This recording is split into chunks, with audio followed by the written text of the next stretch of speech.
Change the world. How to do it? Probably. You need to change the old order a little. No, that won't do, because in a couple of years everything will return to normal. Then maybe completely rebuild the old one. No, that's too radical. What irony. I've been fighting such ideas all my life, and now I'm proposing them myself.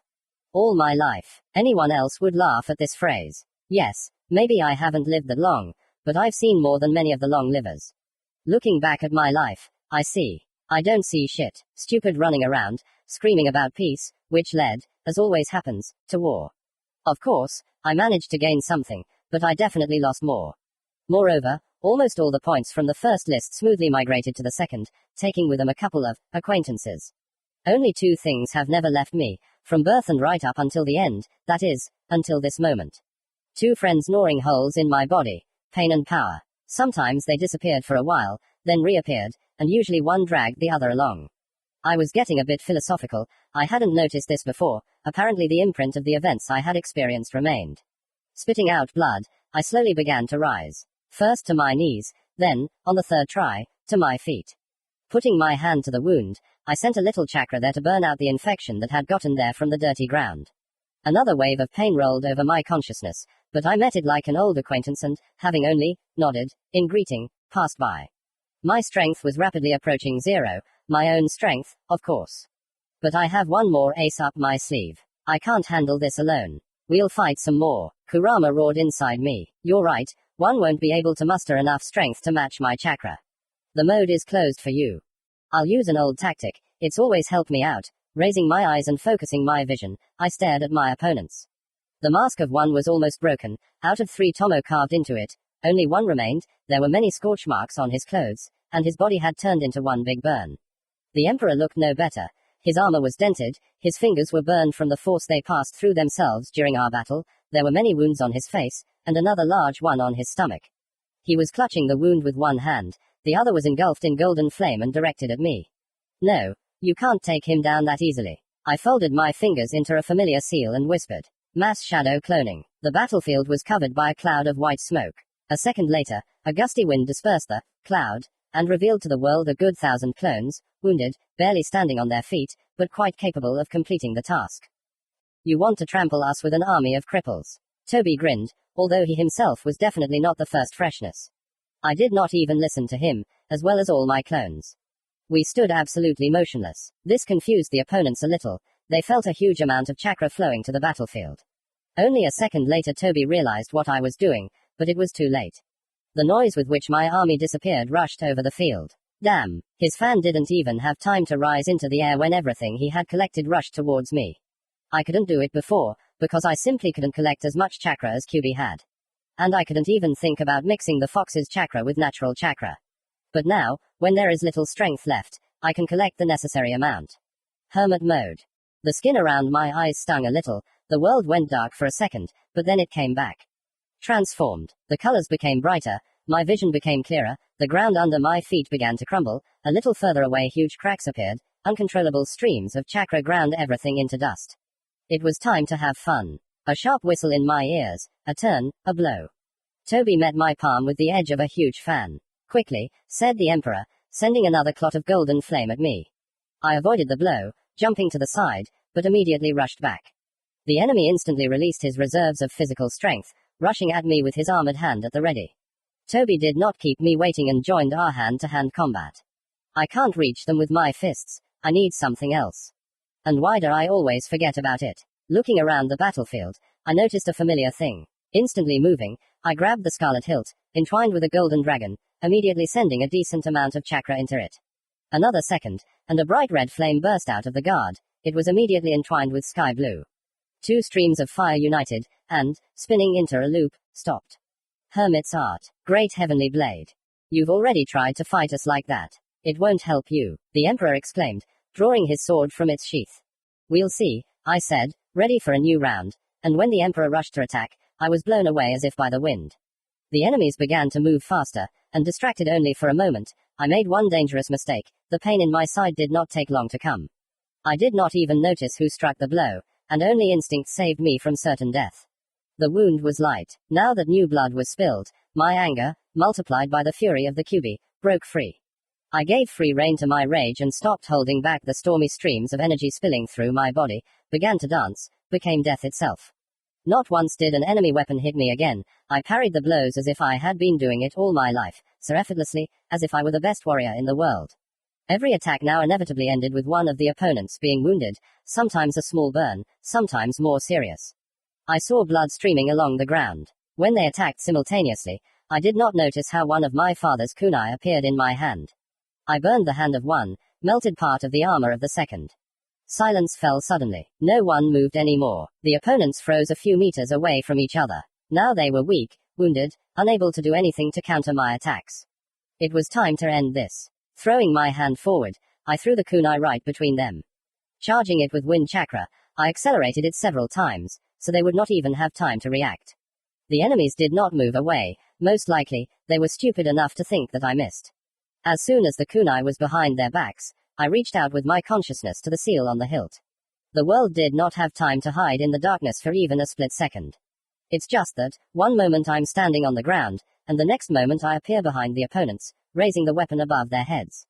Technique of the Flying Thunder God. Second level. The blade, consisting of 2 types of flames, and the kunai, filled to the brim with wind chakra, find their targets. The 2 colored flames easily pass through Toby's head and come out the other side. The kunai simply explodes the Emperor's head. The world turns red, I feel the taste of blood on my lips. Smoothly falling to the ground, I close my eyes. Is it really over? When I open my eyes again, I see them. The world has collapsed again. Uzanagi, Toby whispered, both eyes permanently closed. It's just not fair. The ball of flame that shot out of the Emperor's palm and hit me straight, abruptly cut off all streams of thoughts. While I was looking at the large hole in my chest in surprise, the last thought flashed through my head, I couldn't. Chapter 1. Recognition. Pain, nausea, nothing makes sense. The world is blurring before my eyes, but what is causing it? Pain's chakra is penetrating me through these rods. It's trying to take control of me. The punctures are shallow and don't affect vital organs, but it should be enough to completely immobilize you. Pain was sure that his chakra would quickly break me, but I withstood the first wave of someone else's will, and I can withstand the rest. Hold on, kid, the old toad screamed. Don't listen to what that big-eyed scoundrel tells you. You are a child of prophecy. It is your destiny to save the whole world. Jiraiya-san and Pa gave their lives for you because they believed in it. You can't just give up. If you give up now, I will never forgive you. Pain raised his hand and Ma was thrown against the rock. She didn't seem to be hurt, but she lost consciousness for a while. I hate amphibians, he said, lowering his hand. His action infuriated me. Oh, you bastard. It's time for us to leave this place. He turned to me and raised his hand again. I noticed some movement behind Pain. Another second and Hinata lands where Pain was just standing. What is she doing here? Run. Save yourself. I won't let you torture Naruto-kun. The brunette exclaimed firmly. Reinforcements. Pain was clearly mocking. What are you doing here? Run away from here. You can't handle him. I know, she interrupted me. I wanted it that way myself. What are you talking about? You can't fight him. He'll kill you. I'm standing here of my own free will. With every word she said, my confusion grew. Now it's my turn to save you, Naruto-kun. Before, I always cried and gave up before I even started. I always did the wrong thing. But then, Naruto-kun, you showed me the right path in life. I always chased after you, always tried to keep up. Tried to be closer, hoping that someday I could walk next to you.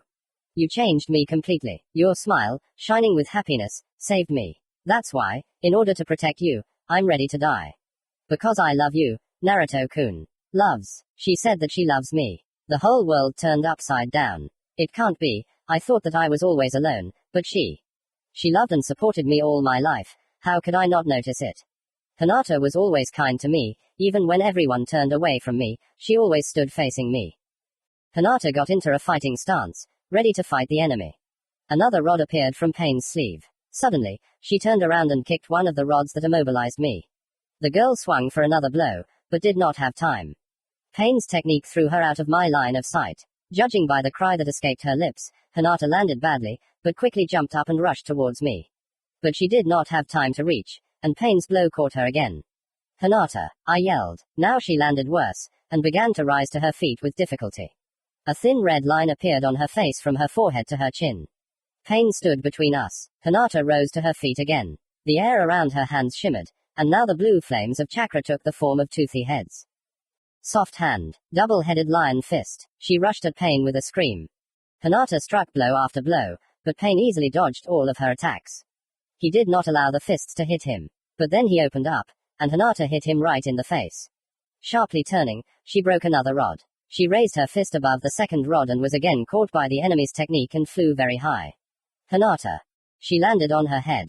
The girl raised herself slightly, but her knees trembled, and she fell back down with a sob. On the second try, she managed to get up. Hinata slowly walked towards me, holding her side. Now there was blood all over her face. Each step was very difficult for her, but she stubbornly continued to walk. A few meters before she reached me, she fell again, but, having risen, she continued on her way. I could not watch this. Stop, Hinata, please, my heart was breaking. She came up to me with some strange smile on her face. The girl was definitely remembering something. Exhausted, she fell to the ground, but, raising herself up on her elbows, continued crawling towards me. I buried my face in the ground, unable to look at her suffering, tears welling up in my eyes. She grabbed the rod that pinned my palms to the ground. I don't understand why weak and pathetic people like you resist death, Pain said. Why do you need to? You know you're not going to live. She couldn't move the rod even a millimeter, but she still pulled. I never go back on my words. Hinata raised her violet eyes and looked at me. Her gaze was filled with devotion, tenderness, love and all the warm feelings a person is capable of. This is my ninja way. Smiling at me, she flew into the air, flipped a few times, and crashed into the ground with a bang. Pain pulled another rod out of his sleeve and inserted it into the girl's body. The sound of muscles being torn was heard.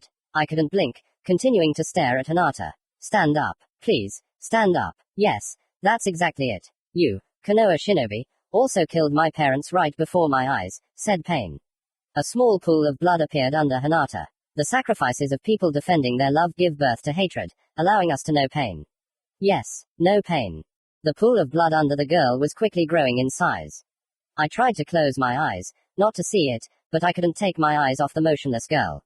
Something snapped inside, an emptiness appeared there. A hole in my soul. The hole was growing, devouring my consciousness, burning my heart and causing incredible pain.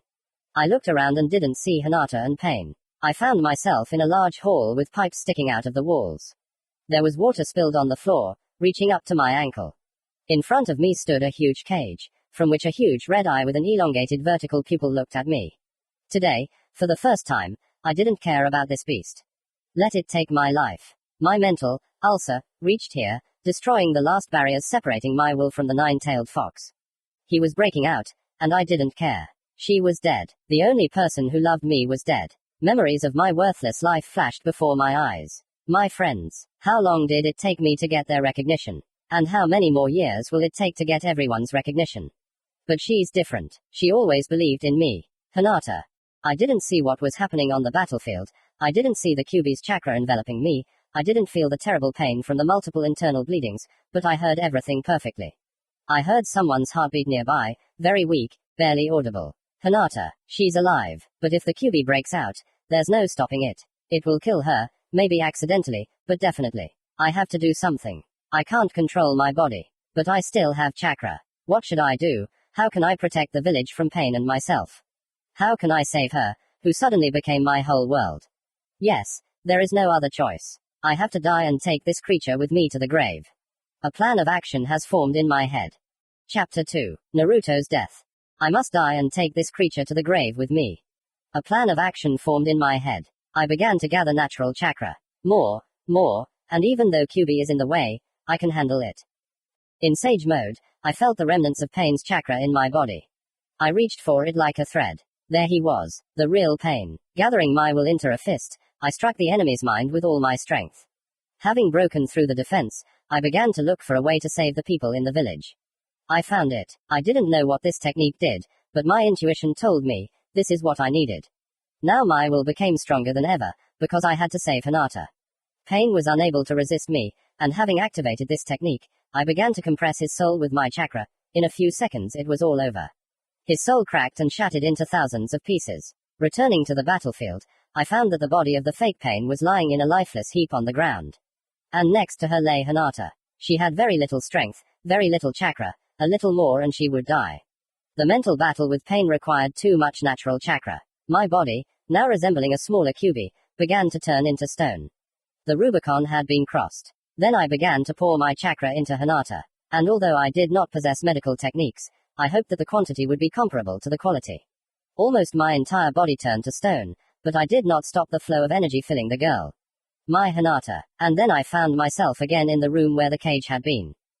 No, the nine-tailed screamed. His cage was gone. It seemed like his dream had come true, but he was not happy at all. He was dying with me. What have you done? It is better to sit in someone for eternity than to die like me. Do you know what reincarnation is for me? It is unbearable pain that no one has ever felt except us, the tailed ones. Forgive me, but it had to be this way. You know, living with you inside isn't that terrible. I smiled at QB. It was clear that the fox was a little embarrassed. It's hard, of course, but not terrible. Well, I have to go, but can I ask you not to attack the village after reincarnation? I'll think about it, the fox answered quietly. Thanks for that. I hope you get rid of your hatred someday, because it only ruins your life. Goodbye. I braced myself and felt myself rising in the air. Shadows began to thicken around me. They were getting closer and closer. And then I felt someone's hand on my shoulder. I don't think it's your time yet. The shadows surrounding me began to melt after the stranger's words. I turned and stared at the man whose hand was resting on my shoulder. You, roared the fox. I looked the stranger over from head to toe. Looking at the man's face, I recognized him. I saw this face almost every day. The fourth Hokage. I squeezed out the words with difficulty. He only smiled. Naruto, I created the seal in such a way that when the eighth tail is released or you die, I will appear in your consciousness. Although, I didn't even think that it would come to this, he turned to the fox. And I was not eager to cross paths with you again, fox cub. And yet, one can endure a lot for the sake of meeting one's own son. He turned to me again. Did he say, son? I must have misheard it. Every cloud has a silver lining, as they say. Fourth Hokage, QB growled again. Come here and I'll tear you to pieces. The huge fox moved towards the Hokage, but ran into an invisible wall that he could not overcome. A very tempting offer, however, I have to refuse. And what about you, Naruto? The fourth addressed me. Naruto, you know my name. How could the fourth Hokage know my name? Of course, I gave it to you. You are my son. Son, everything inside me seemed to shrink. That is, that's right, he smiled again. I'm your father. For the second time today, the whole world turns upside down. Everything I knew took on new meaning. I am the son of the fourth. I felt tears running down my cheeks. These are tears of happiness. I even laughed. The fourth, the nine tails roared again. What a hoot. Let's move somewhere quieter. He snapped his fingers, and the hall around him dissolved. We found ourselves somewhere. There's no other way to describe it. There was nothing around us. We weren't standing on anything. Just somewhere. As far as I understand, the third never told you anything. Apparently, he just didn't want the information related to the nine tails to get out of control. Knowing that you are my son would have put you in even more danger. Dad, I moved forward sharply and hit him hard in the stomach. Why did you seal the nine tails in your own son? Because of you, my life turned into a nightmare. Everyone around me hated me, didn't want to be friends. I literally had to go out of my way to earn the trust of others and finally feel what happiness is. And if it weren't for Iruka-sensei, Kakashi-sensei and the perverted hermit, I would never have been able to feel it. And, on top of that, Akatsuki is constantly interfering with my friends and me, and no matter how strong I become, they still die, and then what? The hell am I talking about? Fuck, I don't know whether to be happy or angry. What am I even supposed to feel? Tears poured out of my eyes again. Naruto, how old are you now? 16, I whispered through tears. So that's how it is. You've already turned 16. You must have been through a lot. I'm sorry. I've brought nothing but suffering to my son. Perhaps I don't even have the right to apologize to you as a father. Yes, I finally managed to calm down. Okay, I am the son of the fourth Hokage after all. I'll survive somehow. When I sealed the nine tails, I left some of its chakra with you because I hoped that one day you would be able to master it. He looked down, and I had a reason for that. 16 years ago, when the nine tails attacked the village, I learned something. What? Someone deliberately sent the nine tails to destroy our village. Was someone controlling it? Yes, and a very powerful shinobi. He cannot be resisted without some special power. And I am 100% sure that he will return to destroy the village. I thought about how everyone I knew was going to die, and then I remembered what happened. What's the point? There's nothing left of Konoha anyway. I know, I saw everything through you. Why you saw? I completely lost the thread of events. And I know everything about Jiraiya-sensei. So it was Pain who sent the nine tails towards Konoha. No, The father shook his head. It wasn't him. Then who? One of the Akatsuki, whose face is hidden by a mask. I remembered him. It was him that we met in the forest. He was still pretending to be a clown. That day, he foresaw my every move. He is not an ordinary person. I think Pain is just another of his puppets. It can't be. Pain himself wanted to get rid of Konoha. He said that he was taking revenge for the fact that we once did the same to his village. That's exactly it. The man in the mask simply took advantage of it. Used it. I was horrified. Is there really someone stronger than him? Is there even someone else behind all of this? Why do all these people hate Konoha so much? As long as there are shinobi laws that are merciless to people, peace and order will never come. Pain asked you how you intend to bring peace. However, this is an extremely difficult question. Discord gives rise to a desire in a person to preserve what is dear to him. As long as love exists, hatred will exist side by side with it. And this very hatred makes us, shinobi, necessary. And as long as there are shinobi laws, the monster called hatred will give birth to people like Pain. On the one hand, Pain is guilty of Jiraiya Sensei's death, but looking at life from his side, it becomes clear that the cruel world of shinobi is to blame for everything, which made him like this. Being a shinobi means eternally fighting hatred. Each of us goes through this battle. Jiraiya Sensei left you, asking you to put an end to this. So be it, but I still can't forgive Pain. I will never forgive him. I screamed. Fourth, tell me, what should I do? How can I protect the world from hatred? You must find the answer to this question yourself. Even I don't know it. And how am I supposed to look for something that the perverted hermit and even the fourth Hokage can't find? It's just outrageous. I'm as dumb as a log.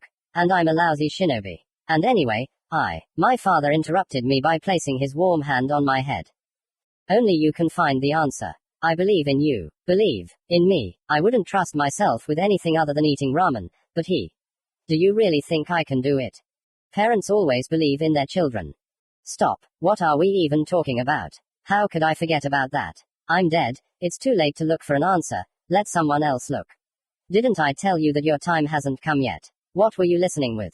I was already trying to ask how he was going to do this, but he interrupted me. In your situation, QB will help us. Let's go. He snapped his fingers again, and we returned to the hall where Nine-Tailed Fox sat. He looked up at us, then snorted and turned away. Here's what I came up with. My father turned me towards him. QB will be reborn in a while. So why don't you keep him company? What? The fox was seriously furious. What are you going to do? I can't revive the Jinchuriki. They die, I am reborn. And whatever you come up with, I am against it. But they forgot to ask you. The Hokage raised his hands. Several dozen chakra chains flew out of them. They managed to immobilize the fox, despite all his attempts to avoid the chains. I will create a new seal, only this time everything will be different. I will seal you, Naruto, inside the fox. So you will be resurrected together with him. I will leave his cage and these chains so that you can take control of him. I believe he has already gotten used to the cage. I will speed up the process of his revival and reduce it to a week. I do not know where you will appear, but it will definitely not be far. Most likely, where I defeated him, on the approaches to Konoha. The fourth one smiled and came up to me, hugged me and whispered. Konoha can be rebuilt. I'm counting on you, Naruto. The shadows from the walls increased sharply. Another moment, and the world was covered in darkness. Father, where are you? We have so much to discuss. My thoughts were interrupted by an unpleasant sensation, somewhere in my chest. It grew stronger and grew into real pain. It did not go away. I fell to my knees and pressed my hands to my chest. I could not even breathe, let alone scream in pain. Is this death? Chapter 3. Returning home. The chapter is raw, but readable. I didn't know how much time had passed. More precisely, I didn't even think about it. At first, the pain tormented my entire body, and then it reached my mind. I was gradually going crazy. Only now did I understand the reason for QB's hatred, because only 3 things came to mind. When would this end? Would it end at all? And how to take revenge on everyone because of whom I suffered so much. Akatsuki, Pain in particular, even my father. It would have been better if he had left me to die. What if nothing worked out? I would endure this pain for eternity, without the possibility of ending it along with my existence. And I also hated the person because of whom I went to all this. If not for her, I would have simply let the 9 tails tear Pain to pieces. Why did this happen to me? I hate you, Hinata. Her image involuntarily appeared before my eyes. A beautiful face with big violet eyes, awkwardly looking at me with tenderness and love, long dark hair, slightly blue. How can I hate her? I'm definitely going crazy. It's not her fault that what happened to me. No one is to blame for the fact that this fragile creature fell in love with me and decided to save me at the cost of her life. I should be grateful. And what do I give her in return? Only pain and suffering, and now hatred. No, I won't allow it. Let me hate everyone, but not her. In my thoughts, I noticed that the pain had subsided. It hadn't disappeared, it had simply faded into the background. It had been pushed out by thoughts of her. Now I understood why the Nine Tails was experiencing reincarnation so painfully. He was hatred itself. There was no one for whom he could live. Hatred made the pain worse. Only thoughts of Hinata saved me from pain and madness. Thoughts of my fragile brunette filled me and did not allow the flames devouring my body to penetrate my mind. She saved me again. I didn't notice how it all ended. Just after a while, I started hearing something. Rustling leaves, quiet chirping of birds, some animal was digging in the ground nearby. My location was definitely somewhere in the forest. A couple of hours later, I started feeling something. First, I was lying on something cold and uneven, prickly in places. I tried to move my hand, but I couldn't. Okay, I can't move yet. I tried to clench my right palm for a long time, but nothing worked. Finally, my thumb twitched slightly. Inspired by my success, I began to knead my palm with redoubled zeal. For several hours, I kneaded all parts of my body, and finally tried to get up. I can't say that it worked, but I managed to sit up. I opened my eyes, but a moment later I squeezed my eyelids, the light hit the retina. I closed my eyes. I tried again. XO. Finally opening my eyes, I saw a blurry landscape. I was sitting under a tree in the middle of a forest. That's all I can say about the landscape. Looking down, I realized that I was sitting completely naked. Strange. Although if I had been reborn with clothes on, it would have been even stranger. I wonder why I'm human. I'm supposed to be a huge nine-tailed monster. I'll have to ask QB. The world around melted away, replaced by a huge hall with a fox cage. The hall changed, the pipes and water on the floor disappeared, instead the floor and walls were laid with black tiles, small orange inclusions in emitted a soft light. Back, roared QB. How was your rebirth? Did it hurt? At first, yes, but somewhere in the middle the pain began to subside. Why? It's not fair. I've put up with everything. Every time you shinobi kill me, I put up with it. Fox almost whined. It's all about your hatred, it makes the pain worse. I remembered the people I lived for and the pain went away. I walked up to the cage and put my palms on it. If you had someone to return to in this world, you would also get rid of the pain. Doesn't it give you any ideas? Maybe it's time to change. I'm not interested, snorted the fox. The forest appeared before my eyes again. I should get out of here. Unfortunately, in my condition, it's quite difficult to even move around, let alone climb higher and look around. Leaning against a tree, I managed to stand up. My legs almost stopped shaking. I felt my body rapidly filling with strength. The fox's body was coming out of sleep. Jump up and you'll know where you are, a voice sounded in my head. My body has already managed to recover and has exceeded the physical capabilities of a human. QB, is that you? Why can I hear your thoughts? Don't be impudent, it's still my body, and I have more privileges than before. Lacking any other ideas, I decided to follow Fox's advice. Although, what if someone sees me? Wouldn't they be embarrassed by a naked man soaring above the trees? Oh well, pushing off hard with my legs, my new body soared into the air at the speed of a jet rocket. Despite the fact that I definitely overdid it, I still managed to look around, plus at this speed no one would notice me. What was I thinking? Hanging in zero gravity for a second, I began to carefully study the surroundings. I must admit, the view was beautiful. In the distance, I noticed the high red walls of Konoha. Yes, my father was right, we really did respawn not far from the village. I can't show up at home like this. On the way back to the ground, I noticed a small farm between me and Konoha. I think I can get some clothes there. An hour later, I had robbed the farm and was making giant leaps towards the village. As I soared into the sky, I saw that the wall was the only thing left of the hidden village. Now, there was a huge crater in its place. My heart bled every time I looked at the ruins of Konoha. Did my friends survive? How are they? Is Hinata bored? My thoughts were interrupted by QB. Someone is approaching from the right. Now it is better for us to get into the village unnoticed. For them you are dead, and the way you decided to prolong your life will please very few. I decided to listen to the fox's advice again. It turned out to be quite useful. I jerked to the left, accelerating at full speed. My new body allowed me to develop colossal speed. Damn, there are several shinobi ahead. We are surrounded. I don't know who they are, so we need to prepare for the worst. I flew higher and hid in the shadow of the trees, but I still felt someone else's gaze on me. They still know where I am. The strangers were rapidly approaching, but stopped nearby. Attention. State your name and the reason for your presence on the territory belonging to the Hidden Leaf Village. A voice came from behind a nearby tree. So this is from our village. I'm a friend. State your identity and the reason for your presence on the territory belonging to the Hidden Leaf Village, or we will be forced to attack. Exo. Well, okay. I jumped out to the middle of a branch on my tree, right under the rays of the setting sun. Uzumaki Naruto, I said firmly. A leaf shinobi immediately landed on my branch. You're lying. Naruto died a week ago. The shinobi pulled out a kunai. You chose a very unfortunate image to infiltrate the village. Naruto is the hero of our village. You deserve to die just for desecrating his memory. I saw the kunai moving towards me. Its blade flashed red in the rays of the setting sun. It was impossible to stop it without starting a battle. But as it approached my face, the blade turned left and passed a millimeter from my face. Looking up, I saw that the shinobi's hand was held by my old acquaintance. He was wearing a white kimono. His hair, so similar to Hinata's beautiful curls, fell to the middle of his back. The brunette turned his gaze in my direction. His violet eyes, his hair, his face, everything about Neji Hyuga reminded me of her. Neji-san, what happened? The would-be killer was perplexed. And even though this isn't Naruto's chakra, I still recognize it. And even though his chakra has something similar to the previous person, it's the Nine Tails, his gaze seemed to burn through me. All the shinobi, except Neji, quickly retreated. Why did you, Fox, take this form? Although I can't handle you, I will delay you long enough for your return to be known. Neji, your mother, I screamed. I'm not the Nine Tails. Although no, still, Exo, it's all so confusing.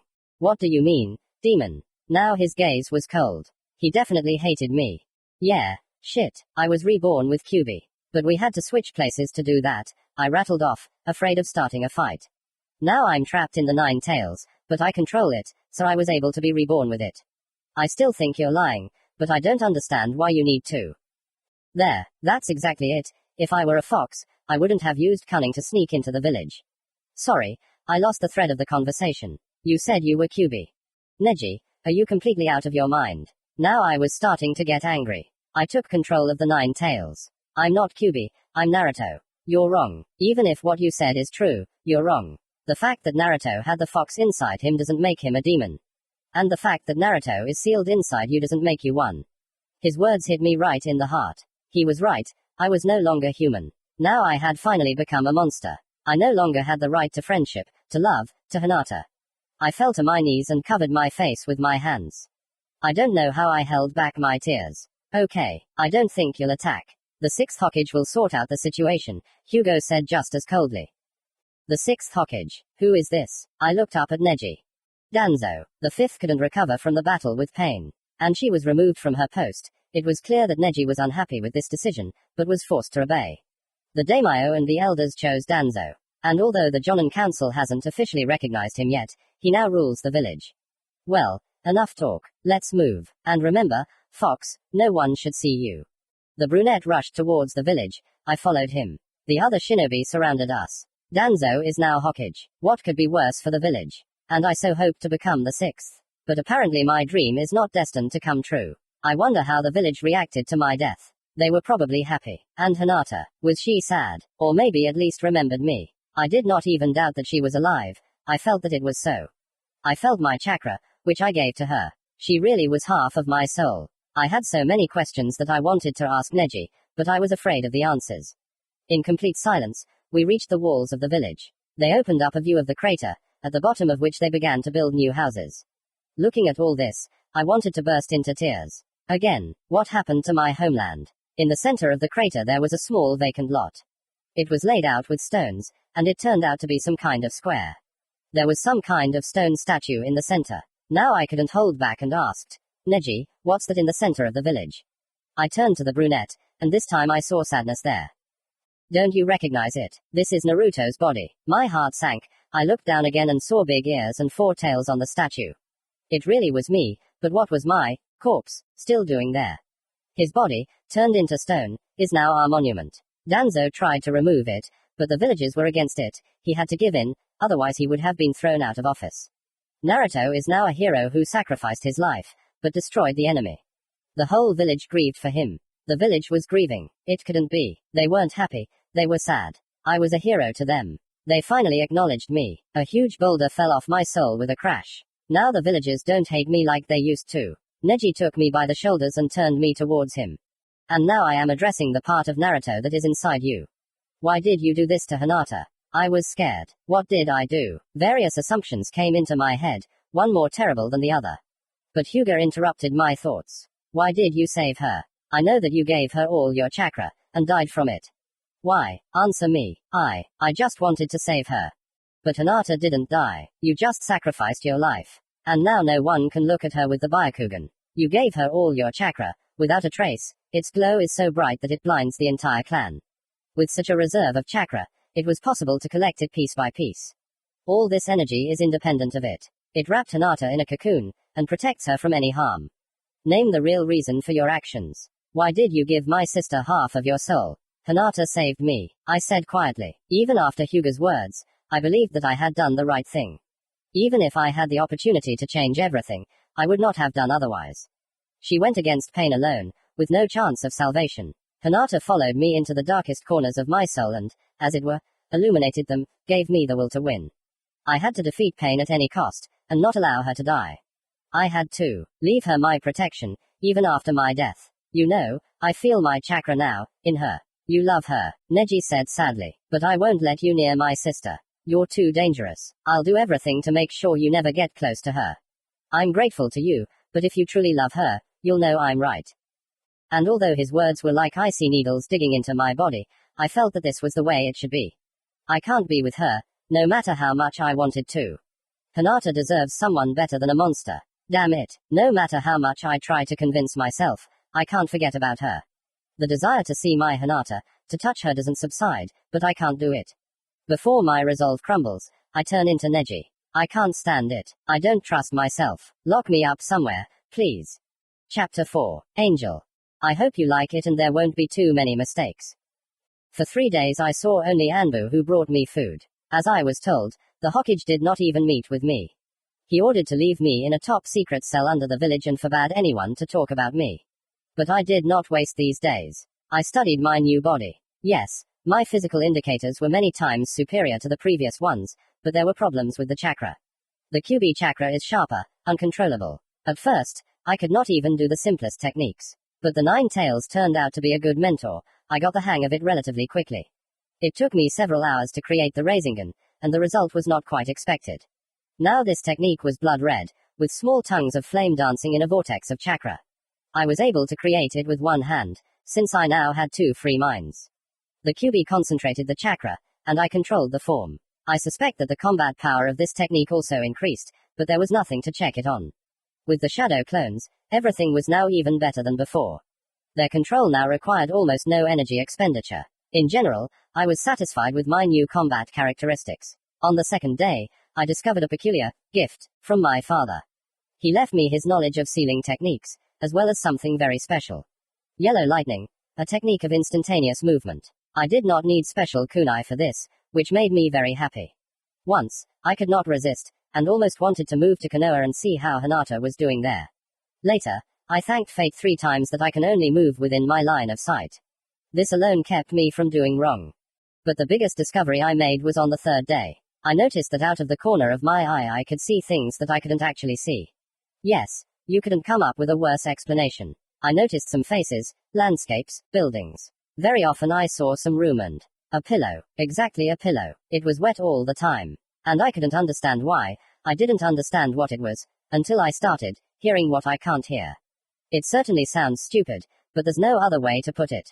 Closing my eyes, I saw the familiar wet pillow. But this time I also heard quiet sobs. Someone was crying, so that's why the pillow was wet. A door creaked behind me, not exactly behind me, just behind me. Holy shit. Anyway, a door creaked behind me, I heard footsteps. Someone was slowly approaching from behind. Hinata, said a familiar voice. So I saw it through Hinata's eyes. Those were her tears on the pillow. And why did Neji come to her? Sis, you need to go outside sometimes. The weather is beautiful today. Come on, look at me. The pillow disappeared and Neji appeared before my eyes. I saw sorrow and sadness in his eyes. He was very worried about his sister. I turned my gaze to the mirror near the bed and there I saw her. My Hinata. Even in this week she had changed a lot. There were bruises under her eyes, red from tears, from which life seemed to have left. She seemed somehow half alive. How painful it was to see her like this. I wish I could calm you down, tell you that everything will be okay, Neji continued. I saw in his eyes the desire to say something to help his sister. I wish I could tell you that he survived, that he will come back, but Naruto is gone, he cannot be brought back as he was. So she cried because of me. She missed me. It must be very painful for her if she feels the same way about me as I do about her. Now I realized that no bonds would hold me back, that I would fly to her, hug her, just so she would stop crying. Selfishness is stronger than me. EXO. No. I promised myself not to interfere with her life. Neji can't tell her about me, no matter how much he wants to. Danzo probably put his cursed seal, like size, on everyone who knows that I'm back. But he hinted, and it seems to me, too openly, but it seems that Hinata didn't notice anything. Okay, Nii-san, I'll get ready soon and go outside. Wait for me. Her voice was even worse than her appearance. It became so cold. I brought her nothing but pain. I can't interfere with her life again, even in this way. I dispelled the vision that I thought was brought on by the part of me that was now with her. Pressing my face against the cold wall of the cell, I tried with all my might to block out these visions, not noticing how I began to bang my head against the wall. A trickle of blood ran down my face, then another. Stop ruining my body. If you don't want to see it, just ask. Humans, you pathetic whining creatures, how does the earth even support you? You don't deserve to live. You let your attachments get the better of you, you don't live for yourself. This is the position of weaklings. Kyuubi really fenced off my mind from Hinata, but I didn't intend to tolerate his lectures. Shut up, you stinking ball of wool. I screamed out loud. You don't understand anything. A weakling is someone who lives for himself. A weakling is someone who is driven by greed and selfishness. And those who have a person they can care for and protect become stronger. They overcome the hatred in their hearts and receive love and happiness in return. Life without it is just a miserable existence. Do you understand me, creature? I gathered my will into a fist and struck the creature I was sitting inside. Kyuubi hid in the corner of his cage and began to growl viciously there. So who's the weakling now? Remember, love made me, just a shadow of a man, stronger than you, nine-tailed demon fox. Doesn't that give you any ideas? I was distracted by a knock on the cell bars. There was an ANBU member standing next to the cell. Hey, you, are you okay? Why are you screaming like that? And why is your face all bloody? He asked, passing through the bars and sitting down next to me. I'm raising Kyuubi. I laughed quietly. He's enough already. He screams about hatred, about how weak we are because of our attachments. It's annoying. Well, how? The ANBU guy was even confused. That's hilarious. Is it okay? Did you calm him down? He's shaking, clearly afraid that Fox is going to get out of control.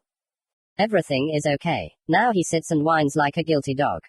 The guard was clearly pleased by this news. He stopped shaking and reached up to my forehead to examine the wound. Of course, it was no longer there. Okay then, I'm going. The ANBU man vanished into thin air, and I walked over to the bed and lay down on it. I needed to sleep. A minute later, I was already dreaming my 10th dream. It got worse when my consciousness reached the 11th. The visions resumed. In them, I saw myself, my body in the middle of the village. These ears, fangs, and tails. With them, I'm a real monster. There were many flowers at my feet, and Hinata put another one, an orange lily, very beautiful. People were walking around, but when they looked at the statue and the girl next to it, they turned away and tried to leave as quickly as possible. Hinata, let's go home, it will rain soon. Neji stood behind her, and although I couldn't see the sky, I caught the sound of distant thunder. After a few seconds, I couldn't see anything. Tears blurred my vision. Hinata sank to her knees and buried her face in her hands. Neji, she said quietly. Her voice was shaking and breaking. And even though you say it's just his chakra, I can feel him. I know he's close, that he's protecting me, maybe like an angel. Naruto is here, he can hear me. Hinata, please, stop. Let's go, Hugo begged. I love you Naruto-kun. Neji didn't hear this. I felt myself being pulled back into the cell. I resisted, but I woke up. Opening my eyes, I saw an ANBU man. Was it the same one from the day? I don't know, it's all those damn masks. Sorry for waking you up, but I brought you some food. Naruto. This is the first time I've been called by my name. Before that, they'd called me, hey you, or, Fox. Maybe it's because of the scene during the day. But still, thank you, I simply replied. After eating, I went to bed again. Sleep did not come for a long time. I thought about Hinata. When will she forget me and move on? When will life return to her eyes? When will she smile and laugh? With thoughts of her, I managed to fall asleep. and I saw darkness. But I heard quiet breathing, definitely not mine. So this is Hinata. She is sleeping. How I want to look at her now, when she is not burdened with the cares of this world. Oddly enough, my wish came true. Another second and I saw her. My dear Hinata was lying curled up under the blanket. Her hair was spread out on the pillow, and there was a slight smile on her lips. Well, at least now she is smiling. Finally, I see my beloved. What else can I dream of? Except maybe to touch her. I reached out my hand to her. Instead of a hand, hundreds of small golden lights reached out to her. Is this my chakra? A soft golden stream of light, into which sparks merged, touched her cheek. I could swear that I felt something with my fingertips. Her eyelashes fluttered, and the myriad lights grew stronger. I could almost distinguish my hand in the stream of light, becoming brighter, and was afraid that the bright light would wake her up, but I could not stop it. Hinata opened her beautiful violet eyes and stared at me. The light suddenly filled the entire room and disappeared. I clearly saw my translucent palms, emitting a weak light. My gaze met hers. Naruto, you're an angel now, she said quietly and smiled. The door slammed, Neji burst into the room and froze, seeing my ghost, emitting a golden glow, hanging in the air above Hinata. Naruto, he roared. I was pulled back into my body. As I rushed out of her room, I heard a heartbreaking scream. No, it was Hinata who screamed. I was thrown back into my body. I fell out of bed and hit my head on the floor. Covered in cold sweat, I tried to get up, but couldn't. Her scream was still in my head. I stayed on the floor until someone lifted me into the air and slammed me against the wall. What was that creature? I opened my eyes and saw Neji with his face twisted with rage. I'm asking you, what was that? I pushed Hugo away from me and yelled back at him. I don't know, I was sleeping and then I saw her. I don't know what it was. You were there. I saw you. You were like a ghost. What do you, a demon, want from my sister?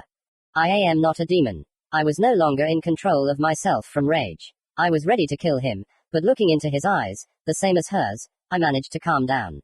Go away. Leave me, otherwise I will become one. I can't control it. A part of my soul brings me to her. These words had an effect on him. Shaking himself off, Neji turned towards the exit and left.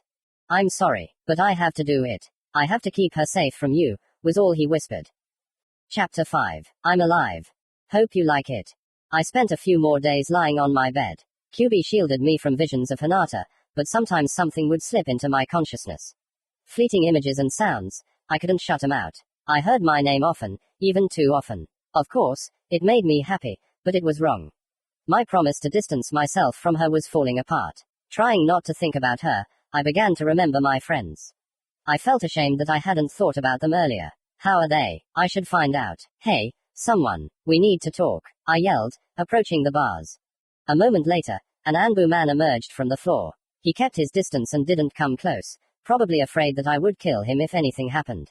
What do you need, demon? He seems afraid. Do you know how my friends are doing, like Kakashi-sensei, Haruno Sakura and others? He's silent, the bastard. He doesn't want to answer or he can't, it doesn't matter. Can I talk to them? I didn't lose hope. Only Anbu and those who already know about you have the right to see you, that's it.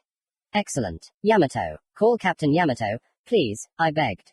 Your request will be considered, but I can't promise anything. With these words, the Anbu man disappeared into thin air, and I returned to the bed and began to wait. I had to wait a long time. Hello, said the new guest. His voice was cold, it was already starting to irritate me.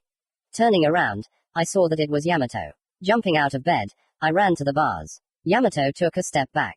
He doesn't believe it's me, no one does. Captain, I began, looking down. Why does no one believe me? How can I prove it to you? I'm tired of your looks and I'm repeating it for the 100th time. I'm Uzumaki Naruto, the future Hokage, not a demon. I've been saying these words since childhood, I say them constantly, but people still hate me. I've been trying to gain people's recognition for years, and when I succeeded, it all started all over again. Why are you looking at me like that? That's it. Now I'm doing something I've never done before. I'm giving up. I'm tired of proving something to everyone. I know I'm not a demon, and I don't care what anyone else thinks. Turning around, I punched the wall with all my might, which cracked. My fist went into the stone up to my elbow. It didn't bring satisfaction. I raised my second fist over the wall, but my hand was stopped. Turning around, I saw the captain's eyes, and in them was a reflection of my own eyes. They were strange, they were the eyes of anyone but a demon. They were sky blue, and in the center, like the sun, a golden pupil shone. So that's what Hinata saw in my eyes. My chakra, the one in Hinata, I could feel it inside me now. It was a very strong connection, and I'm sure Hinata felt me too. What will she think? The pupil went out and became black again. I no longer felt Hinata. It made me calmer, but at the same time it hurt my soul. Naruto, what was that? Yamato asked quietly. He no longer considered me a monster, but he also didn't think I was the same. This is a part of my soul and my chakra. They are separate from me now, but sometimes I feel them, like now. Hinata, the captain asked, and I just nodded. He definitely knew everything, both how I cured the girl and how I left her with more chakra than I should have. He probably guessed the real reason for my actions, but he didn't show it, just turned me around and hugged me. We all missed you. When they told me that you wanted to see me and told me how you came back, I thought that the fox had deceived them. But you can't imagine how glad I am that I was wrong. Captain Yamato, how are the others? Are they all alive and well? I finally got to the main question. Of course, everyone is alive. No one in the village died, well, except you. Seeing the confusion on my face, he continued. During your battle with Pain, a giant statue emerged from the ground, one of Pain's techniques. We already thought that now all the survivors would die, but everything happened exactly the opposite. All the dead came back to life. But with you, everything was different. You died after this technique. I'm sorry you had to go through this. So that's what kind of pain technique I activated before I died. Captain, do you think the others will be able to accept me like this? This was another question that worried me. Of course, you can be sure, if they look into your eyes, they will see your soul. It's a pity, of course, but I won't be for long. Danzo didn't approve of this. You know what? He's afraid of you. Don't be bored. He went right through the wall. Too bad I can't do that. So, and now the eternal question. What to do in this damn cell? I didn't have time to find a solution, because I heard an explosion somewhere above. I rushed to the bars, intending to find out what happened. An Anbu member appeared in front of my face and calmly said, "No need to panic. There was an assassination attempt on the 6th Hokage. The criminal is being caught. Please remain calm." His voice was shaking. It seemed like it would do him no good to remain calm. I didn't believe him. There was reason to be worried. I don't know if the Hokage survived, but I suspected he didn't. Reaching out for Hinata, I saw that the girl was somewhere outside the city. At the training grounds. Well, okay, at least she wasn't in the village, but I couldn't shake the bad feeling. A shadow slid onto the grounds. Hinata had heard the explosion and was worried, and now, looking at someone in the shadows of the trees, she suspected the worst. "Who are you?" she asked loudly. "Don't you recognize it? That voice?" Hinata, realizing who it belonged to, screamed in fear, but a second later she got into a fighting stance. A moment later, a man in an Akatsuki cloak emerged from under the tree, his blood-red eyes staring at the girl. "Sasuke-kun, you are now." Thoughts raced through my head. So it was he who attacked the Hokage. Why is he wearing that cloak? And hundreds of other thoughts. But one of them pushed out all the others. Now Hinata is alone against an Akatsuki member who may have killed the Hokage, and I don't care that it's Sasuke. Power burst out of me. A moment later, my new crimson rasengan crashed into the ceiling. It didn't bring any visible result. No, I forgot that the cage is built in such a way that it blocks the Bijuu's chakra. How can I help her then? Consciousness returned to the training clearing, to them. "Sasuke, I don't care why you're wearing that cloak. I don't care what you're doing here. I'll stop you, no matter what it takes." I haven't heard such firmness in Hinata's voice in a long time. "What are you doing? Are you out of your mind? He might have killed the Hokage. You can't handle him. Why? I have to do it. That's what Naruto would do." Satisfied. Got an answer to your question. I felt even worse. Tongues of blue chakra flames began to play around Hinata's small fists. She rushed towards Sasuke, but he only stepped out of the line of attack with a weak smile on his lips. The brunette delivered a few more blows, but all missed. Sasuke didn't strike, he played with her. And to be honest, I was afraid of the moment when he would stop playing. "It's not interesting to fight with you. Boring." Sasuke laughed, jumping to the side. He raised his right hand, and several sparks appeared on it. A moment later, lightning bolts ran across the entire palm, and the voices of 1,000 birds spread over the clearing. Sasuke jumped into the air. Chidori. Hinata didn't stand still. She spun around and released chakra from her body. Chakra vortex. The blow hit Hinata's defensive technique, and Sasuke was thrown aside. Regrouping, Sasuke, not yet touching the ground, extended his palm, and a snow-white blade, sparkling with lightning, rushed towards the girl, who was not ready for this. No, anything but that. She will not have time to do anything, and neither will I. Hinata cannot die today. I will not allow it. At that moment, the world exploded. Hinata and Sasuke covered their faces with their hands, protecting their eyes from the bright light. When the light went out, I and everyone present in the clearing saw a large, human-sized hand made of golden flames, clutching a snow-white blade emitting lightning. Out of the corner of my eye, I saw a camera, and my hand, extended forward, engulfed in golden flames. Sasuke's face twisted, as if in pain. Having released the technique, he stared at the girl. Hinata herself was amazed. Tongues of flame swirled around her, and in front of her in the air hung a translucent hand emitting warmth and soft light. Angel, she whispered. Yes, everything is like that night when I saw her. Now I had full control over my chakra, even at a distance. I was surprised only by the form it took. This had never happened before. Sasuke meanwhile recovered from the shock, unlike Hinata, who simply stared at me, or rather at the hand that was me. What is this? Some kind of Susanoo. I've never seen one before. I thought it was a privilege of the Mangekyo Sharingan, he reasoned. I admit, you've piqued my interest. But I don't have time to think about it, I'll do it later. His eyes changed. The air around Sasuke trembled. A violet, cold flame flared up and took the shape of a huge skeleton. So this is what Susanoo is. I didn't know if I could stand up to this new technique of his. But there was no point in hiding anymore. The flame finally separated from the girl and swirled in a whirlwind between the two shinobi. Sasuke's pupils, barely distinguishable because of the Sharingan, dilated. He saw something in the flame, and he definitely didn't like it. He saw me. Now that confused him. Naruto, you. He didn't have time to finish. The flames that burst from my hands hit Sasuke's technique, knocking him to the ground.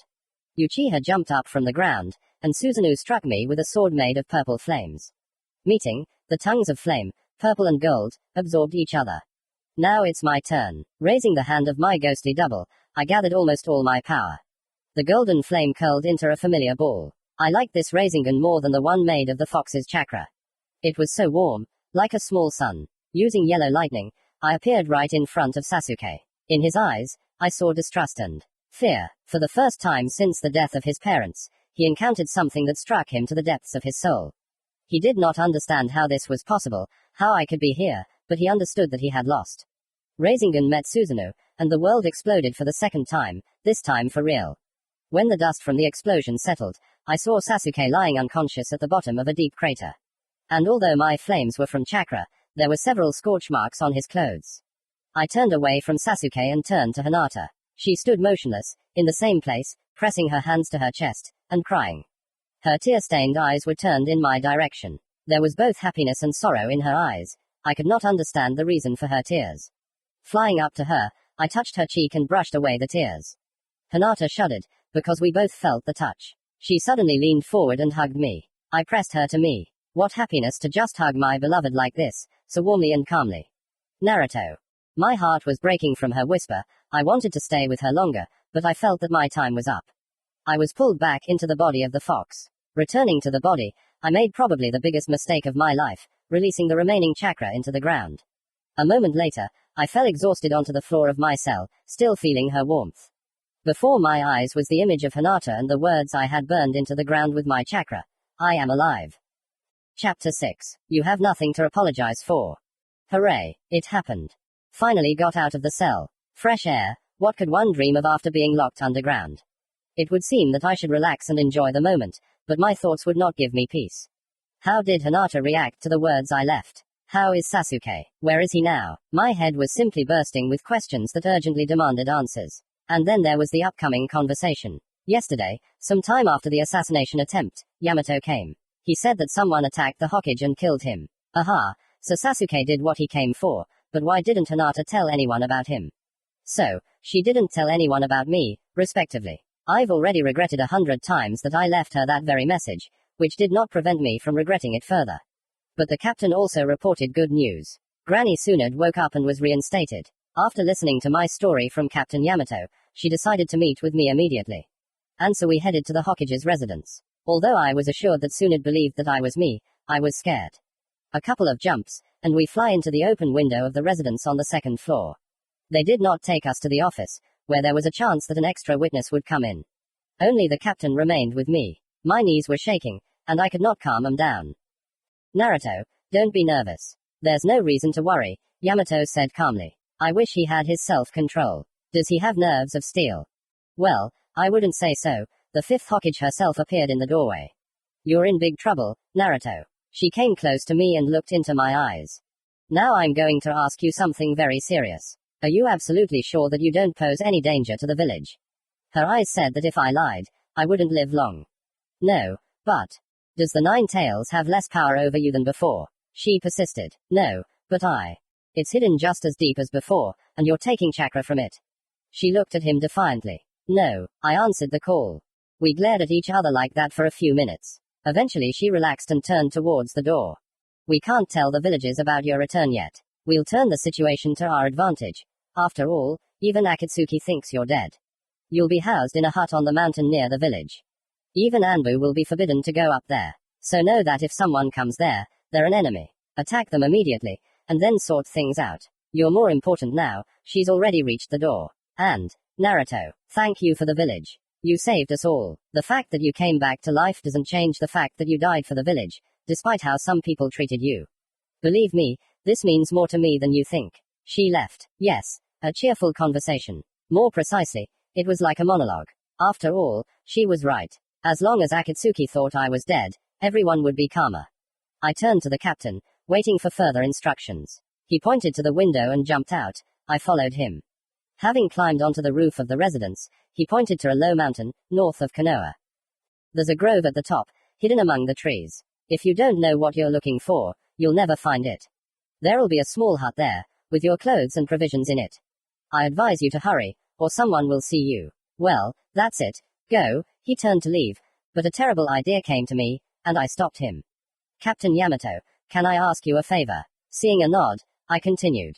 Don't ask how, but it so happened that Hinata Hyuga found out that I'm alive. Could you tell her to come to that mountain tonight? I really need to talk to someone, well, one of my friends. Yamato just smiled. No, he definitely knows about my feelings for her, but he doesn't show it. I can feel it with my ass. He nodded again and disappeared into thin air. Damn it, what am I doing? Why did I call her? And no matter how much I told myself that this was all to find out what happened to Sasuke, I didn't believe myself one bit. Well, okay, it's all done, nothing can be changed. I looked at the reviving village for a while. That day both I and the village died, and then were revived. With a smile on my face, I instantly moved to the mountain. The hut was really well hidden. Pushing aside the leaves of the densely growing trees, I saw a neat little house. My tongue didn't turn to call it a hut, with several rooms, a lawn with violets and a small spring behind the house, 2 hammocks stretched between neighboring trees. Everything was very nice. Entering the house, I found that everything inside was still better than the outside. Very cozy and clean, but nothing, this can be fixed. There were 5 rooms in the house, 2 bedrooms, a kitchen and a bathroom with a toilet. Looking at all this, I had a feeling that I missed something. Wait, violets, 2 hammocks, 2 bedrooms. Aren't there too many coincidences? Damn Yamato, how did he do all this? Oh well, we'll ask when we meet. While unpacking things and examining provisions, I didn't notice how evening came. Your mother. Almost forgot about Hinata. The thought that we would see each other now made me feel somehow warm and good. Still smiling like an idiot, I left the house and walked out of the grove. Sending my consciousness flying, I saw the natural walls of the grove with the house, but on the other side from me. Returning to my body, I jumped over the entire grove in one jump and landed softly on a tree branch not far from Hinata. Now, bathed in the rays of the setting sun, she was even more beautiful than usual. Her large, soft violet eyes and dark, blue-tinted hair slightly fluttered in the light wind, sometimes blocking her beautiful face. She tried to hold them with her hands, but her hair did not obey, then she simply folded them, clenched her tiny fists and pressed them to herself. She was dressed as always in her dark pants and a huge light jacket, more reminiscent of a robe. I never understood why she wore it. I was just sitting on a branch, admiring Hinata and thinking about how to greet her. Well, the part of me that is responsible for thinking was never strong, and so I just jumped off the branch and landed a meter away from her. Looking into the girl's eyes, I saw her purest, most innocent soul. Now she opened it to me, with tears in her eyes, flew up to me and grabbed my jacket with all the strength she had. Pressing me to herself, Hinata seemed afraid that I was a mirage, that I would disappear, like last time. I hugged her too and buried my nose in the girl's hair, inhaling its scent. Words were not needed, we just stood and enjoyed each other's warmth. I couldn't imagine what it was like for her, because she thought I was dead. Suddenly the blood rushed to her face, and the girl, pushing away from me, stood at some distance. Sorry, she whispered and lowered her head, blushing even more. Why was she apologizing? Why did she pull away? Was my company unpleasant to her? I approached her again, took her by the chin and, lifting her face to mine, looked into her eyes.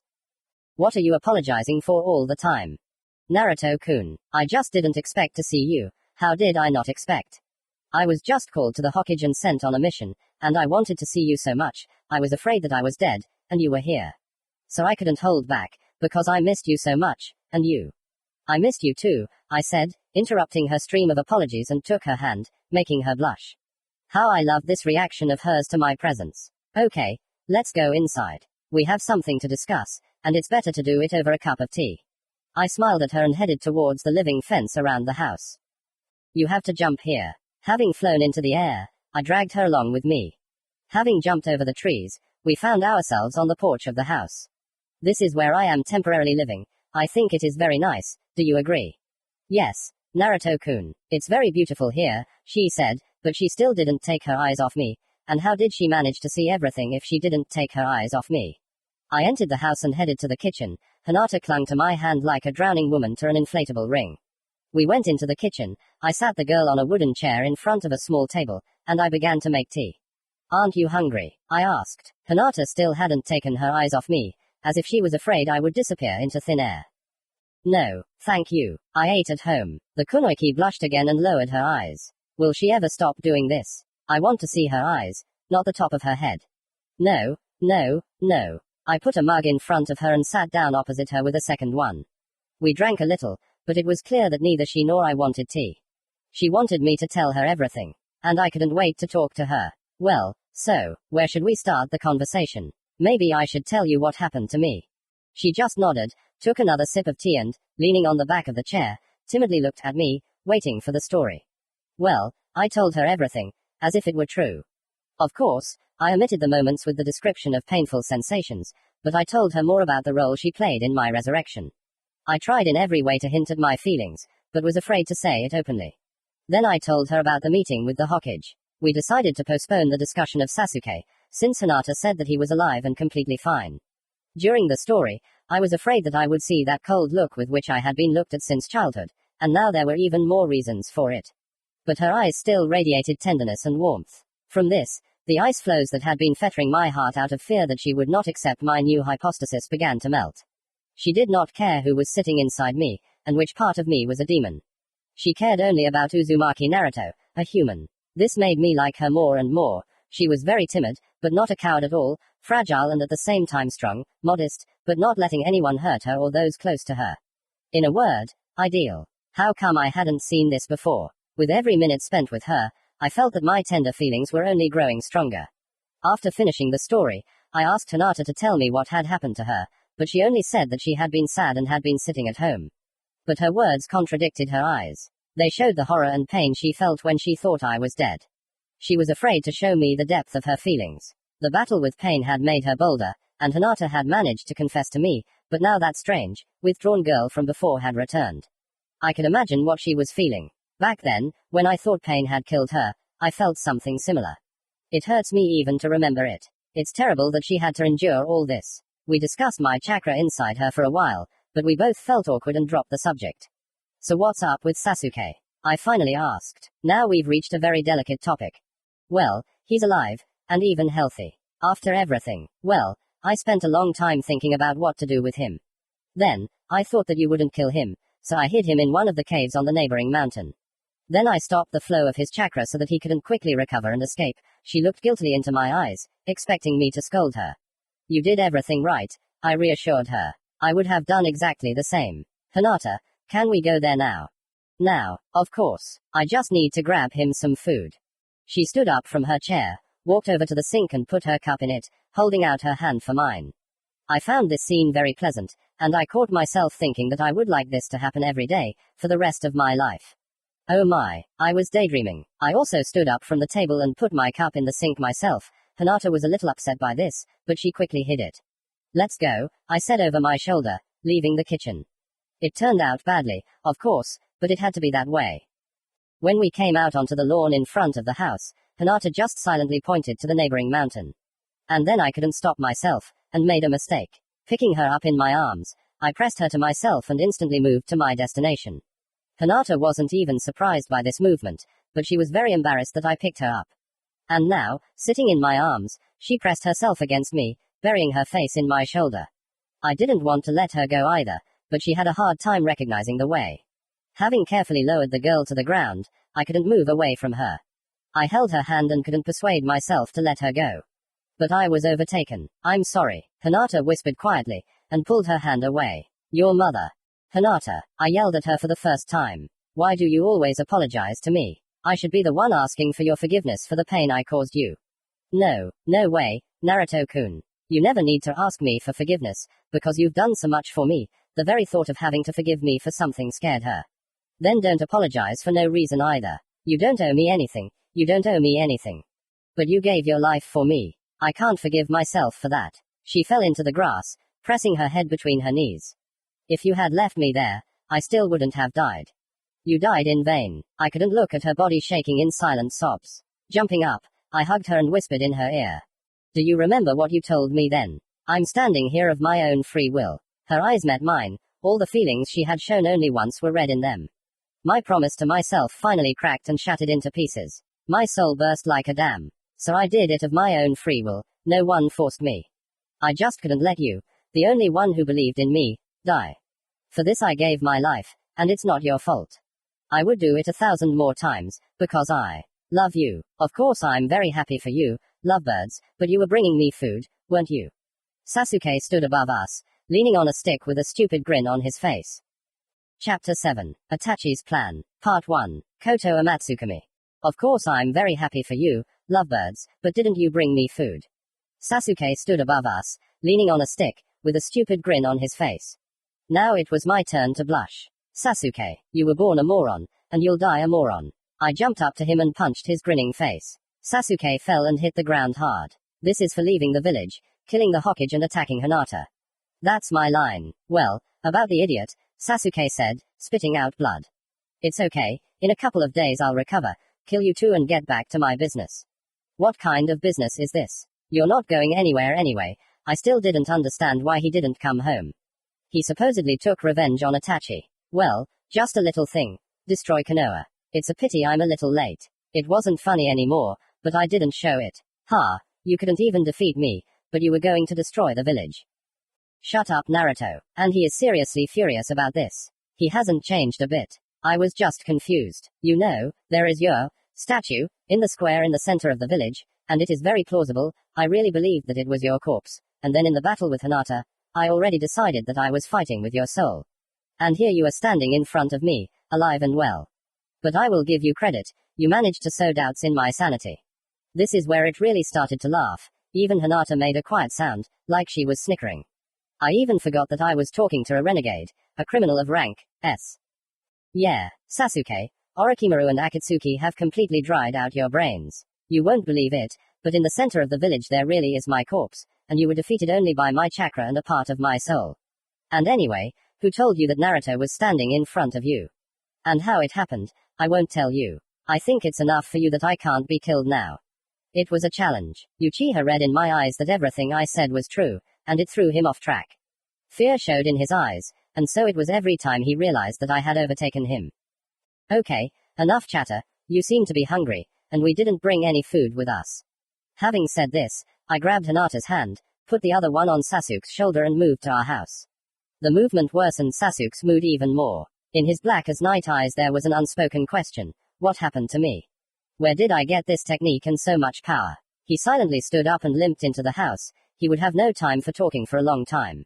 Hugging Hinata, I led her to the kitchen. Sasuke at this time occupied one of the rooms and seemed to have forgotten about the desire to eat. "We need to talk about Sasuke," I whispered in the girl's ear. This Uchiha had knocked all thoughts of my confession out of me, and Hinata was too timid to talk about such sensitive topics. I need to put my feelings aside for a while. He won't calm down until he fights me in open combat, and he'll get it. "But you can." She was worried about me, and that made me feel better. But I didn't like the reason she was worried. "Nothing will happen. I am now much stronger than him. But if something happens, I will be reborn again in a couple of months." "Idiot." Yes, the joke seriously scared the girl. Twice the idiot. Yes, I just made an unsuccessful joke. Don't be afraid. I'm telling you, I am stronger than him. I don't want you to fight, especially. She fell silent, but I understood what the continuation was, especially after your confession. I hugged her again, ran my hands through her soft hair. I could have stood like that forever, but I still had unfinished business. A second later, I was already standing next to the room where Uchiha was located. What should I wait for? I pushed the door open with my foot and entered the room. Sasuke was lying on the bed and looking at the ceiling with interest. I walked up to him and hit him sharply, but not hard, in the chest, giving Uchiha a decent supply of chakra. He stared at me in confusion. I know perfectly well what you want. So why drag it out? Let's go beyond the grove and fight. He got up from the bed without a word and followed me out of the house. As I passed the kitchen, I saw Hinata looking at me with her most tender gaze. She knew perfectly well that I didn't want to lose or, on the contrary, humiliate Uchiha. She didn't suspect what I wanted to do, but she still believed in me and didn't want to watch our fight. I didn't deserve such a miracle. I had to throw such thoughts away, because we had gone quite far from the house. It was time. Turning to Sasuke, I closed my eyes. I don't want to see the hatred in his blood-red eyes again. Of course, it's an excuse. Somewhere deep inside, I felt like I wanted to prove to this pompous turkey that now it's his turn to chase me. Fucking show off. Uchiha took his time with the blow. He was surprised by my decision to fight with his eyes closed, and I, raising my hand up, called him to attack. My whole body completely turned into hearing. A thin whistle, a turn, and Sasuke's kunai flies past. A few more jumps and all the enemy's projectiles bounce off the stone behind me. So Naruto, no clones today. He shouldn't have said that. I instantly appeared behind him and dealt him a few blows to the back. You don't joke around with yellow lightning, and you don't give away your location. Do you know, Sasuke? And I'm even grateful to you, because it was you who made me stronger, without wanting to. Humiliating me, refusing to acknowledge me, you only made my thirst for power greater. Only for power we went different ways. You looked for it in anger, and I in work. I finally opened my eyes and looked at him. He was angry, very angry. You went to strong, but bad people, and I stayed with friends, and we became stronger together. You stepped on a dangerous dark path, chasing your revenge, and I was in the light. Yes, the price I paid for power was great. But it was not for the sake of power that I changed. I did not even think about it, did not ask for it. Now I know what pain and hatred are, I know how it devours the heart. But then I met one person, my father. He bequeathed to me to find a way to rid this world of hatred and said that he believed in me. Your father. Yes, my father is the fourth Hokage. And I will fulfill his last will at any cost. But I cannot rid the world of hatred until I rid you of it.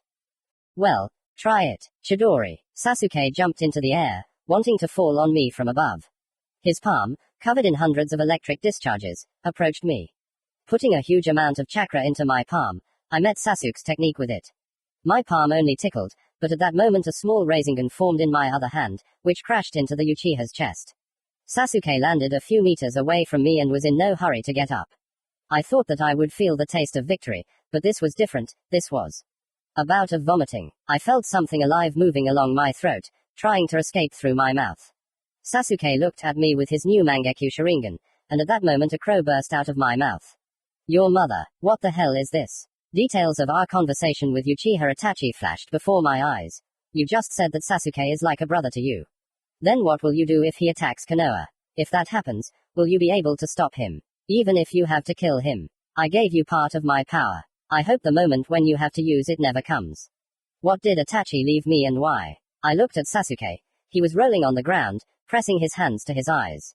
No, not that. Itachi, why did you do this to me? Koto Amatsukami of Uchiha Shisui's eye. Sasuke screamed with all the strength he had. What happened? Did he do this? How could you? Sasuke, what happened? I knelt down next to him. He didn't answer, he just lay on his stomach, his nose buried in the ground, and muttered something to himself. Call the Hokage. Damn it, I killed him.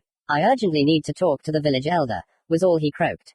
Faster, idiot. I didn't understand anything, but I decided it was important. I guess I wasn't thinking clearly at that moment, and without thinking much, I made the seal. Shadow clone technique. A clone appeared in a small cloud of smoke and quickly disappeared among the trees. I didn't dare leave Sasuke alone, so I sent a clone to the Hokage and headed towards the house, putting Sasuke on my shoulders. He didn't resist, his chakra was running low, and the Uchiha continued to mutter something.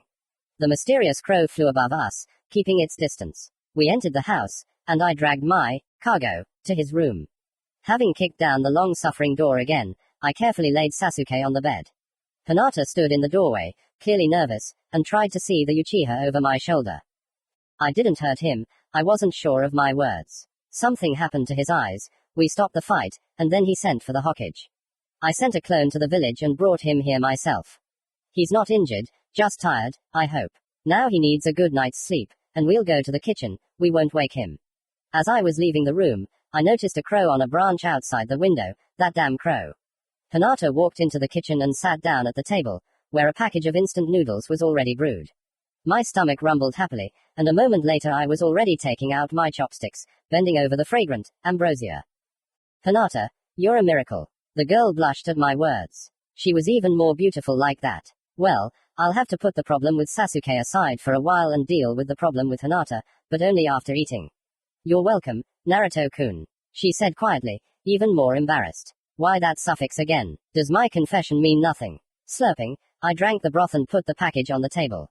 Now a difficult conversation was ahead. Hinata, we need to talk about. Well, what I said today, I began timidly. Fear flashed in her eyes, she was afraid of this conversation. Okay, Naruto-kun, I'm giving you back your words. I understand everything. Your mother, how does she manage to twist everything like that? How can you be so insecure about yourself? I rushed across the table, grabbed her hand, and before she could pull it away, I yelled right in her ear. I'm not going to take my words back. I'm ready to sign under each of them. She stared at me with her big eyes, perplexed. She didn't believe me, but she didn't believe in herself even more. Hinata, believe me, I really like you, and I don't need anyone else. Do you hear me? No one. I just wanted to talk about our future relationship. It's just that I'm kind of dead, and I won't be able to go anywhere with you for a long time. And I'm also afraid that you don't love me anymore, and that's why you're always trying to distance yourself from me, and one more thing. Never, do you hear me? Never dare to doubt yourself. You're the most wonderful person I know, both inside and out. She interrupted my fiery speech, hugging me sharply with unexpectedly great force, again afraid to let me go. You're going to break my ribs right now, I croaked. Hinata jumped back sharply, but I, smiling from ear to ear, brought her back. But it's okay, I'll endure it. Well, so, do you agree to be my sort of girlfriend? Of course, of course. I've always waited for you, but I can't anymore. She pulled herself up on her toes and lightly kissed me on the cheek, and then slowly walked away. I need to go out. I won't be long. Having said this, Hinata left the kitchen, and at that moment I received the clone's memories. Your mother, was all I said, sinking to the floor and clutching my head. Chapter 7. Itachi's Plan. Part 2. Protect Konoha. Flashback. That's how it all was, I said, or rather the clone, but it seemed like I did too.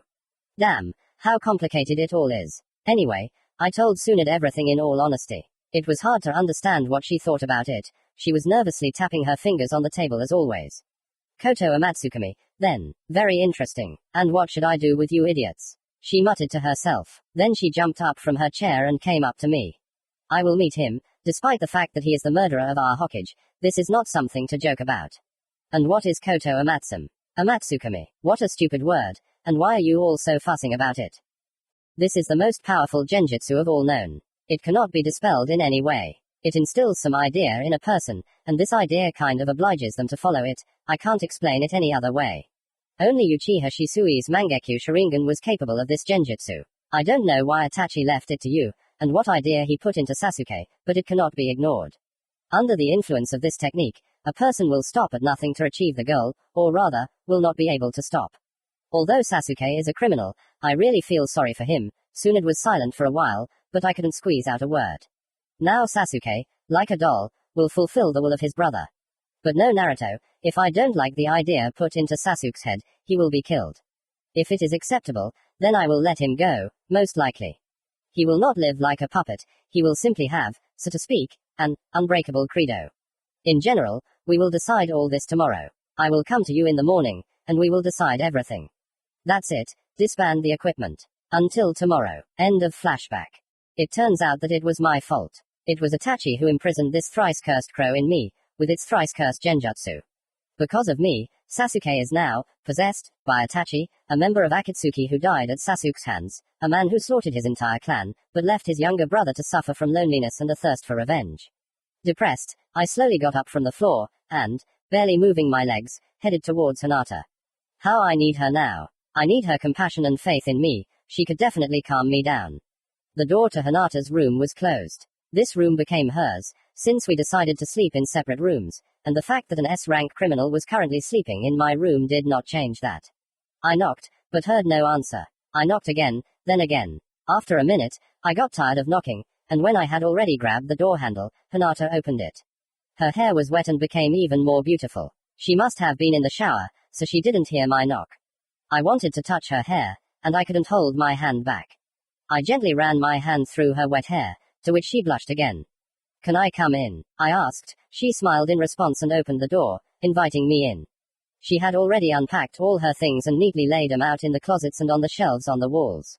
She liked this room because of the bedspread on the bed.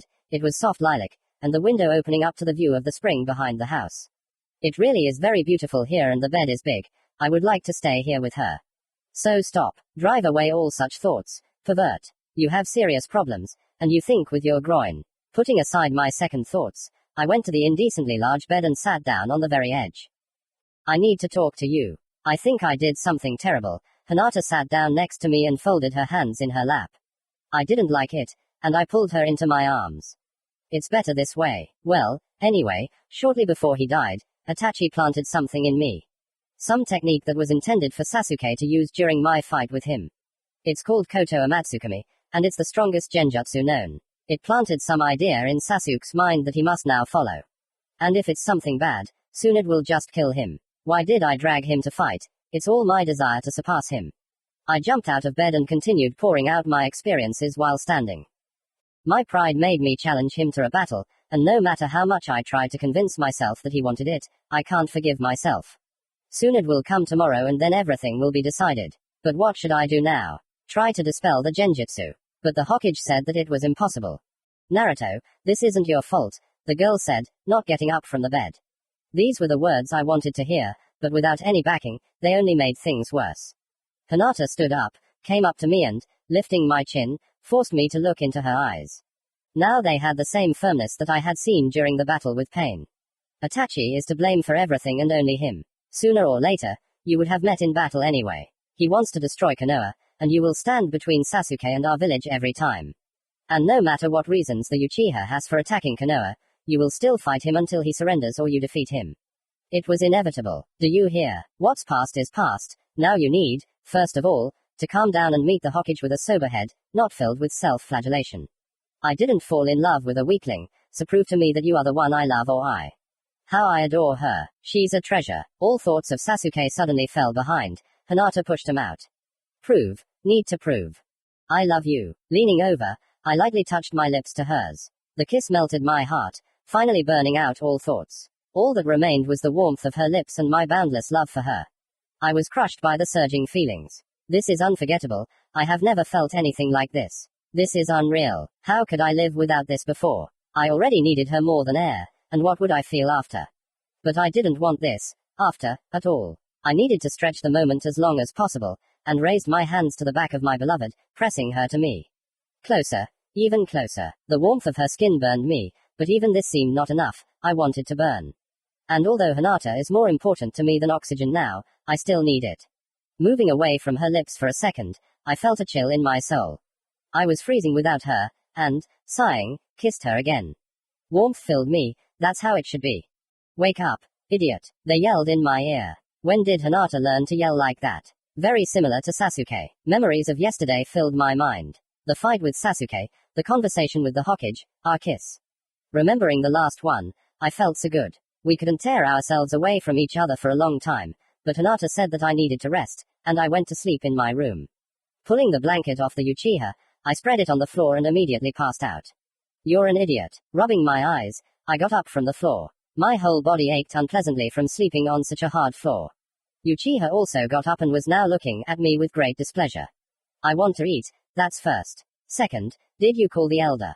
"Yes, he did.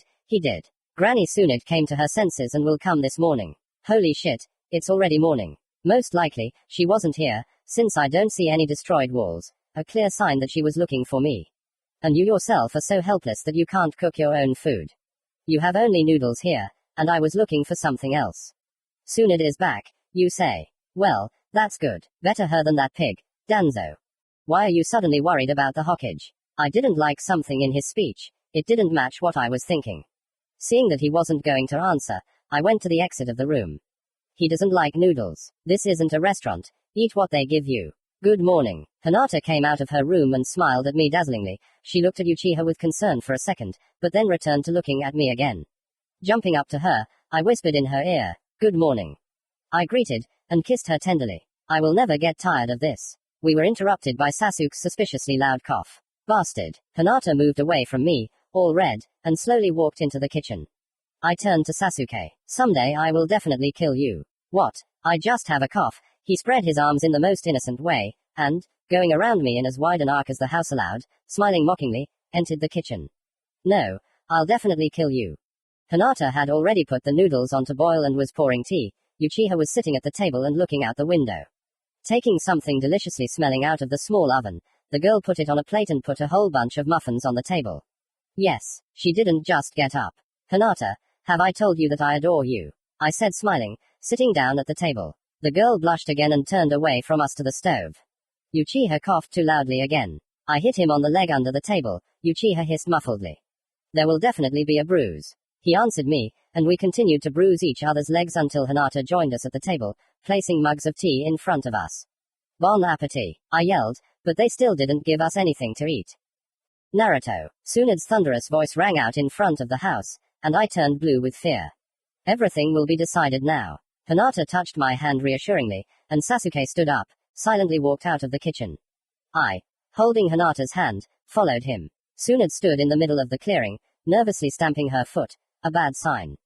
Hokage-sama, I need to talk to you. Alone. Sasuke was unexpectedly the first to begin. Hey, Granny, don't listen to him. What if he wants to kill you? I was indignant. Shut up, Naruto. I can somehow cope with a boy completely devoid of chakra. Let's go, Tsunade addressed Sasuke. They walked away from us and Sasuke began to tell her something. Hinata hugged me from behind, trying to calm me down, but now my excitement was too high. They returned in a few minutes. Granny Tsunade, what did he tell you there? I couldn't stand it and screamed. It's none of your business, the Hokage and Uchiha answered simultaneously. This synchronicity made me wary. Tsunade made several seals. Now it's time to find out what Itachi put into you. Fortunately it's easy as pie, said Tsunade, continuing to form seals at great speed. Their number exceeded 100. Not to say that it was very easy. Having finished, Tsunade put her palm to Sasuke's forehead. He shuddered slightly and began to mutter, "Protect Konoha. Protect Konoha. Protect Konoha." Our jaws dropped. Why would Itachi leave Sasuke such an order? Couldn't Granny have made a mistake in the seal? If I said it out loud, I would have died on the spot. Sasuke continued to mutter until Tsunade took her hand away from his forehead. I thought so, said the fifth. What? Did she expect this? What did Sasuke tell her? Well, now I know what to do with you. Naruto, you are dead and it is better for you to stay that way. Sasuke, you are a renegade and no genjutsu will change that. There are few ninja in the village now who could be compared to you, and there is no one stronger than you too. Killing you would be unprofitable, but returning you to the village is also unacceptable. I see only one way out here.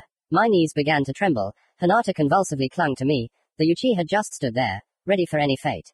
From today on, your personalities are erased. You are now members of Anbu. Chapter 8. The Fox and the Hawk.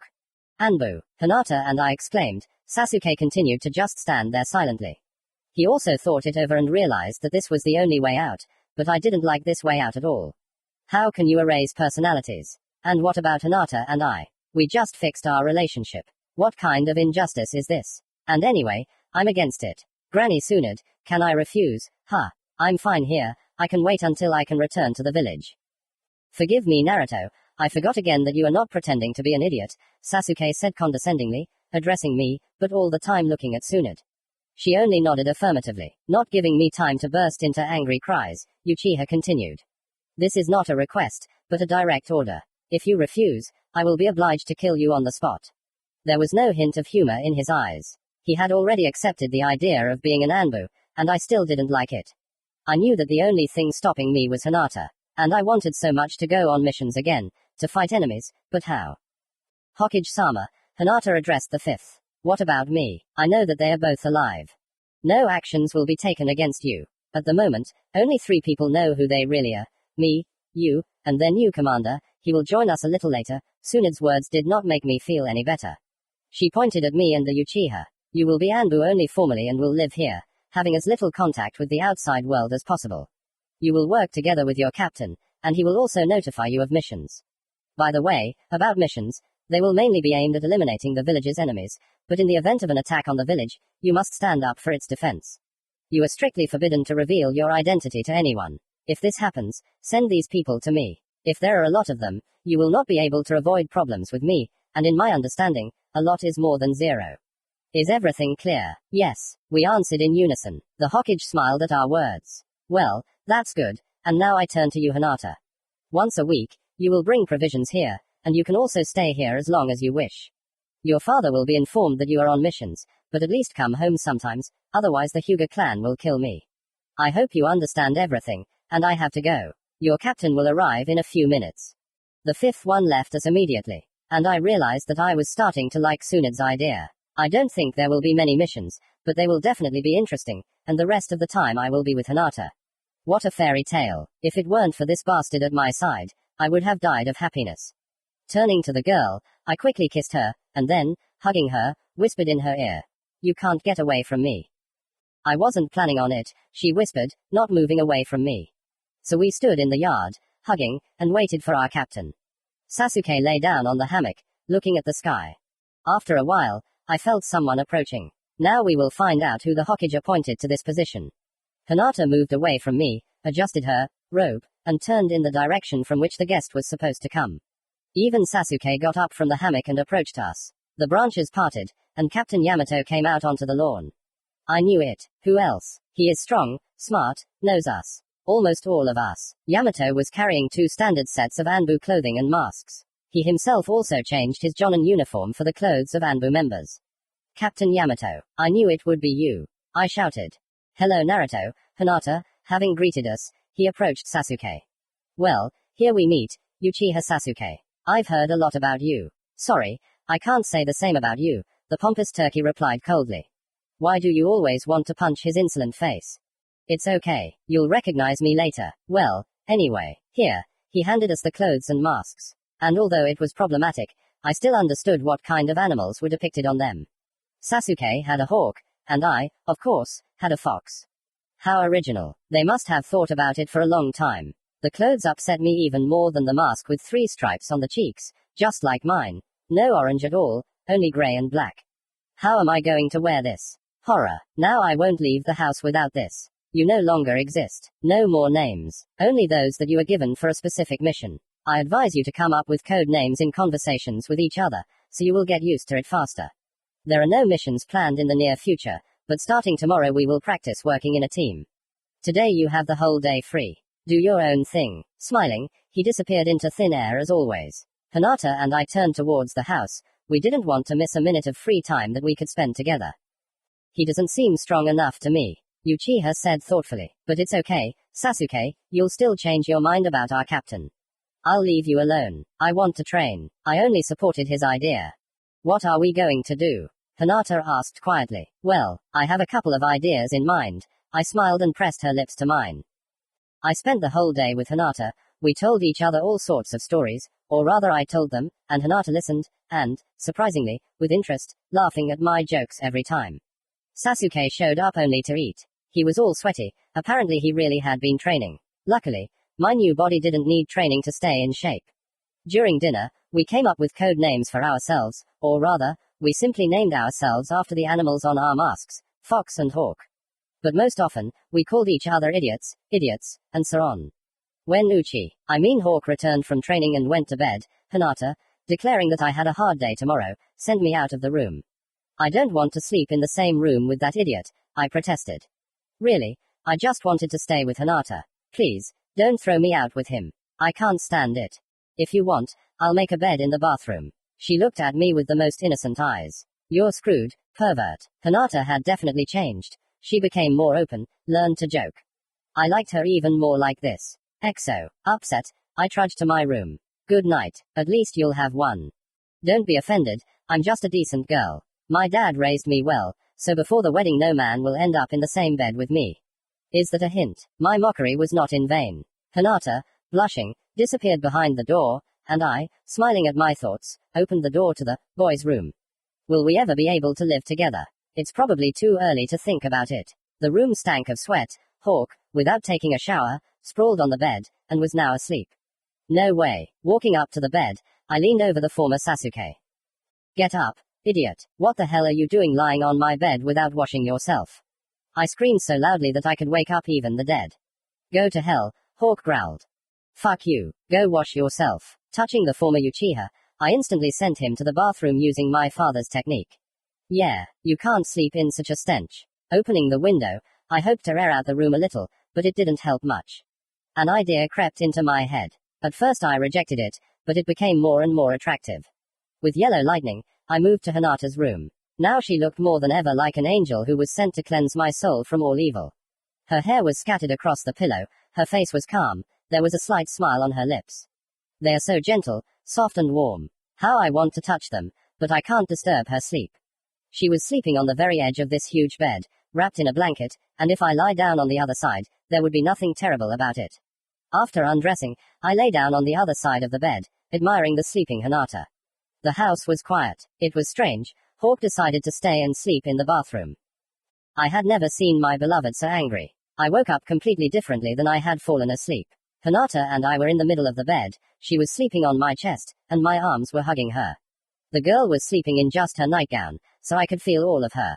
It was nice, even very nice. I didn't want to get up at all, and I just stayed lying there, hugging the girl to me. She woke up half an hour after me. At first, she stretched slightly, and then pressed herself against my chest again. A second later, Hinata jumped out of bed with a wild squeal.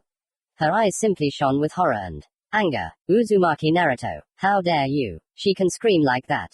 Right now, Hinata was almost an exact copy of her brother Neji. He would have reacted exactly the same way. Blue chakra flames flickered around her palms. Damn it, problems. Grabbing my clothes, I moved to Hawk's room. He looked at me in confusion, apparently woken up by Hinata's screams, who at that moment tore the door to the room off its hinges. Now she didn't look like an angel at all. Her disheveled hair, wrinkled nightgown, and chakra bursting out of her fists made her look like a beautiful goddess of war after a not very successful week. Roaring, she rushed towards me. I'll kill you. Only yellow lightning saved me from a terrible blow. I found myself outside the window, under the trees on the edge of the grove. What is she doing? Where is Hinata, and what is this instead of her? Well, we slept together. It was still completely innocent. Only she doesn't know about it. Hinata, we didn't have anything. I just had nowhere to sleep. The excuses didn't help. And that's why you climbed into my bed. Do that again and I'll rip something off of you with my bare hands. Having shouted this, she disappeared into her room. She will really do it. Hawk was sincerely happy about what had happened. Shut up. I know. Taking the Anbu uniform from the shelf, I went to the shower. The uniform was very unusual, and did not quite suit my youthful physique, in addition to the fact that it was not orange at all. Yeah, like a saddle on a cow. With gloomy thoughts, I got out of the shower and went to breakfast. Hinata, already tidying herself up after a wild night, was standing by the stove. Turning around, she saw me and smiled lovingly and looked sympathetically at my new clothes. The warrior goddess had disappeared somewhere. The incident was over. Forgive me, I whispered in her ear, hugging her from behind. Ha, and you said that no man before marriage. I'll tear it off, she said quietly, still smiling. So, it's not exhausted. Raising my hands, I slowly walked away from Hinata. Sasuke came into the kitchen. Needless to say, the new uniform fit him like a glove. Turning to the window, I saw Yamato. He was standing right under the window, grinning as he looked at the three of us. Captain Yamato, I exclaimed. Everyone present within the kitchen turned to the window. Why are you standing there and not coming in? I'm not sure I can answer your question, the captain said, climbing through the window. Hawk just snorted, and Hinata rushed to Yamato, persuading him to sit down and have tea with us. Excellent, the uniform fits well, everything is fine. Great, is he kidding me? I looked in the mirror and couldn't believe my eyes. In just 15 minutes I had grown about 6 centimeters. My shoulders had become broader, my whole body seemed stronger and more muscular. What the hell? It's not that I don't like it, but it's still very, very strange. Naruto, is it just me or have you grown up? I wasn't the only one who noticed the change. Everyone stared at me, noting that I had really changed and it wasn't just my imagination. I don't know. 15 minutes ago, I was different. I screamed in panic. Turning to Hinata, I noticed her blushing, devouring my body with her eyes. It was the first time I saw such an expression on her face, but it seemed suspiciously familiar to me. That was how girls usually looked at Sasuke, as if undressing him with their eyes. Then it was my turn to blush. Interesting, Yamato sighed. Apparently the Nine-Tails body takes the form that is convenient for you at the moment, and he pulled the old image out of your consciousness, and now. Sasuke dropped the mug on the floor and it shattered into many pieces. Damn, he still doesn't know what happened to me. Yamato realized it too and suddenly shut up. Hinata looked at Hawk in fear, waiting for his reaction. There was none. Then we explained everything to him together, but he only recovered from the shock after a minute, relaxed relatively, still looking at me suspiciously. Having finished our tea and muffins in silence, we thanked Hinata and went out into the yard. As a farewell, the girl kissed me on the lips and went to wash the dishes after us. Sasuke, as always, looked at us with undisguised indifference, but Yamato broke into a smile. He definitely knew about my feelings with Hinata all this time. There is no doubt about it. Well then, have you chosen yourselves code names? Yamato asked, flying up a tree to get out of the grove. Yes, they chose. I am Hawk, the former Sasuke began. Or a moron, I said loudly enough. And I am a fox. Or an idiot.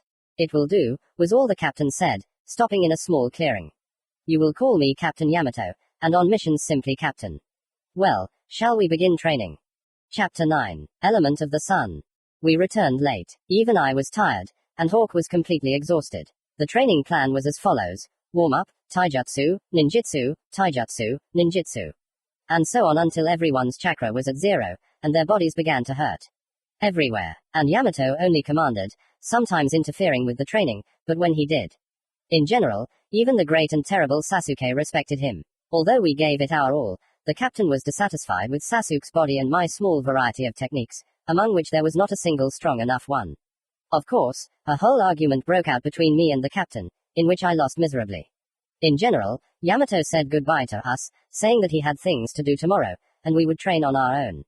Well, yes, of course. It doesn't hurt to dream, it hurts not to dream. The whole day with Hinata. What to do? Go somewhere with her, but I'm dead. We'll think of something later. Hinata met us at the entrance with towels and clean clothes. I love you, was all I said, taking our things from her and kissing her.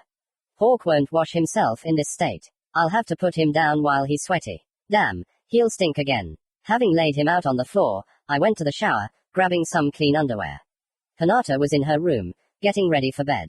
After washing, I didn't recognize myself in the mirror again. What am I now? Not me. I remembered Hinata's look this morning. She was ready to devour me right there, in front of everyone.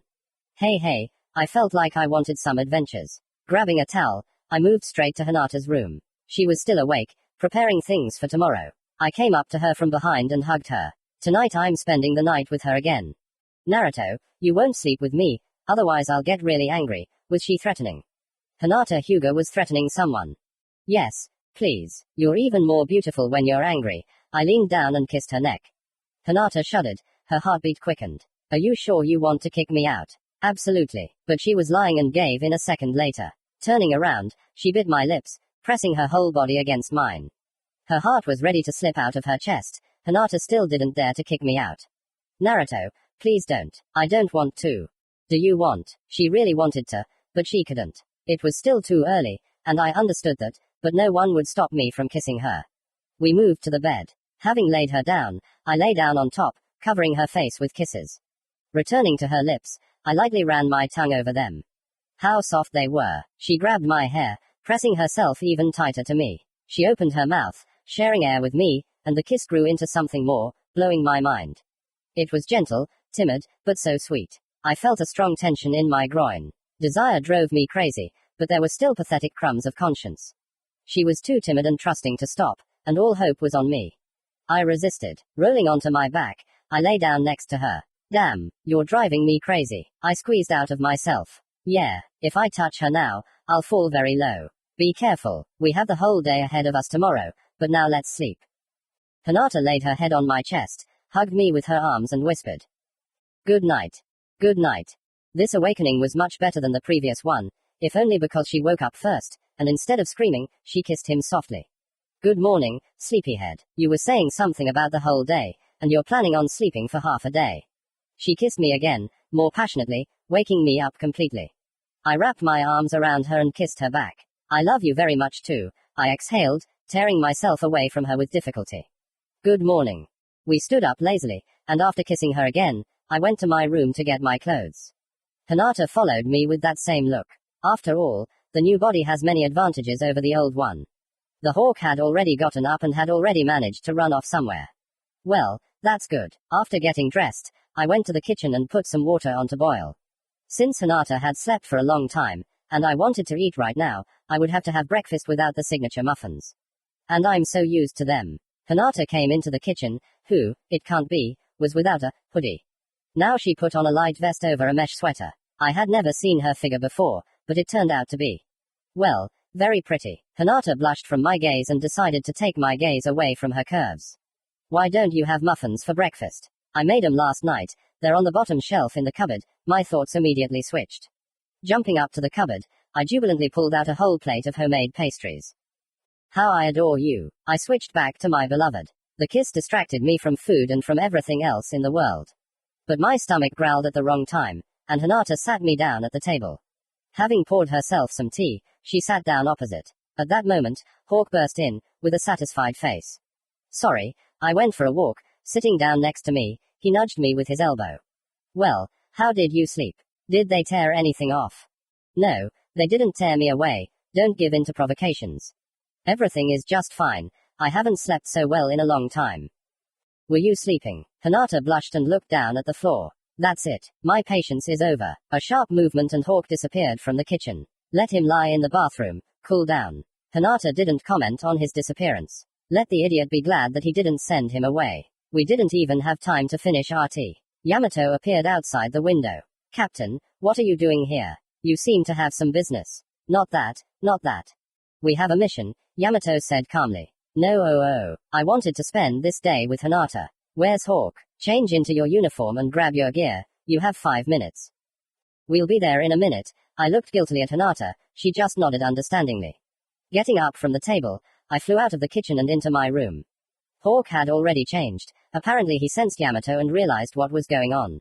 Having found the uniform, I changed in a flash, and, grabbing my gear, was standing on the lawn 5 minutes later. The mask greatly narrowed my vision, which was quite irritating. And the uniform was unfamiliar. A nightmare, and I'll be walking around in this for a long time. So, the goal of our mission is to eliminate one renegade. The captain's words made Hawk feel a little uncomfortable. This is a renegade from the Sand Village, but he made his way into the territory of the Land of Fire and Sand asks for assistance. Now he is in the territory of the Land of Rivers. We know his approximate location. Little is known about the renegade's abilities, but we were told that he is skilled in aerial techniques. Temari or something? I asked. Idiot, in the Land of Wind, there is probably someone else besides the Kazekige's sister who can control the wind element, this pompous turkey. Fox, next time think and then speak, and not the other way around. Yamato's words made it even worse. Let's not waste time. It will take 2 days to get there, and that's if we fly like crazy. During that time, he can disappear. While we're gone, Hinata can go home and calm the clan, outraged by her disappearing on missions. Or maybe not 2 days. I smiled happily in anticipation. I didn't want to part with Hinata for even an hour. Grabbing both of their hands, I moved to the horizon, dragging him along with me. Then again, a lot of chakra was leaving, but now I had a lot of it, in open access, so to speak. Now it was clear why my father didn't travel like that, because he didn't have that much chakra. A couple of minutes later, most of which I spent on short breaks, we were in the Land of Rivers. It's very convenient, Yamato squeezed out. He felt a little nauseous, and to be honest, I did too. But the main thing is that we got here in 2 minutes, not 2 days. A rest stop. There's nowhere else to hurry, and I don't want you to see what I've been eating for the last few days. The hawk supported this idea and collapsed under a tree. I pretended to be the coolest for a few more seconds, but still sat down, holding my head between my knees. A fast, but extremely unpleasant way to travel. Everything was swimming before my eyes, and I was so tempted to show off my diet. Only an hour later did the nausea go away, and we unanimously decided that it was time to move on. There's a village nearby. He was last seen there. It's behind that mountain. The captain pointed to a small mountain a few dozen kilometers away. A moment later we were already on its top, overlooking a small village at its foot. We moved right in front of the gate. My comrades endured this small journey better than the previous one. We spread out around the village, looking for a target and trying to remain unnoticed. We scoured the village, but did not sense chakra any stronger than that of an ordinary person. My attention was drawn to a small crowd surrounding 2 people. One thug was holding another villager by the neck, lifting him off the ground with one hand. How dare you, brat, contradict me? This will be an exemplary punishment. You will all understand what awaits you in case of disobedience. Now the big guy addressed the crowd. A quick movement of his hand, and a horizontal bright scarlet stripe appeared on the citizen's clothes. But I saw that there was no weapon, and I did not feel a surge of chakra. The wounded, but still alive citizen fell to the ground, pressing his hands to his stomach, not allowing his insides to fall out. How much blood was there? Nausea rose in my throat, but I managed to suppress it. It was simply impossible to watch. In the crowd someone was already bending over the ground in a fit of vomiting, others were closing their eyes and turning away. This is definitely the one we need. Maybe I did not feel a surge of chakra, but it was the element of wind. I just knew it. I grabbed a kunai and moved behind the missing nin and struck, but the shinobi dodged and jumped onto the roof. Leaning over the citizen lying in a pool of his own blood, I generously poured chakra into him, trying not to look at the wound, and then rushed after the missing nin. Hawk and Yamato probably sensed my chakra and were now joining the chase. The shinobi jumped from roof to roof, sometimes throwing shuriken at me with a backhand. I easily dodged them and moved, getting closer and closer to him. Chidori. Hawk fell on the renegade from above. His palm, engulfed in lightning, almost reached the shinobi's chest when he dodged and threw Hawk off the roof with a powerful stream of air. A crimson vortex of chakra formed on my palm, but the renegade again interrupted the attack with air techniques. I noticed that he did not use seals at all. Yes, he really is strong. Wooden stakes stretched from the roofs towards the renegade, but he playfully cut them with wind chakra, and then, jumping high, moved to the neighboring roof. There, Hawk caught up with him in a jump forming seals. A giant fireball, passing chakra through his palm, pressed like a tube to his mouth, Hawk released fire chakra twisted into a ball. I noticed several similarities with the rasengan, but fire techniques did not need to be compressed so hard. Great, the renegade will not resist, because the wind only fans the flames. But the shinobi presented another surprise. He created a vortex of wind chakra around himself. It was very similar to the Hyuga clan's technique, only stronger. A dense wall of chakra absorbed the flames, using the wind element for defense. The first time I see this. How else can you overcome the wind, if not flames? A plan formed in my head, but there were too many holes in it. I'll have to hope for the best. Shadow clone technique. 2 clones appeared, which began to concentrate chakra in my palm. It is dangerous to do this in the village, but there is no other way. A crimson rasengan formed in the palm, with tongues of flame dancing in the center, surrounded by snow-white wind chakra, which swirled at such a speed that the eye caught its image only at certain moments in time. I felt something awakening inside me and sending chakra to my technique. The tongues in the center of the ball began to increase and protuberances appeared. Like on the sun, the heat from the technique burned my palms. The element of fire. 9 tails. He did it. Your mother. What do you call it? It's like an improved genome, a new element. What do you call it? What does it look like? It's like power in its purest form, strength, energy. I raised this small sun surrounded by swirls of fire, driven by the wind. Element of the sun. Supernova. Chapter 10. No witnesses. The shinobi looked at my new technique with fear. Yamato and Hawk wisely decided to move away. I felt my technique completely, felt the chakra swirling in my palm, accelerating faster and faster. I realized that I didn't even need to approach the renegade to attack. Concentrating, I weakened my restraint in one single point. Emitting a hum that destroyed eardrums, a huge protuberance reached out to the shinobi. He tried to protect himself with the wind element, but the loop of pure energy was inexorably approaching. The loop swirled around him, burning, but froze a millimeter from the surface of the skin. The renegade froze, afraid to accidentally touch the flow of energy, and had no doubt that it would instantly kill him, if anything. Surrender. You can't escape. Of course, he understood this without my words, but I wanted to somehow sum up our battle. Hawk and Yamato landed next to me. You'll wait for the Anbu from Sand, and they'll decide what to do with you. Impressive. I guess I can't complain about your lack of strong techniques anymore. Fire and wind. Did I get that right? That's very interesting. The captain couldn't take his eyes off the mini-sun. I guess it's time to disband your technique. Yamato extended his hand towards the renegade, and a wooden stake appeared from his palm. The captain intercepted it and rammed it into the shinobi's head. Before I could comprehend anything, the renegade was already dead. Having released the technique, I turned to Yamato. Captain, why did you kill him? I wasn't against it, but I didn't understand his actions. The 5th Hokage's order. We must not leave any witnesses. There was a chance, however small, that he would escape from the Sand Anbu and tell someone about you. A person in the know would understand who you are. It was clear from him that he completely agreed with Tsunade's decision. Unlike me, eliminate witnesses. What is Tsunade thinking? Killing everyone just because they might recognize me is atrocity. Is it really that important that no one knows that I'm alive? I won't let all these people die because of me. Talk to the Hokage. If she doesn't cancel the order, I'll come to the village and everyone will know that I'm alive. Shut up, idiot. The world doesn't revolve around you. Strangely enough, Hawk burst out for the first time in my memory. He was definitely changing. He no longer cared about everything. If everyone finds out you're alive, you'll draw Akatsuki's attention to Konoha again. Remember what pain did just to find you. Well, listen to me, they can do worse, you selfish idiot. If people sacrifice their lives and their morals for you, you should respect the decision and their principles, and not act like a little child and scream, no one should die for me.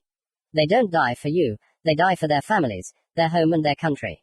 It's just that all of this depends on you, that's why you're important to them. Sorry, he's right, they're all right, except me. But I'll still, if possible, look for ways without human casualties. I'll be responsible for my own mistakes.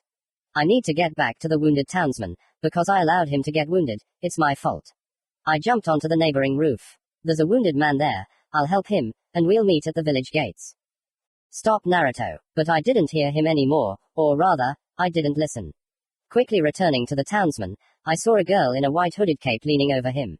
She was saying something soothing to the wounded man, and the crowd around hurried away, and the street was empty. Jumping off the roof behind the girl, I went to the very edge of the pool of blood and tried to see the townsman over the stranger's shoulder.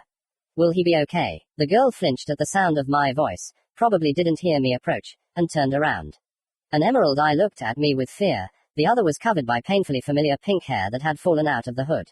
Your mother. The world swam before my eyes and narrowed to one point, and then unfolded before me again.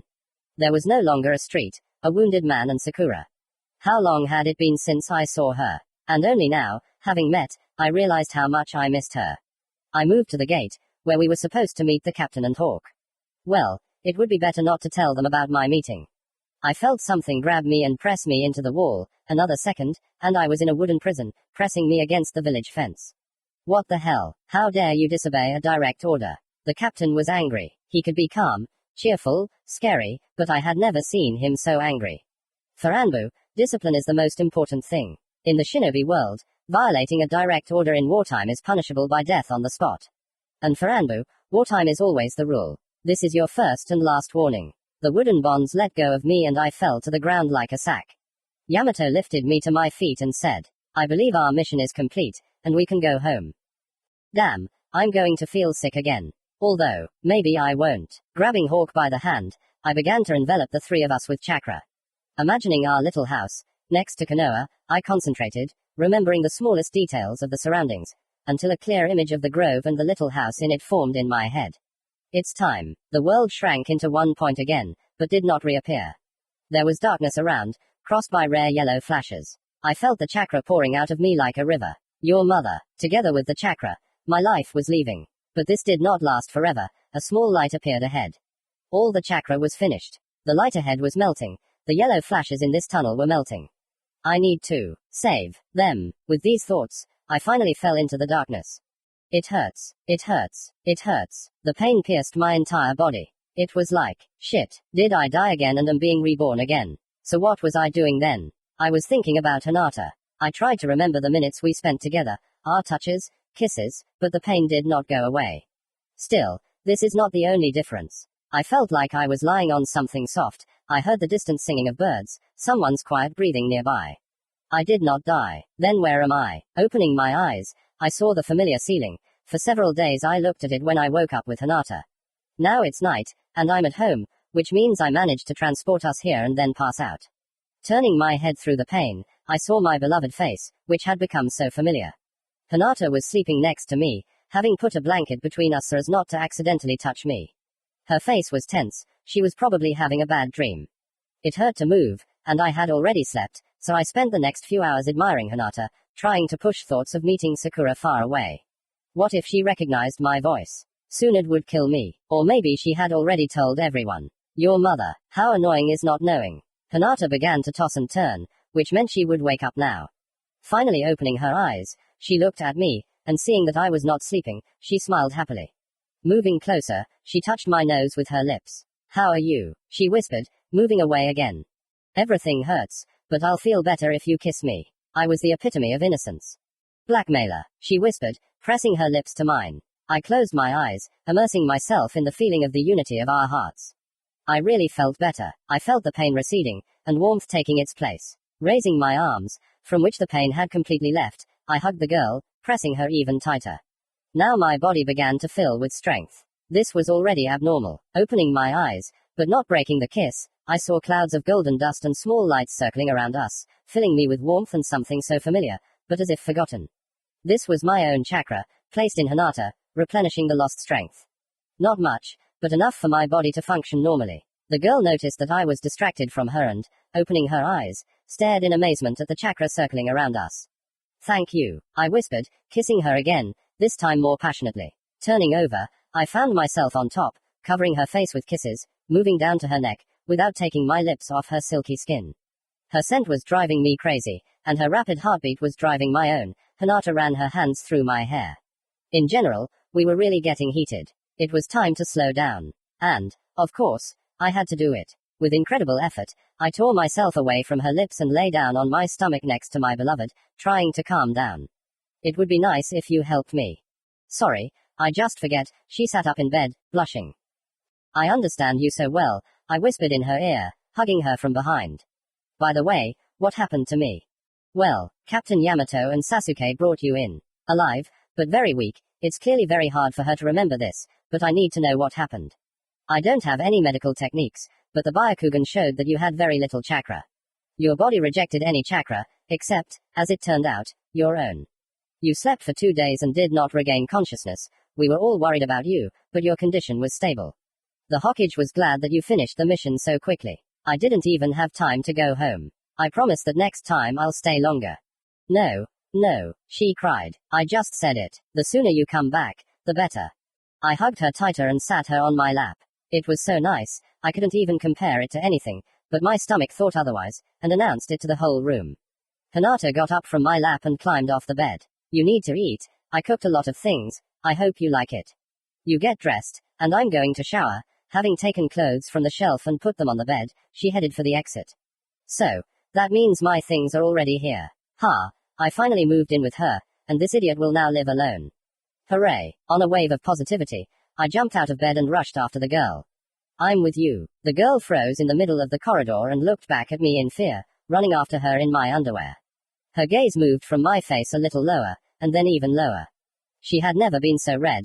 I even started to laugh. I'm kidding. You should see yourself now. Hilarious. Hinata, still blushing, staggered a little into the shower. Returning to the room, I put on a not quite my orange-gray jumpsuit. Someone had altered it for my new build. I suspected it was Hinata. Rushing to the kitchen, I climbed through all the shelves and cupboards and pulled out all the edibles that were there. Hinata, now looking like a close relative of a cancer, walked into the kitchen, trying not to even look at me. Damn it, this is incredibly delicious. I wish I could always eat like this. I hope the girl understood my hint. Having eaten my fill, I jumped up to her, hugged her and kissed her gratefully. And where a hawk and the captain? By the way, did Yamato or the idiot ask you to pass me anything? Oh, I completely forgot. Yamato said that Sakura and Kakashi came to the Hokage and asked strange questions about you. Her words blew away all the good mood like the wind. Chapter 11. Cracks in the Legend. Part 1. Visit to the Hokage. I have to forget. Sakura and Kakashi-sensei just dropped by to see Granny. They don't know I'm alive. They just decided to remember me, out of the blue. Who am I kidding? Who? Myself. Hawk was right when he said I was an idiot. Fox, concentrate, or you'll blow the whole mountain to pieces. Yamato yelled. Well, yes, of course. It's dangerous to get distracted when you have pure energy in your hands, and a lot of it at that. It was already evening, the training had been quite long, but the light from the mini-sun was bright enough. Come on. With a roar, the protuberance created by my new technique crashed into the stone, sawing it into 2 even halves in a split second, like a knife through butter. Yes, my new technique is powerful. Besides, no one knows about it, and during the fight no one will think that I am me, but I could not control it well. After a few minutes, the technique would get out of control, and begin to try to destroy everything around, including me. Over time, I found a way to increase the time the technique could be used. As before, the solution to all problems was shadow clones. While I was directing the attack, they held back the excess energy that was trying to escape from the ball. But the most beautiful thing about this technique is its range, and the further I sent the protuberance, the larger it became in size, although it lost a little power. In general, I could have cut down the top of the neighboring mountain, but this would have been noticed in the village. Besides, this technique required colossal amounts of chakra, which, although I had, tended to run out. And now the metal. The captain managed to shout over the hum of the equipment, and I aimed the blow at a pile of iron beams nearby. I did not notice a significant difference between soaring stone and iron. Excellent. Disband the equipment. Smiling gratefully at the captain, I absorbed the energy that I was feeding the mini sun back. I burned my hands a little, but it's an acceptable price for the power. I've never encountered such a complex and destructive technique in my life. It's even higher than rank S, because I'm the first and only ninja biju, so before me no one had so much chakra under complete control, and had such power over the nature and form of chakra. Yes, this is an absolute weapon. Power, enormous even in its raw form. The ideal form is rasengan, plus a mixture of fire and wind chakra. Something tells me that even the sage of the 6 paths did not have anything like this in his arsenal. This is definitely the second of 2 things, well after hinata, for which it was worth going through reincarnation. They will definitely hunt for such a powerful technique. But that's stupid. Tailed beasts will never study to be ninja. Well, that's it. The technique is safe. It will never be repeated or stolen. So, now we need to figure out how your technique will behave when interacting with the elements. Something about this beginning makes me nervous. The captain is definitely planning something terrible. We've already tested it in the wind, water and earth are on me, and Hawk will test fire and lightning. We've figured out what this technique is like in attack, but can it be used for defense? Well, let's go. What? I'm not ready yet. The clones began to hastily create Rasen Shuriken, and Kyubi, who had declared a boycott on me, began to pour in fire chakra. Sun release. Supernova. The little sun, which had already become familiar, was ready for battle. The blow was not long in coming. The ground shook under my feet, several decent-sized rocks burst out of the soil and rushed towards me, but they crumbled against the hot airflow of energy, bursting out of my hands and forming a ring of fire around me. The next point was lightning. Hawk decided to use something from the new arsenal that we had been developing together. We tried to combine the elements of fire or lightning with rasengan. But we faced 3 problems. Hawk could not do rasengan, he could not twist the flame into a small ball, and the lightning simply appeared in one or several points, and there was no talk of twisting them. But in the end, we got an extremely strange, but quite powerful technique. And now Hawk stood on the other side of the training clearing, holding a large, but not at all dense rasengan with both hands, the center and surface of which emitted discharges. Lightning release. Thunder bomb. Sasuke yelled, releasing the technique, which rushed towards me like a bullet. This is dangerous, very dangerous. Using the same trick as with the long-range attack, I increased the prominence in size without weakening its total power.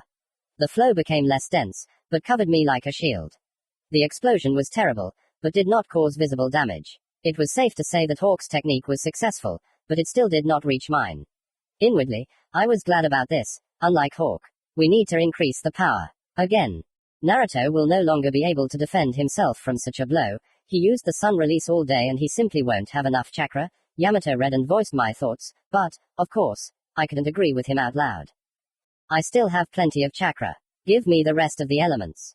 In general, I was not disappointed in my technique. The water evaporated, and the fire was completely absorbed, increasing the power of my pocket sun, to my joy and Hawk's disappointment. Yamato was quite satisfied, and, allowing me to rest, began to train with my partner. Now it would be good to find out how Hinata is doing. Almost all the time I was busy or we were close, and I haven't done this for a long time. Sending my consciousness flying to my girl, I discovered that she was not far away. What is Hinata doing here? Returning to my body, I lay down on the grass, waiting for her to arrive. The girl came in a couple of minutes later, holding a bag in her hands, and I assume with food. Hooray! Hinata! Jumping up from the ground, I kissed Hinata, and after examining the package, I thanked her for the visit and for the food. I hadn't eaten anything all day. The captain and Hawk joined in emptying the presents, a minute after me. Captain Yamato, Hinata said quietly, as always. The eagle brought a message from the Hokage, in which she orders me and Naruto to come to the village to talk to her about him following the legend. There was a reason why her voice broke. Oh, there was a reason. She was thinking the same thing as me. The Hokage had decided that our relationship could end badly for my cover story. But besides Hinata, I suspected that the problem was also with Kakashi and Sakura. Holy shit. Everything was so bad. I was done for either way. If the reason for this conversation was about my relationship with Hinata, I would kill myself, and if it was about Sakura, then soon it would kill me. Holy shit, holy shit, holy shit. Of course. Go. The captain looked at me with regret. He also suggested the first option. It's good that Hawk doesn't care about anything, otherwise I would have killed him on the spot. You've played too much. Lovebirds. Oh. That contemptuous look again.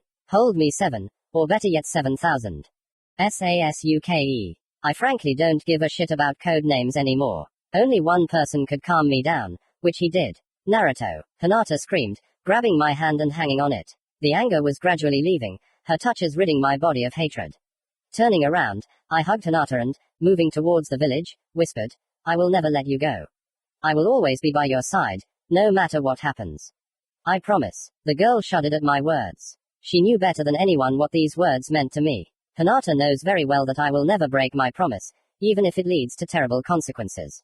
She will definitely ask me to go back on my promise. You don't even have to ask. I won't take my words back. I love you. She definitely wanted to argue with me about my promise, and I knew I would lose, so I occupied her mouth with a kiss, putting all my love into it and trying to knock all unnecessary thoughts out of her head. I succeeded, and Hinata, forgetting about everything, responded to the kiss, pressing her whole body to me. Without breaking away from her lips, because I understood that this could be our last kiss, I moved to the roof of one of the village buildings, and then to the room of the residence, where we met with the Hokage the last time I was here. Finally, breaking away from Hinata, I sat her down on a sofa by the wall and sat down next to her, continuing to hold her hand.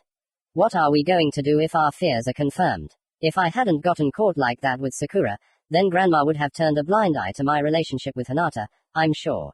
The seconds of waiting felt like hours. Where is she going? She was probably informed that we had arrived. Finally, the fifth Hokage entered the room, kicking the door down with a bang. She was, to put it mildly, not in the mood. Convulsively clutching Hinata's hand, I felt the remnants of my soul, waving its hand, go to live in my heels. Chapter 11. Cracks in the Legend. Part 2. Desire. Naruto, what did I tell you about the number of people who should know about you? Granny jumped up to me, grabbed me by the scruff of the neck and lifted me off the ground. I can explain everything, I croaked. Just a little more and she will strangle me. No need to explain anything, soon'd let me go, and I fell to the floor, and looking up guiltily, I realized that she was smiling. Smiling. Maybe she was anticipating some kind of terrible reprisal. Well, Sakura was so sad that I couldn't resist and sent her on a mission to the same village as you, the Hokage said, still smiling. What is she talking about? I must have a fever, because I stopped understanding anything. Hinata also couldn't understand what was going on. And she didn't know anything, she was even worse. Well, I couldn't break my own order. So I decided that it would be better for you to get caught than for me to tell her that you were alive. Did you set this up? How could you? I've worn out my nerves, and they won't recover. I was interrupted by someone's footsteps behind Granny. Sakura was standing in the doorway, as always in her high boots, blue skirt and burgundy vest over a beige blouse. She hadn't changed at all. Although the period was short. Yes, I can judge by myself. The girl silently approached me, looking straight into my eyes. How would she react? Sakura-chan. You made me worry, asshole, she said, and hit me on the head. I let out a strange sound, and the floor rushed towards me, but the pink-haired girl caught me and hugged me. She put one hand on my neck, and the other rested on my back. Looking at Hinata, I saw joy in her eyes for me, because I had found a friend again. Thank you. Sakura didn't say anything else. And rightly so. Why remember my death, those days when she thought I was dead? Now she thanked me for the village, and for her own life, and for my return. I didn't go into too much detail. I decided to do it at the meeting, that's why I invited Hinata. The fifth began. So none of my fears came true. Hooray! Hinata breathed a sigh of relief behind me. She'll tell Sakura everything, but more gently. Your story is turning out pretty scary, Naruto. Well, I have to go. Oh. By the way, Kakashi couldn't come, but I suppose he can be brought up to speed too. Everything went surprisingly well. Hinata spent half an hour telling me about my reincarnation. At first, Sakura had the same reaction as everyone else. She was scared. But over time, she understood everything and came to terms with my new form and appearance. When the story reached Sasuke, Hinata looked at me and saw only one word in my eyes: no. It was hard for her to lie, so she omitted part of the story, well, the part when she found out I was alive. After a while, we parted ways, as Sakura had a lot to think about. Now Hinata and I were getting ready for bed. There was no free space in our heads, we were thinking about Sakura. When we were already in bed, Hinata asked, Naruto, why didn't you tell me that you met her? I was also interested in the answer to this question. Well, I can't say that I was afraid that Hinata would be jealous. It was my mistake, and I was afraid that you would scold me. Yes. You have to look for a more idiotic excuse. Hinata is far from stupid and probably realized that I was lying, but, of course, she did not show it. She only turned to me and whispered, "You can tell me everything, and I won't be angry with you." What an ambiguous phrase, just creepy. She said it, calming me down, if what I said was true, but at the same time asking me not to lie to her. Very clever. I needed to distract her, and for this I had a reliable, proven method. Moving closer, I kissed her, hard, passionately. Hinata resisted my tactless method of ending the conversation for some time, but gave in and responded to the kiss. I was already excited, but I understood that it was too early to let her go. Pressing her even closer to me, I ran my hand along her hips. The almost weightless nightgown rode up, and I realized that she was without underwear. Damn, I tried, but the locomotive could not be stopped. The kisses went lower, even lower. How annoying this nightgown is. But the last barrier of will still resisted and did not allow me to tear off her clothes, even though they were so thin. I was lying on top and her hips were clasping my waist, exciting me even more. The quiet moans that sometimes escaped her lips only made it worse. The rapid beating of her heart seemed to whisper that she was now as tense as I was. What was she doing? She should be helping me, not the other way around. She can feel how excited I am. I am pressing myself so close to her. She should have already realized that I might not be able to stand it. Naruto, I love you. Why did she say that? The last barrier of will was successfully swept away by the wave of desire. I couldn't hold back. Why? She clearly made it clear that she wanted this too. Why should I stop? With these thoughts, I tore off her heavily wrinkled nightgown and, slightly moving away, looked at her. Hinata was perfect. It was as if she was created by hand, bringing every detail to perfection. Everything about her drove me crazy. Feeling her hand pulling my panties, I realized that I was not the only one who lost my mind today. A gentle kiss, calming, revealing to us the full depth of our mutual love, the last thing I remember. When I woke up in the morning, I found that Hinata and I were completely well. Memories of last night quickly ran through my head, but there were very few of them. What happened? Good morning, Hinata said and kissed her tenderly. When did she manage to wake up? What happened last night? So many questions. Thank you. Hinata, what about us? I was very afraid to say it out loud. Well, that. No, you stopped in time. I don't remember that. What do you mean, stopped? Hey, you promised to help, but you only made things worse. I'm sorry, I couldn't calm down, you were so close, everything inside me rose up so much, and it was like I went crazy. Hinata whispered quietly, blushing again. You didn't even try. Seeing how scared she was that I was angry with her, it seemed to me the right decision to change the subject. What happened? Well, when I took off yours. Well, you just passed out. At first I was incredibly offended, but then I was happy. I passed out. At that moment. It would be funny if it weren't so weird. Why did this happen to me when I felt like nothing could stop me? It was me who knocked you out. That's it. I said what I wanted. Goodbye, please don't disturb me. When did QB learn to joke? I tried to squeeze an explanation out of him, but he blocked his mind from mine. Well, that's good, was all I could squeeze out. Having felt the apartment with my consciousness, I did not find Hawk. It's good that he is not here. Hinata timidly got up and, wrapping herself in a blanket, rushed into the shower. What didn't I see there? Pervert. And fighting with myself, I still did not understand whether I lost or won, but, in the end, I followed Hinata. The water was already turned on in the bathtub, and the door was locked. Using my father's technique, I moved to the bathroom. Behind the curtain, under the streams of water, she was standing.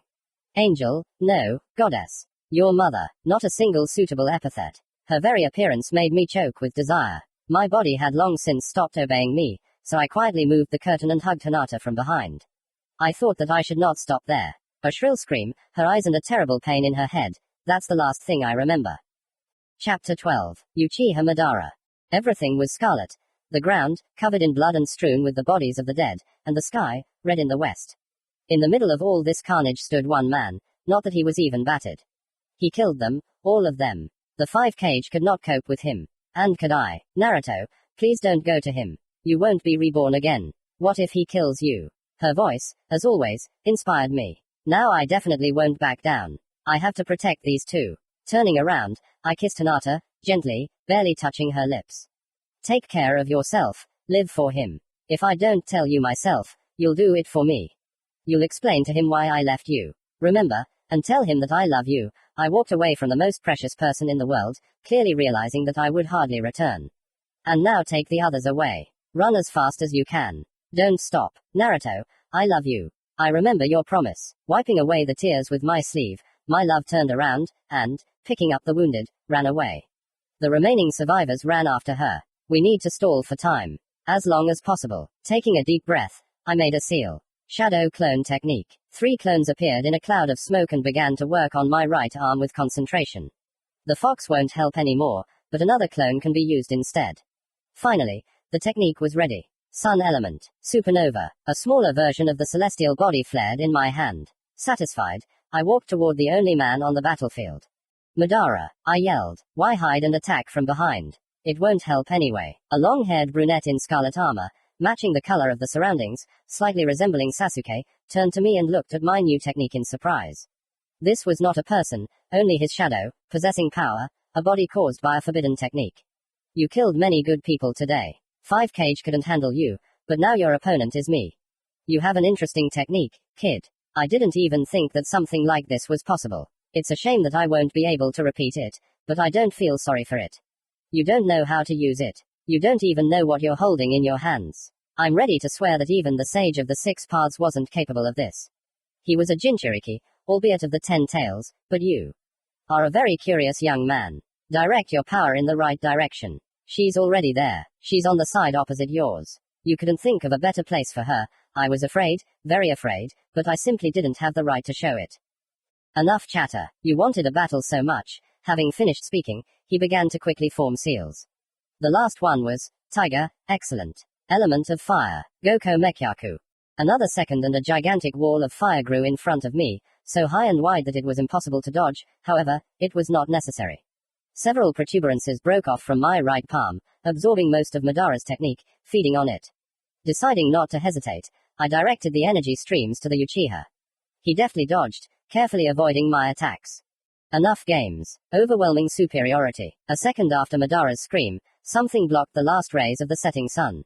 HUGE-MOTHERFUCKING, ball of earth was falling on me from above.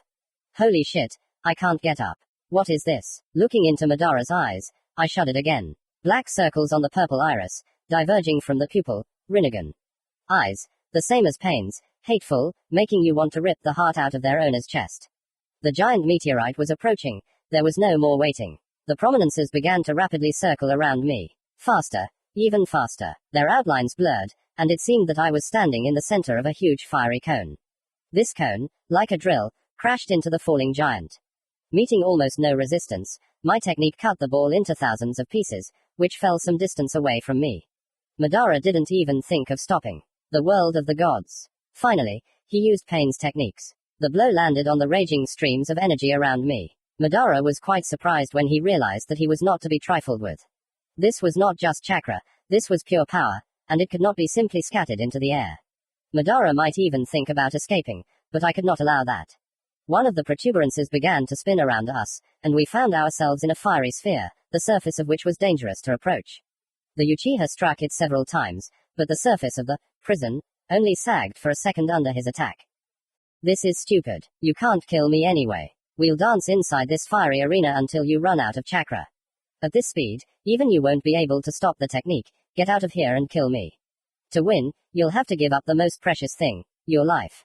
I heard that you already died, but were resurrected in the body of the 9 tails, but that won't work now, you understand that. And I even feel sorry for you. Do you think that life is the most precious thing to me? Well, I will disappoint you. You are mistaken. I have a beloved one who carries my child inside her, and they are the most precious thing to me. For their sake I am ready to die. I raised my hand up. Madara froze, waiting for my next move. Hinata and the survivors had moved far enough away, we could begin. Frozen motionless, I began to gather natural chakra. It had been so long since I had done this. Holding it in myself for just a moment, I immediately directed it into my left hand. A rasengan appeared in it, sky blue in color, so familiar, but still a little forgotten. Sun release. Supernova flash. I yelled, joining my palms and lowering them into the ground. While my body evaporated, not leaving even ashes, Hinata's face, as always, shielded me from the pain. I screamed in pain. Flames were spreading through my body. I scream, I feel pain. Am I still alive? Thoughts were racing through my head. The battle with Madara. How did it all end? Madara, why did I fight him? He died a long time ago. Naruto, what happened? That voice. Hinata, she's okay. It can't be a hallucination. I felt her next to me with my whole being. Naruto, it's a dream, it's just. What is it? I heard fear in her voice. What happened? Opening my eyes, I looked at her beautiful face. She was hanging over me, tears streaming from her eyes. A dream. Was I sleeping? What happened? Hinata was bombarded with questions, but now she was unable to say anything, and for some inexplicable reason it was painful for me to speak. Crying, she lightly touched my shoulder. Her touch sent pain throughout my body. What's wrong with me? The girl, trembling, pulled her hand away, and, bursting into tears even louder, screamed shrilly. Help, she screamed, literally choking on tears. The captain and Hawk burst into the room, ready for battle. But when they saw me, they rushed in horror to the bed where I was lying. What happened to him? How did he get burns? The captain asked Hinata, but all he heard in response was sobs. Burns? What the hell burns? Hawk, get Hinata out of here, calm him down and find out what happened, but before that, send a message to the village to send a medic. I'll try to do something in the meantime. What's going on? I don't understand. Was I sleeping or not? Who the hell knows? Yamato, meanwhile, tore the sheet, soaked the pieces with water techniques and applied them to my skin. There was temporary relief, but my body continued to burn with fire, and the captain could not do anything about it. So what happened? Will someone explain it to me? You saw a dream that wasn't a dream. The thunderous voice of Kyubi rang out in my head. What the hell is he talking about? We, the Biju, sometimes see them, and you, as a part of me, now see them too. Your body projects your mind onto itself, only at a different moment. You call it a vision of the future, but only for us the vision remembers not only the mind, but also the body, because it is the body that transmits the message. Kyubi left again, leaving me alone with my thoughts. The future. This is my future. To die without hope of returning, but what separated Kyubi and me? I didn't have time to ask. But Hinata, will she have a child? From me? Yes. Just for this, I agree to such a future. Thoughts of Hinata and our life together drove away thoughts of pain, as always. I didn't know how long I lay like this, but the pain did not subside. Kyubi's body could not heal the wounds, they were probably too serious. Finally, I heard someone enter the room and rush to my bed. What's wrong with him? It was Sakura. Tsunade probably decided that it would be better for her than anyone else to know that I'm alive. But what if she finds out about Hawk? She won't survive it. Well, at least she'll definitely go crazy from happiness or anger. I wonder what's faster. We don't know. Hinata found him. And I need to replace Hawk and try to find out what happened. Hawk needs to run errands. Yamato wriggled out and left. So Sakura doesn't know that Sasuke is here. She was no longer interested in who this Hawk was and what business he had there. She decided that treating me was more important. I would gladly tell you everything I know, but I couldn't open my mouth. Emerald eyes looked at me sympathetically, and a soft green glow burst from Sakura's hands and enveloped me, dulling the pain. What happened to you? I can't handle this alone. Even Tsunade-sama can't handle this alone. Leaving Sakura to do her job, I sent my consciousness flying. Finding myself in the kitchen, I saw Yamato trying to calm me down, or rather, not me, but Hinata. I left her body and appeared in the air next to her. Yamato stared in amazement at me, now consisting of millions of glowing golden lights. Naruto. I answered the captain's question with a nod and turned to Hinata. She looked at me lovingly with reddish, tear-stained, but still beautiful eyes. I smiled and directed a stream of chakra onto the table. Words burned with chakra appeared on its surface. Hinata, I'm fine, just a couple of burns. I'll heal and explain everything. I need your help, like when I was dying after the mission. So, chakra needs to be saved. I returned to my body, near which Sakura was working without much success. A second later, Hinata flew into the room and confidently walked to the bed, leaned over me and kissed me tenderly, lovingly transferring her strength to me. Hinata, what are you? Sakura started to scream, but fell silent. She saw the golden flames surrounding us, pumping me with power. The pain receded, just like then, and I was able to respond to the kiss. The flames became brighter and already filled the entire room with a soft light. A few more seconds of bliss, and Hinata moved away from me. The light left with her kiss. The girl, blushing, moved away from me. I had not fully recovered, but I felt much better. Sakura expressed the general opinion. Holy shit. Staring at Hinata with distrust, she walked up to me and began to examine the state of my health. Hinata, I'm afraid to even imagine what you did, but he should be very grateful to you. Chapter 13. Outsiders. Lying in bed all day is really annoying. A brilliant word, by the way. Hawk didn't show up anymore, since Sakura didn't even think about leaving. Now he and Hinata whispered about our relationship all day long. At first, I followed them, but over time it became sickening. Well, my brain is not prepared for women's talk.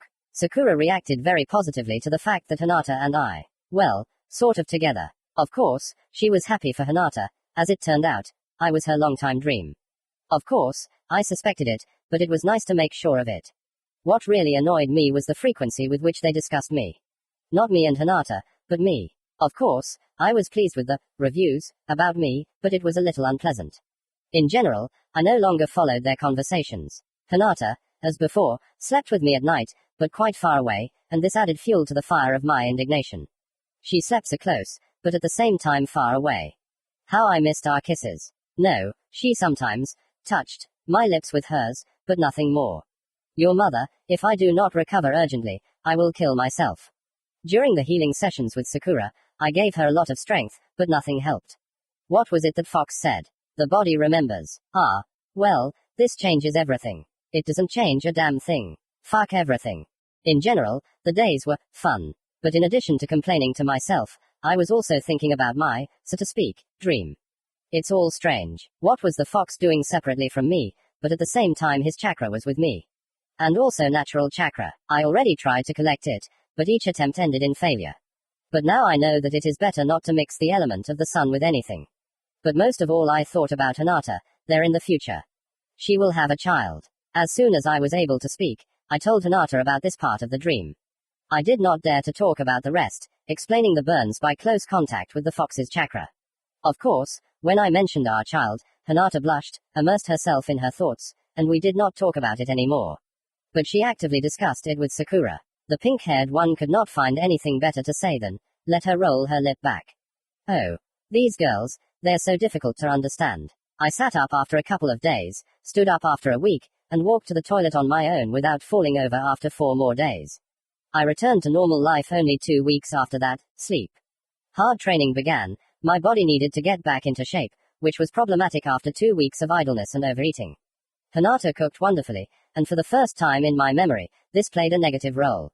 I saw Hawk only during training. He was even gloomier than usual, because he could no longer even sleep in a normal bed. I recovered, but Sakura still came every day. Soon it forbade Hawk from showing up in her sight. But I knew better than anyone that my partner's patience was not limitless. Our training was bearing fruit. We created several joint techniques, quite powerful ones, developed dozens of combat tactics and learned to anticipate each other's moves. In general, we became a team again, but we felt that it was not enough. Something, or rather someone, was missing. But the Hokage's order is the Hokage's order. Sakura and Kakashi, who was forbidden to come here, will no longer be with us, because we are now Anbu. Anyway, the fun started a couple of weeks after my recovery. We trained. Rasengan. Chidori. No, we weren't fighting, we were simultaneously creating our techniques and combining them. We wanted to create a more advanced version of the Thunder Bomb, but it didn't work out so well. The explosion threw us apart. Having hit the ground painfully, I stood up again and approached the Hawk, for the 10th time. Hey, idiot, I warned you that wouldn't work. We need a different approach here, which was literally hammered into my head after the 7th head landing. Our idea had a shitload of holes. Firstly, Chidori and Rasengan are 2 different techniques to be combined ready-made, rather than cooked together. Secondly, Hawk had already tried to do it alone, but he failed miserably. And thirdly, that idiot wanted the technique to be long-range. To launch the Rasen Shuriken into flight, I had to maintain the rotation of the chakra in it, even at a distance, feel the chakra as if it were in my palms. Hermit mode, in which I was cooler than any sensor, helped to do this, but now. Hawk is definitely an idiot, but I forgot the word, surrender, long ago. So much pathos, and so little sense. I have an idea, but I'm not sure that the technique will be long range. Anything, as long as it works, I don't want it to turn out that we wasted the day. In short, you will be my clone, as if I were creating Rasen Shuriken. You will concentrate the lightning chakra, my clone will give the chakra the necessary shape, and I will power it all like a battery. The idea, in my opinion, is amazing, but Hawk took it all very skeptically. After thinking for a bit, he decided that it probably couldn't get any worse. Thank God that we thought of not trying to mix Chidori and Sun release, otherwise the end of my dream would have come a little earlier than planned. I see, I don't have a choice. I summoned a clone, who stood to my right, my partner stood to my left. Let's go. A stream of chakra rushed to my palm, my clone quickly twisted the chakra into a ball, and Hawk, with sharp blows of his fingers, from which small sparks flew, pumped lightning chakra into the technique. The training clearing was filled with the sounds of a bird choir. These were no longer thousands of birds, probably millions. I felt how the technique was filling with power, but it was missing something. The lightning chakra refused to combine so easily with the QB chakra. A catalyst was needed.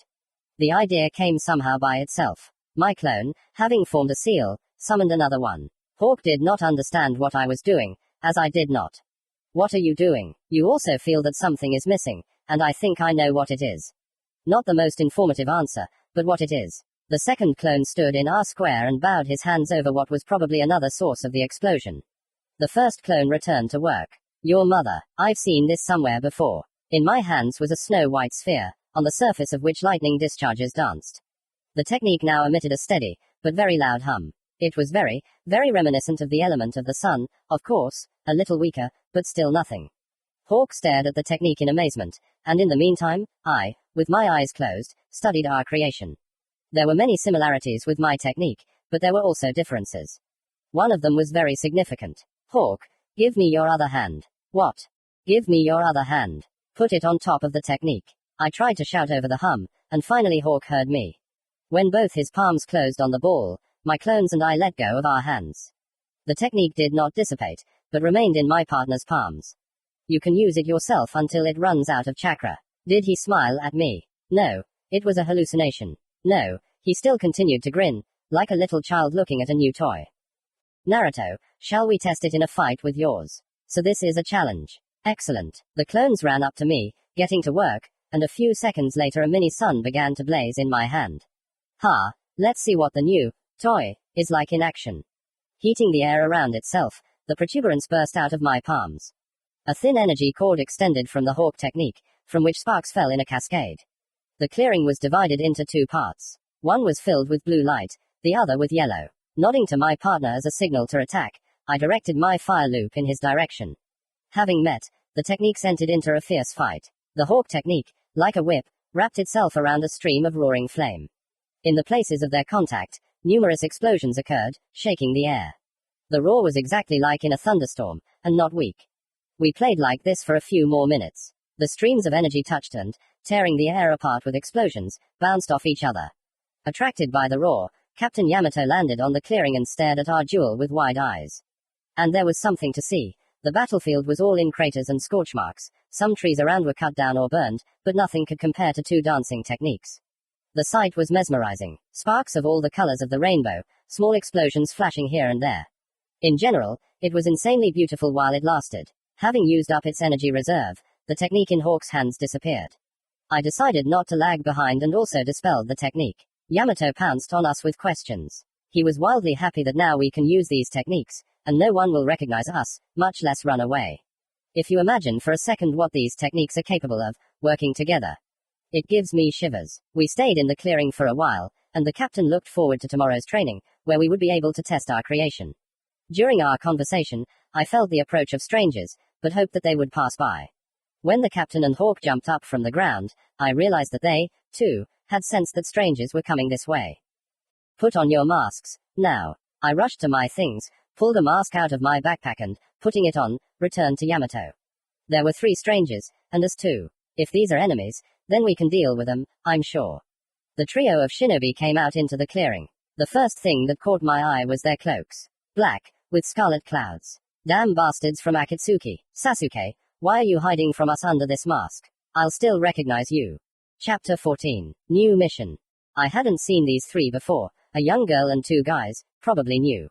What do you have to be to join Akatsuki? A monster, a beast, there's no other way. And monsters need to be killed. Without fully realizing what I was doing, I gathered a huge amount of power and simply threw it out. The air was torn apart by a monstrous roar of flames that burst from my hands.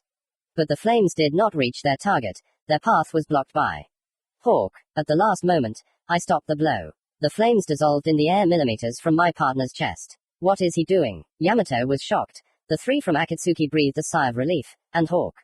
Well, he was as calm, detached, and determined as always. Idiot, what are you thinking of? I yelled indignantly. They're not from Akatsuki, or rather, not exactly. I don't understand anything. Well, they're kind of my Taka team. I brought 'em to Akatsuki, they're not guilty of anything. He's right, the red-haired girl screamed, scared to death, pressing herself against Hawk's back. Having learned that some acquaintance of his had died, he went to Konoha. He was gone for a long time and we went after him. Her comrades just nodded. One was still a child with bright red hair, the other had very sharp teeth and strange eyes.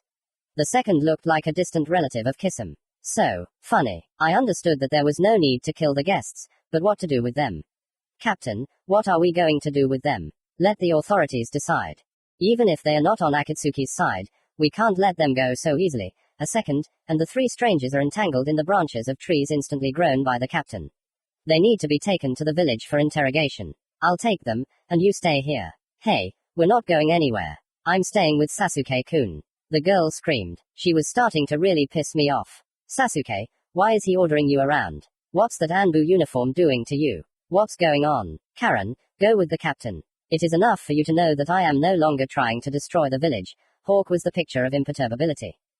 There's something wrong with you. I feel. Your chakra has changed. It's become less cold. It's become like the chakra of a regular shinobi. Karen's eyes popped out of her head when she looked at me. I felt her sensing the chakra all over the clearing. A sensor, that is. What are you? Take me away from him anywhere. Sasuke, he's not human. How I scared her. She even forgot that she was arrested. Oh well, she'll get out of here faster. The captain grinned and walked away. I advise you not to lag behind, otherwise I'll ask my friend to hurry you up. The red-haired girl squealed and rushed at full speed after Yamato. The guys didn't lag behind. When they disappeared behind the trees, I turned to Hawk, absorbed in his thoughts. Where did you dig up such a hysterical woman? The partner didn't answer. Hey, I'm talking to you. Shut up, I'm thinking. And why does it always seem to me that if a person thinks about something so intensely, then expect trouble? It's very bad that they came here. If I was the only one who disappeared, then it can be explained, although it's difficult. But now all four of us have escaped from Akatsuki's clutches. This will attract their attention to the village. EXO. It's getting worse by the hour. The next day we were informed that Team Taka's story was confirmed. In addition, the Hokage called Hawk and me to her. What's wrong with me? Every time I'm afraid to talk to her, and every time it turns out not to be as scary as I thought. The same building, the same room, and again we wait for the Hokage. Soon it appeared as always, kicking down the door. We are giving you a very delicate mission. You will have to accompany me to the Council of the Five Cage, which will take place in the Land of Iron. Each village head is allowed to take only 2 shinobi for protection, Granny said right from the doorway. The Council of Five Cage. What had to happen for them to decide to assemble the council? And why us? It seems we are not public figures anymore. And although it is dangerous for you to go to this event, at the moment you are the strongest shinobi in the village, whom I can trust unconditionally. I glanced sideways at my partner. I was reborn in the body of a demon. Hawk is generally a renegade who returned to the village under strange circumstances. Is Sunad really so desperate that we can be trusted more than anyone else? Of course, voicing your thoughts in this situation is life-threatening, so I decided to do something I have never done before. Without being indignant, I decided to listen to the explanations of the tasks. Is this how QB affects me or have I simply matured? Although the second has never affected me. We are moving tomorrow. Naruto, you have a separate task. The 9 tails had sensor abilities, so you will learn this art from our new prisoner. You will be prohibited from being at the council in a mask, so your task will be twice as difficult. You will need to hide not only your chakra from everyone, but also the fact that you are using the transformation technique. Now you immediately go to Karen and do not leave until you can hide the technique and your chakra from her. You will be taken to her in a minute. As I expected, Karen refused to help me. We were taken away from there and returned 5 minutes later. She was much more docile, but also more nervous. The girl finally warmed up when Hawk politely asked her for help. There was definitely something wrong with him. Of course, I couldn't do anything, but after a considerable number of hours she said that any sensor worse than her wouldn't recognize us, and that this was my limit. This disappointed me, but Hawk said that senses worse than her were all the other senses, because she had no equal in this. What was going on with her? She looked as if he had confessed his love to her. Women are all crazy. Well, except for Hinata, of course. After class, they brought us 2 shinobi, into whom we were supposed to transform. I got a blonde, Hawk got a brunette, at least we wouldn't get confused. We were supposed to transform only upon arrival. Having gotten used to it a bit and memorized the images, we met with the Hokage and set off. I didn't even have time to say goodbye to Hinata, but I promised myself to look after her. Leaving the village gates, I grabbed Hawk and Sunid and we began to move to the land of iron using my father's technique. Having learned from our mistakes, we took breaks between jumps in space. The fifth Hokage regretted that we left the village so early, because we reached our destination 2 days before the 5-Cage Council. On the way, I learned that the land of iron has always been neutral during shinobi conflicts, since there are no ninja in their country at all. It was for this reason that the council was held here. The Iron Country is quite small, but it has a powerful army of samurai, who are not much behind, and in some ways even superior to the ninja. This country was feared and no one wanted to fight with it, not even the 5 great countries. After Sunid had satisfied her need for alcohol and gone to bed, Hawk and I began to keep watch. I scanned the area for danger, keeping an eye on Hinata. She was fine, drinking tea with her father at home. Hawk sat down next to me, distracting me from my studies. I was tormented by questions that I had long sought answers to. What had happened to Sasuke and why did Itachi order him to protect Konoha? Hawk, can I talk to you? I began hesitantly. Can you tell me about Itachi, your family, and Koto Amatsukami? Only after you tell me about your dream. He was as calm as always, even when I touched on this topic. But the Hokage forbade me to discuss it with anyone, because it is better for people not to know the future and other blah blah blah. In general, I did not understand anything, but I was not going to disobey her order. Granny forbade me to tell anyone, but don't worry, you weren't there. But you can tell me everything. Please. I was almost crawling on my knees in front of him.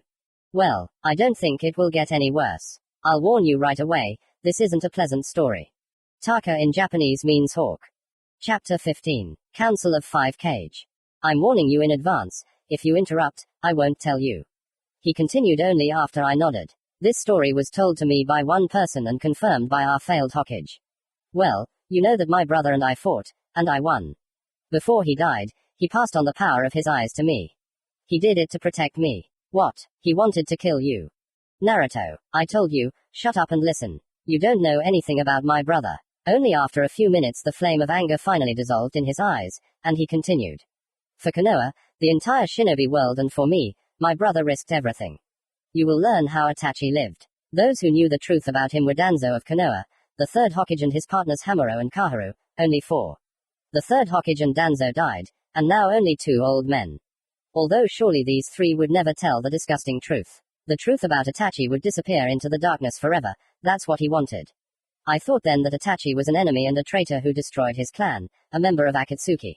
I despised him, he was my target. It is true that he destroyed my family, but that was the order of the village. What are you talking about? I said don't interrupt. I tried to convince myself to keep my mouth shut every second, but it was beyond my strength. I thought I wouldn't get anywhere else, but Hawk didn't stop. This is only the beginning of the true story about Itachi. Everything around was scarlet. This dream again, but there are differences. There are fewer bodies on the ground, fewer dead, but as before, there is a lonely man standing in the middle of the field. Deja vu. Naruto, please don't go to him. You won't be reborn again. What if he kills you? Sasuke, talk him out of it. Yes, it's different. My partner is standing next to me now, looking at the enemy. Now we will fight together. Now I definitely won't retreat. I have to protect Hinata and my child. Turning around, I kissed Hinata, gently, barely touching her lips. Take care of yourself, live for him. If I don't tell you myself, you'll do it for me. You'll explain to him why I left you. Remember, and tell him that I love you. I walked away from the most precious person in the world, clearly realizing that I would hardly return. And now take the others away. Run as fast as you can. Don't stop. Naruto, I love you. I remember your promise. Wiping away her tears with her sleeve, my love turned around, grabbed the wounded, and ran away. The remaining survivors ran after her. We need to stall for time. As long as possible. Let's go, brother. Sasuke shuddered a little at my words. My adopted brother took the first step. It's time. Taking a deep breath, I made a seal. Uchiha stood next to me. Shadow clone technique. 4 clones appeared in a cloud of smoke and 2 of them leaned over my right hand. Sasuke joined us and began to hammer his chakra with sharp blows. A snow-white sphere formed in my palm, showering sparks in all directions. I poured in an immeasurable amount of strength. I hope Sasuke can withstand it. Uchiha put one hand on the sphere, lowered the other under it, and I handed him the technique. A loud roar swept over the battlefield. Now it's time for me to arm myself. Shadow copies of myself gathered again. The fox won't help anymore, but we can use another clone instead. Finally, the technique was ready. Sun release. Supernova. A smaller version of the celestial body flared up in my hand. Sasuke and I, quite satisfied, walked towards the only person on the battlefield. The power concentrated in our palms caused the ground beneath our feet to crack. Madara, I yelled. Why hide and attack from behind? It won't help anyway. A long-haired brunette in scarlet armor, matching the color of the surroundings, slightly similar to my comrade, turned in our direction and looked at the new techniques in surprise. This was not a person, only his shadow, possessing power, only a body summoned by a forbidden technique. You killed many good people today. The 5 cage could not cope with you, but now your opponents are us. You have interesting techniques. I didn't even think that something like this was possible. And you brought Uchiha with you. Our clan is already strong, but your joint work exceeds all imaginable limits. It's a shame that I won't be able to repeat it, but I don't feel sorry for it. You don't know how to use it and don't even know what you're holding in your hands. I'm ready to swear that even the sage of the 6 paths wasn't capable of this. He was a Jinchuriki, albeit of the 10 tails, but you, Uzumaki, are a very curious young man. If you direct your power in the right direction, she's already there. She's on the side opposite to yours. You couldn't think of a better place for her. I was afraid, very afraid, but I simply didn't have the right to show it. Even the imperturbable knees of the even more imperturbable Sasuke were shaking. Enough chatter. You wanted a fight so much. Having finished speaking, he began to quickly form seals. The last one was, Tiger, excellent. Sasuke knows perfectly well what to do and what, on the contrary, should not be done. Element of fire. Goko Mekyaku. Another second and a gigantic wall of fire grew in front of me, so high and wide that it was impossible to dodge. However, it was not necessary. Several protuberances broke off from my right palm, absorbing most of Madara's technique, feeding on it. Sasuke knew that my technique absorbed fire and his time had not yet come. Deciding not to hesitate, I directed streams of energy to the ancient Uchiha. His descendant did not lag behind, and now the space between us and Madara was cut by a huge stream of lightning chakra, twisted into a shining bundle. The enemy deftly dodged, carefully avoiding our attacks. All blows passed him by, sometimes colliding in certain places. Explosions tore the air, but even they could not reach the enemy. Enough games. Overwhelming superiority. A second after Madara's scream, something blocked the last rays of the setting sun. A HUGE-MOTHERFUCKING ball of earth was falling on me from above. Holy shit, I can't get up. What is this? Looking into Madara's eyes, I shuddered again. Black circles on the purple iris, diverging from the pupil, Rinnegan. Eyes, the same as pains, hateful, making you want to rip the heart out of their owner's chest. The giant meteorite was approaching. There was no more waiting. The prominences began to rapidly circle around me. Snow-white threads of twisted lightning joined them. Faster, even faster. Their outlines blurred, and it seemed that I was standing in the center of a huge fiery cone with bright white veins. This cone, like a drill, crashed into the falling giant. Meeting almost no resistance, my technique cut the ball into thousands of pieces, which fell some distance away from me. Madara didn't even think of stopping. The world of the gods. Finally, he used Pain's techniques. The blow landed on the raging streams of energy around me. Madara was quite surprised when he realized that he couldn't mess with me. This wasn't just chakra, this was pure power, and it couldn't just be scattered into thin air. While Madara was trying to control the streams of flame, Sasuke's tourniquet was trying to control Madara himself. He might even think about escaping, but I can't let that happen.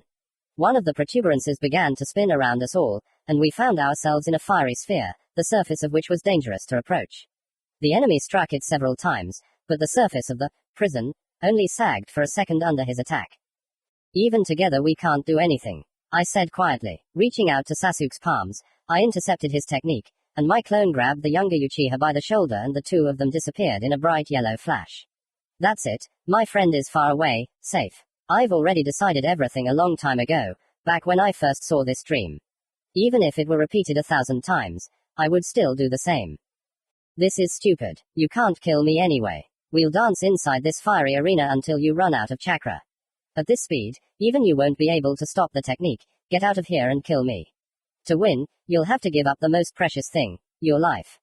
I heard that you already died, but were resurrected in the body of the 9 tails, but that won't work now, you understand that. I even feel sorry for you. You think that life is the most precious thing to me. Well, I will disappoint you. You are mistaken. I have a beloved one who carries my child inside her, and they are the most precious thing to me. For their sake I am ready to die. I raised my hand up.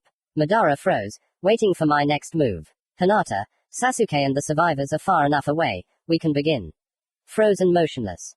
Element of the sun. Supernova flash. I yelled, joining my palms with two bright spheres and lowering them into the ground.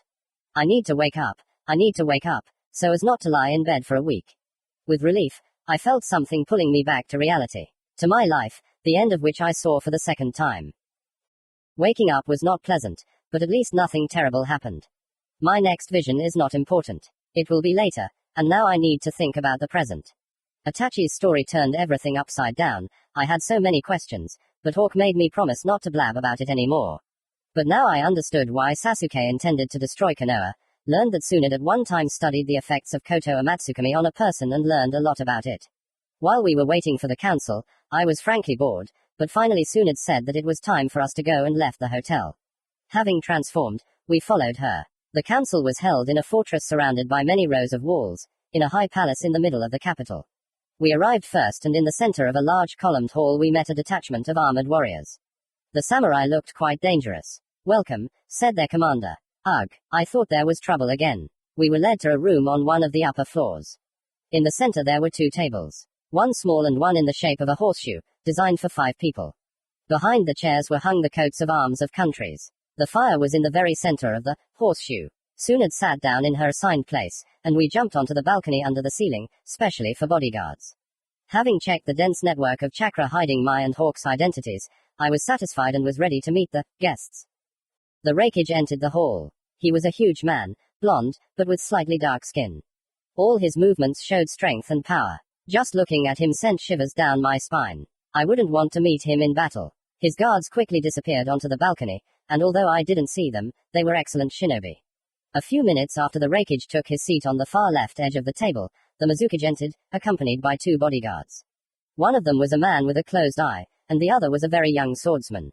Special attention should be paid to the head of the Hidden Mist village herself. She was very young, dressed in a tight blue dress, with fiery red hair falling on it. Yes, her appearance is spectacular, but her strength is also not weak. The bodyguards melted into thin air, and the Mizukage sat down opposite the Raikage. The fourth to enter was the head of the rock village. A small old man, literally crumbling, but emitting streams of ancient power, looked ridiculous against the background of his huge bodyguard. The second escort was a young girl. Almost together with the Tsuchikage, my acquaintances entered the hall. Gaara, Temari and Kankuro from Sand, they had not changed at all since our last meeting. It was nice to see familiar people among all these formidable shinobi. I wanted to come up and say hello, but I suppressed this impulse.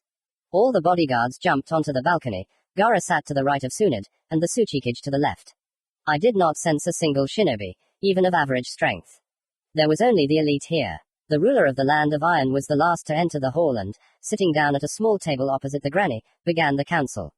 Place the cage headdresses in front of you, which they did. This meeting of the 5 cage is being held at the request of the Raikage Dan. I, Mifune, will act as the mediator. I declare the meeting of the 5 cage open. I'll be the first to speak. Gaara said calmly. It was strange, he never seemed to push forward. Usually the Hokage gets ahead of the game. Our composition has changed significantly since our last meeting, the old man interrupted, clearly mocking, but not so openly. I don't like him anymore. Out of the corner of my eye, I saw Temari and Kankuro tense up. They don't like it when their brother is treated with insufficient respect. It is very commendable to have received the title of Kage at such a young age, Kazekage Dan. Your father was a good mentor, it's a pity he didn't have time to teach you the laws of etiquette. You are absolutely right, Gaara said calmly. Politicians. If I were not here as Kazekage. The old man was amused by this. His laughter was not the most pleasant. Why is Tsunade silent? Has she been replaced? You have plenty of impudence, said the old man. Everything about him irritates me, from his height to his huge red nose. Tsuchikage, don't interrupt him. Mizukage joined the conversation. Continue, Kazekage-sama. I was a Jinchuriki myself. Akatsuki kidnapped me and took the Bayou, almost killing me. That's why I consider Akatsuki a serious threat. I repeatedly asked the 5 cage for help, but was always refused. The only exception was the Hokage. Look, she didn't even bat an eyelid. No, it's definitely not our granny. Considering that most countries have already lost the Jinchuriki, we've been waiting too long to take countermeasures. How can a hidden village of one of the great countries announce that it has lost its Jinchuriki? It's a disgrace. Grandpa interjected. Wanting to return them secretly is understandable. Who has ever heard of asking another country to sort out the problems? Honor, shame. These concepts are just a relic of the past. Gaara's words touched the Tsuchikage to the quick, but he said nothing. There's no point in raking up the past, the head of the Mist Village continued. I admit that as Mizukage, I took action too late, but the kidnapping of a Biju is not a reason to immediately raise the alarm. Taking control of a Biju requires time, knowledge, and special skills. A Jinchuriki must adapt to his Bayu while maintaining his own will. Thank you, Cap. Does this old man have a mania for getting his say in everything? But even then, it's not that easy to control him. It takes a lot of time. Isn't that right, Kazekage Dan? Only Uchiha Madara, first Hokage Senju Hoshirama, fourth Mizukage Yaguro and the younger brother of Raikage Dano Killer Bee were able to achieve absolute control over the Bayu. The Hokage finally joined the conversation. However, enough, the Raikage yelled, jumping up and raising his fist over the table. All the bodyguards were down below in an instant, ready to fight. Chatter. Personally, I was ready to destroy everything here with a single blow at any moment, but I was not alone. The Raikage's fist made a large hole in the table, all the bodyguards prepared for battle, and only the 4-Kage and the council's mediator did not even move. The Nine Tails chakra was boiling inside me, demanding release, and it was becoming increasingly difficult for me to hide it. Finally, Mifune sighed and said, "We have gathered here to talk. I ask you to refrain from inappropriate conflicts." Fox, Hawkback, Tsunade said calmly, tapping on the table. Kankuro, Temari, you too. Gaara didn't lag behind the Hokage. Ow, Chojiro, everything is fine. After the Mizukage's words, all the bodyguards returned to the balcony, and the Raikage, pulling his hand out of the hole in the table, plopped down on his seat with displeasure and took the floor. Let's continue our dialogue. Konoha, Sand, Rock and Mist, you're missing Nin formed Akatsuki. And that's not all. There is information that some of you and your predecessors used Akatsuki for their own purposes. Used it, Gaara said, puzzled. I don't trust any of you. The Raikage took back his word. I didn't even want to talk to you, but I gathered this council to see if you were trustworthy. What do you mean, used Akatsuki? Sandy persisted. You became Kazekage, but you still don't know anything. Ask your elders when you return. You used Akatsuki in the last war. The cloud leader pointed his finger at the Kazekage. Now a relative balance has been established between the great countries, and gradual demilitarization is underway, said the old man. The degree of tension between the countries, as well as the threat of war, is falling, turning our military apparatus into an expensive useless toy. But this coin has a flip side. What to do in the event of an unexpected war? What to expect from shinobi who have no combat experience? Only that they will lose the war. To eliminate this risk, we need mercenaries. The voice of the young Kazekage stunned me. The old Gaara, whose meaning of life was murder, involuntarily floated before my eyes. Like Akatsuki. It takes a lot of effort and money to raise a shinobi in your village, and again this Tsuchikage. Akatsuki consists of professional soldiers whose life is a continuous war. They can be hired for pennies. And they will flawlessly carry out any task assigned to them. Watch your language, Tsuchikage, the Raikage almost growled. The sand was used by Akatsuki to destroy Konoha. I'm talking about Orochimaru, although it is unknown whether he was still a member of Akatsuki at that time. But as a result, your father, the fourth Kazekage, and the third Hokage, Hiruzen, died. I don't want to believe that this was someone's conspiracy. I have the most questions about the hidden mist. You keep yourself isolated from the outside world, and there are rumors that Akatsuki originated in your village. Since we've decided to speak frankly, I'll say it straight. And the Mizukage knows how to take a punch. A strong woman, somewhat reminiscent of a granny. There were suspicions that our fourth Mizukage Yaguro was connected to some secret organization. Perhaps it was Akatsuki. Of course, we didn't want to make it public. You're all just. The head of the cloud began angrily. Don't forget yourself, Raikage, the old man interjected again. It was you who continued to accumulate power and new techniques when the era of demilitarization began. To counter you, we had no choice but to turn to Akatsuki. What? The big guy jumped up again. Before we go too far, I have to tell you something. Tsunade stopped the argument. So what? The Raikage was still on the wave of indignation. Apparently, the leader of Akatsuki is Uchiha Madara. After Tsunade's words, everyone froze. Sasuke was the most tense. No wonder, after all, this is his ancestor, alive. Madara, the same one. Will he really have time to die and come back to life by the time of our battle? Is it true? Mizukage was the first to recover from the shock. He died dozens of years ago, Gaara also doubted, just like me. That's right, he's been dead for a long time. The grandfather supported everyone's bewilderment. We thought so too, the Hokage said. But this is reliable information. You mean he's immortal? The big guy thundered. No, he's definitely not immortal. I know that. It's possible, the fifth answered calmly. Unbelievable. A flash of fear flashed in the old man's eyes. He's a real monster. Silence fell in the hall again. Yes, I agree with Grandpa about the monster. Mifune, coughing into his clenched fist, dispersed the silence. Allow me to express the opinion of the head of a neutral country. The leader of Akatsuki foresaw everything several moves ahead. Even in peacetime, he was able to use the weakening of your countries to his own advantage. What do you mean by that? The Reikage expressed the general opinion. Calm down, we can still fix everything. The head of the samurai hastened to explain his words. It's not often that the five Kage gather together. I have a proposal. For the first time in history, form an alliance of the five great shinobi villages until Akatsuki is finished. An alliance. The Reikage was skeptical. Considering our emergency situation, this is a good idea. We need an alliance. Tsunade was pleased with the idea. To avoid further strife, we must choose the head of the new union. Mifune made another proposal, which, in my opinion, was quite rational.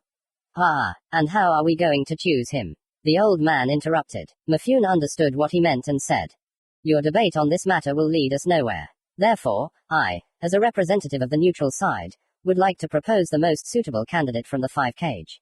At the moment, none of the countries have a Jinchuriki. No, Tsunade stood up from her seat. The nine-tailed fox is still under Konoha's control. What is she doing? She is destroying my legend with her own hands. Chapter 16. Want to chat? Uzumaki Naruto. The hall fell silent. I felt like I could hear the gears grinding in the heads of the respected shinobi as they tried to comprehend what the Hokage had said. Under control, Gaara said quietly. What does that mean? Naruto. Uzumaki died, but never before have we had such control over the power of the Biju. In short, the Kyuubi is ours and that's it. The words of the fifth made me feel sick. She wasn't going to tell them anything, but then why? You are ignoring Hokage Dan. The Reikage roared in his usual manner. We are trying to organize an alliance here, and you should not hide information about such a powerful weapon from us. Weapons. That's what they think of us. How our fists itch. My brother gained full control over the eight tails and it took him a very long time. The big guy did not let up. Uzumaki died not so long ago. So you don't have to tell us that you found a new Jinchuriki and he completely subdued the Beiyu in a month. If I hadn't been interrupted, you would have heard the answers to all the questions. Tsunade put her elbows on the table and clasped her fingers. How I don't like this gesture. It usually foretells trouble. In short, after Naruto's death, the part of the fourth Hokage's mind, imprisoned in Naruto along with the nine tails, changed the seal. What she said already doesn't lend itself to much understanding, but what she says next. Uzumaki Naruto has been reborn along with the nine tails. Tsunade said, ready for anything. Disgusting. Grandpa was the first to scream. I didn't think he was capable of such sounds. This is violence against the very nature of things. People are not allowed to rise from the dead. According to the laws of all countries, the walking dead are subject to immediate destruction.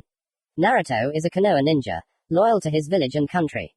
The Hokage yelled back. That's it, they've driven Granny crazy. He died saving not only Konoha, but all of you. He didn't ask for a second life, but that's how it happened.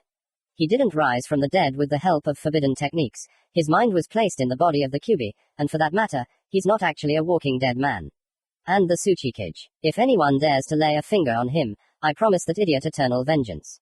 I've said it all. Silence again. Everyone was pondering the situation. After such a fiery speech, I felt warmth spreading through my body. How she protected me. I may not know my mother, but I hope she was like Tsunade. The silence was broken by Gaara. He looked really bad. Tsunade is right. Uzumaki Naruto is one of the best people I know, and will remain so in any incarnation. He tried not to betray the excitement in his voice, but he couldn't. Did my death really hit him that hard? I learned a lot today about how people treat me. I am important to them, I really am. Tsunade-sama, where is he now? Everyone turned their heads to Tsunade. Yes, they were interested in her answer. And I was curious too. Where he should be, protecting his Hokage, she said, as if cutting it off. Damn, the gaze of all the Kage, the guards and samurai moved to me and Hawk. Yes, they were guessing which of us two was a demon with a human mind inside. In some eyes, mainly my friends from the sand, I saw hope for confirmation of Tsunade's words, in others that same icy look, familiar from childhood. And as before, it ate away at my soul, nothing changes.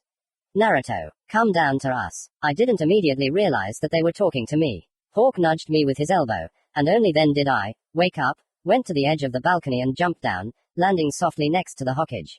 Having landed and dispelled the technique, I closed my eyes. How I didn't want to meet the gazes. Gathering my strength, I opened my eyes and looked around. Not much had changed in their eyes. Only Gaara. I don't even know how to describe such a look. Overall strange. One of the Mizukage's bodyguards quickly descended from the balcony, whispered something and immediately jumped back up. Why is he hiding his nine tails chakra? So that's what this bodyguard told her. After feeling him, I understood everything. Censor. Is there a need for that? You are absolutely right. Naruto, take off your disguise. Tsunade looked very expressively into my eyes. As I understand it, off yourselves, meant that I had to leave the hawk under the cover of the unknown. Well, okay, do you want to feel the QB? Please. I opened all the chakra channels at once. Wild, unstoppable power spread through my blood, making the air around me tremble with tension. I did not release it, I simply accelerated it around me. Even a person without sensor abilities would feel it. I understood what power was flowing in my veins now and understood what an effort it was for them not to grab a weapon, at least for insurance.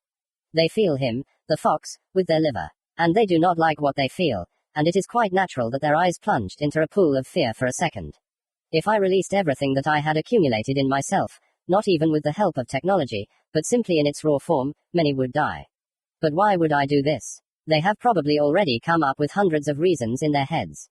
I'm glad we've cleared this up, Mifune said. But we also need to get back to other, equally important matters. Fortunately, no one wanted to discuss me. I hoped that they would move away from the topic of the Jinchuriki, but it was not to be. Raikage Dan, I have very important information for you. How much does Tsunade still have hidden up her sleeve? I have learned that Akatsuki failed to capture your brother and he is still at large. What? Does he even know how to react any other way, without screaming? How come they didn't catch him? Where is he then? And although I don't know where Killer Bee is now, he's definitely not with Akatsuki, and although her tone was capable of calming even a raving lunatic, the Raikage was worse. I had no doubt that you knew nothing. Damn schemers. He finally calmed down, screaming. Are you addressing everyone now? The old man could not stand insults directed at him. I suggest that everyone calm down and return to organizational issues and plans for further action. Tsunade put a bold end to the bickering. Sit in the village. I should be on the front lines fighting Akatsuki. How could you agree to this? Several hours had already passed since the 5-cage council, but I did not calm down. My indignation knew no bounds. Naruto, and although it hasn't come to war, there is already an order to destroy Akatsuki. We will fight them, and they won't just sit back and hide from us. The goals are well known. The Biju. Turn on your brain and leave me alone, the Hokage said in a tone that did not tolerate objections. But she had picked on the wrong person. Hawk, tell her. Shut up. Hokage's orders are not to be discussed, especially reasonable ones. His new face, however, like the old one, did not express any emotions. He was supposed to dispel the transformation technique only at home. I am no longer dead, well, at least for a narrow circle of people, but Sasuke is a criminal. Bastard. I muttered and plunged into my thoughts. Events were developing too quickly. And I still hadn't gotten around to the most important thing, preparing for the battle with Madara. The repeated dream confirmed my fears. I was weak, still too weak. If you look at it from this angle, then my stay in the village could even be beneficial if I devoted it to persistent training. My arsenal should become more diverse and powerful. The first developments of training immediately appeared before my eyes. From the dream, I realized that by creating joint techniques with Hawk, I was going in the right direction. The tactics of joint combat turned out to be quite effective, and therefore Hawk would also need to be involved in my training. Of course, it would be necessary to consult with Captain Yamato. He has colossal combat experience behind him, he can help with the choice of strategy. Besides, I already know what kind of blows the enemy will deliver. Madara, the Hokage said he was the head of Akatsuki, but I swear I've never met him. Maybe he's hiding in the shadows. Something wasn't right here, so there were only two options. Either Granny was wrong, or it wasn't Madara I saw in my vision. But there was one more question that was bothering me. How strong had Kabuto become? Indeed, he was the only one who knew Orochimaru's dark secrets and his revival technique. Even if the one who was revived was not Madara, he was certainly the strongest shinobi I had ever met. It seemed to me that Kabuto had already become stronger than Orochimaru, so to speak, the student had surpassed the teacher. As it should be. So many questions. Too many compared to the number of answers. Yes, there was plenty of food for thought. My thoughts were interrupted by a voice coming from behind me, causing my chakra to spread throughout my body and my mind to prepare for battle. I had only heard it once, but I knew exactly who was standing behind me. Hey, want to chat? Uzumaki Naruto. Chapter 17. Nobody. Part 1. Dialogue. Chapter 17. Nobody. A voice behind her. A sharp turn on one leg. A scream bursts from her throat. Blood rushes to her head, and energy, obeying instincts, to her right hand. A tenth of a second passes. A crimson ball of swirling chakra is about to break away from her palm. Another moment. There are literally a couple of millimeters left between the deadly technique and the thin fabric of the black cloak. Rasengan. Explosion. A wave of air hits my face, forcing me to close my eyes for a moment. Raising my eyelids, I saw that I was standing in the center of a small crater together with my unharmed enemy. Although Knots are unharmed, he put one hand to his chest. The cloak was torn to shreds in this place. Something similar happened to its owner. So, he managed to disappear right at the moment of impact, but he cannot be left unfinished. Energy spread through his body again. The palm reached for the vulnerable spot. He did not even have time to figure out anything. Inwardly triumphant, I discovered with surprise that the palm passed through him. Damn! Out of the corner of his eye, he noticed Hawk. He was now standing behind Toby, his palm pressed to his opponent's back. If he appeared in this world, he would instantly die from the Uchiha's technique, ready to break free from his fingers at any moment. It's been a while, Naruto. I can only envy your reaction, the masked man said with a quiet laugh. Almost made it, but I'm not here to fight, although I really want to. Don't move, was all I could squeeze out through my teeth. And I wasn't going to. Hello, Sasuke, by the way, of course, the partner didn't bat an eye, but there was definitely some excitement in his soul. Which is not surprising, in principle. We haven't seen each other for a long time. You don't call, you don't write, I was already starting to worry. There are a couple of eyes waiting for you. Don't you remember? Here Hawk was confused, lowered his hand and took a step back. Itachi's eyes. Eternal Mangekyo Sharingan. Who would have managed to stay calm here? The only thing left to him from his brother, besides happy and painful memories and techniques left for his younger brother to use. You. A voice thundered in my head. Somewhere there, in my subconscious, Kyubi was shaking his cage. Something told me that now the boundaries between our minds would collapse under the rolling waves of the tailed beast's anger. Only now did I realize that the nine-tailed beast had been fighting like a cornered beast since the very beginning of the meeting. Although the barrier had not been broken, it had become more painful and resembled a net of thin fibers, not a cage. Finally, his rage reached me, and with it, the memories. Hundreds of thoughts are ringing out in my head at the same time. All seem to be different, but at the same time about the same thing. Just a little more, just a little bit. Freedom. To leave Kushina's body. Suddenly I felt how hundreds of thoughts were being wedged in by another one, louder and stronger, filling everything, displacing the excess. And finally, there was nothing left except it. Someone else's chakra supported this thought, clouding my shaky consciousness. But at the same time it gave me strength, the chains were breaking, the body was ready to break out. Another moment and a pleasant feeling of completion spread throughout my body. The feeling of freedom did not come. Having left one cage, I realized that I had found myself in another, only more spacious one. Not far away on a rock sticking out of a small pond lies the hated Kushina. A stranger was standing nearby, a man in a cloak with a hood and a white mask with black curved lines, with only one cutout for his right eye. A bright red eye with 3 tomo glows in the hole. Great, and now we're going to Konoha, said the owner of the Sharingan and turned away. Stop. The Jinchuriki slightly raised her head from the surface of the stone. Oh. The Uzumaki clan never ceases to amaze me, the hooded man said without turning around. Even the extraction of the tailed beast did not kill you. You were the Jinchuriki of the 9 tails. What irony. It will kill you. Alien thoughts flooded the mind again. A sharp movement and a huge paw descends on the rock, destroying everything around with its enormous weight. But the girl was no longer there. A familiar blonde shinobi appears on the top of one of the nearby trees with Kushina in his arms.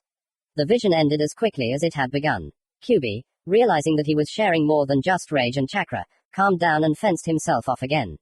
But I couldn't calm down. So my father was right. This man was guilty of attacking the village. I no longer needed borrowed rage. My own was enough. The Akatsuki member, seeing the change in my eyes, decided that there was no point in continuing the conversation. It seems our dialogue didn't go well. How dare he talk to me? At that moment Tsunade appeared behind me and judging by her heavy breathing, she was ready to smash someone's head against the rocks at any moment. Naruto, Sasuke said, his eyes still staring into space. Be careful, he's the one who told me about Itachi. He's Uchiha Madara. The pounding of my heart drowned out all sounds. Thoughts raced through my head, and there was no trace of the previous rage. Madara, but how? If he is standing in front of me, then who will I fight in the future? Sensing his chakra, I am absolutely sure that this man and the Madara from my vision are two different shinobi. In addition, he was revived from the dead by Orochimaru's techniques. But at the Council of the Five Cage, Tsunade said that the head of Akatsuki, who is definitely standing in front of me, is Uchiha Madara.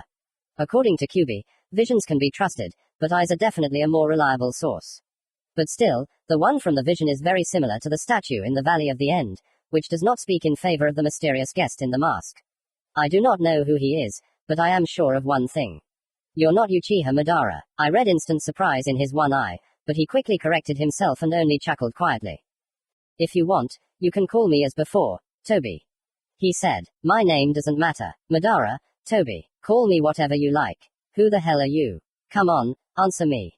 I am nobody, and I don't want to be somebody. My only task is to finish what I started a long time ago. It seemed that his eye flashed even brighter than before.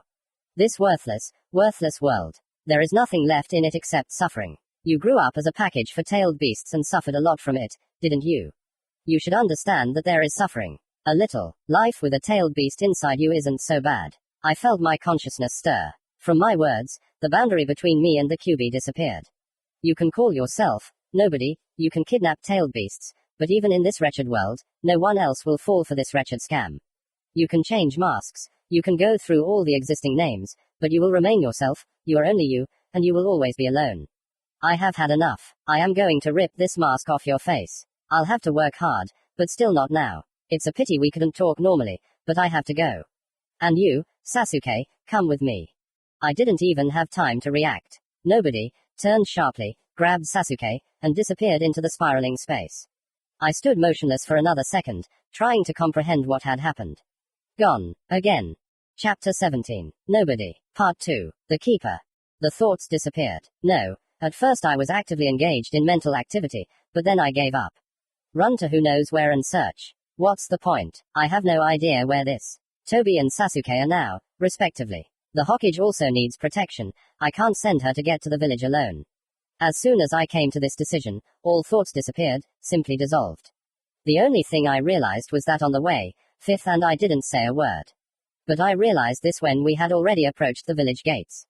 Hokage-sama, the Fifth's eyes popped out of her head from such an address, because I almost never called her that. Her voice sounded lifeless, her thoughts were not particularly cheerful either.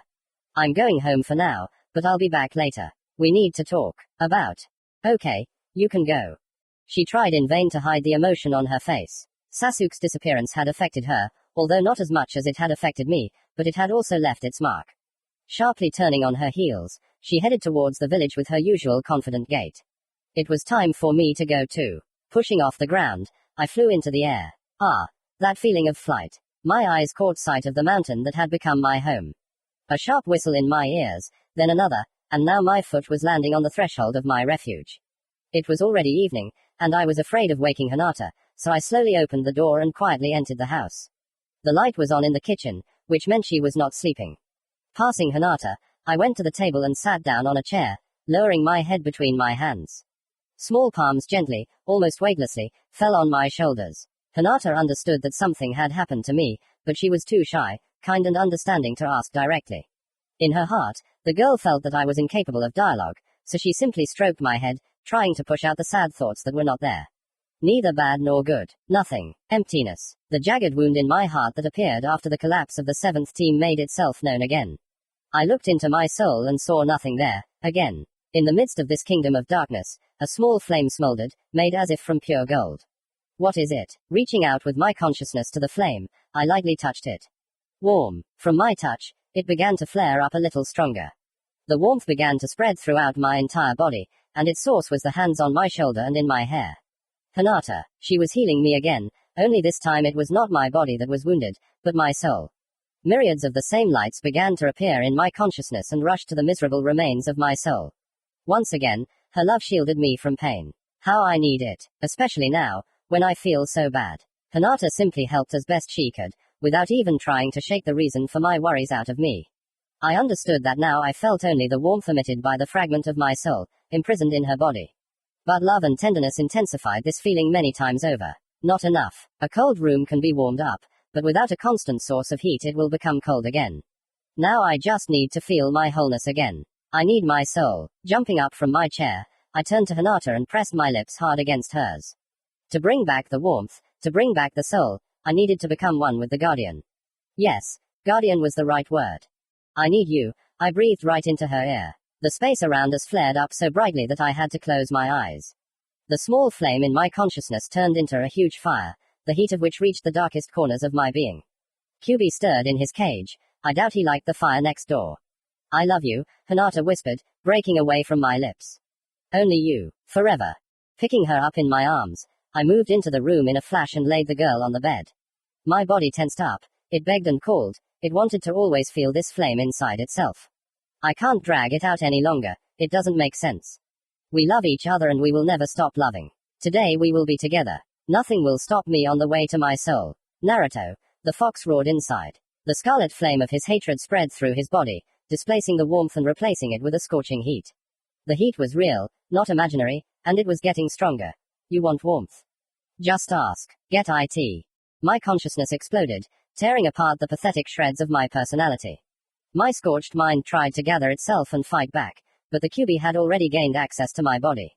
The fox simply threw his body across the room, hitting the wall. Naruto, what's wrong with you? Hinata jumped out of bed and ran to me. A wave of chakra hit the air, aimed at Hinata. A golden flame shot up in front of her, but the blow still sent her flying into the opposite wall. Don't touch her, I yelled at the top of my lungs at QB. Don't touch her, the fox's voice thundered in my head. Tell yourself this. I hope that last time, when I cut you off, I hinted clearly enough.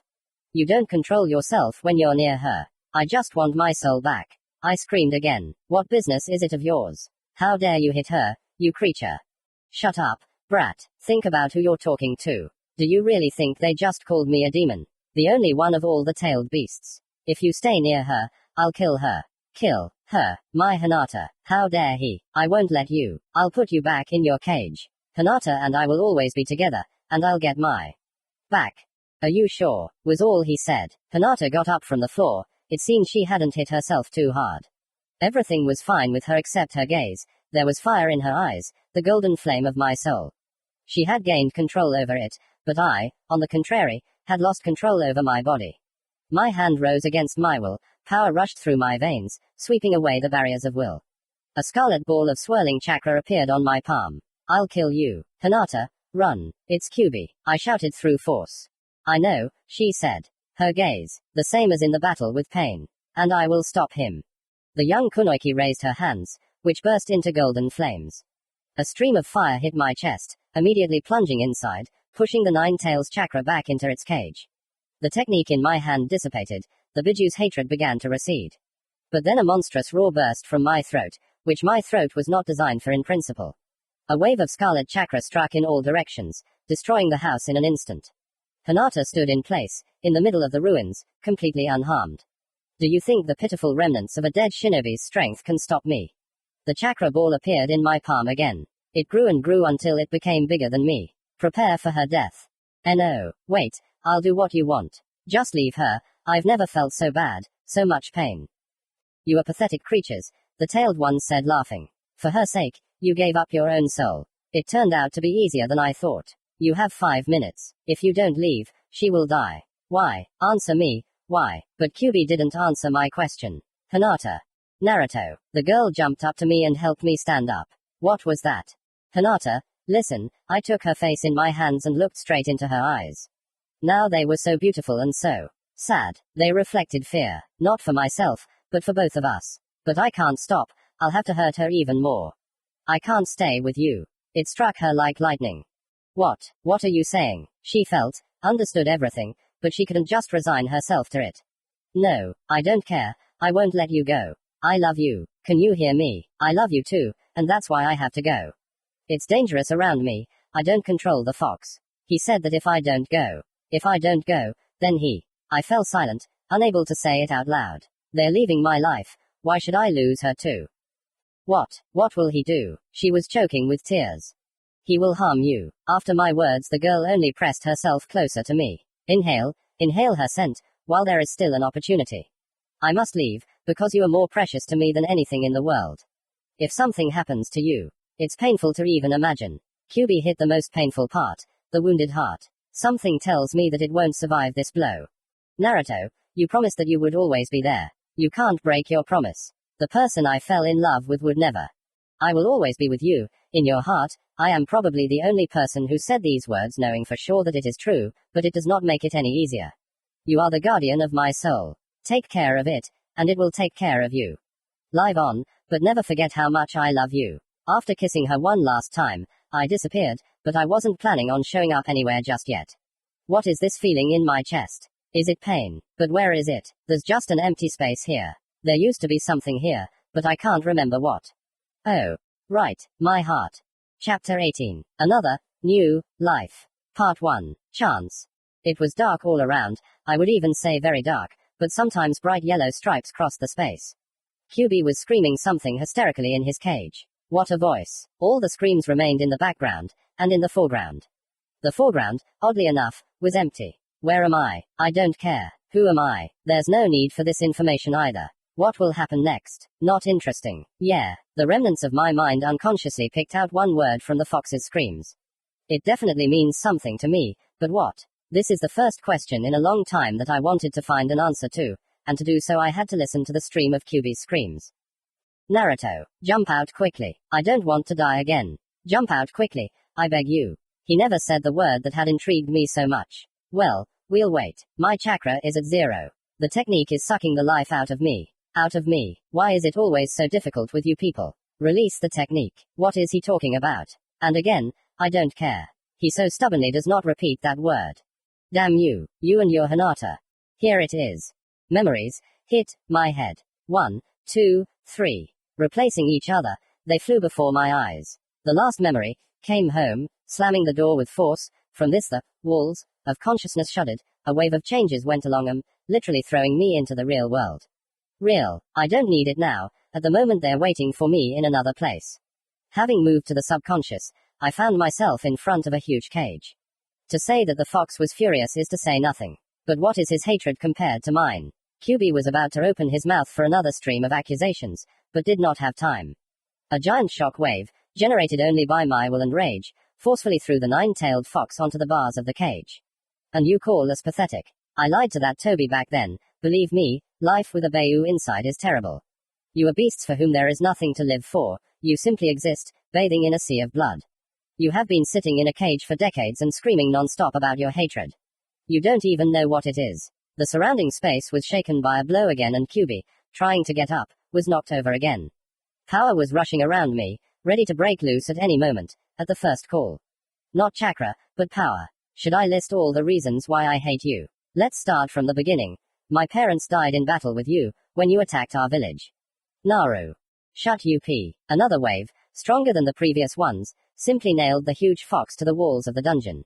I'm not finished yet. Then childhood, my beautiful childhood. Everyone hated me, because you were inside me. Akatsuki were hunting for you, but for some reason my friends died.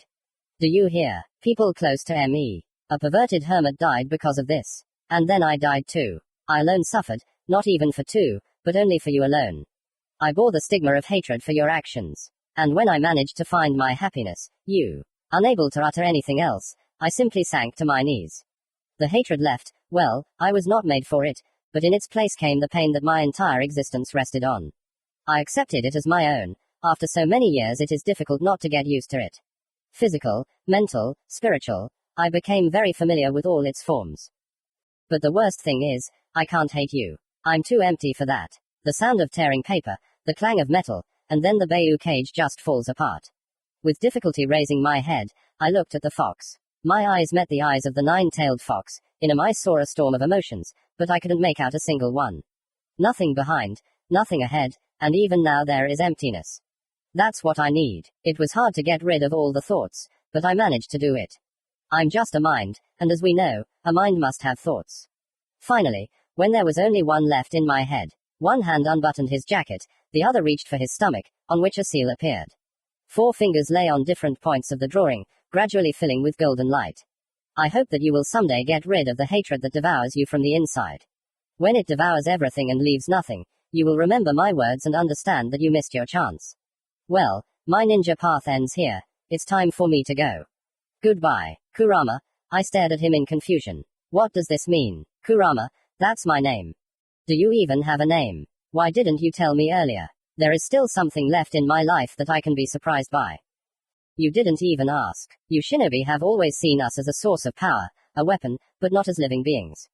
Did it seem to me, or did I hear small notes of sadness? QB getting emotional. That movie is worth watching. Naruto, I've always been inside you, I've watched you all my life, and you've always been too naive. If you leave the world like that, heroically, then who will fight for you? Didn't understand. That's not surprising. Intelligence is not your strong point. No, you couldn't do without insults.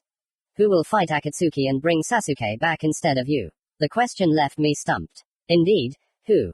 You don't seem like yourself now. You let go too quickly, you don't fight at all. Now, when it seemed to me that you were not like the others, you just give up. I'm disappointed, but you have a chance to return to the world and show me a worthy end to your ninja path. What are you talking about? And lastly, he ignored my remarks on principle. All my life I simply fought for existence. I did not kill for pleasure. No, there were moments in my life when I fell into a rage, but this is also typical for people, it's just that the consequences of my rage are more destructive. Do not deny it, you know perfectly well that the attack on Konoha 16 years ago was not my fault.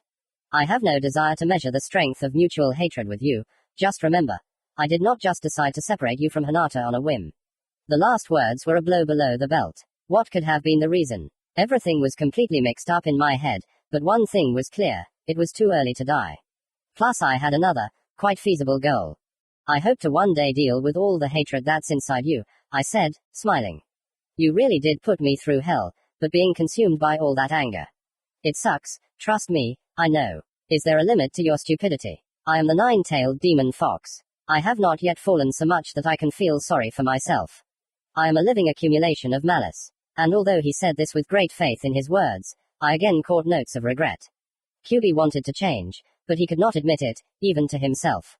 Everything's fine. I'm not the same as I used to be and I think it's worth a try. A smile flashed across the fox's face for a second. I turned around and, raising my palm, threw it out as a parting shot. Bye. Already returning to reality, I heard QB's quiet voice. I won't miss the chance. Yeah, now everything will be different. Leaving the subconscious, I turned the remains of the cage into a giant soft blanket, on which a satisfied nine-tailed immediately settled down. A stupid smile spread across his face. Time to get down to business. Chapter 18. Another, New, Life. Part 2. Letter. The grass is green, flowers are growing, birds are singing. This place would be simply magical if there wasn't a large funnel in the middle of it all, from which cracks were spreading around. Yeah, not the softest landing. Not having the slightest idea of my location, I decided to use a tried and tested method. Jumping sharply into the air, I managed to quickly catch a glimpse of a village nearby. My chakra is at 0, so I'll have to walk, although there is some benefit in this. I can think it all over properly. How quickly I gave up, for the first time in my life, but the fox was right. I still have unfinished business, I promised to drop in on the 5th. I'll ask him to go with the team to look for Sasuke, plus I'll fulfill the will of the 9 tails.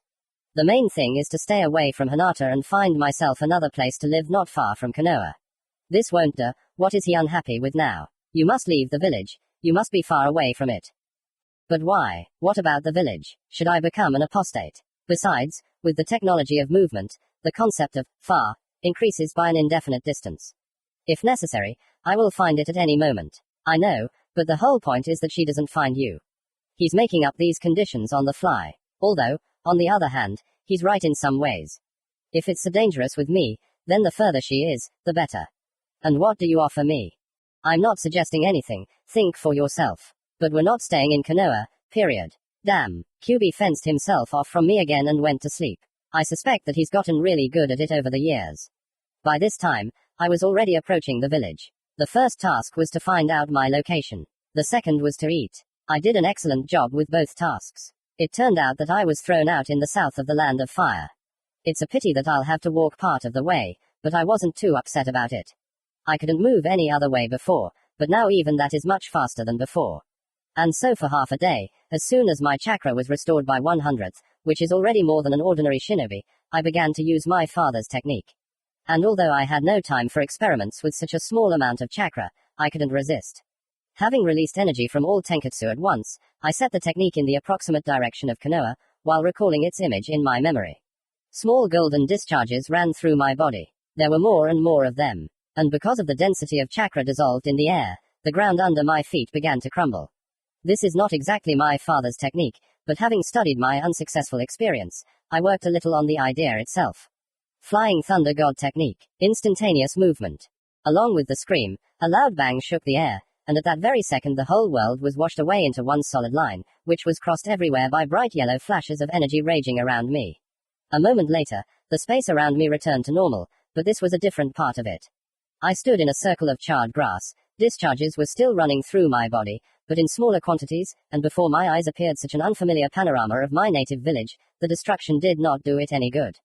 Quietly jumping from roof to roof, I reached the new residence, immediately jumping into the open window of the second floor.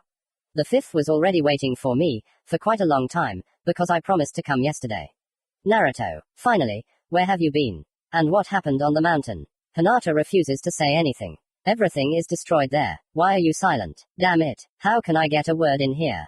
Taking a breath through my nose and calming down, I decided to change the subject. I need to leave the village. What? Where to?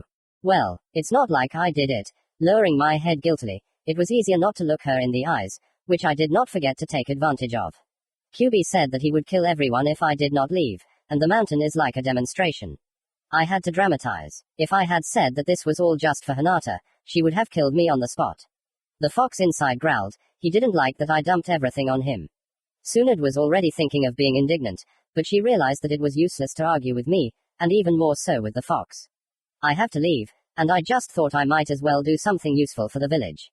I'm kind of dead, and if no one knows about me, then there's less danger. Even if both enemies and allies know about me, there's less chance of them tracking me down. What are you going to do? Tears welled up in her eyes, which made me feel sick again. I don't know, that's why I came to you. I could do something good for the village, plus I could search for Sasuke at the same time. Well, that's where we got to that question. But Sunad reacted surprisingly normally. She just turned around and left. I stood there for a few seconds, not understanding anything, but the fifth returned rather quickly. In her hands she held a scroll with the seal of the sand. Gaara recently sent a message that he needs some help from an experienced and strong shinobi. I don't know the details, but I think he'll be glad to see you. Akatsuki won't be looking for you there. And then she broke down, rushed to me with tears in her eyes and hugged me. She was even worse off than me. Her life was many times longer than mine, she had suffered more losses, and the most recent ones had hit her harder than others. Jiraiya and the village were the only things she loved more than booze and a good fight. She had a lot of responsibility on her shoulders now, she couldn't let herself get upset. I hugged her back and whispered in her ear, I'll be back, don't be afraid. He then took a step back and smiled, trying to calm her down. Keep the Hokage spot for me. She smiled back, and I climbed out the window, holding the Kazekige's letter in my hand. Waving goodbye to the fifth, I disappeared with a loud bang and a bright flash. I reappeared far to the west. The next day, the Suna wall rose right out of the sand before my eyes. On the way here, I bought myself some new clothes. The Anbu uniform is certainly comfortable, but too obvious. I decided to keep the mask, for now, so that they would let me through to Gaara and not recognize me. Now I looked epic. My new clothes were very comfortable. The jacket and pants were orange-gray, in the best traditions, only lighter than before, because it was quite hot in the desert. On top was thrown a light white cloak with tongues of flame. Sorry, I couldn't resist. The first time I looked at myself in this outfit in the mirror, I noticed that I began to look very much like my father, and I really liked it. They let me into the village without any problems. I only had to show the scroll with the Kazekige's seal. And although I had already been here, it was still hard for me to understand how one could live in the desert, in a village made of sand, in houses made of sand. Everything here was made of sand. Horror. Having set a course for the large spherical building in the center of the village, I continued to be surprised by Suna, while simultaneously thinking about the upcoming conversation with Gaara.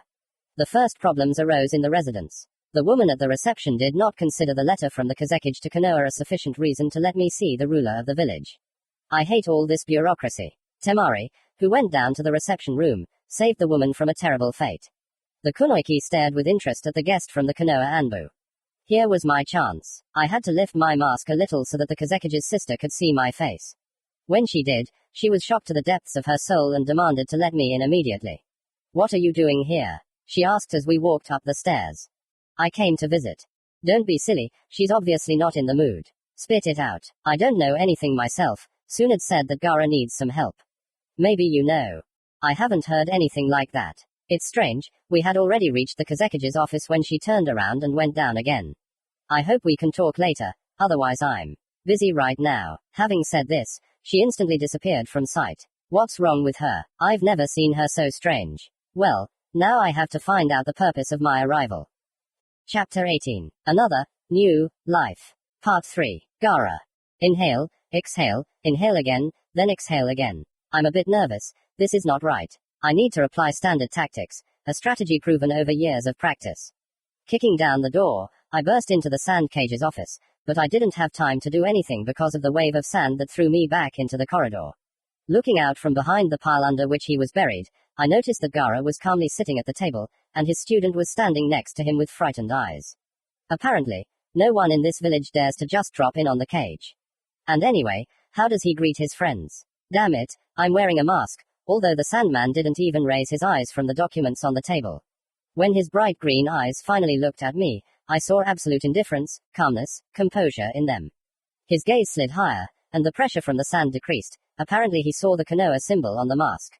No way, I'll demand an apology. The sharp whistle in my ears, the sand squeezing my entire body disappeared, and now his eyes, with pupils sharply widened in surprise, were already a meter away from mine.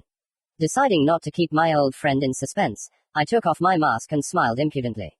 It is not nice to greet guests like that, Mr. Kazekige. Only a couple of times I had the chance to see how the mask of absolute imperturbability flew off the face of the venerable head of the hidden village, and each time I was the cause of this truly rare event, which in a certain sense flattered me. His student, I honestly do not remember her name, was unable to see my face from her angle, and in order to remain incognito, I quickly put the mask back on, putting my index finger to my lips hidden under the mask. Gaara quickly came to his senses, and correctly interpreting my gesture, did not say my name. Hello, I'm surprised by your visit, and again the favorite of the Man of Imperturbability contest sits in front of me. I quickly got off the table, it was indecent after all, and settled down on a chair to the right of Gaara. Matsuri, leave us for a moment. I need to talk to my friend. Unable to recover from my spectacular appearance, the girl did not immediately understand what she was told, but quickly came to her senses when a pile of sand from the corridor whistled past her and disappeared behind the Kazekige. She came out, slightly trembling, as if she was stunned. As far as I remember, she was a fierce idol of her teacher, and now she simply did not understand how someone could behave like that with her venerable Kazekige. The doors closed by themselves, and now there was no use hiding. The mask lay on the table, and I was happy, because it was terribly hot in it. Naruto, what are you doing here? The Cage Council has decided that you can't leave the village. Sorry, but these were unforeseen circumstances. Well, I'm just the picture of innocence. He wasn't convinced. Let's just say I'm not allowed in Konoha anymore. Really Tsunade. I shook my head. I could hear his brain creaking, going through all possible options, but apparently he couldn't find a single intelligible one. But who decided to oppose the will of the council? I. QB's voice burst out of my throat. Unperturbed, Gaara almost fell off his chair, and I clamped my mouth shut, looking at the Kazekige in fear and seeing the same feelings in his eyes that I had. The fox decided not to say anything more to Gaara, and continued in my head. I'm no longer sealed, and since this is still my body, then. What are you doing? I screamed out loud. Sandstone folded his arms across his chest, demanding an explanation from me, but was still very worried, although he seemed unshakable. Quickly diving into the subconscious, I appeared before a huge fox sprawled on an equally huge blanket. Are you completely crazy? Even I almost had a heart attack. I just wanted to take part in the conversation. He made an offended face and turned away. And this is the great demon, this puffed up ball of fur. After thinking for a second, I realized that he was probably terribly bored here. I don't talk to him every day. In his place, I would have died from lack of company. I even felt sorry for him. Okay, just warn me next time you decide to chat using my jaws. Since when did they become yours? Well, I'm sorry, the space blinked, and here I am again sitting in front of a disgruntled Gaara, and his gaze makes me shiver. Sorry, nothing special, nothing special, nothing at all. Well, maybe just a little bit. The apologetic expression worked perfectly. Basically, he was just bored and decided to chat. Since when does the nine-tailed fox like talking? Am I being interrogated? Yes, recently. Basically, I can't stay in Konoha anymore, and QB refuses to explain the reason. At first, I thought about wandering around the world, but Tsunade said that you need some help. With these words, I took a scroll out of my jacket pocket and handed it to Gaara. He was silent for another 10 seconds, and then said, Oh, That's not good. I don't like his thoughtfulness. We do have certain problems, and Sunid's solution can be called original. So what kind of help? Stop going around in circles. I was already on the edge. Didn't you read my letter? No, of course not. Who am I to read someone else's correspondence? I was outraged again. How could he think that about me? Too bad, I'll have to explain it myself. I wonder if I'll be able to refuse after I hear the gist of my job. We have problems with training young shinobi. My jaw fell with a thud onto the table in front of me and stayed there. Education. I thought some kind of war, a gang of robbers at worst. I feel like I've been cheated, viciously and very insidiously. I see you're in shock, but that's the crux of the matter. I asked Sunid for some experienced shinobi to help me. Seeing that I was shocked and unable to express my opinion on the matter, he decided to continue his monologue. As you know, we switched to the Konoha system of education, but the remnants of the past left their marks and continue to create problems. Previously, we didn't have an academy and every shinobi could take students of their own choosing. With such a system, it's not a fact that many strong shinobi would grow up, but it's safe to say that many talented children didn't get such a chance at all. We created an academy, but the Jonin continued to recruit students at their own discretion, similar to themselves. The teams were uneven and developed in different ways. Groups with the same abilities were not enough to carry out high-ranking missions. They're like your clones, all the same and can never replace a full-fledged team. Our academy just graduated its first class, but the teams are too unequal, they're not universal. Although in some situations they're more advantageous than a diverse team, in most cases this is not the case. Now we have some hard work ahead of us. We need to distribute the groups among the Jonin, and we needed someone familiar with this system. I understand that you have never taught anyone before, and you are a genin, but you must admit, you have the power of a kage. You are quite experienced shinobi, and what is important, a good person. You can teach the young ninja a lot. I am not asking you to give an answer right now, but I agree, it was as shocking for me as it was for him, but after thinking about it, I decided it was a good idea. I can help you, plus it's better than wandering around the world aimlessly. There's only one problem left, my identity. Well, you can wear a mask. No, I'm already tired of these masks. My skin can't breathe in them. I had a completely different idea in mind. Getting up from the table, under the piercing gaze of green eyes, I went to the mirror hanging behind me. From the surface, a man looked at me very much like my father, only with 6 stripes on his cheeks, so similar to a mustache. Suddenly the stripes disappeared, the wheat-colored hair lengthened a little, the shape of the face and nose changed slightly. A second later, a completely different person was looking at me, although he had a lot in common with me. Gaara was quite surprised, because he understood that I did not use any techniques. The Kyuubi's body can take any form. Why do you think I looked like a man, while being a giant fox?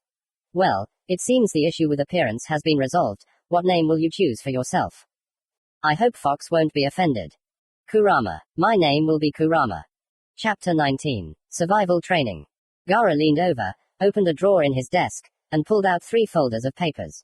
I had always been wary of papers, especially ones like these. They looked so bureaucratic. Bureaucracy was the giant fly in the ointment of being Hokage. Yes, I would gladly fight an army of enemies, but I would capitulate to red tape. I spent a long time trying to find a team for the guest from Konoha. Almost all of our teams have puppeteers, and you're not really used to them. I found a team without them, and I think I did it. You got a great team. They're perfectly balanced, all at about the same level. And although these 3 are pure average, they have quite a lot of potential. They're an ideal team by all parameters, but internal conflicts are possible. 2 team members work very well together, but they can't stand each other. I'm lucky, what can I say? The Kazekage pushed the first folder towards me. A cute girl, a brunette with brown eyes, was looking at me from the first page. She had 2 large swords hanging from her belt, completely out of size for the girl herself. There was a light half armor on her chest, and in general the whole image resembled a teenage version of the goddess of war. The first member of the team is Suyoku Tora. Quite good in close combat, these swords are passed down in their family by inheritance, they are sensitive to chakra. In her clan, they master fire and lightning techniques from early childhood. There is room to turn around here. The next folder drove up to me. Again a girl, brown hair, green eyes. She reminded me of Tenten. She had several pouches and summoning scrolls, and a huge shuriken was hanging on her back. Ningu Mine is a very interesting girl. She was born in one of the strongest clans of puppeteers and was surrounded by dolls since childhood. Over time, she developed an allergy to them, so she hates dolls and her last name. She prefers throwing weapons, and what is unusual is that she ties them all with chakra threads and easily controls them at long distances. In general, she is also a rather original person. Her element is wind, you can work in this direction. If anything, ask Temari to help. Well, and finally, the last one, the last dossier drove up to me. It was a guy with grey hair and rather pale skin, which gave him a slightly sickly look. Only his bright blue eyes shone with life. He was dressed in a white and blue cloak. I did not notice any weapons. Akira Kiyoshi is probably the most unusual of the three. His family came to us from the hidden mist, and almost all of them have techniques of complete control over water. They handle water the same way I handle sand. But, as far as we know, his family does not have particularly powerful techniques. Although I have never seen such precise control over the elements before, they can even control the water in the human body, developing medical skills. In battle, he uses water whips, but his main task is to support with medical techniques. That's basically it. After these words, he took out Sand's protector from another drawer of his desk. Congratulations, you are now a Suna Jonin. Come here at 9 tomorrow morning, we will distribute the teams. Then do whatever you want with your charges. The Kazekage leaned back in his chair. Now tell me how you are doing, and what happened to you after the battle with Akatsuki. Team number 3. Kurama is appointed captain. After Gaara's words, several dozen pupils shifted in my direction. Everyone was interested in the mysterious newcomer, who immediately received the rank of Jonin, and who was entrusted with a team of genin the next day after arriving in Suna. In addition, this man settled in the Kazekage's house and spends almost the entire day with him. No one knows him except the Kage himself and his family, but you can't get a word out of this family about the stranger. These are exactly the thoughts, I suppose, that the shinobi around me had. I was frankly bored, having become interested only twice, when Temari and Kankuro received their teams, the first and second, respectively. I couldn't wait to see my students. Finally, Gaara finished his undoubtedly inspired, but a little boring speech and dismissed everyone. Out of impatience, I disappeared straight from the hall with a loud bang, slightly frightening those around me. I moved straight to the academy, which was allocated a small one-story building, not designed for a large number of students. Yeah, not much, but they're just switching to a new system. My team was waiting for me in the third room. How symbolic. They looked just like in the photographs, all sitting at different ends of the class and looking at me with an evaluative look. Did I imagine it or did I see disappointment on their faces? Away with all these stupid thoughts. It's time to get down to business. Hello, please sit at the front desks so it's easier to talk to you. No one sat at the desks, they just plopped down on the desks, in my opinion, a significant difference. When did I become like this? Deciding not to lag behind them, I sat on top of the teacher's desk. Having thought about it in advance, I decided to act according to a proven scheme. So, first introduce yourself. Tell me what you like, what you don't like, what your dreams and hobbies are, something like that. I'm first, the warrior immediately squealed. No, I'm first, where are you going? The gunsmith immediately yelled at her. Why should you suddenly start first? So that's what kind of conflicts Gaara had in mind. Hey, calm down, let's go from left to right. The gunsmith squealed joyfully, and the second one made a face of universal insult. Yeah, I'm going to get my fill of trouble with this couple. My name is Mine, I love weapons, I love them very much, especially when there are a lot of them. I hate dolls and other toys, I am ready to tear them apart at any opportunity. My hobby is helping in the forge, I have already learned to forge a little, and my dream. My dream is to become the strongest kunoichi of Suna, having mastered all types of weapons in the world. Only 5 seconds after the end of Mine's monologue, the water took the floor. My name is Akira Kiyoshi, and I love water, that's all I like, although maybe silence and less talking. I don't like medical ninjas because they're pompous and arrogant. I can't say exactly what I dream about, but when I find out, I'll definitely let you know. Well, finally, my name is Suyoku Tora, I love to eat, sleep, and study techniques that make me even stronger. I hate weaklings, and arrogant, talentless idiots. At these words she looked angrily at her opponent, who in turn turned red with anger and with all her might restrained herself from fighting. My hobby is fighting, I just adore this feeling of strength and superiority. My dream has always been one, to become the strongest kunoichi of Suna, having mastered all the techniques in the world. Hey, why are you repeating after me? Finally broke through. Now the two kunoichi were standing a meter away from each other and trying not to rip each other's throats out. What kind of madhouse did they throw at me? A doll hater, a sickly wallflower and a reckless warrior, a fucking team. And you haven't told us anything about yourself, Kiyoshi whispered quietly. Well, here's hope for at least some brains in the team. The girls were distracted from the visual jewel and listened with interest to my short story.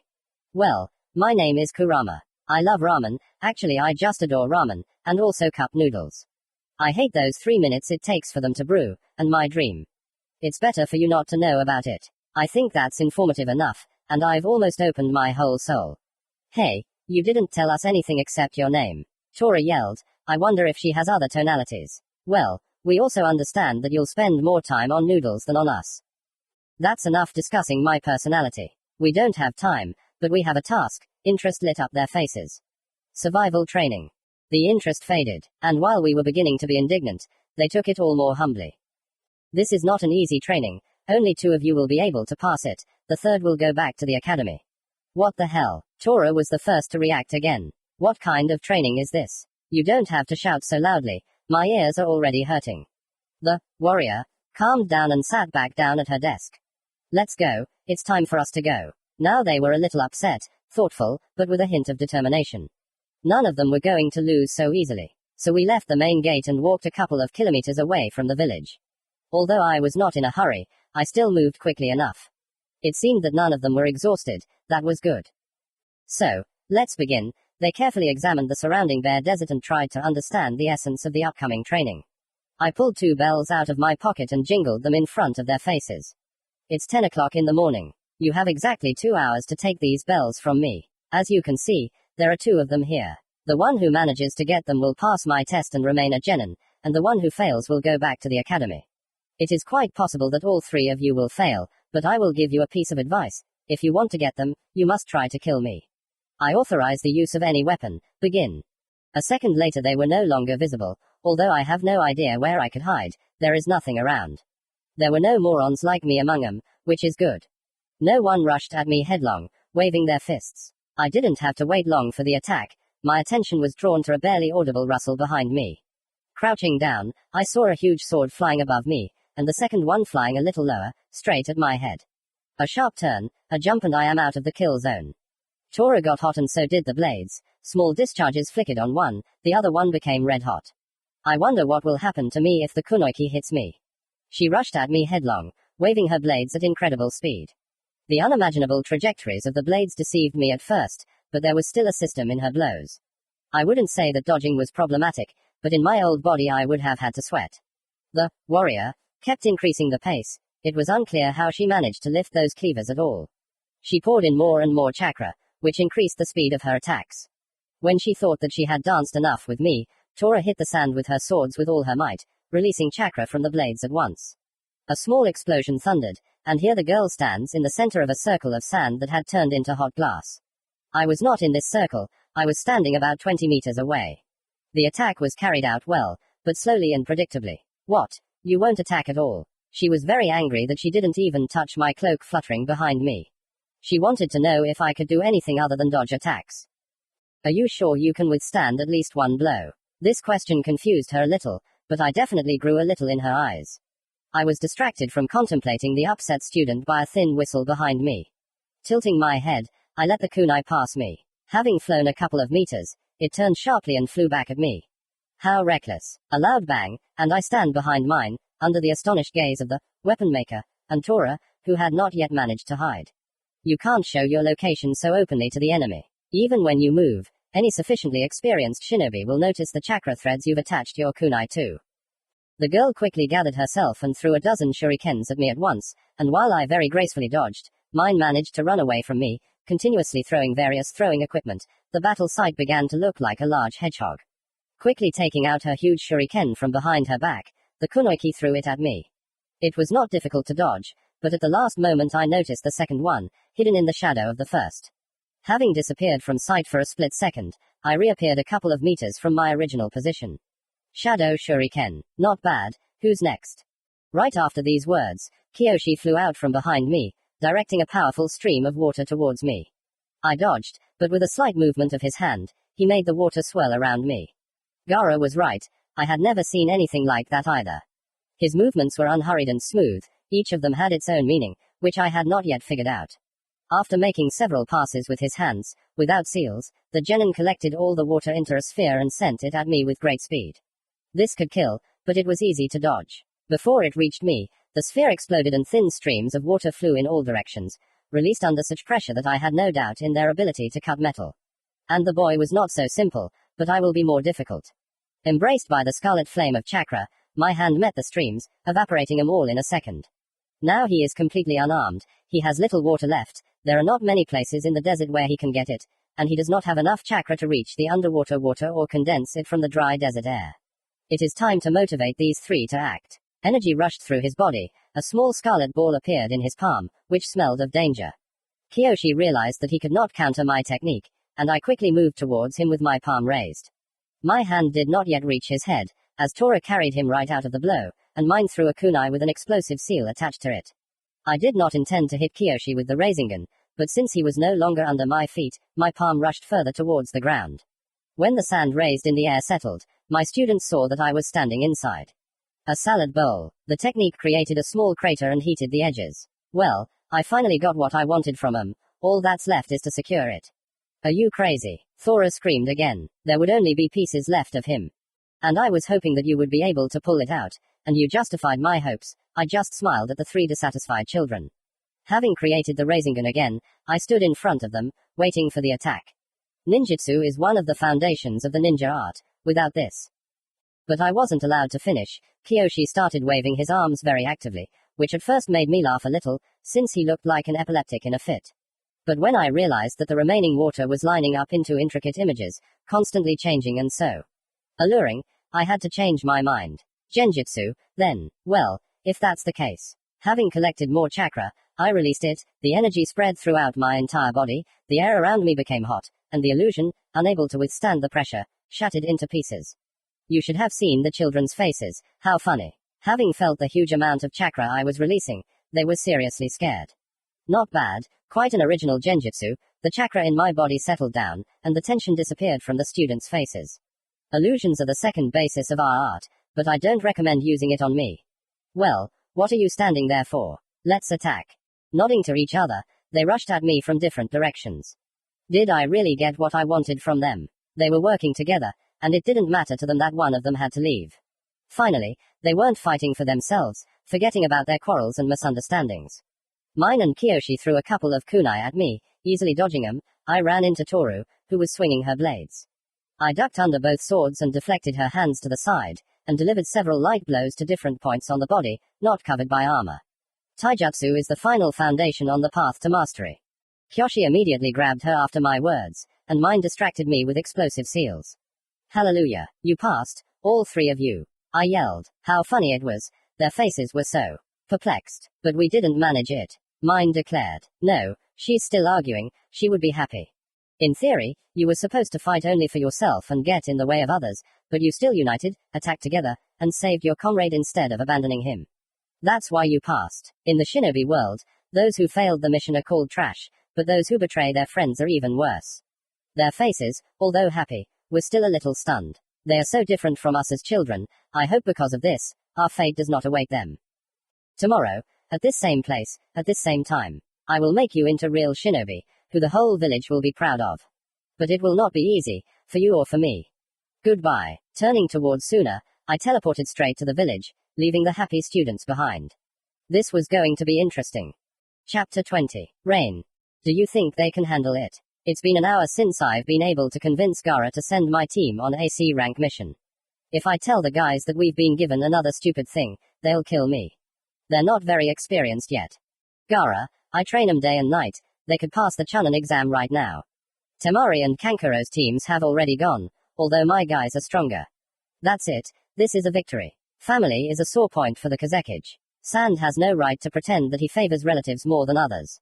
And I didn't lie about strength. I brought scrolls with techniques from Konoha and Cloud for Tor, Kiyoshi got his present from Mist, and I picked up something interesting from Temari's supplies for mine.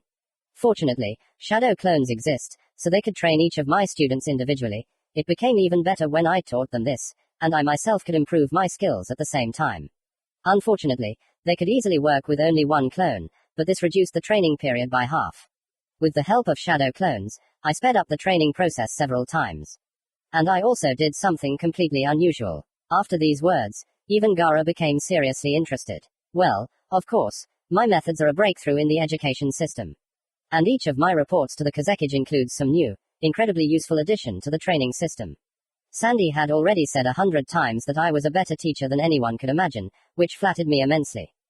I didn't tell you before, because I wasn't sure of success, but I'll tell you now, drum roll.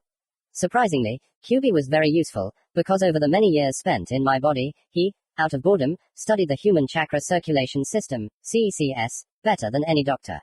Indeed, it is unlikely that any doctor has seen the CCS from such an angle. In general, thanks to his efforts, we increased the chakra reserves of my wards threefold. What did you do? Wasn't it clear the first time? He's probably trying to convince himself that he misheard. I'm telling you, we've tripled their chakra volumes. I swear, they're very strong now, and in some ways they can surpass some of your Jonin. I can prove it. No, I'll take your word for it. Opening one of his countless drawers, he pulled out a scroll with the letter C on top. If something goes wrong, it will be your fault. I was about to leave, but I remembered one important thing. By the way, what kind of mission is it, anyway? Reconnaissance of the border with the Rain country. Damn, it couldn't be worse. That's where Jiraiya died, and that's where Akatsuki's main base is at the moment. Well, I guess nothing bad will happen. Lan, I'm going, bye. Cage only raised his hand in farewell, as he was already up to his head in papers. Matsuri ran into the office with another stack of documents. Oh, hello Kurama, but seeing that I was already leaving, she continued. And goodbye. Having said goodbye once more, I left the office, and only after the door moved to the village gate. I promised these blockheads that I would definitely knock out the mission, and ordered them to wait at the gate. Why did you use my name? QB began to complain once again. I am in your body now, and in fact you have nothing to be offended by, because I am you. In response, the fox only snorted and returned to his favorite pastime. A minute later he was snoring. Seeing me, Tora screamed, Kurama-sensei, how are things? All three of them stood there, impatiently awaiting an answer, but I wanted to torment them, and only when I came up close did I show them the scroll. The genin simply squealed with joy, just like little children, and in a fit of joy, Tora even touched mine, and it didn't turn into a fight. A breakthrough. We'll celebrate on the way. Let's go. I quickly rushed forward, and the team, already accustomed, tried to keep up. Where are we going? Kiyoshi asked, running closer. To the land of rain, for reconnaissance. The guy returned back to the girls, passing on the information to them. We got there in half a day, sometimes moving in space. Since we approached the border in the evening, there was no point in waiting for the weather by the sea. Night is the ideal time for shinobi, but, unfortunately, we are not the only ones. From the scroll, I learned that we need to get to the outskirts of the hidden village and back. If we meet enemies, then leave, collecting information on the number of patrols. At midnight, we saw the tall towers of the village, constantly drenched in torrential rain. It was a bit creepy to be so close to the enemy camp, and this feeling gave us an unpleasant feeling in the liver.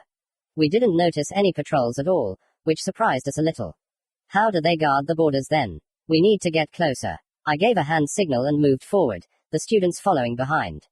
Turning on the QB's sensory skills at full speed, I combed the area for enemy shinobi, but found nothing. After a while, we got caught in the rain. 5 minutes later, a strange sensation appeared, as if someone was boring into me with their eyes. Having sharpened all my senses, I still didn't find anyone. Paranoia played out, completely went crazy. The feeling did not disappear, but only intensified, making me worry. I even asked the QB for advice, but he didn't feel anything either. Kurama-sensei, I can't shake the feeling that we're being watched. Mine confirmed my fears. Looking at the students' faces, I realized that they all felt it. Well, screw it, we need to get out of here. I agree, something is wrong here, let's leave. The students breathed a sigh of relief and ran after me away from this place. No, well, we had basically already completed the mission, we could leave. The students relaxed and began to quietly talk about abstract topics. The unpleasant feeling weakened, but did not disappear completely. I felt someone's chakra near the hidden village. Someone very strong was a couple of kilometers behind us and was moving quite quickly straight in our direction. Damn. Stopping abruptly, I grabbed the students and moved a kilometer forward, but the pursuer did not disappear, but only accelerated. Now he was moving at a simply terrifying speed. I tuned into this source of chakra, trying to understand who our pursuer was. What happened? Kiyoshi became worried. We are being chased, moving forward. I didn't have time to finish. The image of the pursuer appeared in my head.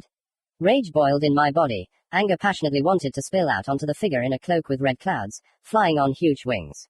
Forward. Run faster to sooner, without stopping. Run as fast as you can, cross the border, and when you've gone 10 kilometers from it, you can rest. Sensei, what about you? Mine asked for everyone. Could they really be so attached to me that they were starting to worry? I read the answer, yes, in their eyes. For that alone, it was worth becoming their mentor. I have an interesting meeting ahead of me. With whom? Why did Tora ask about this? Well, I can't lie to them. With Akatsuki, they shuddered at the word. The sand had not yet recovered from the previous attack by the shinobi in red cloud cloaks. The memory of numerous victims remained. Tora had already opened her mouth to say something, but every second was precious now. I cannot allow them to be harmed, no matter what it costs me. I am responsible for them now. No talking, run. Well, at least they listened this time and didn't throw a tantrum. A second later they disappeared among the trees, and I, having settled myself more comfortably on the ground, dove into the subconscious. And he also accused me of having a lot of hatred in me. You could have easily moved with these three somewhere far away, where no one would track you down, but you decided to start a fight, said the fox, slowly raising his head. Damn, I feel sick without you. I need information about Sasuke. Come on, look for excuses. You don't understand anything. Who am I kidding? He's right. Then why did you come if you don't want to listen? QB put his head on his paws and continued sleeping, throwing me out into the real world. Damn it, he supported me. The pursuer was getting closer and closer, and the flame of hatred in my soul was burning brighter. Come here, and I will kill you. Finally, I heard the rustle of wings, and she appeared before my eyes. A woman with bluish hair hovered above the ground, waving huge wings made of hundreds of small pieces of paper, but all my attention was captured by her cloak. The same as Paine's, and the same fate awaits her. Decided to stay and sent your genin home. That's stupid, the rain shinobi are already waiting for them there. Her words made my heart clench painfully. I fought the urge to rush after them. This kunoiki would definitely follow me. My students have a better chance against regular shinobi than against her. Our battle with her could damage the landscape, and the further away from them, the better. You'd better worry about yourself. I'm confident in them, they won't disappear. The complete lack of fear in my voice surprised her. How arrogant and stupid. I don't rule out that some of them will be able to survive and escape, but you won't succeed. They're all the same, spitting on the lives of others, drowning in the blood of others. Akatsuki. They're one of the few people who are simply unworthy of living. If I wanted to, I would have left long ago. Go. She didn't have time to finish. I moved behind her and struck. She didn't expect it, but still managed to save herself. The enemy's body scattered into thousands of pieces of white paper and reassembled nearby. And you're fast. That's nothing. Having folded the seals, I released all the chakra at once, let her feel it, let her understand how wrong she was. Shadow cloning technique. 3 clones appeared and immediately rushed to attack. Who are you? Fear splashed in her eyes. She felt the taste of my chakra and realized that she had never encountered anything more terrible. Greetings from the past. The clones began to destroy the leaves with their palms, which were covered in Fox's chakra. I joined the attack, and moving behind her again, I struck with my palm, which was holding a bright scarlet ball of chakra. Rasengan. A fair number of the papers were destroyed, but most remained. I didn't expect it to be easy. Akatsuki decided it was time to move on to more active actions, and, making a few hand movements, sent hundreds of pieces of paper with seals in all directions. Damn! Each of the pieces of paper turned out to be an explosive seal, and a large series of explosions shook the air. I had to move into the sky, folding the seal in flight and creating 5 more clones to replace the old ones. Having landed, 3 clones went to attack, and 2 stayed next to me and got to work. We need to hurry to help the students. It's time to finish with her. In the meantime, she finished with my clones and, turning to me, froze in the air, trying to understand what I was doing. Element of the sun. Supernova. The mini-sun, as usual, settled in the right palm, slightly burning the skin. Now it has nothing to oppose me with. I sense chakra comparable to the tailed beasts, but you're not a Jinchuriki. Understanding slowly dawned on her. You're a Bayu. You guessed wrong. My name is Uzumaki Naruto. Chapter 21. The Sacrifice. Part 1. The Vision. No, of course I knew that Akatsuki didn't like me, but to such an extent. You killed him. I wonder who she means. I didn't have time to develop this thought, because this woman just went crazy. Papers were rolled up into shurikens and flew at me in whole piles, and half of them exploded, but my technique was good both in attack and defense. She doesn't have enough chakra. Who did you kill? At least enlighten me. As I hoped, she got even angrier and began to waste even more chakra. All her papers burned before they reached me. Nagato, the last one left in my life, and you took him away from me. A single tear rolled down her right cheek. He must have been dear to her. Most likely, before, I would have sympathized with her, but now. I don't remember. I understood how much pain I was causing her, but I don't even want to consider the creatures from Akatsuki as people. Pain. You called him Pain. Ah. So that's it. I thought you were dead, that he had time to kill you. I'm afraid to disappoint you, but I killed myself and took him with me. He attacked my village of his own free will, he came himself, and he died himself. There's no need to defend him here and call me a murderer, because I was just defending my home.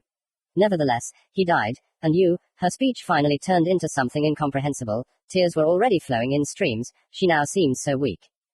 Don't give in to her tears. Kill her and that's it. The fox asked for blood and spectacle, as always.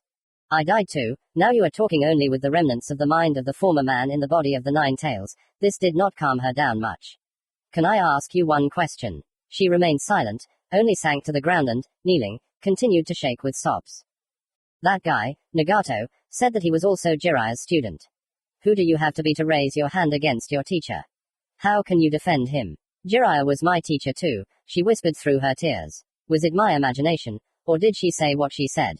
I didn't want him to die, but it was. What? Necessary. How did they brainwash you in Akatsuki that you can spout such nonsense? What the hell are you trying to achieve? We want peace. I couldn't help myself here. Peace. What the hell peace? How are you going to create a world? Drown the previous one in blood. You've gone completely mad. That idiot in the mask was also saying something unintelligible, but I don't give a damn about your nonsense. You don't have to make up stories about a world mired in pain and wars. I've already heard that fable. It's stupid to hope that your world will ever wash away the blood in which it was born. You don't have to cover up your thirst for power with noble motives. You are still too young, you have not seen what war is. You do not know how much pain it brings. You're wrong, I know perfectly well what it is. Sometimes, here, I poked my finger into my temple, visions of the future come, joyless, not at all wonderful. I saw what your activities will lead to, I know what price will have to be paid for your imaginary world. And do you know what you are trying to achieve? To show. Without fully understanding what I was doing, I intuitively reached out to hers with my consciousness, replaying my last dreams in my memory. A scarlet sky, and the same earth, strewn with mountains of corpses, the last surviving shinobi fighting with incomprehensible white creatures. Then I showed cities and villages destroyed to the ground, dead women, children crying over them. Never before had the world experienced such a thing, not in such numbers. The picture changed again, and now a crowd of white monsters bursts into the city and begins to kill everyone, indiscriminately, but they do not stop there, because having killed, they begin to eat the remains. Another change of scenery. On a huge battlefield, two huge armies are rushing towards each other. On one side, tens of thousands of shinobi, on the other, the same monsters, in whose ranks stand the famous shinobi of the past, revived by Orochimaru's techniques. Another second and the armies meet, screams are heard from the center of the battle, the air is shaken by thousands of techniques colliding with each other, destroying hundreds of fighters on both sides. The man, that is, me, through whose eyes we see this world, raises his right hand into the air, on which a smaller version of the sun is blazing. A terrible roar spreads over the battlefield, and a giant loop of flame crashes into the ranks of white monsters, destroying several hundred in a second. The prominence does not stop there, but continues to destroy the enemy.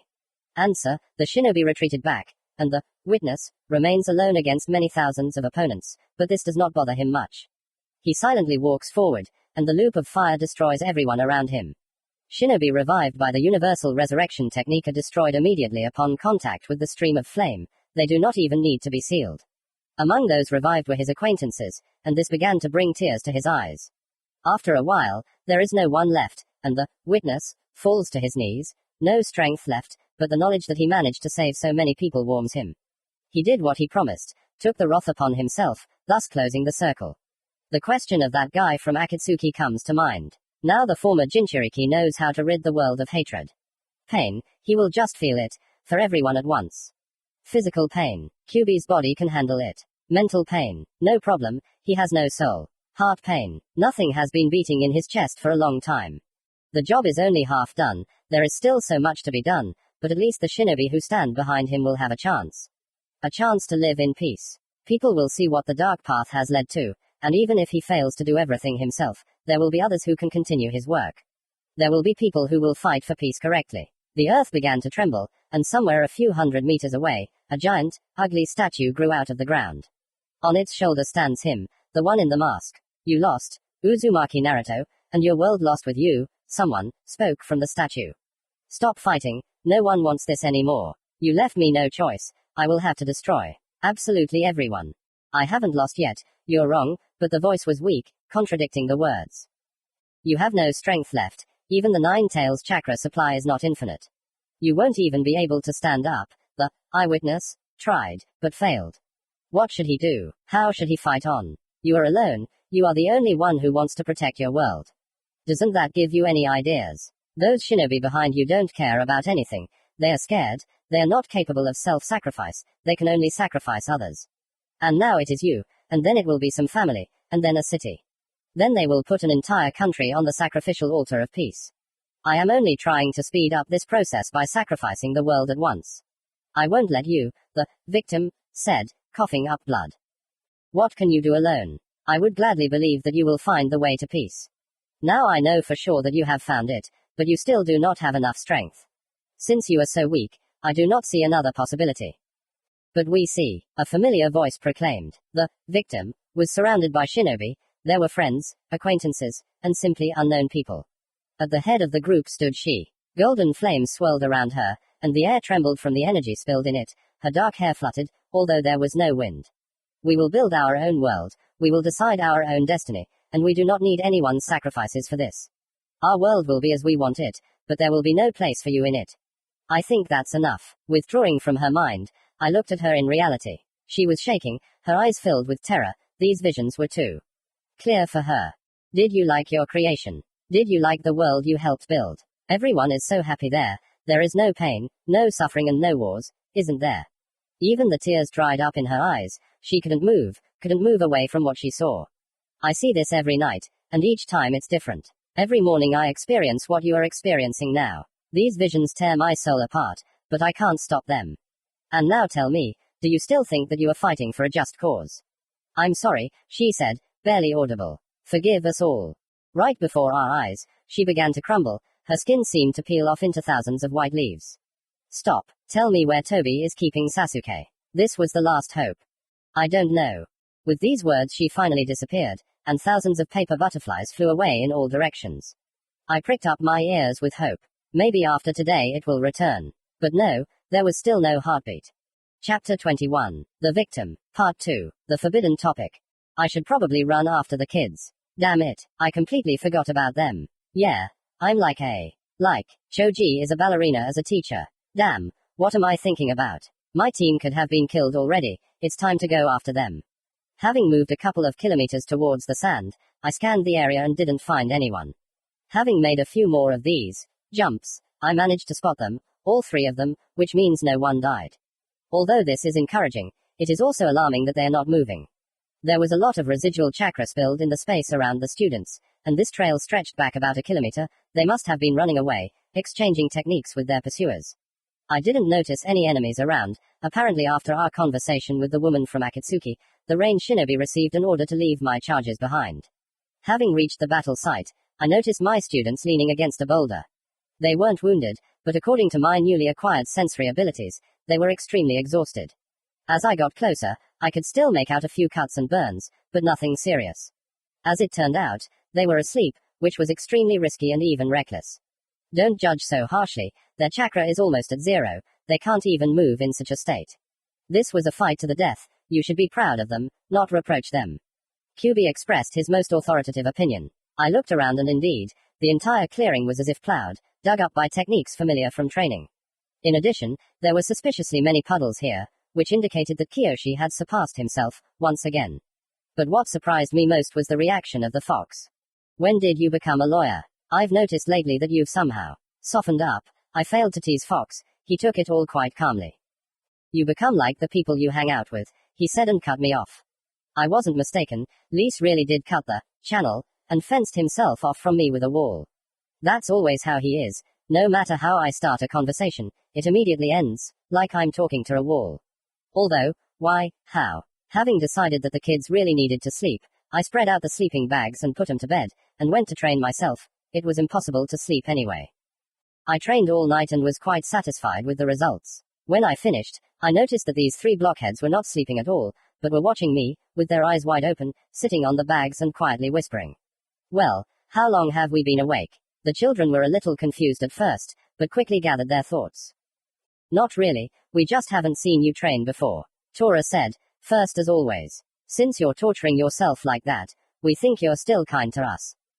No, I would work with you the same way, if people were capable of it. Tora thought about my words so much. Did she really decide to argue with me? But looking at the other two students, it became clear that all three were thinking hard about something. Your mother, how could I blurt out such a thing? This matter needs to be hushed up, and quickly. I must have misspoke. No, you didn't misspeak. Kiyoshi was seriousness itself. Damn, I've never seen a person stand on one pinky for so long and do push-ups at the same time. I've never seen anything like it. Something tells me that you've been doing this for a long time, although you haven't sweated at all, and the blood hasn't even rushed to your head. The two kunoiki nodded in agreement. I'm in trouble. It's a good thing they didn't see the entire training session, otherwise there would have been even more questions. Who are you, Kurama-sensei? Well, now we've come to the heart of the matter. It's obvious that mine was afraid, but she still asked her question. Maybe we shouldn't discuss this. Even supported by a dazzling smile, my attempt to wriggle out of it suffered a crushing defeat. The students said absolutely in sync, no, we need a new plan, and quickly. I slowly walked over to the sleeping bags and sat down next to them, tensely thinking about the upcoming conversation. Sorry, but I have no right to tell you about this. They didn't like my answer. And who do you have the right to tell? Tora did not want to calm down. No one, everyone who needs to already knows. Well, there you go, he blurted out too much again. Who do you mean? Kazekage. Why is Kiyoshi so perceptive? It's not he who's insightful, it's you who's as dumb as a log. It seems like a pretty obvious assumption, no, but he always has to put in his word. I don't mean anyone. That's it, we've closed the topic. They have the right to know that they have been in the company of one of the giant monsters that scared them as children for so long. Well, please tell us. We won't tell anyone. Tora didn't let up. I agree with her. You can trust us. Mine supported. What does it cost you? What? Did you collude with him? Well, there you go, talking nonsense again. Before they start discussing the topic, who did we collude with? It's time to interrogate them. That's it. Now my identity is a taboo subject. Now tell me what happened to you. Well, we ran as fast as we could, but the rain shinobi came from the sides. We exchanged techniques as we went, and then. Kurama-sensei, you should have seen how I took one down. Tora screamed, she's a real jack of all trades. We'll discuss it later, don't interrupt your comrade. Under my frowning gaze she retreated and handed the floor over to her colleague. Where was I? I wanted to prompt, but Kiyoshi quickly remembered. Then we came out to this clearing, but they were in front of us too. We couldn't break through, but they didn't manage to kill us either. A paper plane flew in from somewhere, and their leader ordered a retreat. We ran out of chakra, because we fought so fiercely, so we were very tired and didn't even notice how we fell asleep. That's it now. In principle, I didn't learn anything new, but I had to ask. They really fought well, I'll have to reward them. Teacher, what about that stalker from Akatsuki? That's it, Kiyoshi is losing his promotion. How does he manage to remember everything?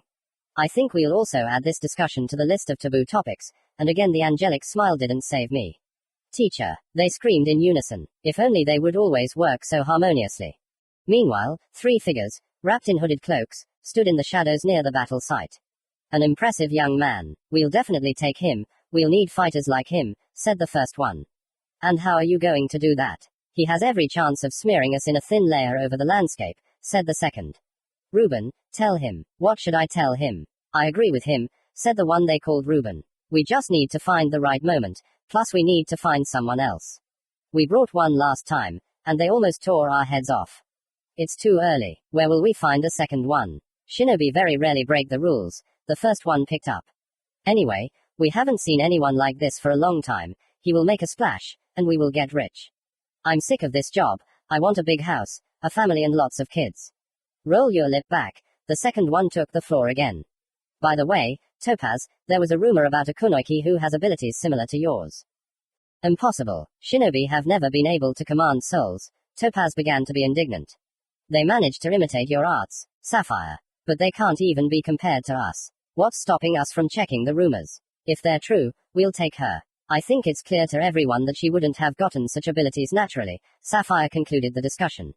We'll come for that later. He's not going anywhere. Where is this kunoiki of yours? Asked Reuben. In Konoha. Chapter 21. The Victim. Part 3. News. Get up. I'm repeating this for the last time. Temi, go away. I will forgive everything. I muttered into the pillow. For the first time in so many days I got to bed, and they woke me up so tactlessly. What impudence. Temie. Oh. I feel like thunder is about to break out. But I was wrong. It was just a hurricane that threw me out of bed and slammed me against the wall. Yeah. What a wonderful awakening. Call me that again, and I will fulfill your wish. You will be able to sleep as much as you want and even more. And to be exact, then eternity. Why am I being punished like this? I muttered, slowly getting up from the floor. Did you say something? No, you imagined it. I understand and did not hope that my truly angelic smile would have any effect on her, but at least she left. It's already a holiday. Having put on my already rather dirty clothes, I slowly moved my legs and went to the dining room. That's it, tomorrow I will definitely wash everything, and I don't care that this promise has become a habit for me, definitely a bad one. The whole family has gathered in the dining room, not mine of course, but still it's nice. I sat down at the table and pulled a dish towards me. I can't get used to the local food, although it looks like the food on Mount Myoboku, but it tastes very good. Nevertheless, I asked for noodles to be cooked for me, and of course no one could refuse a good friend of the Kazekage family. Gaara, so what did you want to tell us? Kankuro asked, turning to his brother. Damn, it must have been something important, since you were waiting for me. I feel like I'm getting hemorrhoids. In 2 months, there will be an exam for the title of Chunin in Suna, of course. I choked on the noodles, which, unfortunately, I had already managed to swallow half. Having cleared my throat, I also turned to Gaara, waiting for him to continue. Konoha cannot host it for obvious reasons. That's why this year the Hokage asked to hold the exam in our village. Thanks to the new alliance between the 5 countries, a huge number of participants are expected.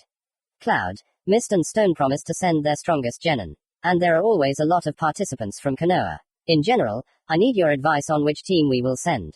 Mine, Temari and Kankuro exclaimed at the same time. Of course, an argument broke out in which no one won, since they refused to listen to each other's arguments.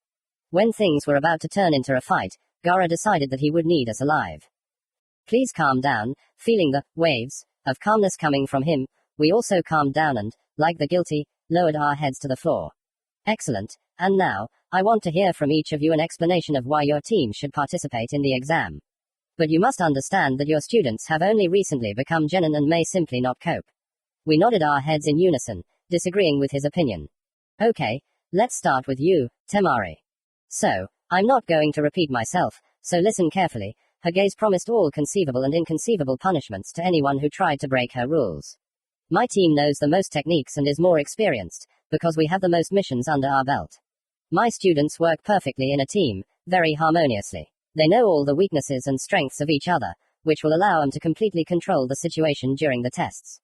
Gaara was satisfied with the information Temari provided, but I found a couple of flaws in it that would come in handy later. Kankuro spoke next. I don't agree with Temari. My team is better suited for the exam.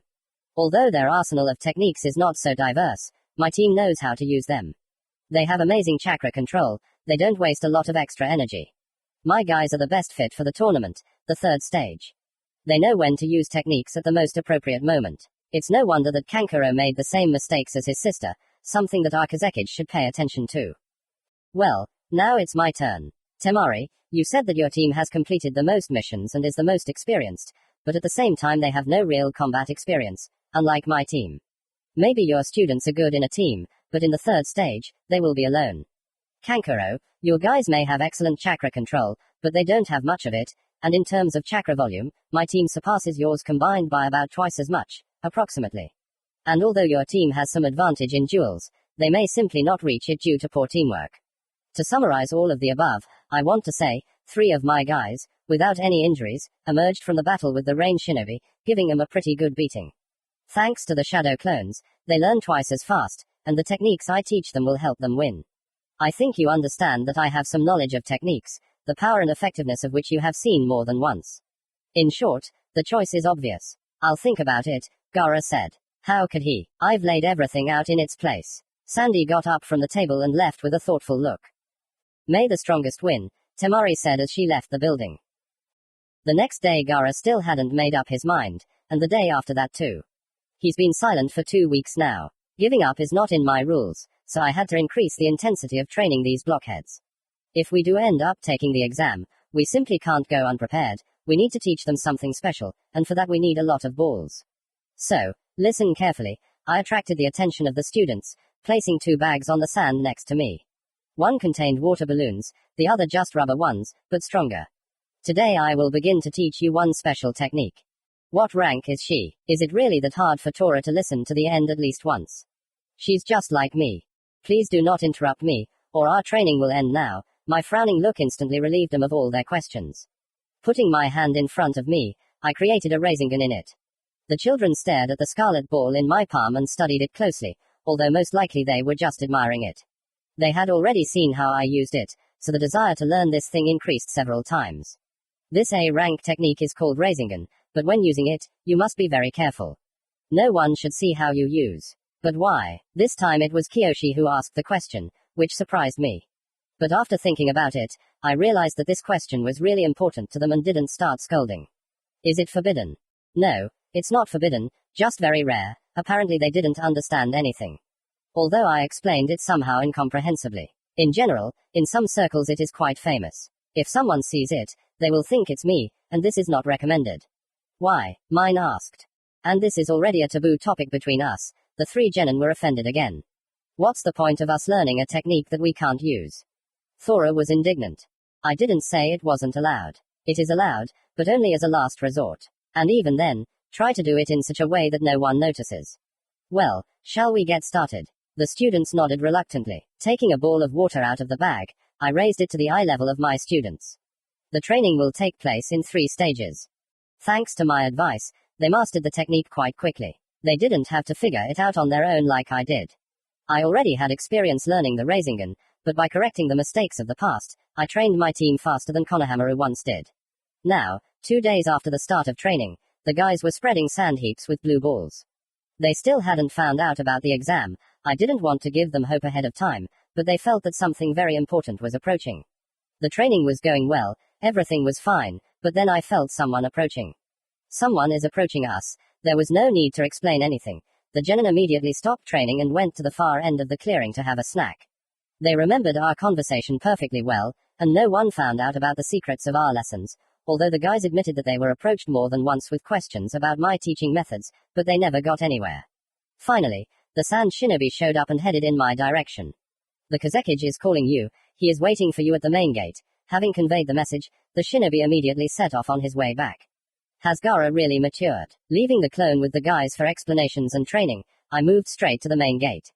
As I was told, the Kazekage was standing at the main gate in the company of Matsuri, who was holding a huge scroll in her hands. It is scary to even imagine what such a colossus is needed for. These 2 were arguing about something. Kazekage-sama, you don't need to bother, I can easily carry it, Matsuri croaked, although her appearance didn't match her words at all. Sweat was running down her tomato-red face, and her hands were shaking from the weight. Matsuri, I won't even have to bother. Gaara smiled at the girl. Wait, smiled. Mister, I have no emotions, smiled at someone. Well, it looks like the girl managed to melt his heart. I hope he'll be lucky. Gaara managed to deal with the girl. A cloud of sand lifted the scroll and froze behind him. Matsuri resigned herself to the fact that she didn't have to do anything anymore, and froze, waiting for further instructions from the cage. Gaara, meanwhile, noticed me. Kurama, let's go, we have a conversation ahead. Chapter 22. An Important Event. Part 1. Glass. Matsuri hurried away, leaving us alone. Silently leaving the village gates, we continued walking like that for another 5 minutes. The Kazekage was deep in his thoughts, and would start a conversation whenever he wanted. I'm worried, that was definitely unexpected. Gaara, catching my surprised look, decided that the pause had been long enough and continued. Never before has the exam been so large-scale, because never before have there been such strong relations between the countries, but our entire world is very fragile. There is a balance, but it is shaky, and Akatsuki is doing everything to destroy our alliance. There have already been several provocations, but we managed to figure them out. We cannot afford a single mistake, and they only need to pull off one successful deal. The cage of all the villages will come to the exam, as well as many heads of small villages whose countries supported us in the fight against Akatsuki, and there will also be a lot of daimyo. In general, this is too tasty a morsel for our enemies, and they must not grab it at any cost. This is precisely why you must be nearby. No one except the very top of the shinobi world knows that you are alive, not even the daimyo, and this is to our advantage. Security will be at the highest level, because in addition to the participants, several sensors will arrive from each country to prevent an attack, but if it does happen, we will know about it a few seconds earlier, which can save many lives.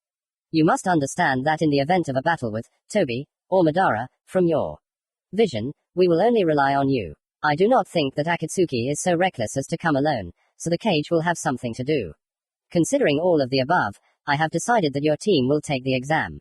And although, in general, Gaara's entire speech at first did not impress me, then scared me, then confused me, I was incredibly happy with the last sentence. In general, the Kazekage has an interesting trait. Sometimes you can't get a word out of him with pliers, sometimes he spills out for half an hour, and even then, only on business. My guys won't let you down. I promise, I said from somewhere in the seventh heaven, where a wave of happiness had carried me. You'll see, they'll tear everyone apart. The main thing is that you don't let us down and tear everyone apart. The rest is not important, the Kazekage thought again, but this time not for long. I actually called you for another matter. I need your help. Well, I'd be happy to. More precisely, not exactly help. He hesitated for a second. Hesitated. Fox, I need your chakra and control over the fire and air elements. Don't even dream about it, Kyubi answered again through his mouth. It was somehow creepy. I'm not your chakra distribution point. I wouldn't ask for help if I could handle it myself. Gaara was lost in his thoughts for a second. N.A. Kurama, I think it's easier to ask you. Yes, of course, I said, hissing at the indignant fox. Gaara nodded and raised his hands in front of him. A scroll floated out from behind him, and it unfolded and landed on the sand in front of us.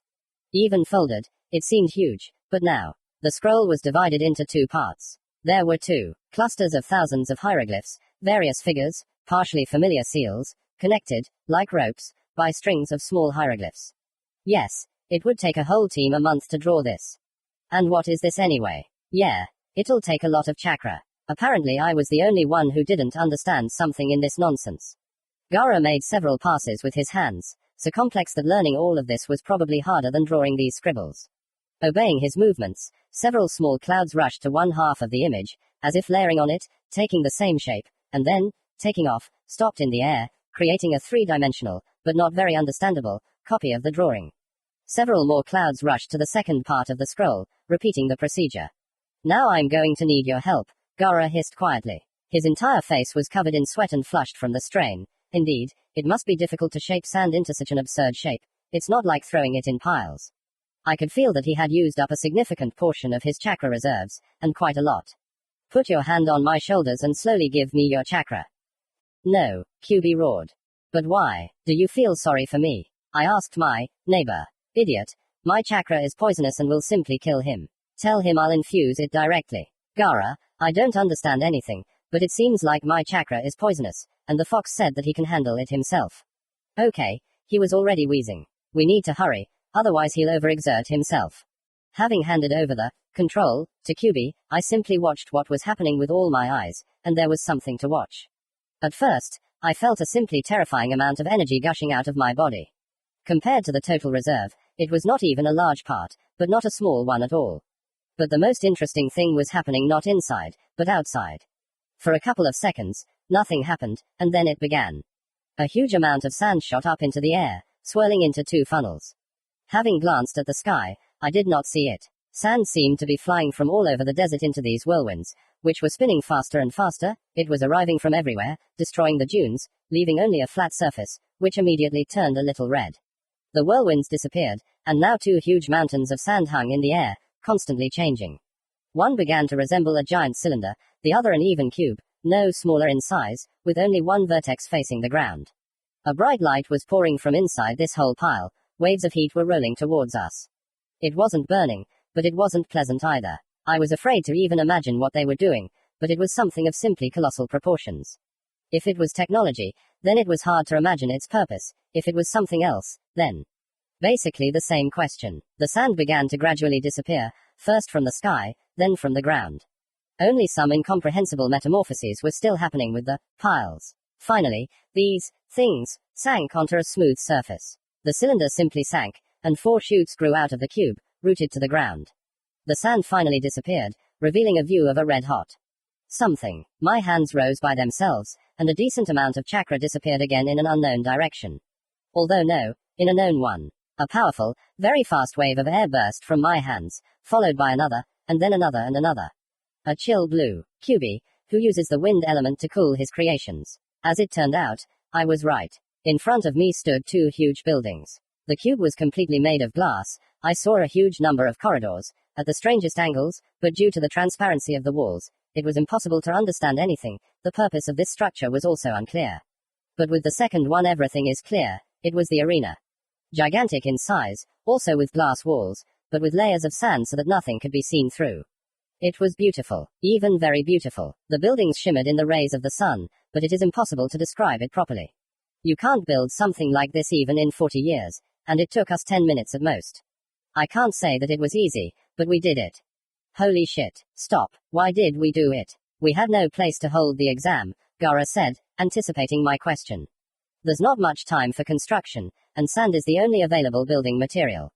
Plus, Temari took over the project, and she, as you know, doesn't do anything by halves. Yeah, I think all the guests will just be stunned when they see this. Only now I noticed that the sand around the buildings also covers a layer of glass, creating a kind of square. To say that all this is grandiose is to say nothing. There are simply no words. Most likely, the Kazekage muttered to himself. Now let's go to the village. I need to sleep. For about 3 days. It took me just one look to understand that my friend was not joking. By the way, probably every little sensor within a radius of 10 kilometers sense chakra that no one they can imagine could even contain. We won't have any problems. I think that as the Kazekage, I have some privileges, he whispered with a slight smile on his lips. Chapter 22. An Important Event. Part 2. Blood. Having dragged Gaara home, I handed him over to Matsuri's caring hands. She didn't even ask about his condition. Any person in Suna, if not heard, then at least saw our construction, and there was no reason to explain the reasons for exhaustion, but the girl still pounced with accusations. Why didn't you help? He was the one doing the talking again. Wow, where did she get that idea? Oh, of course, I'm as cool as a fiddle, and this guy is half fainting. I just shrugged and left. No need to deprive a girl of her absolute faith in her idol. Gaara will thank me later for working as a matchmaker. I was also sleepy, but I didn't feel like sleeping. At night, I only sleep because my body needs it, and seeing those horrible dreams about a not-so-pleasant future. No thanks. Entering the room, I didn't even notice how I went to the bed and lay down, instantly passing out. All thoughts left my head, they were replaced by others. A blade flew over my head, followed by another and another. A hail of blows rained down on me, giving me no respite, but I quickly left the line of attack, drawing my sword in midair. Not quite a sword, just a hilt and guard, without a blade. I was amazed more than once by the beauty of this creation, scarlet, with a golden dragon, as if wrapped around the hilt. Its mouth was open, and between its teeth was a spiral inside a circle. After I directed the fox's chakra, reinforced by the element of wind, into the sword, a small ball appeared near the guard, even smaller in size than a mini-sun, but very similar. Element of the sun, heavenly blade. An arc of flame burst out from the small ball, then contracted, taking the shape of a blade. Now it's my turn to attack. The first time I have to kill, not because my life or the lives of my friends are in danger, not for the sake of the village, but because I was told so. I have to kill them all to get to her, that's what he told me. This will be my first kill, because before there were only battles for a higher goal, but now. Landing on the sand, I looked around the arena for a second. My former opponent had already found himself another opponent. Oh, there's a big guy fighting over there. He's definitely strong, his fists simply pound enemies into the ground, leaving long cracks, and again, no trace of chakra use. And although he holds a sword in his hands, he still wields his fists. This guy is a beast, he's the perfect candidate. I had to jump to reach it. I raised the heavenly blade above my head with both hands while still in the air, and leaned back as my feet touched the ground. The sword whistled through the air, heating it to an unimaginable temperature. My opponent turned around, and seeing the approaching blade, he raised his sword in an instant to parry the blow. The tendons on his wrists crackled from the strain. Seeing my weapon blazing with heat, he prepared for the worst. As if in a dream, I watched the sword descend, putting all my strength into this blow. The blade flew faster and faster, more and more accurately. Inevitably, chakra boiled along with this impulse. I turned my gaze from the opponent's sword to his icy black eyes, in which horror splashed, and my blade followed his gaze. The enemy held his sword above his head to ward off the oncoming blow, and it seemed to me that sparks were dancing on its blade. But I saw nothing but the enemy. An inexplicable anger broke free, and no force could stop me from shedding blood. I had lost my mind, forgotten all other aspirations, all other goals. I was death thrown into life. So that's what the fox felt. It was stupid to accuse him of bloodthirstiness, because now I am much worse. Time seemed to have stopped. Without taking my eyes off the enemy's frightened eyes, I clearly saw with my peripheral vision how the heavenly blade, having covered an infinite distance, touched the enemy's sword. I could see in all the details how that sword slowly, very slowly shattered into red-hot fragments, how my weightless blade, turning over, rose into the air, how brightly the blade shone, engulfed in flames. The blade descended on the enemy, touched the enemy's helmet, forcing the head to deviate slightly, melted the metal and descended to the black eyes. The flesh simply melted, the enemy's blood instantly boiled, touching the fiery blade, the disgusting smell of scorched flesh hit my nose. The power hidden inside my weapon tore the big guy's head apart from the inside, cauterizing somewhere, but the blood still began to spurt. The air filled with a bloody fog, excitement seized me. I saw how clumps of light hair, bones, brains, and charred flesh were all mixed up and instantly fried by the blow. How the sword made its way through the scarlet air, cutting through the mangled fragments of the skull, continuing its path. How the body sank, as if deprived of all bones. How it fell on the sand of the arena. Drops of blood flew into the air and rained down on me. I felt a hot, intoxicating taste in my mouth. More drops of blood, huge and viscous, fell on the sand. Red-hot fragments of the helmet and the shattered sword kept falling and falling. Everything around was painted scarlet. I, covered in blood, stood over the fallen enemy and experienced previously unknown sensations, gasping with delight. The crowd in the stands roared. Only now did I notice it. Putting my sword in front of me, I looked around in search of a new threat. There was none. All the combatants decided to get away from me. And rightly so. And then the world suddenly exploded, throwing me into reality. Your mother. I had never had such a terrible dream. I was in a cold sweat and shaking with fear. Fear not of a bad future, but of the possibility of becoming like this. And I'm bloodthirsty. The fox's voice sounded in my head. What's most unusual is that he wasn't mocking at all. Kurama. It was. It wasn't a dream. Well, my worst fears have been confirmed. Why didn't I dream about the war again? I would have been glad of it, in comparison. I don't understand much myself. After all, I was watching everything from the outside. It's hard for me to judge. And although it was you, I felt that something had changed very much in you. Something broke in your mind, causing this rage that you felt. Even in myself, I haven't noticed such rapture over the battle. I will never become like that. Listen, I won't. Yes, please, it's your life. Do whatever you want. I'm more interested in something else. What were you doing there? It's not even clear where and when it will be. Some kind of arena. And then a guess just struck me. It seems to me that we are thinking about the same thing, but it doesn't seem that way to him. Lise knows for sure. Getting up from the floor where I had fallen after such a nightmare, I quickly moved to the place of our construction. It was already night, and there was no one near the new buildings, although I am almost sure that during the day it was full of people. Having moved to the top of one of the buildings, I landed in a circle of sand. Having carefully examined the high walls rising around me, the stands, the boxes for the cage and daimyo, only one thought came to my mind. This is not the place, QB said. Well, then where was the massacre? How did I get there? Damn, I don't understand a damn thing. Something tells me I should avoid what I saw. I almost agree with you, but there is one thing. Damn, what did I miss this time? I was interested in that sword in your hands. It is definitely unusual, and it seems vaguely familiar to me. I have seen it somewhere, but I can't remember where. Sclerosis. To stop being nervous, I started joking, which upset me even more. Unfortunately, I can't complain about my memory. Again and again, the image of that murder appeared before my eyes, and those feelings took hold of me again, making me shudder. If you lived as long as me, you'd forget how to talk, the fox muttered discontentedly, returning to his bed, leaving me alone with my thoughts. Not the most rosy ones, by the way. Chapter 22. An Important Event. Part 3. Wings. There is one good thing about the desert climate: cloudless nights. How wonderful it is to just lie there and look at the stars, connect the white dots with lines visible only to me, making up various constellations. What else can you do if you don't want to sleep? Now I was lying on the roof of the Kozekage residence, because from here there was a truly beautiful view of the village, glass creations and the sky. In addition, at such moments, visions penetrate into your head, and not at all of the future, but of the present, but not mine. I noticed that Hinata began to go on missions very often, and very dangerous ones, and this did not please me. She learned to handle my chakra in her body and, having combined it with hers, became an order of magnitude stronger than before. I would be proud of her if I were not so worried, because new abilities always attract unnecessary attention. At the moment, when I was lying on the roof and admiring the stars, she was training. And so almost every night, for hours she would beat the dummies with all her might, sometimes releasing golden flames along with the blows, which did not harm the inanimate object. Something told me that the enemy would not have survived these blows so easily. Then Hinata turned to the forest, quickly activating the Byakugan. 3 people were standing nearby. Their chakra flows were very strange, but they were not shinobi. Everything about them was somehow wrong. The entire SCC was different, not like that of ordinary people. One had too many tenketsu, another had some of them that seemed to be outside the body, and the third had no energy flowing through them at all. They just oozed trouble. Realizing that they had been noticed, the strangers jumped out into the clearing. The moon illuminated 3 people in robes. One in yellow, another in red, the third in blue, but all similar and with the same golden belts. Do you feel it, Topaz? Asked the man in the blue cloak, whose tenketsu were coming out of his body.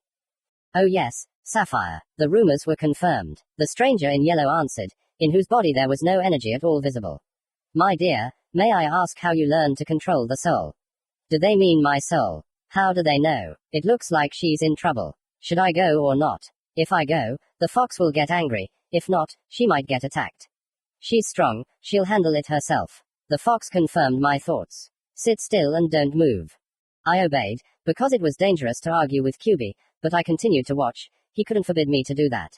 I quickly made a seal and created a clone, sending it to Konoha to call someone for help. Meanwhile, the mysterious trio discussed something among themselves. Finally, one of them, the one in the red robe, shouted, "Let's take her now," and that's it. Turning around, he ran at Hinata. The kunoiki didn't fail and immediately got into a fighting stance, slightly bending her knees and putting her hands in front of her.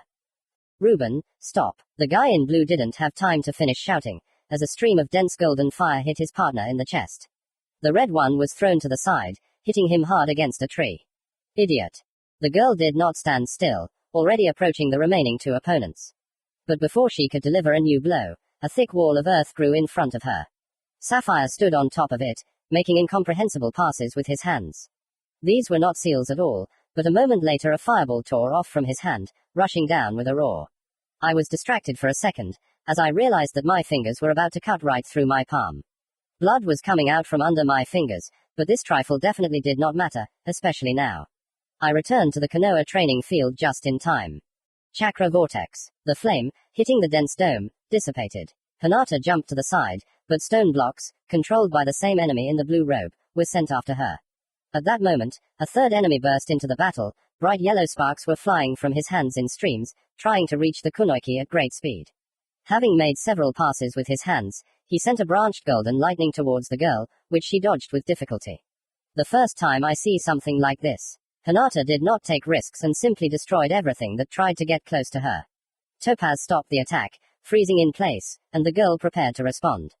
Golden flames embraced small fists. Damn, the same thing happened to Topaz's palms. How so? Hinata thought for a second, but decided not to delay the attack. Rushing towards the enemy, she almost got hit by a water whip, with discharges dancing at the end. This Sapphire can control 4 elements at once. That's impossible. But no, with the next move he sent a blade of air at the girl, which ripped the ground where she had been standing a second ago. All 5 elements. What kind of person is this? At that moment, a third opponent rose from the ground. Well, things were bad for her. Ruby approached Hinata at high speed, delivering a hail of blows. The speed of his fists was simply incredible. Sometimes the girl managed to reach out and knock out a couple of tenketsu, but this guy had a lot of them. Leaving the affected area, the kunoiki screamed, 128 strikes of heaven.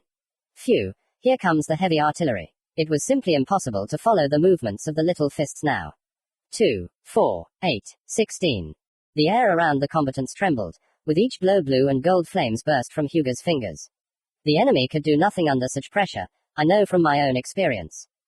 32, 64, 128. With the last blow, a powerful shock wave shook the air.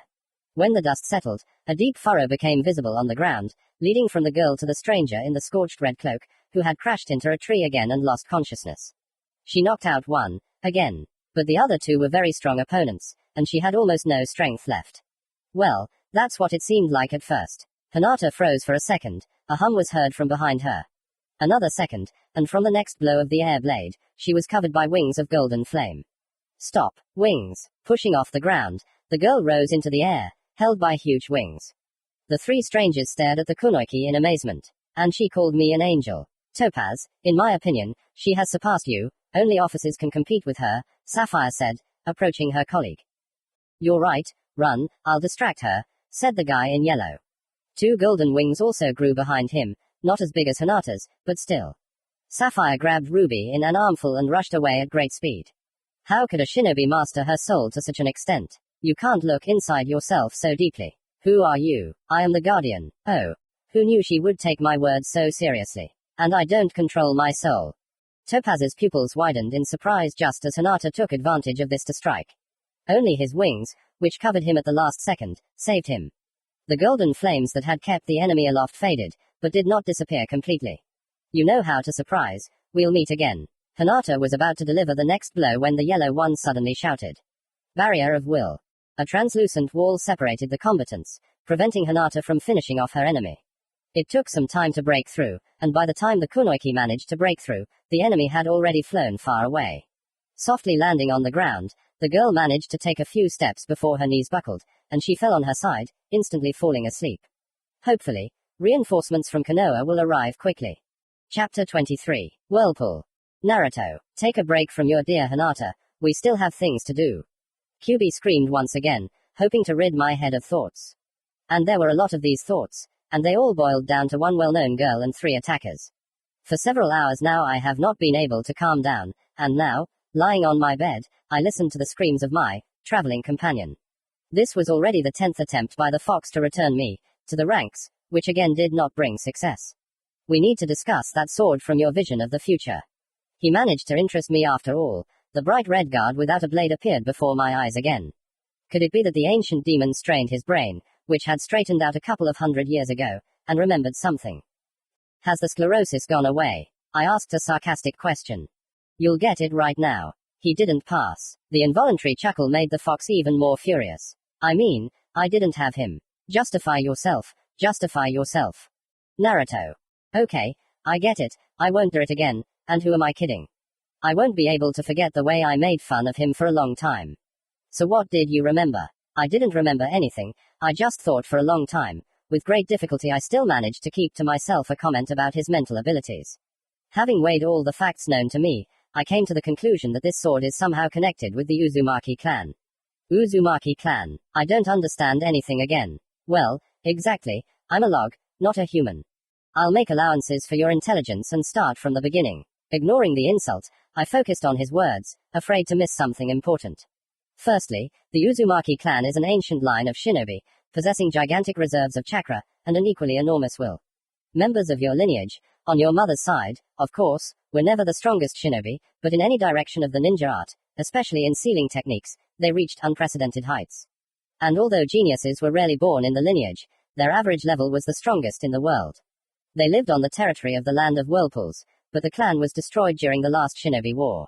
Of course, it was impossible to completely destroy such a strong and expanded clan, so there are still many descendants of this lineage living in the world, like you. The Uzumaki have always been a close-knit clan, since they were in great danger from various kinds of experimenters. Due to their enormous will and chakra reserves, it was easy to experiment on them. Their bodies were very resilient and could accept almost all the changes they underwent. It was for this reason that only Uzumaki were made into my Jinchuriki. First it was the wife of the first Hokage Mito, then the wife of the fourth Hokage Kushina, and then her son. Once again, a large rock appeared before her eyes, a red-haired woman chained to it, a huge monster raising its paw over her, and then father, who managed to save her from the blow. Yes, it is. While I was trying to collect my thoughts, unable to say anything, Kyubi continued the story. As I already said, the Uzumaki clan was in demand for a certain kind of things. Now let's get back to your sword. I noticed a spiral inside a circle on its handle. As far as I remember, this is your family's crest, so it is logical to assume that it is somehow connected to your family. In addition, creating such a blade from chakra requires large reserves of energy, and not strength and skill. I believe that we need to go to the Land of Whirlpool and look for the blade there. You yourself understand that you will not be able to constantly use the sun element, because this technique is not the fastest and is not suitable for dynamic combat, you simply will not have time to react. Well, what do you say? Again, I push all unnecessary thoughts and emotions far away, but the vision of my mother refuses to go away so easily. Now is not the time to indulge in. Damn, I can't even find the word. Finally, all this went to a distant, overcrowded, securely locked corner of the subconscious, where a lot of things are already stored. I'll need to expand the space, otherwise the walls will crack here. I hope you didn't fall asleep. You won't get it. Let's go, we need to take a couple of weeks off from the Kazekage. Kurama-sensei, where are we going? Tora asked for the 100th time, again left without an answer. Having fought hard to get Gara to travel with his students and swearing to return a few days before the exam, we set off to search. My conscience was gnawing at my heel because I had dragged the guys along for the sake of some sword, but I managed to calm it down with promises of constant training with the children. Since we needed to quickly finish our adventure, 2 of my clones grabbed mine and Kiyoshi, and instantly moving, we rushed rapidly to the east. I already regretted 300 times that I took Tora on my back, because Kiyoshi, for example, would not pester me with idiotic questions every second. I chose the route, having previously checked the map, so as not to come close to Konoha and large cities. Due to the jumps in space, chakra emanated from me in waves that even the stupidest student of the weakest shinobi academy would notice. Well, answer, please, calm down, we'll be there soon. Indeed, another gap in darkness, a loud bang, and the coastline spread out before us. A moment later, clones appeared behind us, with children on their backs. Master, are we heading to the land of water? Kiyoshi asked. No. To the land of waves. Mine picked up. A little further north, the Genins thought for a second, recalling the map, but nothing sensible came to mind. Actually, I was planning to be there by this time, so get ready, the landing won't be exactly soft. Having released a decent amount of chakra into the surrounding space at once, I began to soften the space around myself, the clones and our riders. The ground began to crack, the air began to tremble and sparkle. It flashed slightly several times, then more strongly, and now we were surrounded by bright yellow lightning everywhere. Let's go. The heart, grabbing the rest of the organs, hid in the heels in panic, the body was literally squeezed from all sides. For another moment we are in the emptiness of the energy cut by flashes, and then we are thrown out into the world with force. The clones could not withstand the flight, and dispersed, and nothing terrible seemed to have happened to their riders.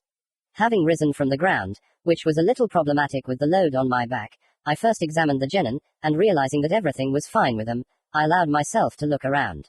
We appeared in some ruins, although I could not guarantee that we had not created them, since we were now in a small crater, from which cracks spread out in all directions across the ground. Kurama-sensei, was it really necessary to move like that? Nothing would have happened if we had moved like before, gradually.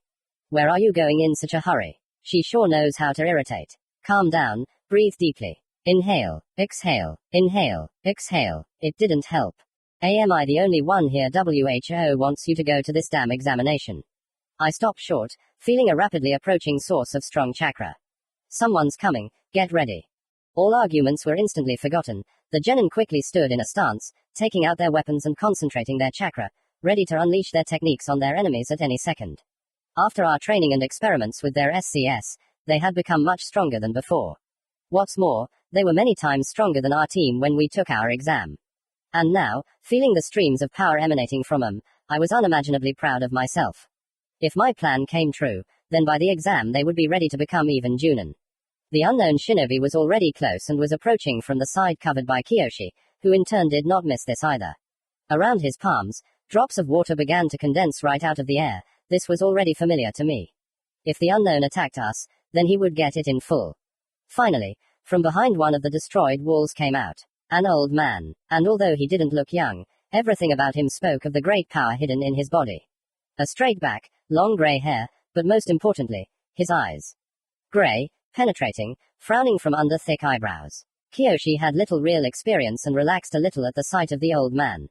But he was in vain. Before we had time to react, the stranger folded several seals. The speed of his hands exceeded all imaginable limits. Only a few more drops appeared on Kiyoshi's fingers, when symbols appeared on the walls around us. The flame of chakra was just starting to flare up in me, when all the symbols began to connect with a ligature of black signs. Mine had just raised her hand clutching a kunai, when all the walls, the ground and even the sky around us were covered with thousands of lines of seal. It was simply amazing. I would have gladly looked at such a magnificent creation of a seal again, but preferably from the outside. I did not have time to warn the genin, and they delivered their blows. Two thick streams of water burst from Kiyoshi's hands, breaking free under enormous pressure, capable of cutting through anything and everything. A loud bang was heard. Mine's kunai, accelerated by the wind chakra, broke the sound barrier. Tora did not lag behind her comrades and sent lightning after them, which came from one of her swords. Wait, it's useless, but they already understood that themselves. Having reached the ligature of symbols, their attacks simply dissolved. Besides, he hasn't attacked us yet, and he put the seal for protection. And you listen to him, children, he speaks the truth. Turning to the children, the old man looked at me. But the seal is not really for protection. If I consider you my enemies, then I doubt that you will be able to harm us. The gray-haired man was a little surprised by my confident tone. Meeting his gaze no less stern, I added, the seal is of course excellent, the speed of execution too, but it has one drawback. I wonder, what kind of one? The old man asked with a sly smile. I definitely like this old man. He is not at all smug, he knows about this minus, but he cannot understand how it affects the situation. He was probably interested in such an unusual visitor to these ruins, plus I did not feel any hostility in him at all. He was just playing his game. It only works on people, shinobi and creatures summoned by them. Grandpa's pupils dilated for a second from fleeting fear. He understood what I was hinting at, but the guardian of such a place must be ready for anything, not having the right to retreat. And although it was difficult for him to do this with the activated seal, he began to fold a new one, not dangerous, but more problematic, and I could not allow him to do this. Instantly removing all the barriers holding back the terrifying chakra of the fox, I managed to get ahead of the old man literally by an instant. The seal, unable to withstand the pressure of the chakra of the strongest of the biju, shattered into pieces. However, it was not only the technique that failed to cope with it. The genin fell to the ground, caught off guard by such a release of energy. The old man only involuntarily took a few steps back, stopping his futile attempts to impose another seal. I think everyone is lucky today that I have peaceful intentions. Smiling at the old man and hiding my chakra, I helped the children up. The gray-haired man quickly got over his surprise and, having regained his focused look, again frowned at our four, as if nothing had happened. Yes, I like this old man more and more. The genins glared at me angrily. Apparently I was about to undergo another interrogation on forbidden topics. Who are you and what are you doing here? The gray-haired man asked in a semi-official tone, with an absolutely impenetrable expression on his face. We are shinobi from Suna, and here we are looking for something, even, probably, someone. Although, most likely, we have already found everything we needed. What an intricate answer turned out. I am surprised at myself. And now I would not mind if you introduced yourself too. That makes sense. My name is Osamu Uzumaki, and I am the guardian of the former hidden village of Whirlpool. Blank. Meaning of names in Japanese. It was high time to write. Suyoku, strong. Tora, tigress. Ningu, doll, and she hates everything related to puppets, and accordingly her last name, mine, a brave protector. Akira, smart, quick-witted. Kiyoshi, quiet. Osamu, the law-abiding. Chapter 24. The Square. So why did you come? The old man asked, opening the door of the small, only surviving house. We walked here in silence the whole way, only the children behind us quietly whispered. Osamu understood perfectly well that he would not be able to stop me in any case, no matter what I had in mind, but he was smart enough not to let the strongest Bayu walk around the territories under his control. Yes, of course, he immediately recognized the Kyubi chakra, because it was our clan that always kept the fox. He did not need to know about our former blood connection, which disappeared when my body turned into a creepy statue. For the same reason everyone else comes here. We need power, we just need to continue our word game and everything will be fine. Let him think that I'm a terrible monster ready to tear him to shreds at any moment. I doubt you have any need for it. He went inside, we followed him. There was little furniture, only the bare necessities. It was strange, I could swear that the house looked bigger from the outside, which meant there was a hiding place. I probably even knew what was kept there. The owner settled into an armchair, and we sat on the pillows. You've noticed correctly, this is more for my students. I came here for knowledge. I'm very interested in the seals created by Uzumaki. But that's not all. As far as I know, Namikaze trained here at one time, and I'd like to see the fruits of his labor. I'm very interested to know how you know all this, but I'm more interested in another question. What are you doing here? Like this. I like it better this way. Then the questions poured out in a continuous stream, but I managed to answer them. Why sooner? I would have stayed where I was before, but they don't like me very much in that village. Why do you need all this? I would like to. Why did you take the students? I would like to. Will you tell the truth? At least to one question. I'm not sure, I said with a smile. That same sly grin spread across his wrinkled face, and it even seemed that for a moment he forgot who he thought he was talking to. I don't think I have a choice, the old man said with a feigned, doomed, expression on his face. Well noted. Kiyoshi, do you understand anything? Mine asked in a whisper that was too loud. I have a couple of guesses, but I'm not sure about them, he answered, not even trying to whisper. I understand that you know nothing about your teacher. The grey-bearded man turned his gaze to my students. And I would be happy to hear your thoughts on this matter. Kiyoshi looked at me as if waiting for my permission, but I began to study my fingers with great interest. Let him decide for himself whether to continue this conversation or not. Apparently, he decided wrongly. Well, we always understood that our teacher is not an ordinary shinobi. The other Junin tried not to cross paths with him, but the Kazekage family, on the contrary, knows him very well, but even then they sometimes look at him strangely, Kiyoshi began. Really, I've never noticed this with Temari and Kankuro. And anyway, why does he talk about me as if I'm not here at all? His style, and in general, his chakra is not like others. The teacher always hid his energy, and only today, for the first time, he revealed it. I've never felt anything like this. My heart sank, my body refused to even breathe. Horror rolled in waves. It wasn't even the colossal amount that scared me, but the chakra itself, its essence. Now fear splashed in his eyes. He would not soon forget today. Poor children. Not every adult could withstand such a test of will. The old man only nodded in agreement, supporting the boy. The first thought was about. I think we'll end our discussion here, I interjected at the last moment. It was scary to even think about what might have slipped from the tongue of the overly attentive and quick-witted genin. Osamu-san, I think we could give my students something interesting to read, but we need to talk. Alone. The old man stood up silently, walked over to a small desk, and, taking a brush and dipping it in ink, quickly drew 3 symbols on a sheet of paper.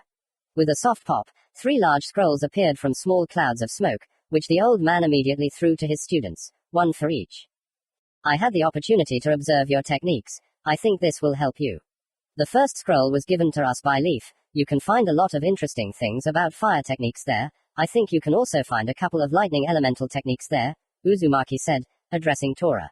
Then he turned his head to mine. In our clan there were many shinobi whose vocation was to conquer the air. This scroll describes the original techniques of our clan. I think you will find them interesting. I hope you will be able to handle them. For you, young man, I cannot find anything outstanding. Your scroll contains the highest techniques of the village hidden in the mist. They are not difficult to obtain, but almost impossible to master. Most likely, adapting these techniques to your style will take more time, but it will be easier to learn. And now I ask you to excuse me, but your teacher and I need to talk face to face. The students didn't even have time to thank the old man, and a long ligature of symbols, emitting a soft light, was already crawling across the floor. From the students' confused faces, I realized that we had disappeared. I confirmed my theory by waving my hand at them, and did not notice any reaction. I think now we can talk calmly, Uzumaki said, but he was in no hurry to start the conversation.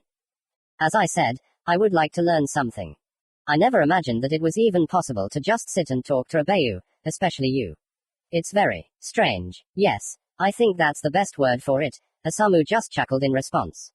But I think we should get down to business. I would like to ask you to teach me sealing techniques. Give me the whole list. The sage immediately guessed that this was not the only request. I would also like to see everything you have about the flying thunder god technique, the 4 other techniques. And especially this one. Raising my palm, I brought a crimson ball of swirling chakra to his face. Despite the strange color of the technique, Uzumaki definitely recognized it. This body, techniques. I understand that the last Jinchuriki had a very big influence. More than you think, I whispered, crossing my fingers. Shadow cloning technique. Seeing 3 clones appear in the clouds of smoke, the old man only smiled at some thoughts of his own. No need to keep the seal on all the time. Let the clones work with the guys in the fresh air, and for now we have something to chat about with the keeper of the secrets of the Uzumaki clan. Let's begin. And no other techniques, only those we've learned. Don't forget, you can't use the same technique twice, well. Except for movement, Osamu shouted, activating the seals of our training field.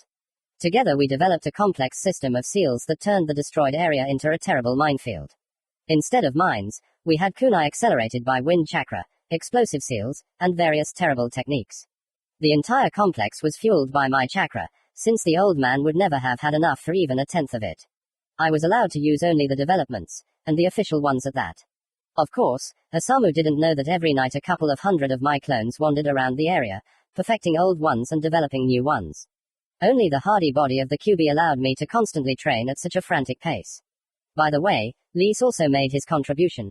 I managed to master several fire techniques, and we also worked on the element of the sun. In general, I was pleased with the results, and not only mine. Having figured out the seal techniques, I made another gift to the genin. I created a so-called pocket inside them, which opened when the owner's chakra was at 0. I placed 3 times more chakra than they already had. In case of use, the entire supply was restored in a week. Plus, I made a small hole in this pocket, which increased the speed of restoration and the limit of the student's strength. There were a few days left until the exam, and we were planning to leave right after my last training. Finally, the time had come, time to show my skills. Having secured one of my father's special kunai, found in one of Osamu's countless hiding places, tightly to my belt, I entered the danger zone. The field did not take long to appear. I simply dodged the first kunai, enveloped in wind chakra. If Osamu and I did not screw up the seals, then this will not work anymore. I need to be even faster. Shadow kunai, I shouted, throwing my father's weapon forward. In a moment, the entire field was studded with copies of kunai. Well, let's have some fun. Some kind of hum was heard from the right, sharply diving into consciousness. I felt all the seals at once. I could move to any of them, but decided not to risk it. Finding myself at the other end of the square, I saw a shock wave of air that destroyed several copies of kunai located where I had been before. But it was not calm here either. Most likely, this is the worst place on the entire field. Not far away, right in the air, a ball of black chakra appeared and began to grow. Here it is, the gift from QB. The tailed beast bomb formed, hung in the air for another second, and then quickly flew in my direction, but I was already ready. Several chains of symbols flew out from my palms, quickly forming seals, lining up in front of me like a shield. The bomb hit the target straight on and slowed down. Gradually, the ball disappeared into the folds of space, marked by chains of black signs. A few seconds later, the ball, like the seal, disappeared completely. Well, more precisely, it didn't disappear completely. Somewhere high in the sky, a deafening explosion was heard, illuminating the square brighter than the midday sun for a second. From beyond the square, Uzumaki's approving cry was heard, which I couldn't quite hear.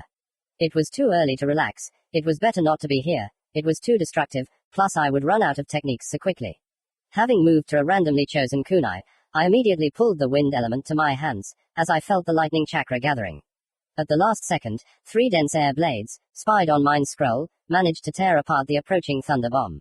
The second one appeared behind me, and there was simply no time for any special techniques. A bright scarlet rasengan formed in one palm, and a sky blue one in the other, created from my constant supply of natural chakra, put aside just in case. Joining my palms, I saw how the 2 techniques fought each other, tearing apart the space around with streams of energy.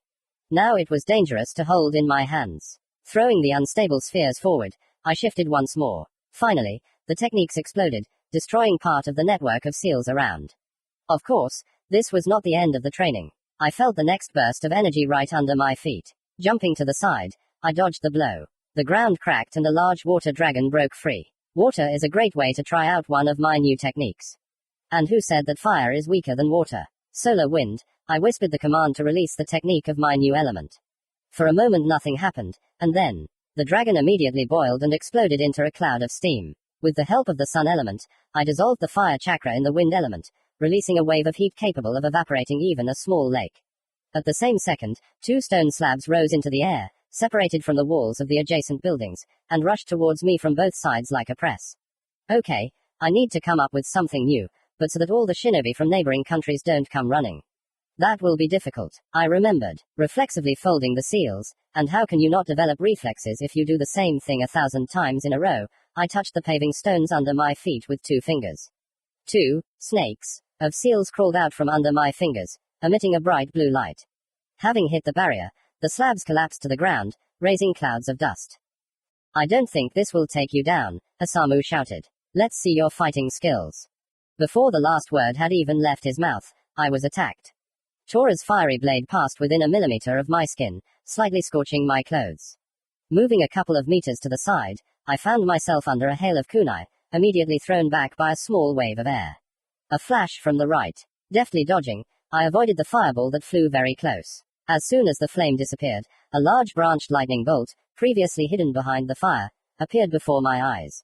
Damn, he taught me to his own detriment. Moving into the unknown was now much more dangerous, so my right hand, enveloped in a bubbling shroud of scarlet chakra, took the blow.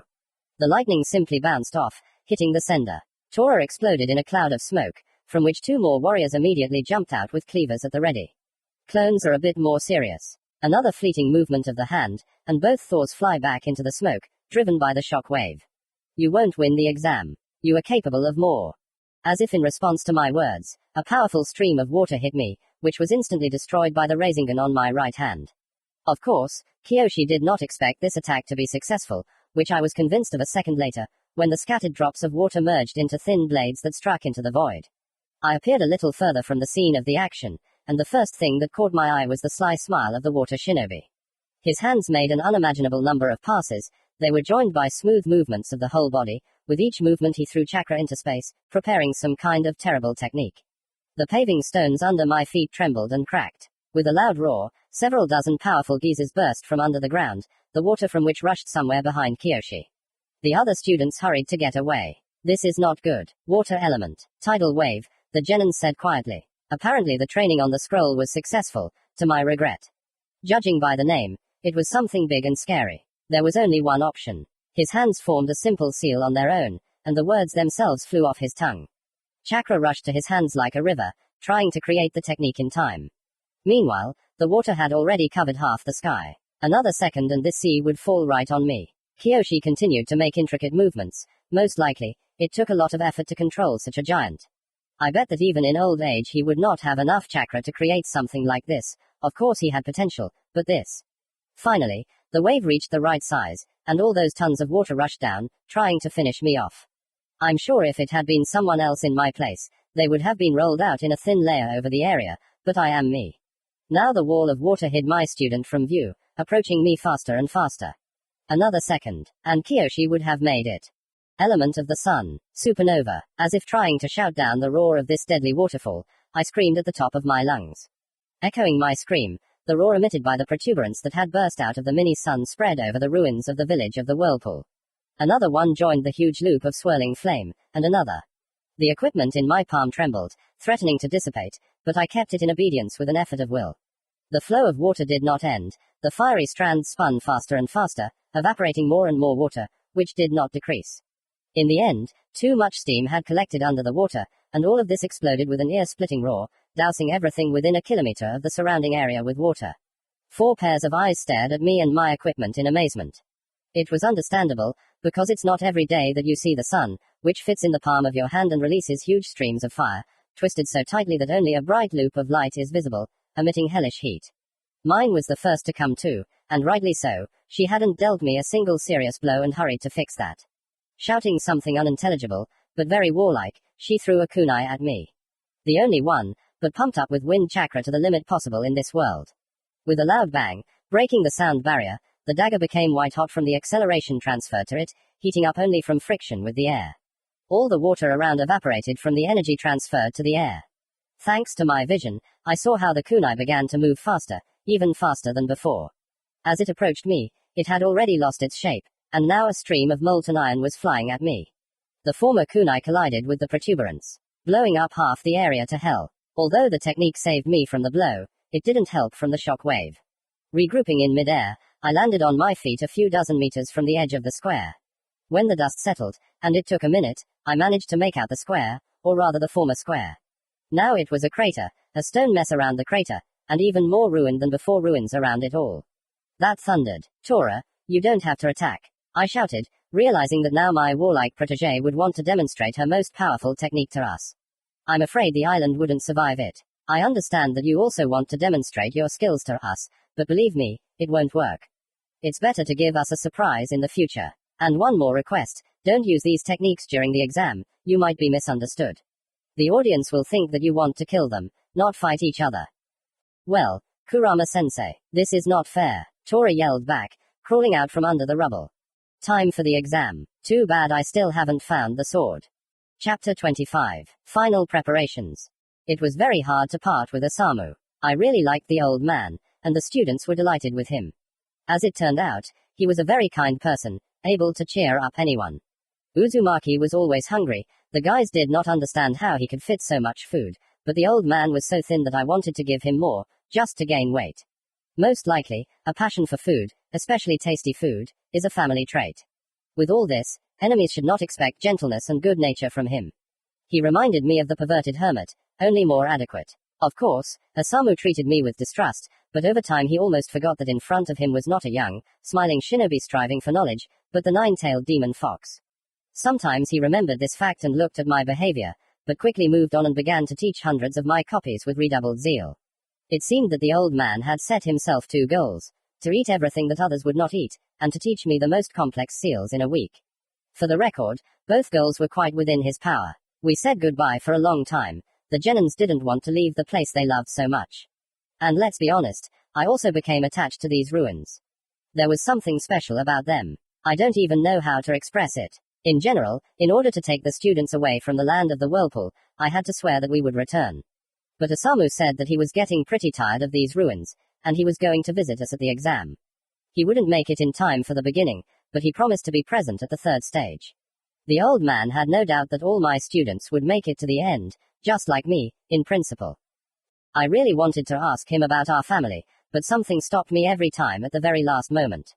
I couldn't even explain to myself the reason why I didn't reveal my true face. Maybe after the exam I'll have enough courage. We arrived at the gates of Suna a day before the first stage, which we were incredibly happy about. There were a lot of visitors in the village. After the Shinobi Alliance was created, each country felt obliged to send a team of its representatives, if not more than one. Most of the genin came from Konoha, as always. As it turned out, this year the Konohamaru team is taking part in the exam. It will be interesting to see. Literally the whole world froze in anticipation of the exam. All the conversations on the streets boiled down to this. As it turned out, such a strong set of shinobi had not been seen for a long time. This year the best of the best gathered. There was also a lot of discussion about the structures erected outside the city. Of course, everyone understood the purpose of the arena, but the glass cube remained a mystery to everyone. I had a couple of ideas about this, but I decided not to share them with the students ahead of time. What if they believe me, and I turn out to be wrong? No way, let them think about it themselves. As I walked through the village, I noticed that I was automatically choosing a route that bypassed the Konoha teams, and I was right to do so. At the gate, we were informed that the Kazekage had ordered us to report to him as soon as we arrived. As we approached the residence, I asked the genin for some advice. Remember, I taught you to hide your chakra. Without waiting for an answer, I continued.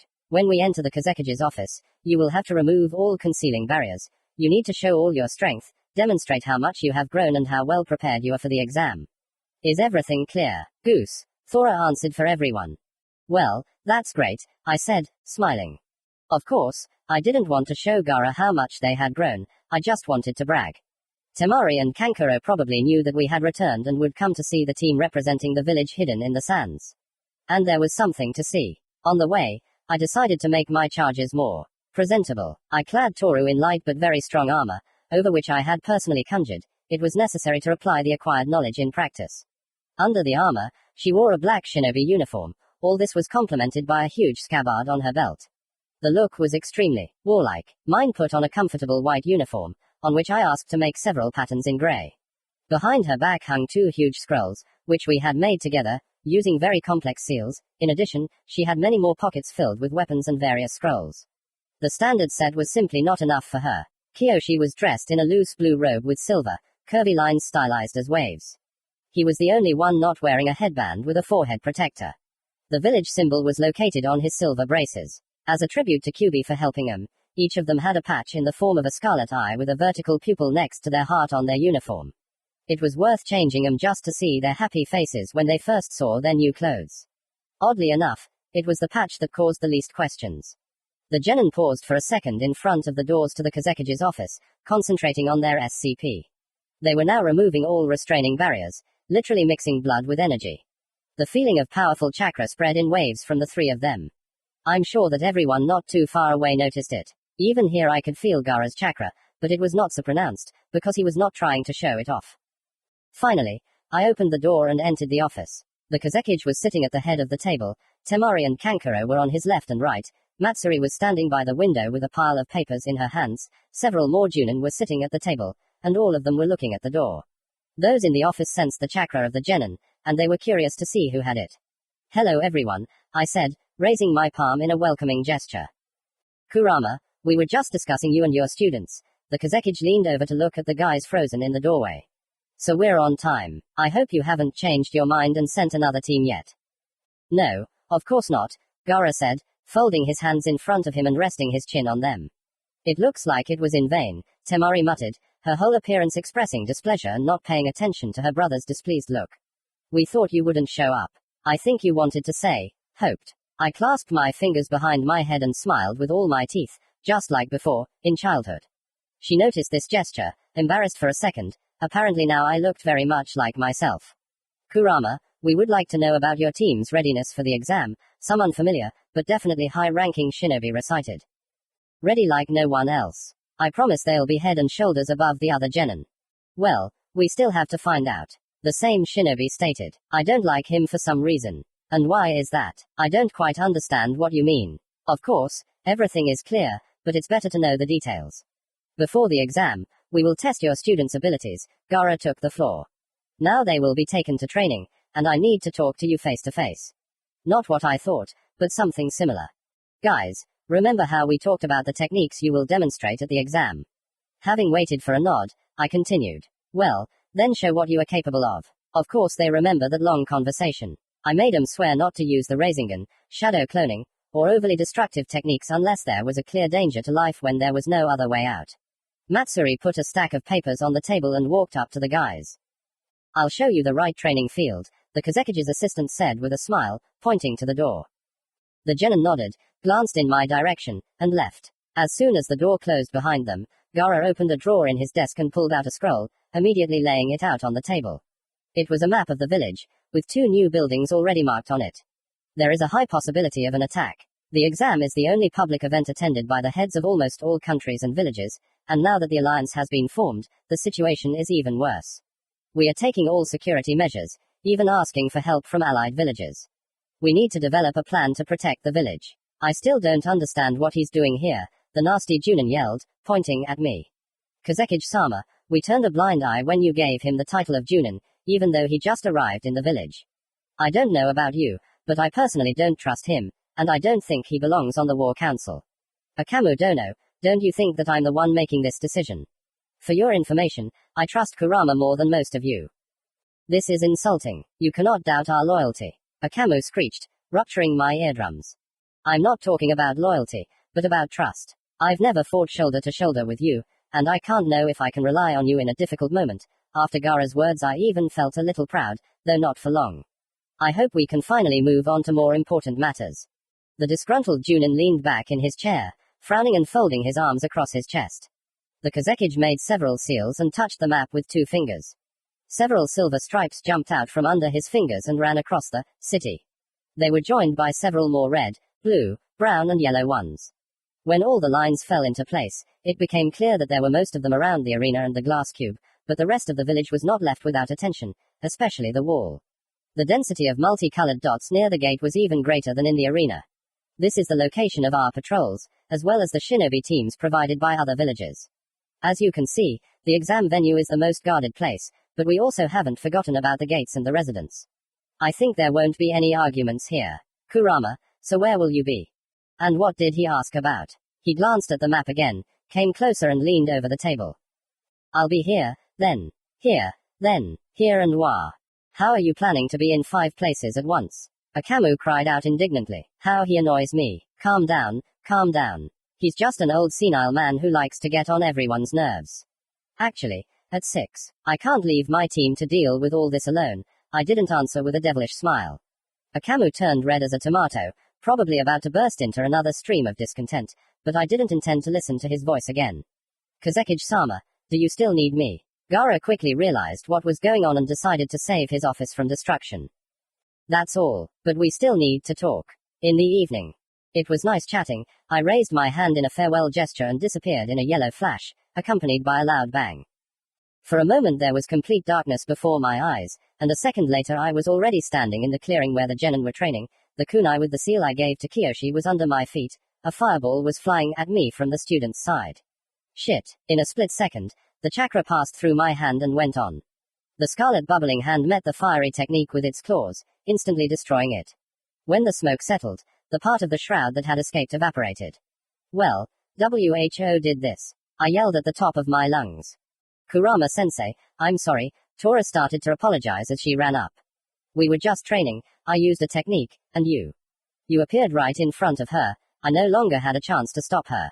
I'm sorry, I didn't mean to, it's all. I understand everything, don't worry, it's nothing to worry about. I reassured the girl before she apologized again. I was more interested in another question. Where is Kiyoshi? I'm here, teacher. The genin stood nearby, shifting from foot to foot, his head down and carefully examining the ground beneath his feet. Why is this kunai lying on the ground? I thought I told you how important it is. Yes, Kurama-sensei, they said. He looked up and was hit by my gaze, demanding an immediate apology. During the fight, I reached for a kunai, and threw the first one that came to hand. Don't do that again. Is everything clear? The genin just nodded. Turning around, I crouched down and pulled the kunai out of the ground. At that moment, my ears caught mine's whisper. Why did you cover for me? She whispered in Kiyoshi's ear. He didn't answer. Apparently he showed her something. Although my hearing is sharp, and unfortunately, I don't have eyes on my back. What mutual assistance, I'm really proud of them. Although most likely, it's something a little different. All the feigned anger immediately evaporated, and, smiling, I asked. How are you doing? Everything is fine, mine said. First, we were trained by Chunin and Jonin. We easily avoided all their attacks and even managed to attack them in return. Then they quickly left, and we stayed here to train further. Well, okay, I said, remembering what I wanted to talk to them about. Oh, right, the exam. What exam? Thora asked suspiciously.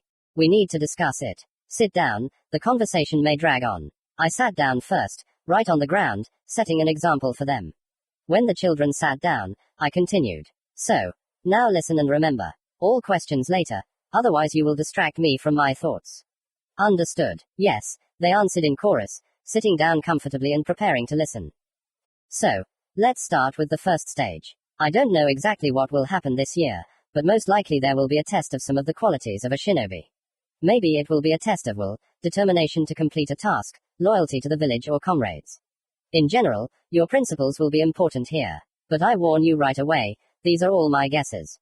The second test will be a survival mission. All teams will be thrown into a closed space at once to arrange skirmishes between them. It is quite obvious that this time it is a cube. This structure, frankly speaking, is not at all durable. Most likely you will be prohibited from using powerful techniques. And finally, the third stage is duels. They will take place in a large arena. But I warn you right away, if there are too many participants, then separate qualifying fights will be held. Is everything clear to you? Knowing how I don't like unnecessary questions, the children simply nodded. Well, great, let's get to work on your training in full. I exclaimed, jumping up from the ground. Scarlet rasengans immediately appeared in both palms. Here we go. Chapter 26. Cube. I still shudder when I remember what I felt while waiting for the results of the first test. I wasn't even more afraid of the second and third tests, because there would be practice, and the first one. God knows what. So, calm down, everything is fine, they didn't let us down, we passed with ease. Then they flew out of the academy building like a hurricane, knocking down passersby. The lungs refused to work and returned to normal only when I saw their happy faces. Those who failed will not be so happy. Kurama-sensei, we've passed. Tori yelled at the whole street, running closer. Now there's only the second stage left, and then we'll show everyone where the crayfish hibernate. By the way, we were told that it will be tomorrow, is that true? Yes, I answered briefly. Yesterday Gara told me that in connection with the possible attack on Suna, they decided not to drag out the exam, but, of course, the genin should not be involved in this. At least, that's what the leadership thinks. Now I'll tell you something, take it for granted, without any questions. There is a high probability of an attack on the village during the exam. Remember, wherever you are, even if in a fight in the arena, as soon as they attack, all restrictions are automatically removed from you. You can use any techniques, the main thing is to protect the village. It is for this reason that they decided to hold the exam in 3 days, to give the enemy less time for reconnaissance and preparation for the assault. The genins thought for a second, processing what they had heard, which I took advantage of by changing the subject of the conversation. What happened on the exam? Oh, that was something. First they dragged us one by one into different rooms, where they asked a bunch of stupid questions, began Thora. You're telling it all wrong. Mine exclaimed, pushing her eternal rival away to get closer. Just because you couldn't answer properly doesn't mean they're stupid. And I'm telling you that I've never heard dumber questions in my life. The warrior didn't let up. That's it, calm down. Kiyoshi, spill it, I said, quickly settling the dispute. Both girls approved of his candidacy for the role of narrator. The guy didn't drag the bull by the horns. As Tora already said, we were separated and sent to an interview. The questions were different. About the past, about plans for the future, we were given some situation as an example, and we had to make an action plan. Some questions were extremely stupid, poorly written or simply incomprehensible. Mine threw a look full of the promise of eternal torment in his direction. But others were quite important and interesting. Nothing of the sort. All are equal, not a single one is on the case. Tora interrupted the story. I immediately hissed at her and turned to Kiyoshi, waiting for the rest of the story. In the middle of one of the questions, a man came up to each of us and whispered something to the examiner. After a couple more questions, the examiner told us that only 2 of our team had passed. For example, I was offered to drop Tora as ballast, otherwise we would have to retake the second stream, with a small chance of passing.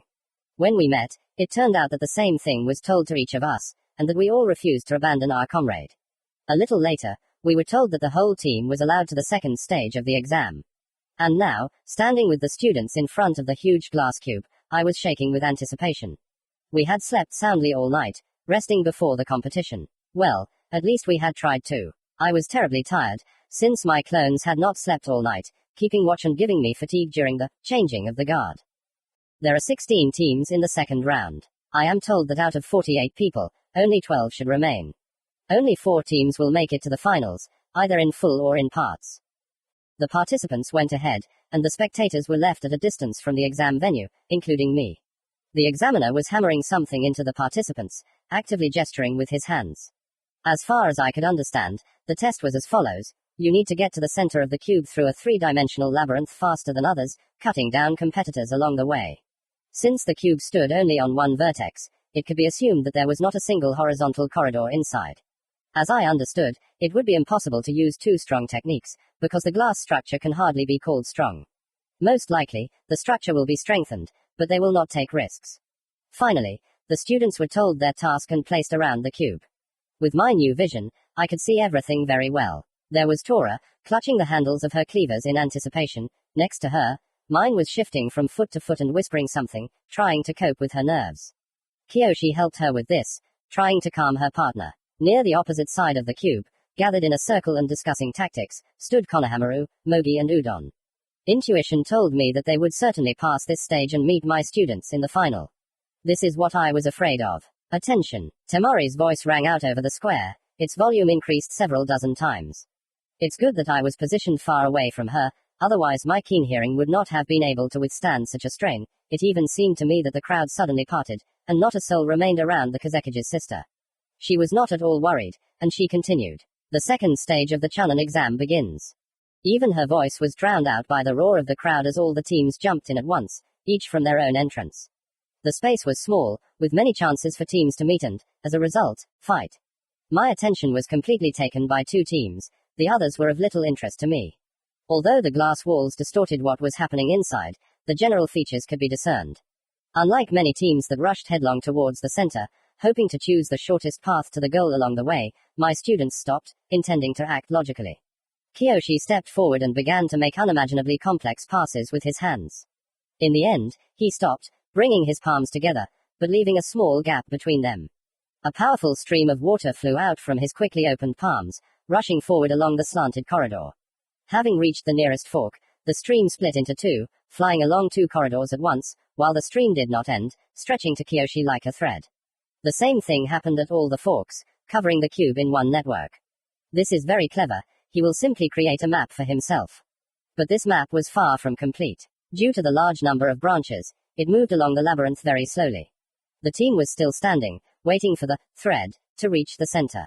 At this time, at the other end of the cube, some corridors began to blacken, allowing you to clearly see the network of corridors. Walking inside such a corridor is advantageous, since opaque walls make it easy to notice the branches. Indeed, when you run through a transparent labyrinth, it is quite problematic to determine where the wall is and where the free space is. As I understood, Konohamaru used ash, also a reasonable idea. I noticed how the blackening corridor met another team. A second burst of chakra, several of Konohamaru's turquoise scarves flashed on the border between the glass and the ashes, his clones were visible, and a few seconds later the ashes continued moving through the labyrinth. At that time, my students rushed forward. Apparently Kiyoshi had already calculated the shortest route. Well done. Just faster, please, faster. Several more teams were very close to the center, but apparently the easiest route was not the most reliable. Having approached the center at a distance of a couple of corridors, they had to turn back because of constant dead ends. Apparently, they were forbidden to destroy the walls, otherwise half of the teams would have broken through to the center. And although the examiners, located around the cube, supported it with various techniques and seals, none of the participants expressed a desire to be buried under a pile of glass. Suddenly, I noticed another team approaching the corridor the boys were running down from below. Damn, I hope they're watching their step. When the opponents jumped out and turned to attack my students, my insides sank. But mine reacted instantly, jumping forward and making seals in midair. The opponents didn't even have time to do anything as they were simply blown into the corridor they had jumped out of. To get rid of their pursuers, Tora ran up to the passage where the opponents had disappeared and sent a fireball after them. Well done, I'll have to remember to praise them both for making the right decisions right away. If Kiyoshi had joined the fight, he would have most likely lost control of the network, and our warrior would have started a fight to the death. Damn, got distracted again. The genin of the sand were already approaching the center, apparently they would be the first to arrive. But another team was approaching them from the side. Apparently the girls noticed this, because they ran up to the side branch together. Tora made several seals, mine kept up, and in the end the fire technique, enhanced by the wind chakra, got rid of another competitor. They burst into the center before the others, causing me incredible joy and the wild roar of the jubilant crowd supporting the representatives of the native village. It was hard to see the students' faces through so many layers of refractive glass, but I was sure that they were incredibly happy and pleased with themselves. Konohamaru, Udon and Mogi were the second to jump out of the blackened corridor, causing me extremely mixed and ambiguous feelings. I guessed that the entire stage consisted of more than just going through the labyrinth, although I was able to verify this only when both teams were surrounded by chains of black symbols. Another second, and after a bright flash, the center of the cube turned out to be empty, to the great surprise of the crowd. I reached out with my consciousness to the kunai that was always with Kiyoshi, and learned that they had been moved several kilometers to the south. We had recently trained there, and I remembered the place well. Leaving the clone to watch the opponents, I went to the students. I simply had to see this. Leaping high into the air, confusing the crowd again, I disappeared with a loud bang. I appeared in the sky above the training field. 3 examiners stood next to the genin, another one stood on a hill nearby, watching carefully. I made my next jump in space exactly there. If the examiner was surprised by my behavior, he did not show it, immediately noticing the sand protector. Yours? He simply asked. They're not bad, they were the first to arrive. The Pesca Junin looked at me carefully, as if assessing me. Will they have to fight with these examiners now?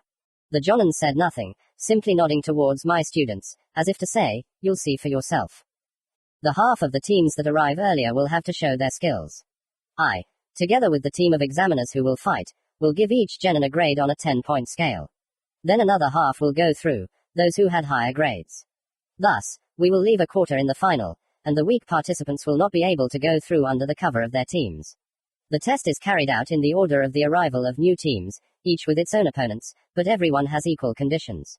A reasonable system. We didn't discuss anything further, as the battle below had begun. The genin jumped back, not attacking head-on, but the examiners didn't wait. The first of them immediately folded seals, sending a small ball of flame towards the boys, to test their abilities. But genin prefer to play big. Obeying Kiyoshi's quick, yet smooth movements, a wall of water appeared in front of the students, appearing right from under the sand. How hard it was for him to call upon water in the desert. But the dry climate didn't seem to affect the effectiveness of Kiyoshi's techniques. The wall of water instantly absorbed the fire technique and immediately broke up into several water whips, rushing towards the examiners. They, in turn, just ran away, deftly dodging the water. The Junin next to me grunted approvingly, or did something else, but it was definitely approving. Since the opponents were divided, the genin had to do the same thing, which is what the examiners were counting on. Separate and find out the abilities of each one separately. Kiyoshi decided that the ideal opponent for him was a shinobi with fire techniques, whom I called the first, as always cleverly. Tora took on an opponent who deftly wielded a katana, whom I called the second, and mine fought with a shinobi. It's hard to say anything about the third number just like that, from the looks of it. The first one formed several seals ending in a tiger, shooting out several small balls of flame. Kiyoshi reacted instantly, meeting the enemy with another wall of water, which did not break up into many streams, as the examiner expected, but flew forward, reforming into a cone-shaped stream of water rotating around a central axis. To put it simply, then. Water drill. The genin's voice rang out over the field.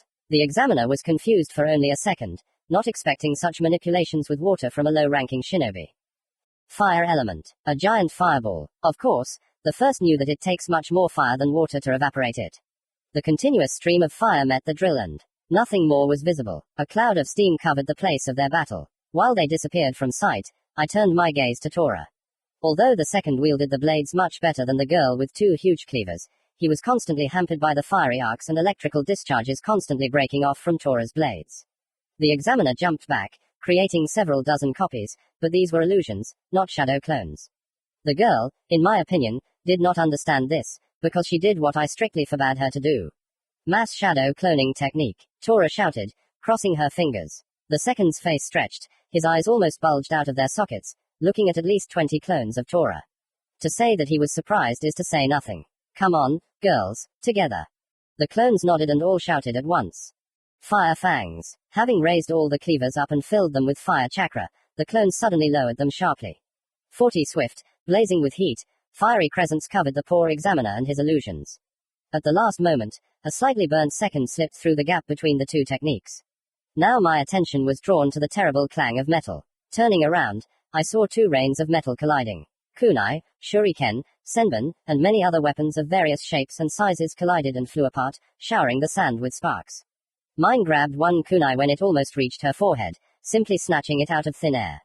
Raising her hand, she threw the kunai back, and I was ready to swear that I noticed a dense halo of blue chakra flame around the blade. My suspicions were confirmed when the kunai sent by mine broke the sound barrier with a loud bang as it approached the enemy. I can't even imagine how the third managed to dodge it, but he did, although the air currents diverging from the kunai tore part of his vest. The weapon hit the sand, causing a rather large explosion. I think I'd be lying if I said they did well, the examiner next to me said. They didn't do anything, but they still beat my chunin. They probably only showed us the weakest techniques. There's no point in continuing this farce. Having said this, the Junin simply left, and the three battling examiners disappeared after him. He finally turned around, throwing out only one word, tens. Chapter 27. Duel. This year our exam has a different purpose than before, the Kazekige's voice echoed over the arena. There was no room to swing a cat, every seat was occupied, and in some places there were 2 or even 3 people. The 5 cage sat on a separate stand surrounded by bodyguards. Gaara stood at the very edge and gave his speech. I was located at the very top of the arena, watching everything, ready to fight at any moment. Among the shinobi guarding the arena there were several clones, another was with children to support them and give advice. Now the genin lined up in a single line on the sand. This time we have gathered here not to show the superiority of our villages over others, but to replenish the alliance army with new shinobi. Each of the participants present here has gone through 2 stages. Based on the results of the upcoming battles, we will choose from among you those who are worthy of the title of chunin, and for this it is not at all necessary to win.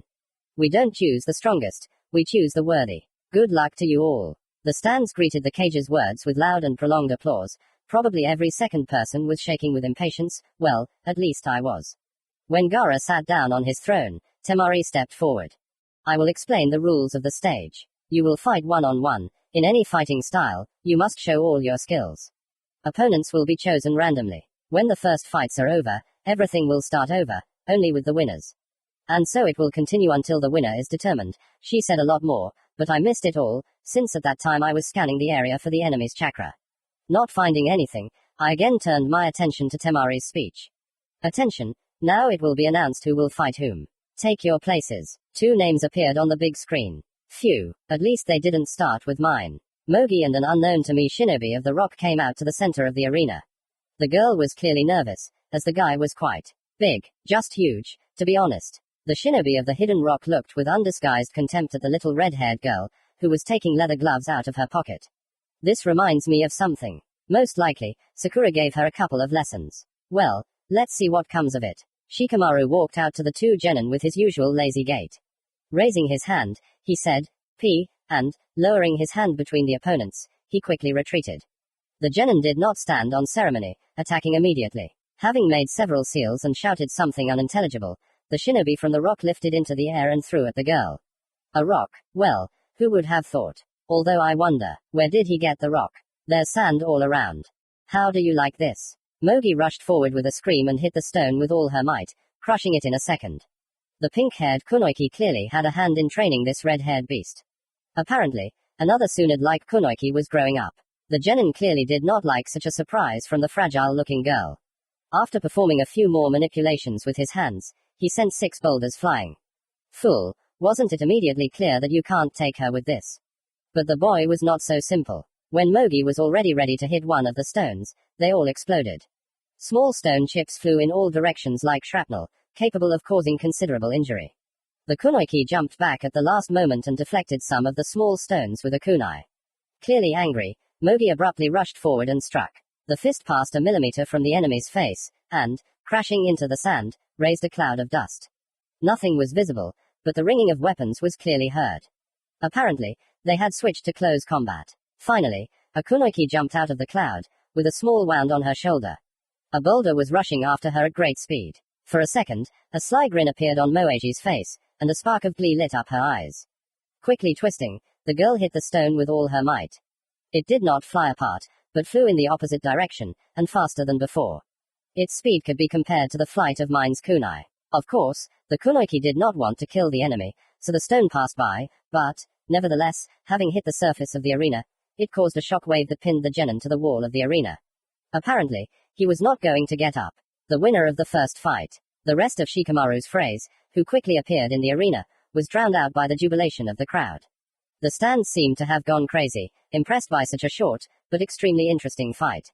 Poor clone, who is standing above the sector of spectators from Konoha. He must be bleeding from the ears. While the crowd was screaming to see off the winner and the loser carried away by doctors, I was thinking about the next fight. Most of all, I am afraid of Tora's fight. Although she convinced me that she will no longer use the techniques I prohibited, but I heard the same thing before the second stage. I hope that all the fights of my charges will be finished before Konohamaru's performance. The fact that he will use clones and rasengan, and I had no doubt about it, can provoke the students and push them to certain thoughts. It's possible that this bastard will brag about the technique that defeated one of Pain's bodies, and he might even remember the person who taught him. Damn, how complicated it all is. The big screen flickered, ready to reveal the world the decision of fortune. Your mother, why, of all the possible options, did it turn out to be the worst? All thoughts instantly evaporated, as did those of the other clones, probably. Hoping that these names would now be replaced by others, I continued to stare at the screen. They did not disappear. Sarutobi Konohamaru vs. Suyoku Tora. As if in some kind of damn prostration, I looked at the two figures slowly moving towards the center of the arena. The spectators screamed shrilly, as always, but all the sounds passed me by. Now all my attention was riveted to the space in the center of the glass arena, right between the genin. The place where they would meet, where they would begin to fight. Now I clearly imagined this fight. Konohamaru would anger Toru, he was a master at this. Of course, she would not hold back and would hit with full force. The outcome of the fight was still unknown, because Konohamaru was the strongest here, after my guys, of course. Well, hello, the girl greeted him in a very friendly manner, but not at all in a friendly manner, placing her palms on the handles of the cleavers. We won't have time to talk, I need to defeat you and continue my ninja path. The genin started his favorite hurdy-gurdy. You stand between me and my dream, to become Hokage. Well, you really went for it. Do you have enough strength? The girl began to mock. Don't worry, there's more than enough for you, because I'm the favorite student of the hero of Konoha, Uzumaki Naruto. It was then that I felt like pompously burying my face in my palms, in an attempt to hide from the world. Cool, let's begin, Tora shouted, pulling out her cleavers. Somehow I didn't notice how Shikamaru announced the start of the fight and jumped to the side. Konohamaru didn't slow down and, throwing a smoke grenade, ran off some distance away. Shadow shurikens, the genin exclaimed, throwing a small metal star at the opponent, which instantly spawned a couple of 100 copies. Tora took a step back, meeting the shurikens with wide blades. But the blades were too heavy to swing for so long, so the girl decided to jump out of the affected area upward, where they were already waiting for her. Fire element, ash cloud. The genin sharply exhaled ash and enveloped his opponent in it. When she disappeared into the cloud, he snapped his teeth, causing an explosion inside the ash cloud, just like Asuma-sensei. Tora jumped out of the cloud, burned in places, and very angry. I'll show you right now what the fire release means. The girl screamed, pumping chakra into the blades. Streams of fire enveloped the cleavers, compressing and spinning around her hands. Raising both blades up, she abruptly took off forward, leaving a trail of flames behind her. Konohamaru's eyes showed uncertainty for a second, but that second was enough for Tora to run closer and strike. The genin dodged a healthy, hot arc of fire at the last moment, almost running into a second one. The girl continued to cut the air in front of her, generating a stream of flame with each swing. The guy realized that this could not continue, because, eventually, they would hit him. Jumping far back, Konohamaru folded 4 fingers into a cross. Well, that's it. The big game had begun. Mass shadow cloning technique. Immediately after the young shinobi's scream, a cloud of smoke filled the entire arena. I didn't even think he had grown so much. When the smoke settled, the entire arena was filled with clones of the genin. They were everywhere. There were a couple hundred of them. At first, Tora turned pale with horror, and then turned purple with anger. If I had been nearby, she would have definitely screamed, "Why can he do it, but I can't?" Exhaling sharply, and then taking a deep breath, the girl closed her eyes, concentrating. At this time, the clones took out kunai and rushed forward, and their opponent began to spin the blades around herself, creating a stream of flame swirling around her with each movement. The cleavers began to spin faster and faster, the fire became more and more, the warrior herself was no longer visible. As the clones approached, hoping to simply take them by numbers, the dome of fire around Tora opened up like a flower, creating waves of flame that instantly destroyed dozens of genin copies just by flying nearby. A few more streams remained circling around the girl, protecting her from the clones that managed to reach the center. A few more moments and there were only 2 of them in the arena again. Tired, exhausted, but refusing to give up opponents. There was no longer shouting in the stands, there were whispers. Everyone was discussing the strength of these boys. It was definitely closer even to Junin than to genin. But they had not yet seen the strongest abilities of the genin. I missed the moment when one of Konohamaru's clones appeared next to him, immediately bending over his right hand. Tora immediately understood what was going on. Now there was fear on her face. She turned her gaze to the stands, looking for me with her eyes. If I were the clone who was below, I would have run away from there as soon as this damn fight began. Apparently, that's what he did, because the girl went into a furious rage. A ball had already appeared in Konohamaru's right hand, but the clone still continued to drive chakra into the technique. Slowly, with slightly trembling hands, Tora made a seal, quietly whispering. Shadow clone technique. The clone that appeared immediately got to work, exactly repeating the movements of the enemy clone. Now it was Konohamaru's turn to be horrified. Judging by his face, something terrible was happening in his head. He tried to find at least some explanation for what was happening and could not come up with anything, just like the spectators. A wave of surprised exclamations passed through the stands. Many here knew about this technique, and about the one who could teach it to these 2.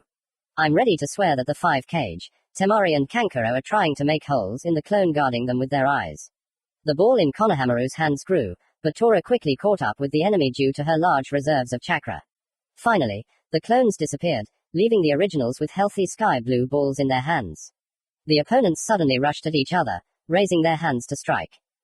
Odama Rasengan, the young shinobi shouted, clashing their techniques. Equally powerful Rasengans continued to destroy each other, while the raging streams of energy tore apart the arena.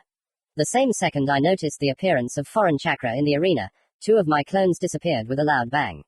Literally a moment later, these 2 copies pulled the combatants in different directions, which enraged both the crowd and the genin themselves. From the sand, right where the examinees were fighting, a geyser of strange white mass shot into the sky, almost hitting the children and clones, who managed to escape thanks to the space-time technique. I recognized the owner of this chakra even before a loud cry echoed over the arena. Art is an explosion. Chapter 28. Edo Tensei. The shock wave was absorbed by the seals protecting the audience from stray techniques. Panic broke out in the stands, which the Alliance shinobi, prepared for such a turn of events, tried unsuccessfully to stop. People were rushing towards the exit, trampling each other, and the guards immediately dispersed throughout the arena and adjacent territories. I still haven't figured out where Deodara's voice was coming from, so I focused on finding him using my sensory abilities. Moreover, at first I didn't understand what he was doing there at all. The 5 Kage decided not to go anywhere and also jumped to the top of the arena, intending to wipe the violators into dust. One of the clones threw a kunai somewhere down, and instantly moving to it, hit the sand with a scarlet Rasengan, raising another cloud of dust and sand into the air. Most likely, he noticed someone. A second later, a familiar blonde with long hair and a brown robe jumped out of this cloud, and my clone flew out from the other side, again raising his father's kunai to throw. I was distracted from contemplating their fight by the appearance of a new opponent. A short, red-haired shinobi landed on the roof of the arena next to Kage, skillfully controlling the barely alive Alliance ninja with the help of chakra threads. Most likely, this is Sasori, Sakura told me about him. Looking at the puppeteer, I almost missed the huge fireball rushing towards me. My body intuitively moved a few meters to the side. I suppose it's been some time since we last met. Although it feels like just a moment ago we were where I died, Uchiha Itachi said. Now he looked the same as on that last day, except that he was not wearing the Akatsuki cloak. And you have changed, matured, I guess. What are you doing here? Most likely, Kabuto summoned me using Edo Tensei, a technique of Orochimaru. After saying this, Itachi rushed forward with a kunai at the ready. I also took out a dagger and parried the blow. Where is Sasuke? Toby, I breathed out before jumping back and throwing my weapon at the Uchiha. He dodged it deftly, but didn't expect me to appear behind him. Before the Sharingan user could react, a rasengan crashed into his back, tearing his entire back apart. Itachi regrouped and jumped to the side, while the hole in his back quickly healed. After learning the truth about your past, Sasuke hated Konoha and decided to take revenge. When he came to the village, we fought him, and your Koto Amatsukami worked, but Toby later dragged him away by force. So that means they've already transplanted my eyes into him. What? I shouted, cutting the space between us with a blade of air. A scarlet skeleton of chakra instantly appeared around Itachi, taking the blow, and the three tomo in his eyes merged into stripes diverging from the pupil. Out of the corner of my eye, I saw Deidara fly out of the arena on a clay owl, and one of the clones chased after him. Uchiha Shisui loved Konoha very much, and entrusted me with its protection, giving me one of his eyes. I gave it to you, a person with the same ideals, making it so that the Genjutsu reacted to my Mangekyo Sharingan. Since Koto Amatsukami worked on Sasuke, it means that my eyes were transplanted into him. Dodging Susanu's fist, I jumped back and summoned three clones. One jumped back, while the other two jumped to the side and attacked the Uchiha from the flanks, striking with giant rasengan. Caught between a rock and a hard place, Itachi poured more chakra into the technique. The skeleton began to grow skin, then armor covered part of its body. Susanu's fists destroyed the clones, and immediately rushed towards me. Jumping up, I hit it with a rasengan, slamming my hand into the ground. Jumping up, I raised the kunai to throw, putting a large amount of wind chakra. With a loud bang, breaking the sound barrier, the dagger reached the skeleton's chest, ripping it open. Itachi managed to avoid the blow only by jumping out of the skeleton. Now, immediately after my scream, the clone, who had been standing motionless behind me all this time, transferred the natural chakra he had collected, having previously created two clones, who immediately began to create a technique in my right hand. Of course, the chakra will not be enough for the hermit mode, but it will be enough for a strike. Kyuubi's chakra is originally fire, and it cannot be used for this. Wind element. Rasen Shuriken. Rushing forward, I instantly reached Itachi and hit him with a sky blue sphere with large snow-white blades of wind chakra. Remembering the mistakes of the past, my consciousness instantly reached for the seal on the kunai that I had previously thrown at Susanoo. Having moved, I could only watch the riot of the elements, which had already destroyed part of the arena. When the technique disappeared, having finally struck in all directions with a shock wave, the Uchiha also disappeared. Turning my head, I saw Itachi, safe and sound. Damn, it was an illusion. Then one of the scarlet eyes was covered by an eyelid, from under which a drop of blood flowed. Damn, Amaterasu, Uchiha whispered, opening his eye. Darting to the side, I barely managed to dodge the black flames that instantly engulfed the section of the roof where my body had been a moment ago. I couldn't stop now, otherwise it would be the end. Throwing the kunai up, I ran a little more, and then moved to the thrown dagger. Itachi was just waiting for this, having already turned his gaze to the blade that had flown up. In general, the last thing I managed to see was the black flames devouring my body, and a second later I exploded in a cloud of smoke. Jumping out of the smoke, I raised my father's weapon, intending to throw it at Deidara, who flew out of the dust on the other side. At that very second, two clay birds flew out of the blonde's hands, quickly increasing in size. The thrown kunai flew precisely between them, and flew right up to Deidara, who decided to deflect it with his dagger. When the birds almost reached me, I moved to the enemy, immediately striking him with a rasengan. Look, the little fox has learned some new tricks, the former Akatsuki grinned, deftly dodging the blow and creating a large owl made of clay under himself in a jump. The bird flapped its wings and soared upward, carrying my enemy on its back. Waving my arms, I sent 3 powerful air blades after it, from which the owl deftly escaped, and I myself went in pursuit. Having jumped onto the roof of the arena, I noticed several of my clones fighting with different opponents. There was no time to look closely at the battles, so the body, accelerating, jumped far forward itself. Before I reached Deidara, a pile of sand hit him, almost knocking him off his back. From behind my back on a small sand slab, on which I immediately landed, Gaara flew out, sending more and more sand flying with his hands. The blonde turned around sharply and greeted the two opponents with a creepy smile. Spreading his arms out to the sides, Deodara released a whole flock of clay birds in our direction, among which was one large dragon. Naruto, I hope you know how to get rid of this giant. The Kazekage asked, raising another pile of sand behind him. Don't worry about him, take care of the flock, and I'll take care of the monster, I shouted, still having a faint idea of my further plan of action. Gaara nodded and waved his arms, sending forward several dozen streams of sand, each of which grabbed one of the birds and dragged them away from us, where they exploded. At this time, I myself was frantically making one seal after another and, when it seemed to me that the work was done, I put my open palm to the sand under my feet. The ligature of symbols that stretched forward immediately divided into several dozen chains of hieroglyphs, instantly enveloping the dragon. The seal flared with a bright light, sucking all the chakra out of the clay creature, after which the dragon collapsed down in a heap of useless white mass. Deodara's pale face was distorted with anger, and his dark eyes with white pupils glowed with uncontrollable rage. Then a wave of air hit me from behind. Turning around, I saw how the Raisin Shuriken was methodically destroying the arena. Apparently a serious battle was going on there. The Kazekage decided not to stop there, and, having made several movements with his hands, he raised a huge amount of sand into the air, blocking the sky. When all these tons rushed down, Gaara flew a little higher to immediately react if Deodara survived. As it turned out, the former Akatsuki is not so easy to destroy, although who would have doubted it. Having blown up the sand above himself, the blonde managed to avoid burial, and immediately sent several more exploding birds in our direction. Now it was my turn. Mass shadow cloning technique. The clones that emerged from the smoke immediately chose one target each and, grabbing them, were transported far away. I myself jumped forward, creating a rasengan in each hand. Right before I hit the enemy, a shapeless white mass grew in front of me. The technique hit the clay, drilling a hole in it. Damn! Explosion came from behind the viscous wall, causing it to explode, destroying me.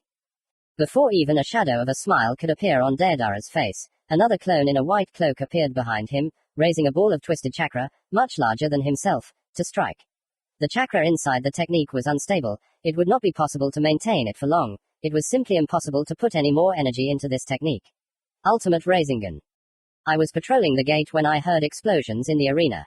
For a few minutes I hesitated to leave my post, but feeling the terrifying chakra of the arena guard's opponents, I couldn't resist and moved there.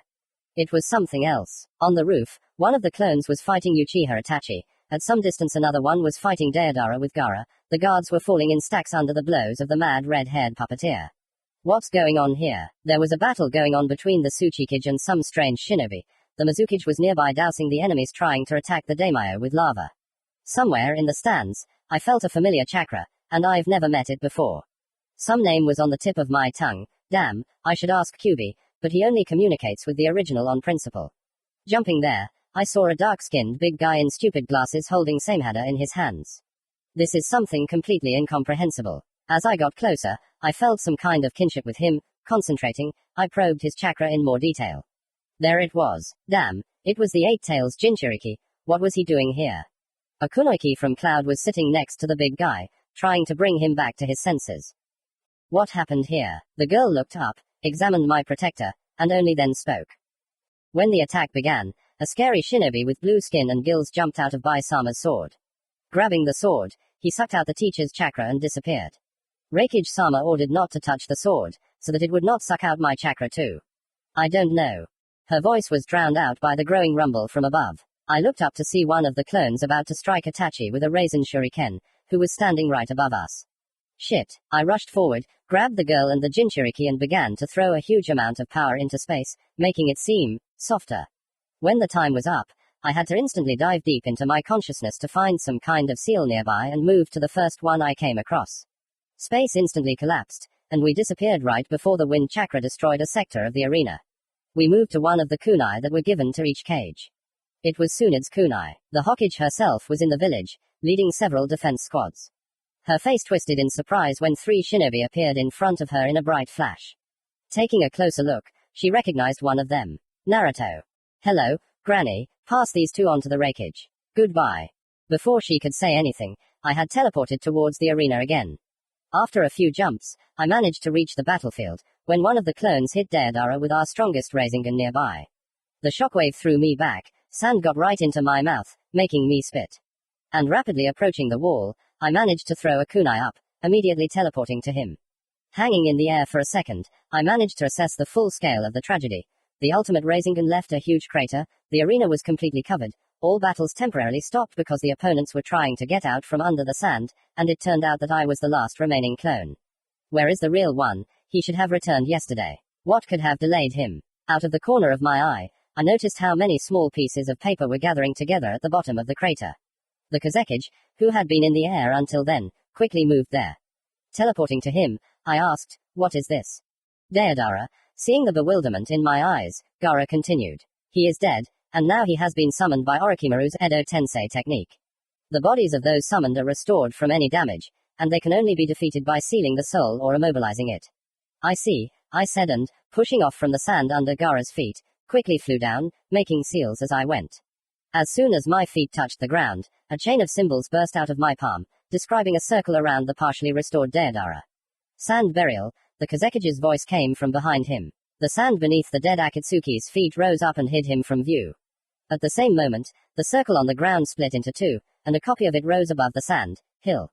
Several more chains of hieroglyphs connected the two circles. "Space locking," I whispered, completing the technique of stopping time inside the seal. "So, one enemy less, but I'm afraid there are still plenty of them." Chapter 29. The Creator. Part 1. The Rock. 2 weeks ago. I hope you didn't fall asleep. "No way. Let's go. We need to take a couple of weeks off from the kazekage," I said. "What's stopping you from leaving the clone here?" asked the fox, turning over onto his other side.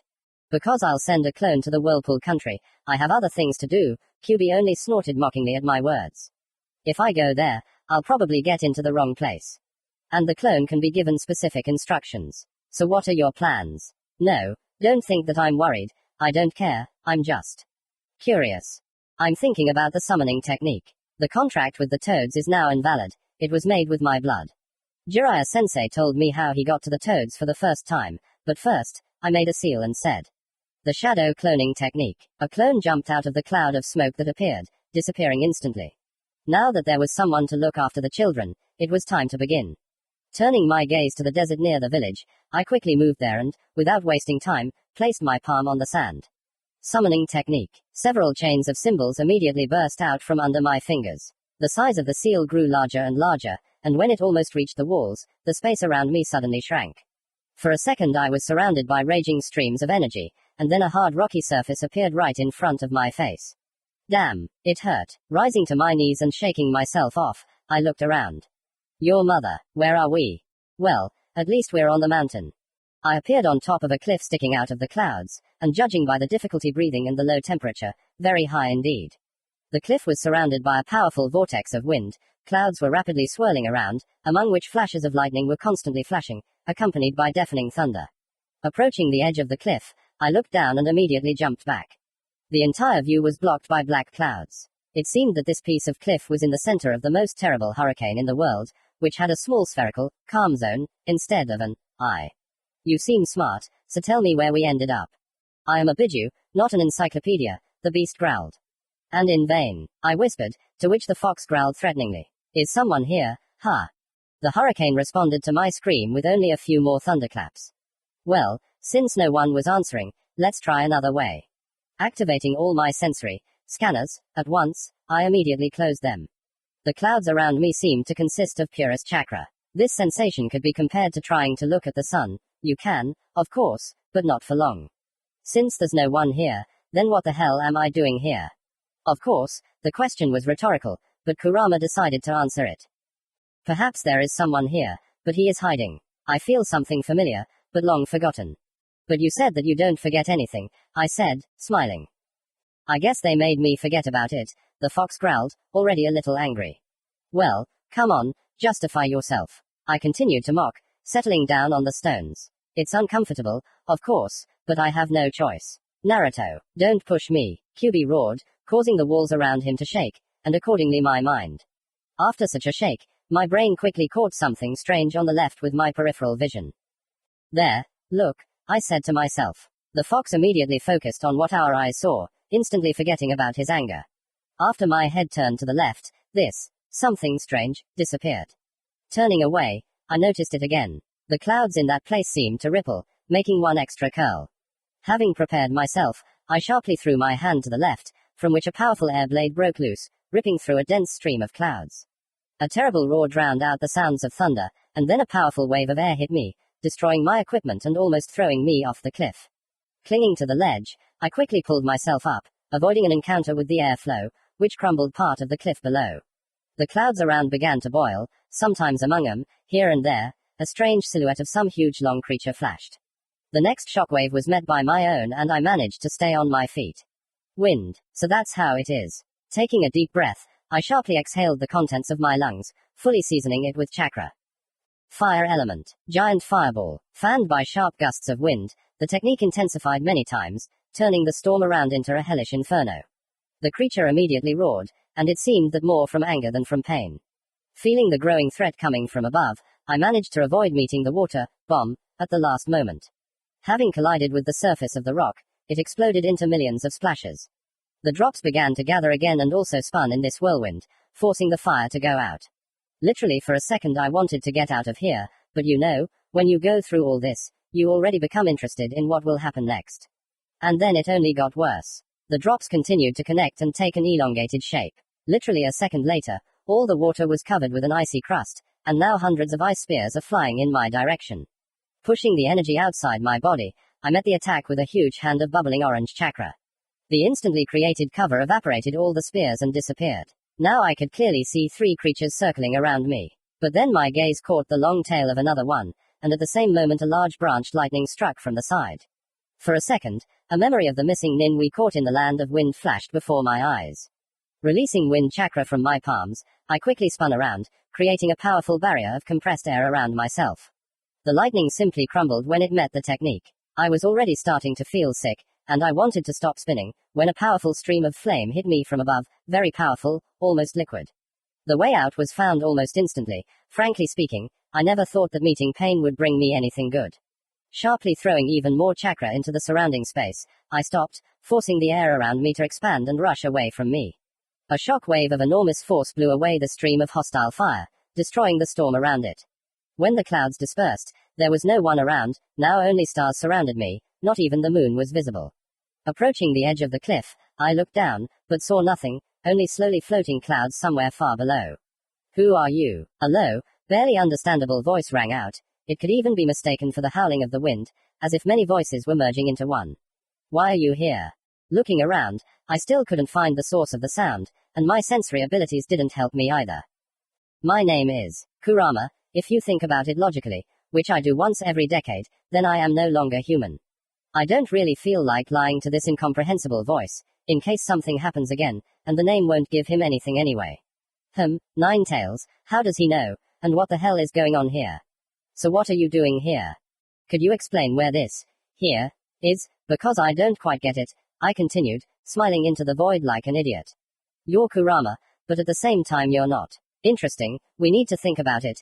Whoever it was, his manner of speaking was starting to irritate me. So where am I?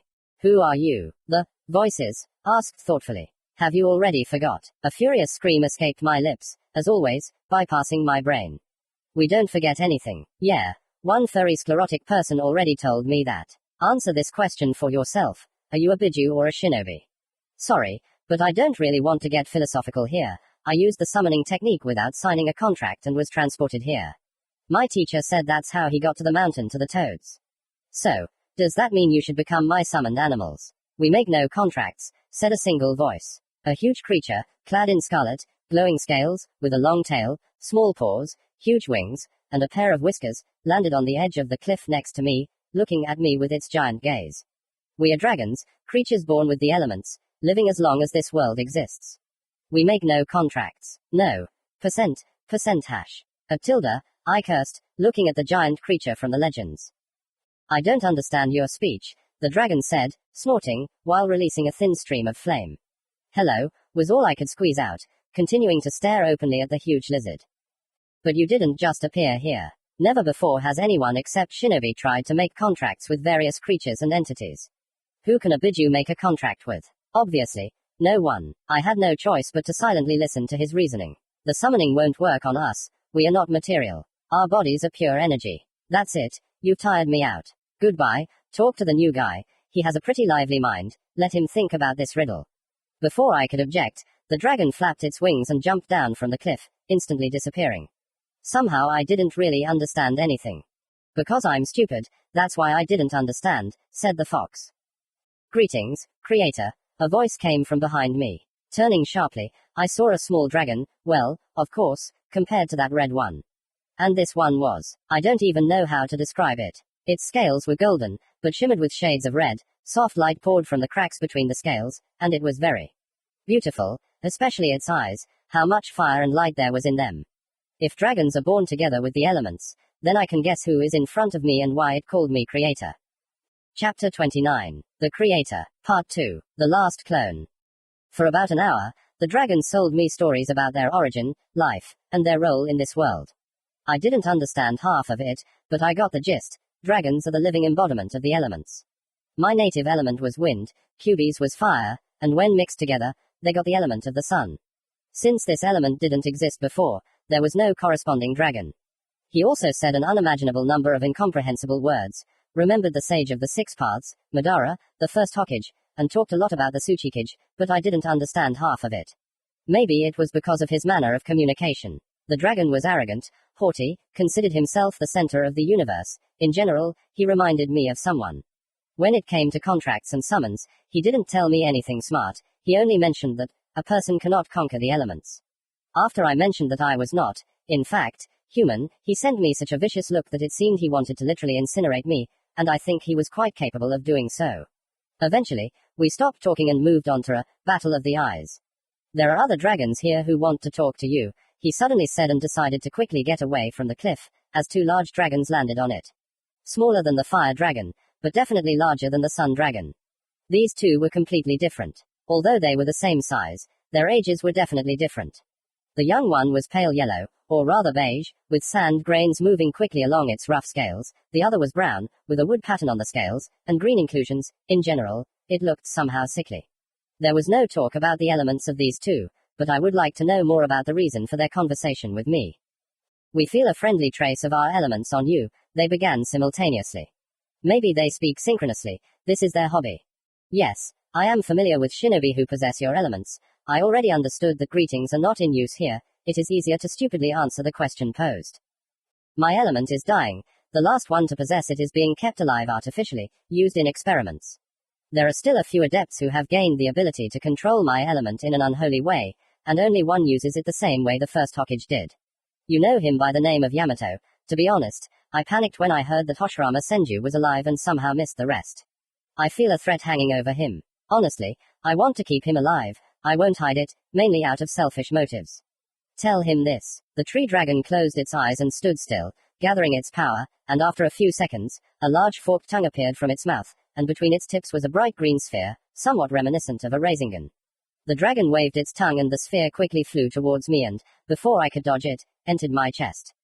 QB was alarmed for a second, but the green light simply flew up to the ceiling in my subconscious and stopped there. What is this? Chakra? I asked, looking at the dragon with distrust. Not only that, there is also the knowledge and experience of previous generations of shinobi who possess this element. This will help Yamato rise to the level of a true master of this element. I think he will be happy. The tree one didn't answer, but I thought he smiled before he jumped down from the cliff, spreading his wings. Now I looked at the sand one. It seemed to me that he was shaking with anticipation. I won't go into too much detail. The 5th Kazekage is strong, but he is not ready for the trials that lie ahead. Gaara must not die. Pass on my knowledge of techniques to him. Without saying another word, he simply spat a bright yellow liquid in my direction and flew away. The unpleasant-looking mass entered my body and settled next to the green sphere. No, how could that be? He spat and left, the little snake. QB, what do you think about summoning? I asked, approaching his huge pillow. The fox snapped his teeth at me, thus demanding that I stay away, but still answered. It's not that simple, you can't make a contract with them using your blood. The summoning seal is the same for everyone, it only differs in your blood, limiting the choice of the summoned by the contract and the amount of chakra, and the blood is used solely as a distinguishing feature that distinguishes you from others. Well, again, no useful information. Seeing the confusion in my eyes, Kurama continued. We need something different, not connected to anything physical, but at the same time original, something unique. Also, we must not forget that dragons are not just living creatures. They personify the elements, and this is the key point here. So what? I asked another question. I have one guess, but I don't think something like that is possible. Lise was about to end the conversation, but then he noticed the plea in my eyes. I don't know what hit him on the head, but he melted. The summoning technique is the final, ideal form of seal for one specific purpose. The seal is a certain form of chakra, and the summoning is its basis, the simplest and therefore ingenious. It seems to me that in fact, you need to summon the element itself, the embodiment of which is the dragon. My guess is based on the fact that you need to change the nature of the chakra in the seal. Awesome, I yelled, although I only understood the last sentence. Let's get started right now. Stop, not here, said the fox, when I had already made the seal. Oh. Right, there is not enough room here. Well, goodbye, I said into the void, but there was no answer. Well, dragons don't have etiquette. Reaching out with my consciousness to the available seals, I chose the one that was farthest from the others. Having shifted, I found myself on the hill where I trained with Captain Yamato and Sasuke. In the distance, the lights of Konoha were visible, the mountain where we lived with. That's it, away with thoughts, away. Crossing my fingers, I quietly said the words, mass shadow cloning technique. Present time. When did you learn the seals? Gaara asked, looking incredulously at the sand hill surrounded by chains of symbols. During the journey, I answered briefly, turning towards the arena. I take it you won't tell me where you studied. Sorry, but no, we still have a lot to do now, but when it's all over, we'll talk. I promise. Having said this, I put one hand on the Kazekige's shoulder, and with the other I threw a kunai towards the arena. A second later, we had already moved to the pile of sand that had previously been the arena. Having caught the kunai thrown earlier, I looked around for opponents. All the fights had moved away from the exam venue. The closest one was half a kilometer away, on the opposite side from the village. You're a clone, right? Asked the Kazekige. Seeing the surprise in my eyes, he just waved his hand. Oh well, the question was rhetorical. I can tell you apart by your eyes, I just feel it. He wasn't among those guarding the arena either. Everyone except you had already disappeared, which means he wasn't here all this time. Where does he go? I don't know, but he should come soon. He's already received the memories from the other clones. It's not hard to understand what's going on here. Gaara just nodded and concentrated on examining the surroundings. I joined him, again probing all the battle sites. I was most worried about the nearest one. 2 powerful waves of chakra were coming from there. Concentrating, I realized that the Raikage was fighting there. He had one of my kunai with him. Having moved again, I dragged Gaara along with me. As soon as we appeared, the fight stopped and the opponents jumped to the sides to analyze the changed situation. The opponents of the Raikage and his assistant, whose name was Darui or something, were Itachi and Kisame. Oh, this couple is together again. The head of the village hidden in the clouds just nodded to me, as if he recognized me. The other did not even pay due attention to me. Hello again, Naruto, said Itachi, whose scarlet eyes only showed 3 tomo. I must admit that I did not expect such powerful resistance from a clone. I am pleasantly surprised. It is a pity that I have not yet managed to fight the original. You, as I understand it, are also a clone, because you have even less chakra than my previous opponent. Clone or not, what's the difference? Said Hoshikage, licking his lips. No, come on, explain to me how you can be such a freak. Let's kill them all. He screamed and rushed at me with a katana at the ready, which he most likely took from the corpse of some shinobi. I, in turn, grabbed a kunai with a seal on the handle from my belt, immediately throwing it forward. Shadow kunai. The copies of the blade that appeared at the same second flew in all directions, creating a large space for me to maneuver. The Raikage rushed to attack, but even he cannot be faster than me. Without wasting time, I moved to the kunai closest to Kisame, immediately creating a rasengan. Itachi, who already knew this tactic, instantly grew between me and the Hoshikage, taking the blow with his Susanoo.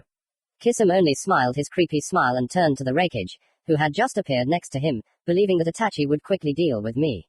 Only one person was faster than me. The Raikage said, literally swelling with anger. The yellow lightning of Konoha. I am Uzumaki Naruto, I shouted, moving back a little. The son of Kushina Uzumaki and Minato Namikaze, the 4th Hokage. Wow, the shinobi blurted out from the cloud. An impressive pedigree, Uchiha merely noted. You forgot to tell me about this, Gaara said, a little offended. So what? Still smiling with all his. Well, how many teeth does he have? Said Kisame. We had a lot of trouble because of your father in the last war, the Raikage chuckled, raising his fist over Kisame. The Hoshikage dodged, and immediately struck with a katana. The head of the village hidden in the clouds did not even think to dodge. The katana strike landed right on his hand, causing no harm. The entire skin of the powerful shinobi was covered with a thick layer of chakra, on which small sparks flashed. Kisum was not particularly upset. I do not think he hoped for an easy fight with such opponents. Darui at this time made several seals. Lightning style. Black Panther. The technique flew off the shinobi's finger and, taking the form of a beast, rushed towards Itachi, but never reached its target. The Susanoo that appeared blocked the blow into the sky. Looking at the Uchiha, I noticed that he had one eye closed and a small trickle of blood was flowing from under the eyelid. Be careful, I yelled, moving behind Itachi at the same moment when he said, Ameta Rasu. Black flames rose from my previous place and continued to spread towards the shinobi. Gaara immediately realized what was happening and erected a wall of sand in front of them, blocking himself from the deadly gaze. Kisum jumped far back and began to quickly form seals. While the Kazekage was erecting more and more walls in place of the destroyed ones, a gigantic water technique appeared above them. Gaara was focused on defending against Itachi's attacks. Lightning techniques would not help here, but would only hinder. There was only one single option left. Having moved to them, I raised my hands up, gathering all the chakra I had left. Solar wind. Obeying my command, the chakra rushed out of my palms in a rapid stream of heat, instantly reaching the technique. The water literally evaporated in a second, turning into a huge cloud of steam. Damn, I have no more strength left. Gaara, I'm done, was all I managed to say before disappearing. Chapter 29. The Creator. Part 3. The Blade. Once again, I tried to keep the technique balanced and failed once again. Having climbed out from under the pile of stones, I looked around. Several large craters, cracks in the ground and scorched areas significantly changed the landscape of the mountain. Tall wooden poles with dragon muzzles on top almost glowed from the tension. Captain Yamato used them to absorb the residual radiation of chakra from our techniques during training. Memories of that time firmly settled in my soul, located next to other happy moments of my life. And although such episodes are few in my memory, they have become very dear to me. But all the time I was training, I was haunted by a feeling of closeness. Now I am so close to Konoha, to my friends, to Hai. Okay, stop. I promised myself that I wouldn't think about it anymore, but uninvited thoughts still seep in. At that very second, other information rushed into my head. Knowledge, so much knowledge, my head was splitting. Seals, techniques, memories, and all in one stream, tearing apart the brain. That's what it means to leave a clone for 2 weeks. And then the clone's memories of the events that happened at the exam came into my head. Without thinking twice, I plunged into the vastness of my consciousness and quickly found a trace of the seals left by my clones. That was the place where my last clone had disappeared. I needed to get there quickly. The world around me disappeared as quickly as it had reappeared. The battle with Itachi and Kisum continued. The technique that the clone had stopped had taken a lot of chakra from the Hoshikage, but he didn't look particularly tired, easily repelling Gaara's attacks. When the sand got wet, the Kazekage could no longer control it, and the speed and strength of the Reikage greatly helped him in the battle with Susanoo. Deciding not to waste time on talking, I suddenly rushed forward and hit the large red skeleton with a huge rasengan at full speed. It didn't cause any visible harm, but it threw him aside. What? Another clone? Kisum grinned, licking his sharp teeth. No, this is real now, Uchiha said calmly, meeting the lightning strike released by Darui with the fist of his technique. Well, all the better, laughed the blue-skinned shinobi. Water style. Shark bomb. The Kazekage sent another stream of sand to intercept the water technique, but it deftly dodged, continuing its journey in my direction. Before I had time to think about it, chakra gushed into the blood, ready to strike. Apparently Kurama had tried. The palm, which was enveloped in bubbling scarlet chakra, rose by itself and rushed forward even before I had time to realize that half of my hand was gone, and instead of it, the technique was met by a huge clawed paw covered in red fur. However, Kyubi's hand disappeared faster than I began to be indignant about it.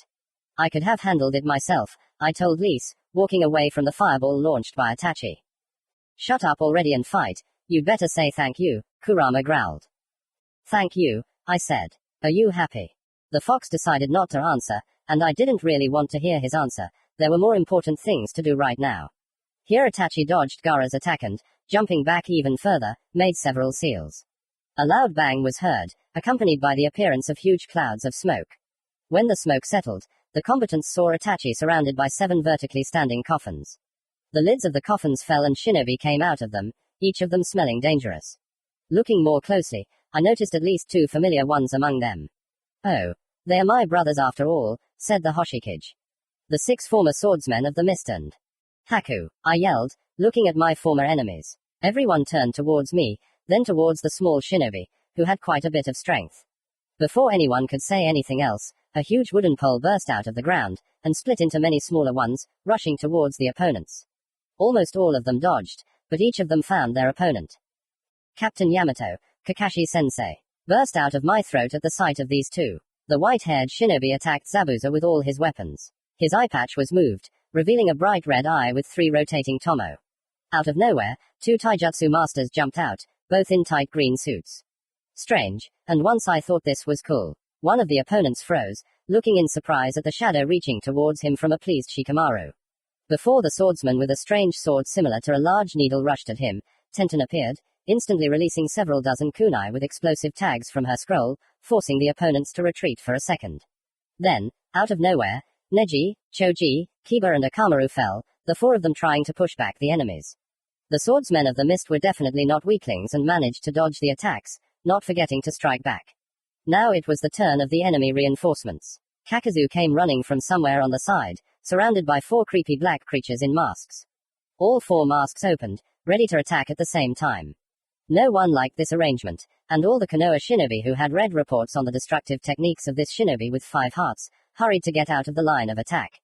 The Reikage, who did not have extensive information about the enemy's abilities, remained on the battlefield. Damn, the big guy needs to be saved. Charging a kunai with wind chakra, I threw it at one of the creatures. Instantly moving to it, I managed to tear the creature to pieces in the same second with the rasengan I had just created. The remaining 3 creatures turned towards me ready to attack, but I didn't even have to move, because right under my feet a strip of symbols stretched out, began to grow rapidly and in an instant the opponents were entwined with powerful seals. Turning around, I saw a grey-haired old man with an extremely angry expression on his face. "Osamu," I shouted, smiling happily. "You finally came." "I couldn't miss." "Something like that," the old man said with a grin. Without another word, Uzumaki rushed at the enemies, taking out a vaguely familiar object from the folds of his cloak. The heavenly blade. As if in a fog, I looked at the blue flame of chakra bursting out from the scarlet hilt. "It's that sword," Kurama growled. The old man had it all along. "Thank you, Captain," I whispered quietly to Lise. While I was having this interesting conversation with myself, Osamu rushed at the owner of one of the 7 legendary swords, and frankly, his blade was in no way inferior.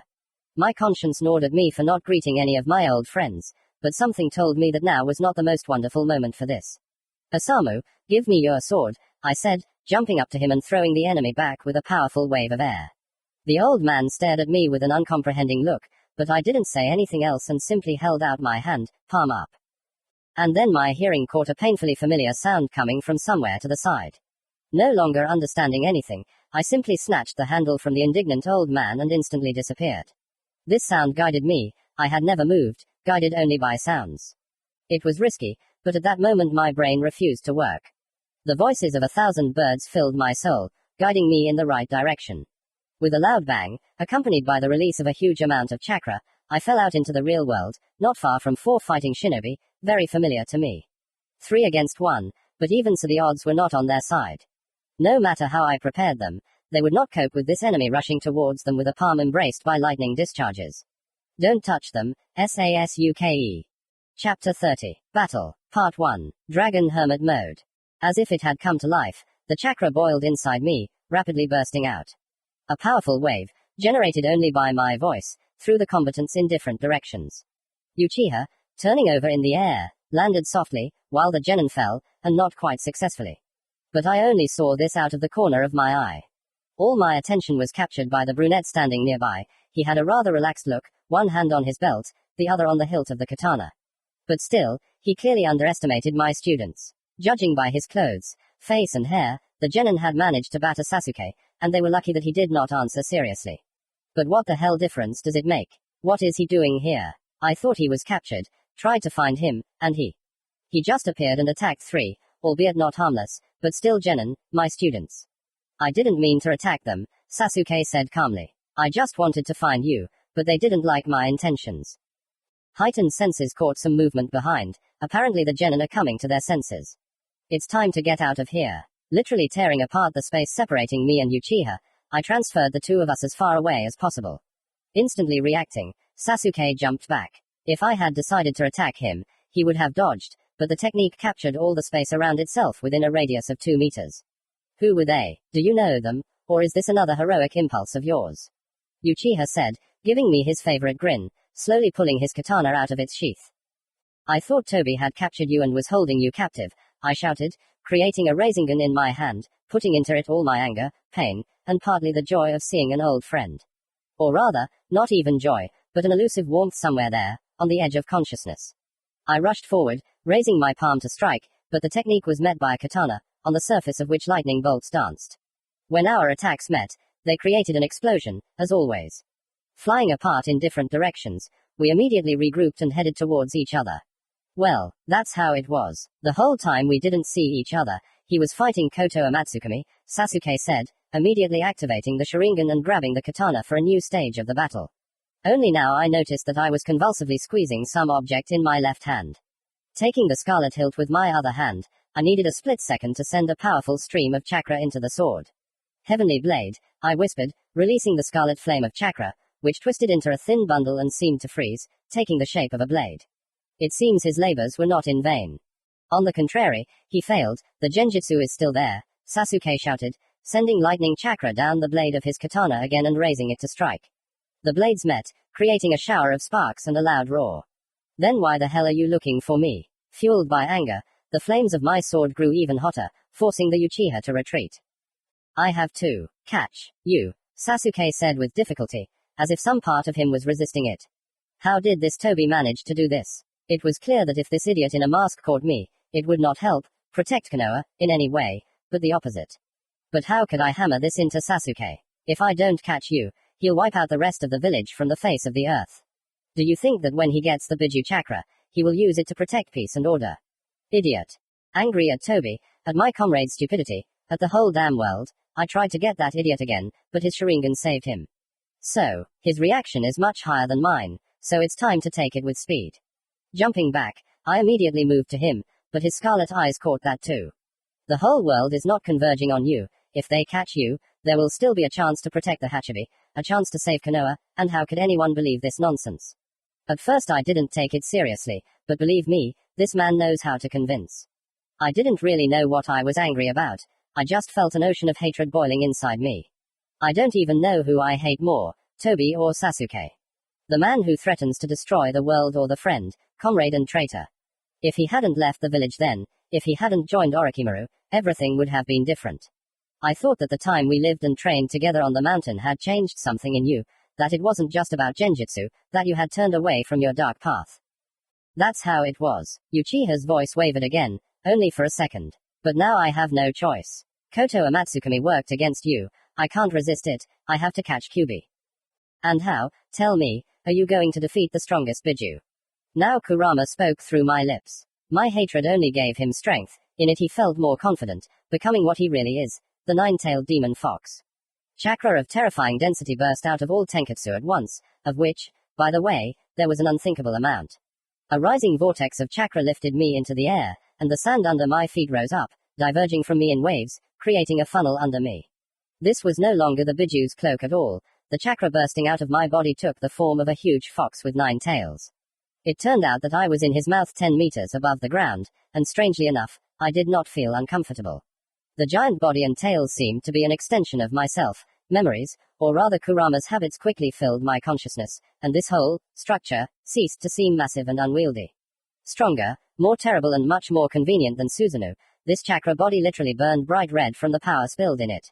The Uchiha's scarlet pupils dilated for a second in surprise. I understood that such an amount of power spilled in the air frightened me somewhere on a subconscious level, caused my knees to tremble and an unbearable desire to run. However, Sasuke quickly coped with his feelings, and returned to himself the detached and imperturbable expression on his face that I hated so much. In case you forgot, we Uchiha have our own methods of handling Biju. Before I realized what he meant, Tomo began to spin in his eyes, drawing my gaze to them. My head immediately filled up, threatening to explode, from the flow of alien thoughts wedging into my own, clouding my consciousness, imposing their will. I recognized these sensations from Kurama's memories of that day, 16 years ago. The same feelings, not even the desire, the need to submit. Freeze. No. Freeze. No way. Freeze. No. The voices in my head disappeared as suddenly as they appeared, but the world around me disappeared. Now I'm standing on the floor in a huge hall, next to Kurama's giant pillow, but the fox himself is gone. Sasuke must have switched our places, because this Sharingan technique doesn't work on people, but the Kyuubi won't be able to resist. Concentrating, I saw what was happening in reality, although I couldn't take part in it. The Uchiha slowly began to move towards me, as if he wasn't sure of the effectiveness of his technique. Realizing that the fox was indeed completely under his control, he began to quickly fold the seals. One after another, and so many. When did he manage to learn this? Apparently, even in captivity, Sasuke managed not to waste time. I had no idea what he was doing, but something tells me that this won't be a gift. The body floated out of the fox's head, only the legs remained inside. Having finished the technique, he suddenly jumped up to me and hit me in the chest, with such force that I flew back. The space around me simply collapsed, all the chakra rushed into the body at once, tearing apart the tenketsu and the entire SCC, chains of symbols spread across my chest, beginning to cover the entire body. At the same time, I felt how the chakra, once again collected in my body, was rapidly disappearing, hiding somewhere deep inside. And indeed, one of the walls of the hall disappeared, revealing a giant ball of chakra surrounded by a multi-layered barrier. When the barriers were finally formed, a dense network of glowing threads grew in front of me, blocking the path to power. Finally, almost all the chakra disappeared behind these barriers, only a tiny part of it remained, which was enough only to maintain life. Everything ended as quickly and unexpectedly as it began. The fox reappeared on his pillow, although I did not notice him right away. Kurama became smaller, much smaller. To be honest, he was no bigger than me. Sasuke, what have you done? Having regained control of my body, I immediately repeated the question. Sealed all your chakra, just a little bit left, Sasuke said, bringing his katana to my throat. I was so exhausted that I couldn't even raise my hand to defend myself. Now, you're coming with me. Here Uchiha turned his gaze over my shoulder, and whatever he saw there, it surprised him a lot, even scared him a little. Jumping back, Sasuke stood in a stance, ready for battle. Tomo's eyes began to spin quickly, then they were replaced by a black and red pattern. Who was his opponent? That Uchiha decided to use his eternal Mangekyo Sharingan like that right away. You won't be able to take Naruto-kun, a familiar voice echoed across the desert. Not just familiar, literally every part of my body was reaching out to him, even the smallest part of me was responding to him. I won't let you. A swift shadow, golden flames fluttering behind it like wings, swooped down on Sasuke. It hurt my eyes to see how much they missed her. I wanted to call out to her, to just turn around, to see that face once more, but the scream stuck in my throat. I didn't have the strength even for that. I just stood there, absolutely motionless, unable to move or even fall. Now it was her turn to be my angel, protecting me from all harm, flying in on shining wings. Get out of here, I have no desire to harm you, Hinata, Sasuke said, but his actions contradicted his words. Flames of cold, violet chakra began to flare up around the Uchiha, forming Susanoo. I won't let, Hinata repeated in her special, so rare voice. That's how she spoke to Neji during the exam. That's the same voice she used with pain. It was steadfast, confident, and love. Her heart was simply incapable of hatred. In the fight with Neji, she just wanted to show everyone that she would never give up. Hinata loved her brother, but she couldn't back down. When pain tried to finish her off, she never showed her weakness. At that moment she was protecting me, that's what all her thoughts were directed at, not killing pain. Even when he missed a blow and gave her a chance to land a few more blows, Hinata turned around and tried to free me. And now, she didn't hate Sasuke. She was here to protect me, by any means necessary, at any cost, with her life if necessary. This can't be allowed. Returning to the hall to Kyuubi, I ran up to the net blocking the barriers. I didn't care how strong the threads were, I started tearing them with my fingers, but a discharge of energy passed through them, throwing me back with force. With difficulty getting up, I managed to crawl to the net again, but I didn't even have time to touch it when my last life juices disappeared. The barriers were pumping it out, locking it in with the rest of my chakra. The darkness was pulling me, calling me, but I had to go back there. Hinata shouldn't fight alone, she couldn't handle it. I had to. A scream from reality, full of rage, brought me back to consciousness, driving the darkness away from me. Ah, take that, another participant in the fight yelled, landing nearby and punching the sand. I immediately felt the ground shake under my feet, disturbed by a powerful burst of chakra concentrated in one place. A whole layer of earth rose up, and a huge wave of sand rushed towards the Uchiha. Sasuke turned around, strengthened Susanoo and met the attack with his fists, thereby managing to save his life. Taking advantage of the pause, Hinata released a powerful stream of golden flame from her open palms, driving a skeleton of chakra into the sand. The girl herself flew higher, and, avoiding the blow of sand, landed between me and the Uchiha.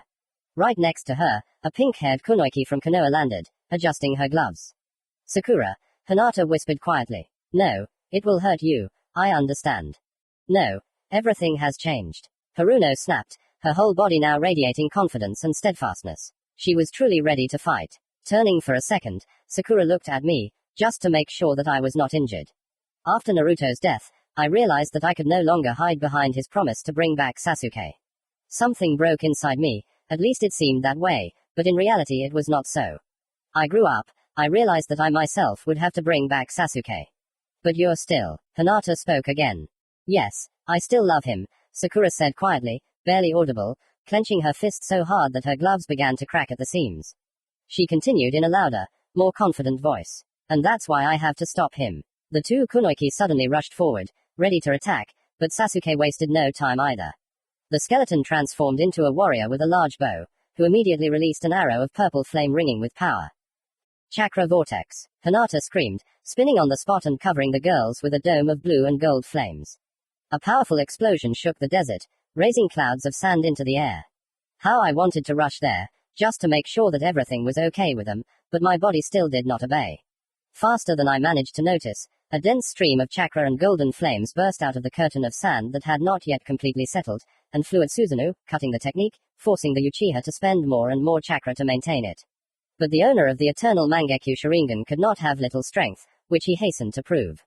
Then the phantom silhouette of purple flame absorbed another, larger and uglier one covered in heavy armor. Only two bright yellow eyes glowed in his mouth, right between the fangs, and the eye sockets themselves were empty. The warrior raised his huge sword to strike, and abruptly brought it down on the kunoichi who appeared from behind the sand. This time, Sakura saved the situation, jumping up sharply and striking the sword from the side, moving her hand to the side and opening the chest of the technique. I noticed that she burned her hand, but immediately put the other one to it, and judging by the green glow around her palms, she was not in danger of being injured. Not missing the moment when Susanoo opened up, Hinata quickly struck the armored man in the chest with a stream of flame, forcing Sasuke to retreat. On the wave of success, the kunoichi rushed forward, trying to deliver their strongest attacks to the Uchiha, but they did not see what I saw, a trickle of blood flowing from under the closed eyelid of the brunette. No, and again, not a sound, I simply could not scream, no matter how much I wanted to. Black flames flared up in front of the girls, fencing them off from the enemy. The technique then rushed towards Sasuke, attaching itself to his armor to protect against close-range attacks, but he could handle everything else with ease. They couldn't defeat him. They couldn't. In desperation I rushed again into consciousness, to the net separating me from the necessary power. The fox blocked my way, spreading his tails and not letting me through. It won't work, you won't be able to break through all these barriers. You don't have chakra, Kurama roared, throwing me back with his tail. But I have to, I need her. At least a little. You can't give up under any circumstances, because this is my ninja way. Click. Somewhere with that imaginary sound, an idea came to my mind. Not even an idea, but just. I don't know how to explain it. I already have everything I need. The hardest thing was to notice it. Faster than I thought about it, my body was filled with energy again, the chakra channels were restored, all my senses were heightened, the reaction, the speed with which the chakra circulated through the body, sensory abilities soared to unprecedented heights. Under the piercing gaze of 3 pairs of eyes, I slowly leaned on one leg, then the other, and finally stood up. My eyes stung and I had to close them, but nevertheless I still felt everything happening around me. I felt Sakura's familiar energy and Hinata's warm, familiar, as well as Sasuke's dark, cold chakra. Most likely, you gave me the opportunity to become even stronger than before. My voice spread over the desert that had become a battlefield. Opening my eyes, I saw surprise on the girls' faces and even a little fear in the scarlet black, bleeding eyes of the Uchiha. They can be understood, because now 2 small suns instead of pupils were looking at him from the eye sockets surrounded by scarlet skin. Dragon Hermit Mode. Chapter 30. Battle. Part 2. Kabuto. When did you learn to control natural chakra? Sasuke asked, without dispelling Susanoo, but I did not hear him. All my attention was riveted to one charming brunette, looking at me with a happy, loving look. Hinata immediately ran up to me and jumped on my neck, hugging me and burying her nose in my collarbone. I just smiled and hugged her back, burying myself in her dark curls. And again I inhaled her wonderful scent, which I missed so much. Now, literally for a second, it seemed to me that the world around me disappeared, all the problems dissolved, all the hardships and sorrows disappeared. Life returned to the right track, the fragile equilibrium, the balance in my crazy life was restored again. But this amazing feeling quickly disappeared, because all my sensory abilities simply screamed about the impending danger. My insides were turning over from the feeling that there was a powerful source of disgusting, cold chakra next to me, which Sasuke was emitting. Tearing myself away from my beloved, I looked into her eyes and quietly whispered, "Go away, Sasuke is my cross, don't take this on yourself, I can't risk you." "No way," Hinata said firmly, surprising me again. Taking my hand, she brought it to her face. A slight smile lit up her face, completely disarming me. Well, I couldn't resist. Coming closer, she barely touched my lips with hers. "You are a part of me, all our problems are now common. Neither Kyubi, nor even you yourself will make me leave. We'll see about that," Kurama said in my head, and I just hissed at him again and kissed Hinata, passionately and demandingly. Tearing myself away from her lovely lips, I took a step back and turned to Sasuke, smiling from ear to ear. Listening closely, I heard a steady, albeit quiet, beat in my chest. It was beating. "Just don't get in the way," I said, turning to Hinata and winking. She just laughed quietly. Oh, how I missed that laugh. I wonder if there's anything about her that I haven't missed. Definitely not. As if inspired, I sent chakra through my body, looked at Sasuke and grinned, sending him a look that I hoped said, "I'll beat the crap out of you," and nothing else. Pulling out a kunai with the Flying Thunder God technique seal from my pouch, I threw it into the sky, having first infused it with chakra. Even my keen eyesight couldn't spot the blade flying so high, but I could still sense its location. "Steel rain," I whispered, crossing my fingers in a simple seal. Another beacon immediately flashed in my consciousness. The first shadow kunai appeared, then another, and another. Now it was already visible to the naked eye how the sky began to be covered with many dark dots. Jumping up to Sakura, I took her by the forearm, and then moved to Hinata. "You wanted to help. In a couple of seconds, cover us with a vortex of chakra." Hinata just nodded, looking up in amazement. The entire sky within a radius of several hundred meters was filled with not even hundreds, but thousands, hundreds of thousands of kunai. This technique came to me once on its own after I overdid it with the energy I was putting into the shadow kunai technique. When the rain began to approach the ground, Hinata threw her hands up and began to spin, releasing chakra from all of her tenketsu at once. The protective dome covered us literally a second before the terrible blow. The daggers crashed into the sand and the technique protecting us at high speed, and Susanoo also got it, although it didn't harm him at all, although that's not what I was trying to achieve. As soon as the last kunai fell to the ground, Hinata stopped releasing chakra, and I immediately received a powerful slap on the back of the head. Out of surprise, I lost my balance and fell face down into the sand. "Naruto, are you crazy?" Sakura yelled, towering over my collapsed body, blushing with anger and clenching her fist, trying to hold back from hitting me again. "Nothing changes. What if you had hit us? You brainless idiot." "Oh. Well, nothing happened." I spat out the sand, instantly jumped to my feet and turned to the pink-haired kunoiki. "What do you mean, start beating me up so quickly?" So we stood there and looked at each other for a couple of seconds, until a tickling sensation appeared in our stomachs, and we both burst out. We just laughed, until we cried, forgetting about the fight, because only now we remembered how long ago we did this. I don't even know, it was some kind of laughter of relief. We are still those kids from team number 7, and no matter how much life beats us up, we will remain them. I just need to remind Sasuke of this. Wiping away a tear, I turned towards the ghostly warrior covered in purple flames. Diving into the subconscious, I felt every meter of the area around us, because everything around was strewn with kunai, on the handles of which the seal of my father's technique was proudly displayed. I did not even need to walk anymore, I just moved to a kunai 3 meters away from me, then to another one. Immediately, 9 clones appeared in small clouds of smoke, and also began to move by, jumping in space. Before Sasuke could even notice, we had him surrounded, immediately beginning to form seals in perfect sync and at a tremendous pace. Uchiha decided not to hesitate and struck first. A black flame rose above the field, instantly engulfing several clones, but the rest continued to frantically form seals. There were only 5 left when they finished preparing. Sasuke used Amaterasu again, but this time the clones moved further away from us, forming an even pentagon, enclosing Sasuke and me. I hope Hinata will forgive me, but I can't let her fight now. "Barrier," the clones cried out, releasing the technique. A second later, during which I managed to fly high into the sky, dozens of glowing golden chains burst from the clones' backs, flying in all directions. Some stuck their points into the ground, others intertwined with each other, and 5 of them flew up, straight into my hands.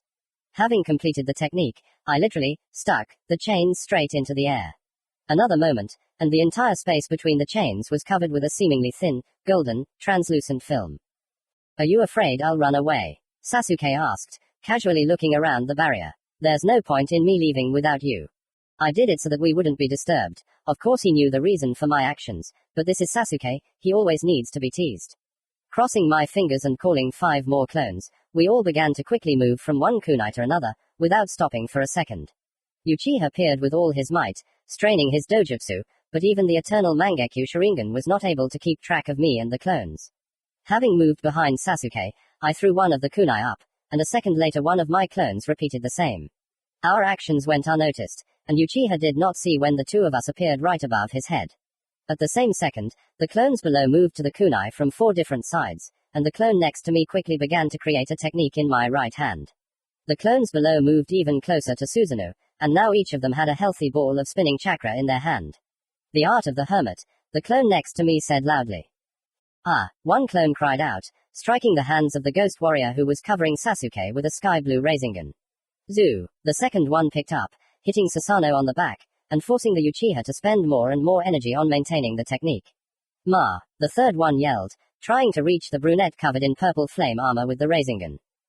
Ki, the last clone hit the hands again, lowering them down to prevent Sasuke from covering himself with them from above. Naruto Raisin Renden, echoing my scream, a huge ball of chakra, several times larger than me, crashed into the helmet of the ghost samurai, raising a pile of sand into the air. Pure energy struck in all directions, destroying both the Uchiha's technique and my clothes. Here and there, cuts appeared, created by stray streams of chakra, not deep, but incredibly painful. Susanoo had already sunk a couple of meters into the sand, and my technique continued to hammer the ghost warrior until he rippled, lost his armor, skin, and then completely disappeared. Apparently, Sasuke was not yet experienced enough to withstand such stress, and without stopping to pour chakra into the weakened areas of the technique, he simply lost control of it.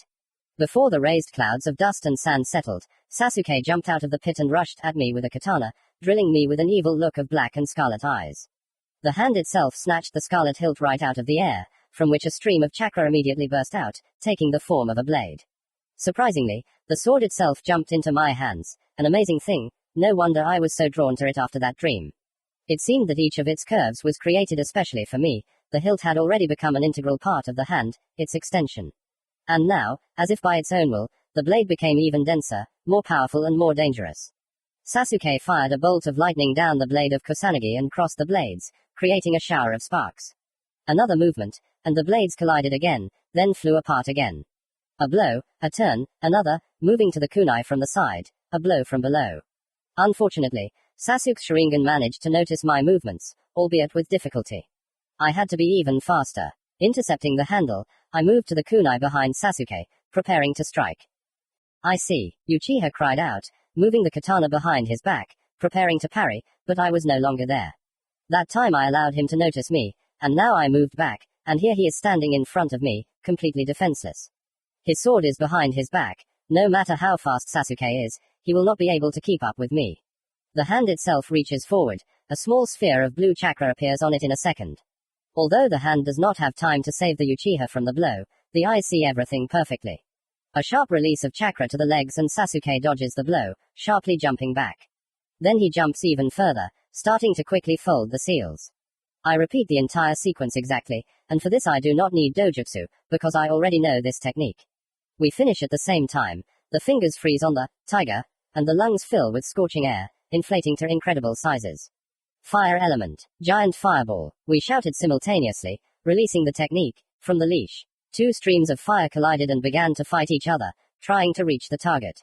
We both put in a lot of chakra, so the heat from the techniques was simply unthinkable.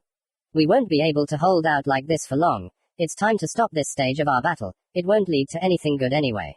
Stopping blowing out flames, I clicked my teeth, detonating a fireball, which allowed me to temporarily get out of Sasuke's line of sight. Jumping high, I called 2 clones ready for battle, but from behind the wall of fire, Uchiha appeared, understanding my idea and frantically making seals. Fire element, great fire dragon. The next thing that burst out of Sasuke's mouth was a huge mouth, promising instant roasting of everything that would end up between its teeth.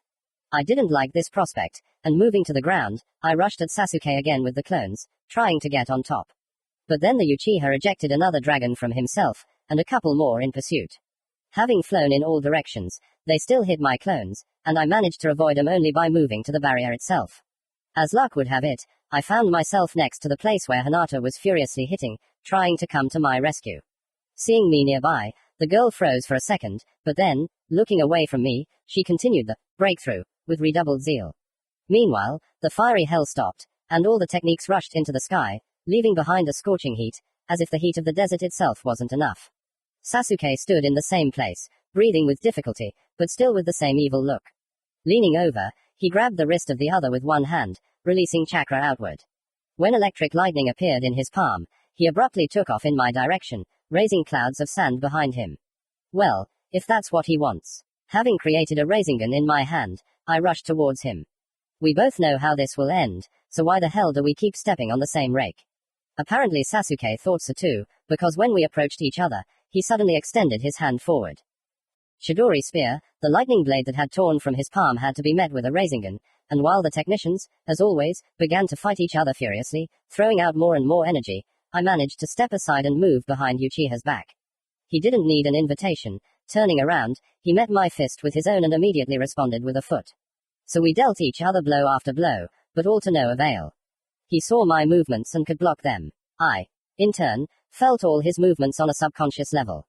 I need to think of something urgently. How to deceive the great dojutsu. Stop. I already succeeded once. Pulling my fist back for a swing, which was already reckless, I aimed my fist straight at Sasuke's head. It was easy for his eyes to follow this movement, without even having to put my hands under the blow. To avoid a collision, it was enough to move my head a few centimeters. For a second, I saw glee in Sasuke's eyes, if it was possible to understand anything in this stupid pattern. Realizing that I was now open for a blow, he moved his hand upward, hoping to knock me out quickly, with one correct blow. He clearly saw the fist passing his face, and so he was doubly surprised when something still dealt him a crushing blow. Having flown a couple of meters, Sasuke collapsed in the sand, but quickly gathered himself, jumped to his feet again and jumped away, wiping a trickle of blood from his face with his fist. How? Was all he asked, looking in amazement at the blood remaining on his palm. Natural chakra is spreading beyond my body, increasing the radius of damage, I shouted, moving closer to him again, ready to deliver another blow, much stronger than the previous one. Chidori Nagashi. A moment, and my hand was seized by a cramp, and a powerful discharge pierced my whole body, throwing me away from the Uchiha like a rag doll. If I were a human, my heart might not have withstood this. So, it is clear, do not engage in close combat. But Sasuke got ahead of my flight of thought and approached me again. At the last moment, the created air flow met an extending spear of lightning, and although the wind is stronger than lightning, it is not enough to stop such a technique. The snow-white blade pierced my hand and entered my shoulder, sending another powerful discharge through my body. Arching, I fell onto the sand, clutching my bleeding shoulder with my healthy hand. Well, that's it, Sasuke, you managed to anger me. Crossing my fingers, I summoned 5 clones, pushing the Uchiha away from me. The clones attacked him in every possible way, generously pouring chakra into the techniques, but the brunette was unfazed. After my injury, his spirit seemed to soar, he got a second wind. When I stood up with difficulty, 2 clones ran up to me, and, bending over my right hand, got to work. During the time that the Uchiha worked with me, he understood, if I prepare one technique together with the clones, expect trouble. Meanwhile, white flashes began to appear on the surface of the blue ball of chakra in my hand. As always, the wind chakra did not want to take this form, and the clones diligently continued to hammer it in. When the sphere grew short snow-white blades, I rejoiced, but too soon. The flow of chakra stopped too suddenly, the hermit mode ended, and the energy collected in the technique struck in all directions, generating a powerful explosion, releasing the wind chakra that instantly tore my clothes and skin. Your mother. Seeing no other way out, I had to call off the clones holding the barrier, taking the accumulated natural chakra from them. The glowing golden chains disappeared, and a second later Hinata ran up to me, looking at my wounds with tears in her eyes. Imagine her surprise when all the cuts began to heal rapidly. After all, I am a Bayu, and with enough chakra, the capabilities of my body are unlimited. Hinata leaned down lower and, taking my face in her palms, moved my face to the same level with hers. Don't ever do that again, got it? The girl tried to say sternly. But now, all red, tear-stained and still immensely beautiful, she simply couldn't make a serious face. Smiling, I reached out to her cheek, gently touching it. Hinata tilted her head, placing it in my palm, smiling back at me. Sorry for the delay, it's hard to keep this whole crowd under control, a voice came from Sasuke's side. Turning my head, I saw someone in a cloak with a deep hood land next to Uchiha. When the newcomer raised his head, I saw a familiar face, albeit greatly changed. A large white snake crawled out from under the cloak, its eyes flashing in my direction. In principle, I expected to meet him here. It's just a pity that the meeting happened at the most inopportune moment. They put up so many barriers, you can't get through. Licking his long, disgusting tongue in the manner of Orochimaru, Kabuto pulled back his hood, exposing his white, scaly skin to the blazing desert sun. What kind of disgusting creature had he turned himself into? Once I had gathered enough natural chakra, mostly consisting of that which was in the clones, I was able to disperse it throughout my body again. Hermit mode. Only it wasn't me who shouted it. Chapter 30. Battle. Part 3. Finale. I found Ryuchido, a place as legendary as Mount Myoboku and Shikotsuren. Orochimaru dreamed of going there, but he failed, the snake boasted, while his body continued to change. His facial features became more elongated, horns began to grow from his head. In general, he became even uglier, although it seemed that it was impossible to be worse. I trained my hermit mode, and in the end, I surpassed Orochimaru. Even he could not become a real hermit, unlike me. You're just like Orochimaru, an inferior snake, Sasuke said with a grin, looking away from the freak. As a user of the power of snakes, it will be useful for you to know.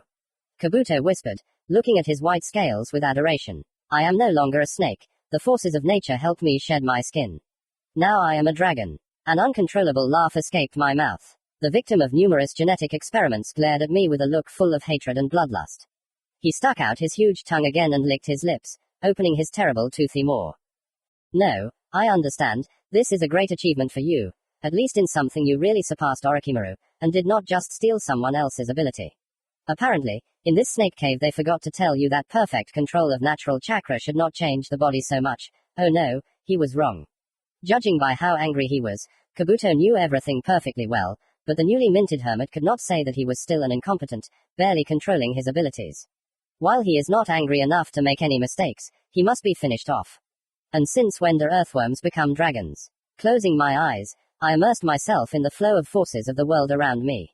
All the chakra I had gathered spread throughout my body, washing away fatigue and returning a feeling of lightness. I did not stop increasing the power of my sensory abilities until I felt in great detail the flow of chakra of everyone within a kilometer around me, from insects to shinobi. Even before I felt it, I sensed that Kabuto had decided to make a mistake. Water element. Great waterfall. Kabuto jumped higher and poured a powerful stream of water on me, but I moved behind him, immediately jumping with my eyes still closed and raising my palm with the rasengan over him. The snake twisted, but I felt it only at the moment when he decided to dodge. Less than a moment later, his face met my leg, and Kabuto flew towards the ground, where I was already waiting for him. A ball of twisted chakra hit him right in the body, tearing his insides to shreds. But this creature was more tenacious than you can imagine. I felt how his chakra quickly slipped away, although the rasengan continued to torment his ugly body. If he escaped in the same way as Orochimaru did, then thank God I did not see it. I doubt I could calmly look at this slimy freak crawling out of my own mouth, or rather, my stomach wouldn't be able to stand it. That's it, enough showing off, time to open my eyes to the world. The first thing I saw was a snow-white spear of lightning quickly approaching my face. Without even thinking, I moved to the side and threw Sasuke and his brand new Chidori away with a powerful wave of air.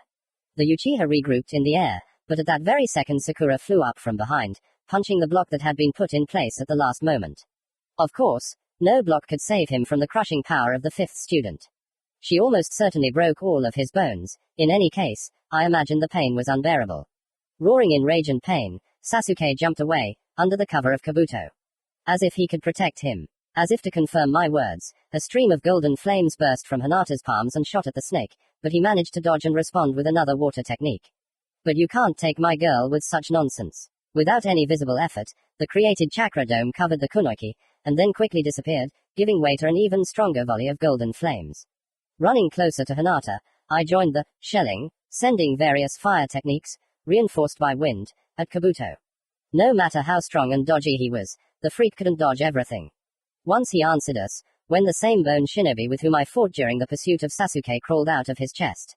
But it was not difficult to deal with all these huge bones bursting out of the ground. Apparently completely desperate, Kabuto made the familiar seals and, placing his palms on the ground, cried out, summoning technique. At the same second, two healthy snakes and another creature crawled out of the huge cloud of smoke. It was definitely a lizard, but just incredibly gigantic. A long, almost snake-like body, huge paws. In short, creepy, and, of course, Uchiha and Kabuto were standing on top of it, giving the snakes the opportunity to kill us. As if they would succeed. Shadow clone technique. The clone that appeared next to me quickly made several seals. I quickly repeated after him, filling the technique with power. Having finished, we simultaneously put our palms to the sand under our feet. Element of fire. Elemental summoning technique. From my palm, chains of black symbols crawled in all directions, forming a technique. At the same time, many tongues of flame burst out from the clone's palm, which were absorbed into the formed pattern, filling it with power and elemental chakra. When creating this technique, I encountered the same problem as when working with Rasen Shuriken. I needed to combine the completed form of the summoning technique with elemental chakra. And, as always, the clone turned out to be the solution. This technique does not require a contract. By putting chakra of a certain element into the technique, you kind of call on its physical embodiment, the very essence of the element. The symbols on the sand flared brightly for the last time and gave birth to a huge cloud of smoke. A gust of wind, so conveniently flown, revealed a huge scarlet dragon. A real, ancient, powerful one. Hello, I called out, stopping in front of him. The dragon turned his fiery gaze on me and watched silently, waiting for me to continue. Would it be too much trouble for you to help me with something? I need to deal with those guys over there. I raised my hand and pointed to the 3 reptiles nearby. The snakes themselves and the people on the lizard's head were talking to each other, discussing the legend that had come to life before their eyes. And why would we do that? Damn, what a question. Right on target. Something tells me that telling him about my relations with my opponents won't touch him too much. Well, oh, I've got it. See that scaly horn thing on the lizard's head? Entering hermit mode, he declared that he was no longer a snake, but a dragon. Seeing the flame of anger flare up in his eyes, I realized that the plan was a success. At that very second, I felt cold in the desert, and indeed, all the warmth around me disappeared. Although no, it didn't disappear, it was simply absorbed. Looking at the dragon, I saw tongues of flame bursting out from the cracks between the scales. He's a damn bomb. Quickly realizing what was happening, I jumped back to the girls, and then we walked away even further together. Earthworms. Roaring, the dragon released a stream of fire from his mouth, and it was so strong that the flame immediately became almost white. And what a stream! It was almost a direct beam of incinerating heat. I can't even imagine what could have been saved in this hell. Well, we'll find out soon. Meanwhile, the extremely talkative dragon simply disappeared. No hello, no goodbye, what manners are these? Naruto, who was that just now? Asked a dumbfounded Sakura. I didn't know that dragons weren't just a myth. Yeah, like giant toads, slug snakes are also fiction, I answered simply, at the same time trying to see if our opponents were fried. I was never famous for my powerful theoretical knowledge, but in general, it's something like this. There are an infinite number of worlds that are close to each other. And with the inhabitants of those worlds you can make a contract. This is a kind of two-way mark. When using the summoning technique, the shinobi makes a hole in space, and the contract allows you to find the one you need among all these worlds. Once again, I am not AS. And then I finally managed to learn the fate of our opponents. They were given away by a huge purple ghostly hand, looking out from a cloud of not yet settled sand. They survived, then, although I bet not without difficulty. Wind element. Slicing stream, a powerful wind arose, removing all the sand from the battle site, while raising a small sandstorm a little further away. Sasuke was standing on his feet, which was already an achievement. It was clear that even the final form of Susanoo could not save him from the heat, although it stopped the flames themselves. His clothes were burned in many places, his whole body was covered in burns, although not severe. The worst was his hands, apparently he covered his face with them. Kabuto was lying nearby, a little fried, but definitely alive, most likely standing behind the broad back of the fiery samurai. Uchiha took a step forward, slowly, with difficulty. His head was down, so it was difficult to assess his condition. I didn't notice how it happened, but I felt like I was dragged out into the terrible cold completely naked. All my sensory abilities trembled, hid in a corner, just so as not to feel the hatred emanating from Sasuke, spilled in his chakra. Even the girls, who did not have sensory abilities, cringed and involuntarily took a step back. Susanoo's purple flame thickened so much that it hid the brunette. The ghostly warrior became darker, stronger, and larger. Even I, accustomed to much stronger chakra, emitting much more hatred, was amazed. Before, I could not even imagine that a person was capable of something like this. The samurai raised one hand, in which a sword of black flame immediately began to form. Although no, it wasn't just flames, it seemed like a real blade made of jet black steel. For something so large, Susanoo moved surprisingly fast. In an instant, his sword dropped to the sand, and an arc of hellish flames, torn off the blade, quickly headed towards us. I didn't even have time to think about anything when Hinata suddenly jumped forward, pushing me away, and sending a stream of golden flames to meet Amaterasu. The ghostly warrior began to slowly move towards us, continuing to send one arc of darkness after another flying, each of which was intercepted by a counter-strike.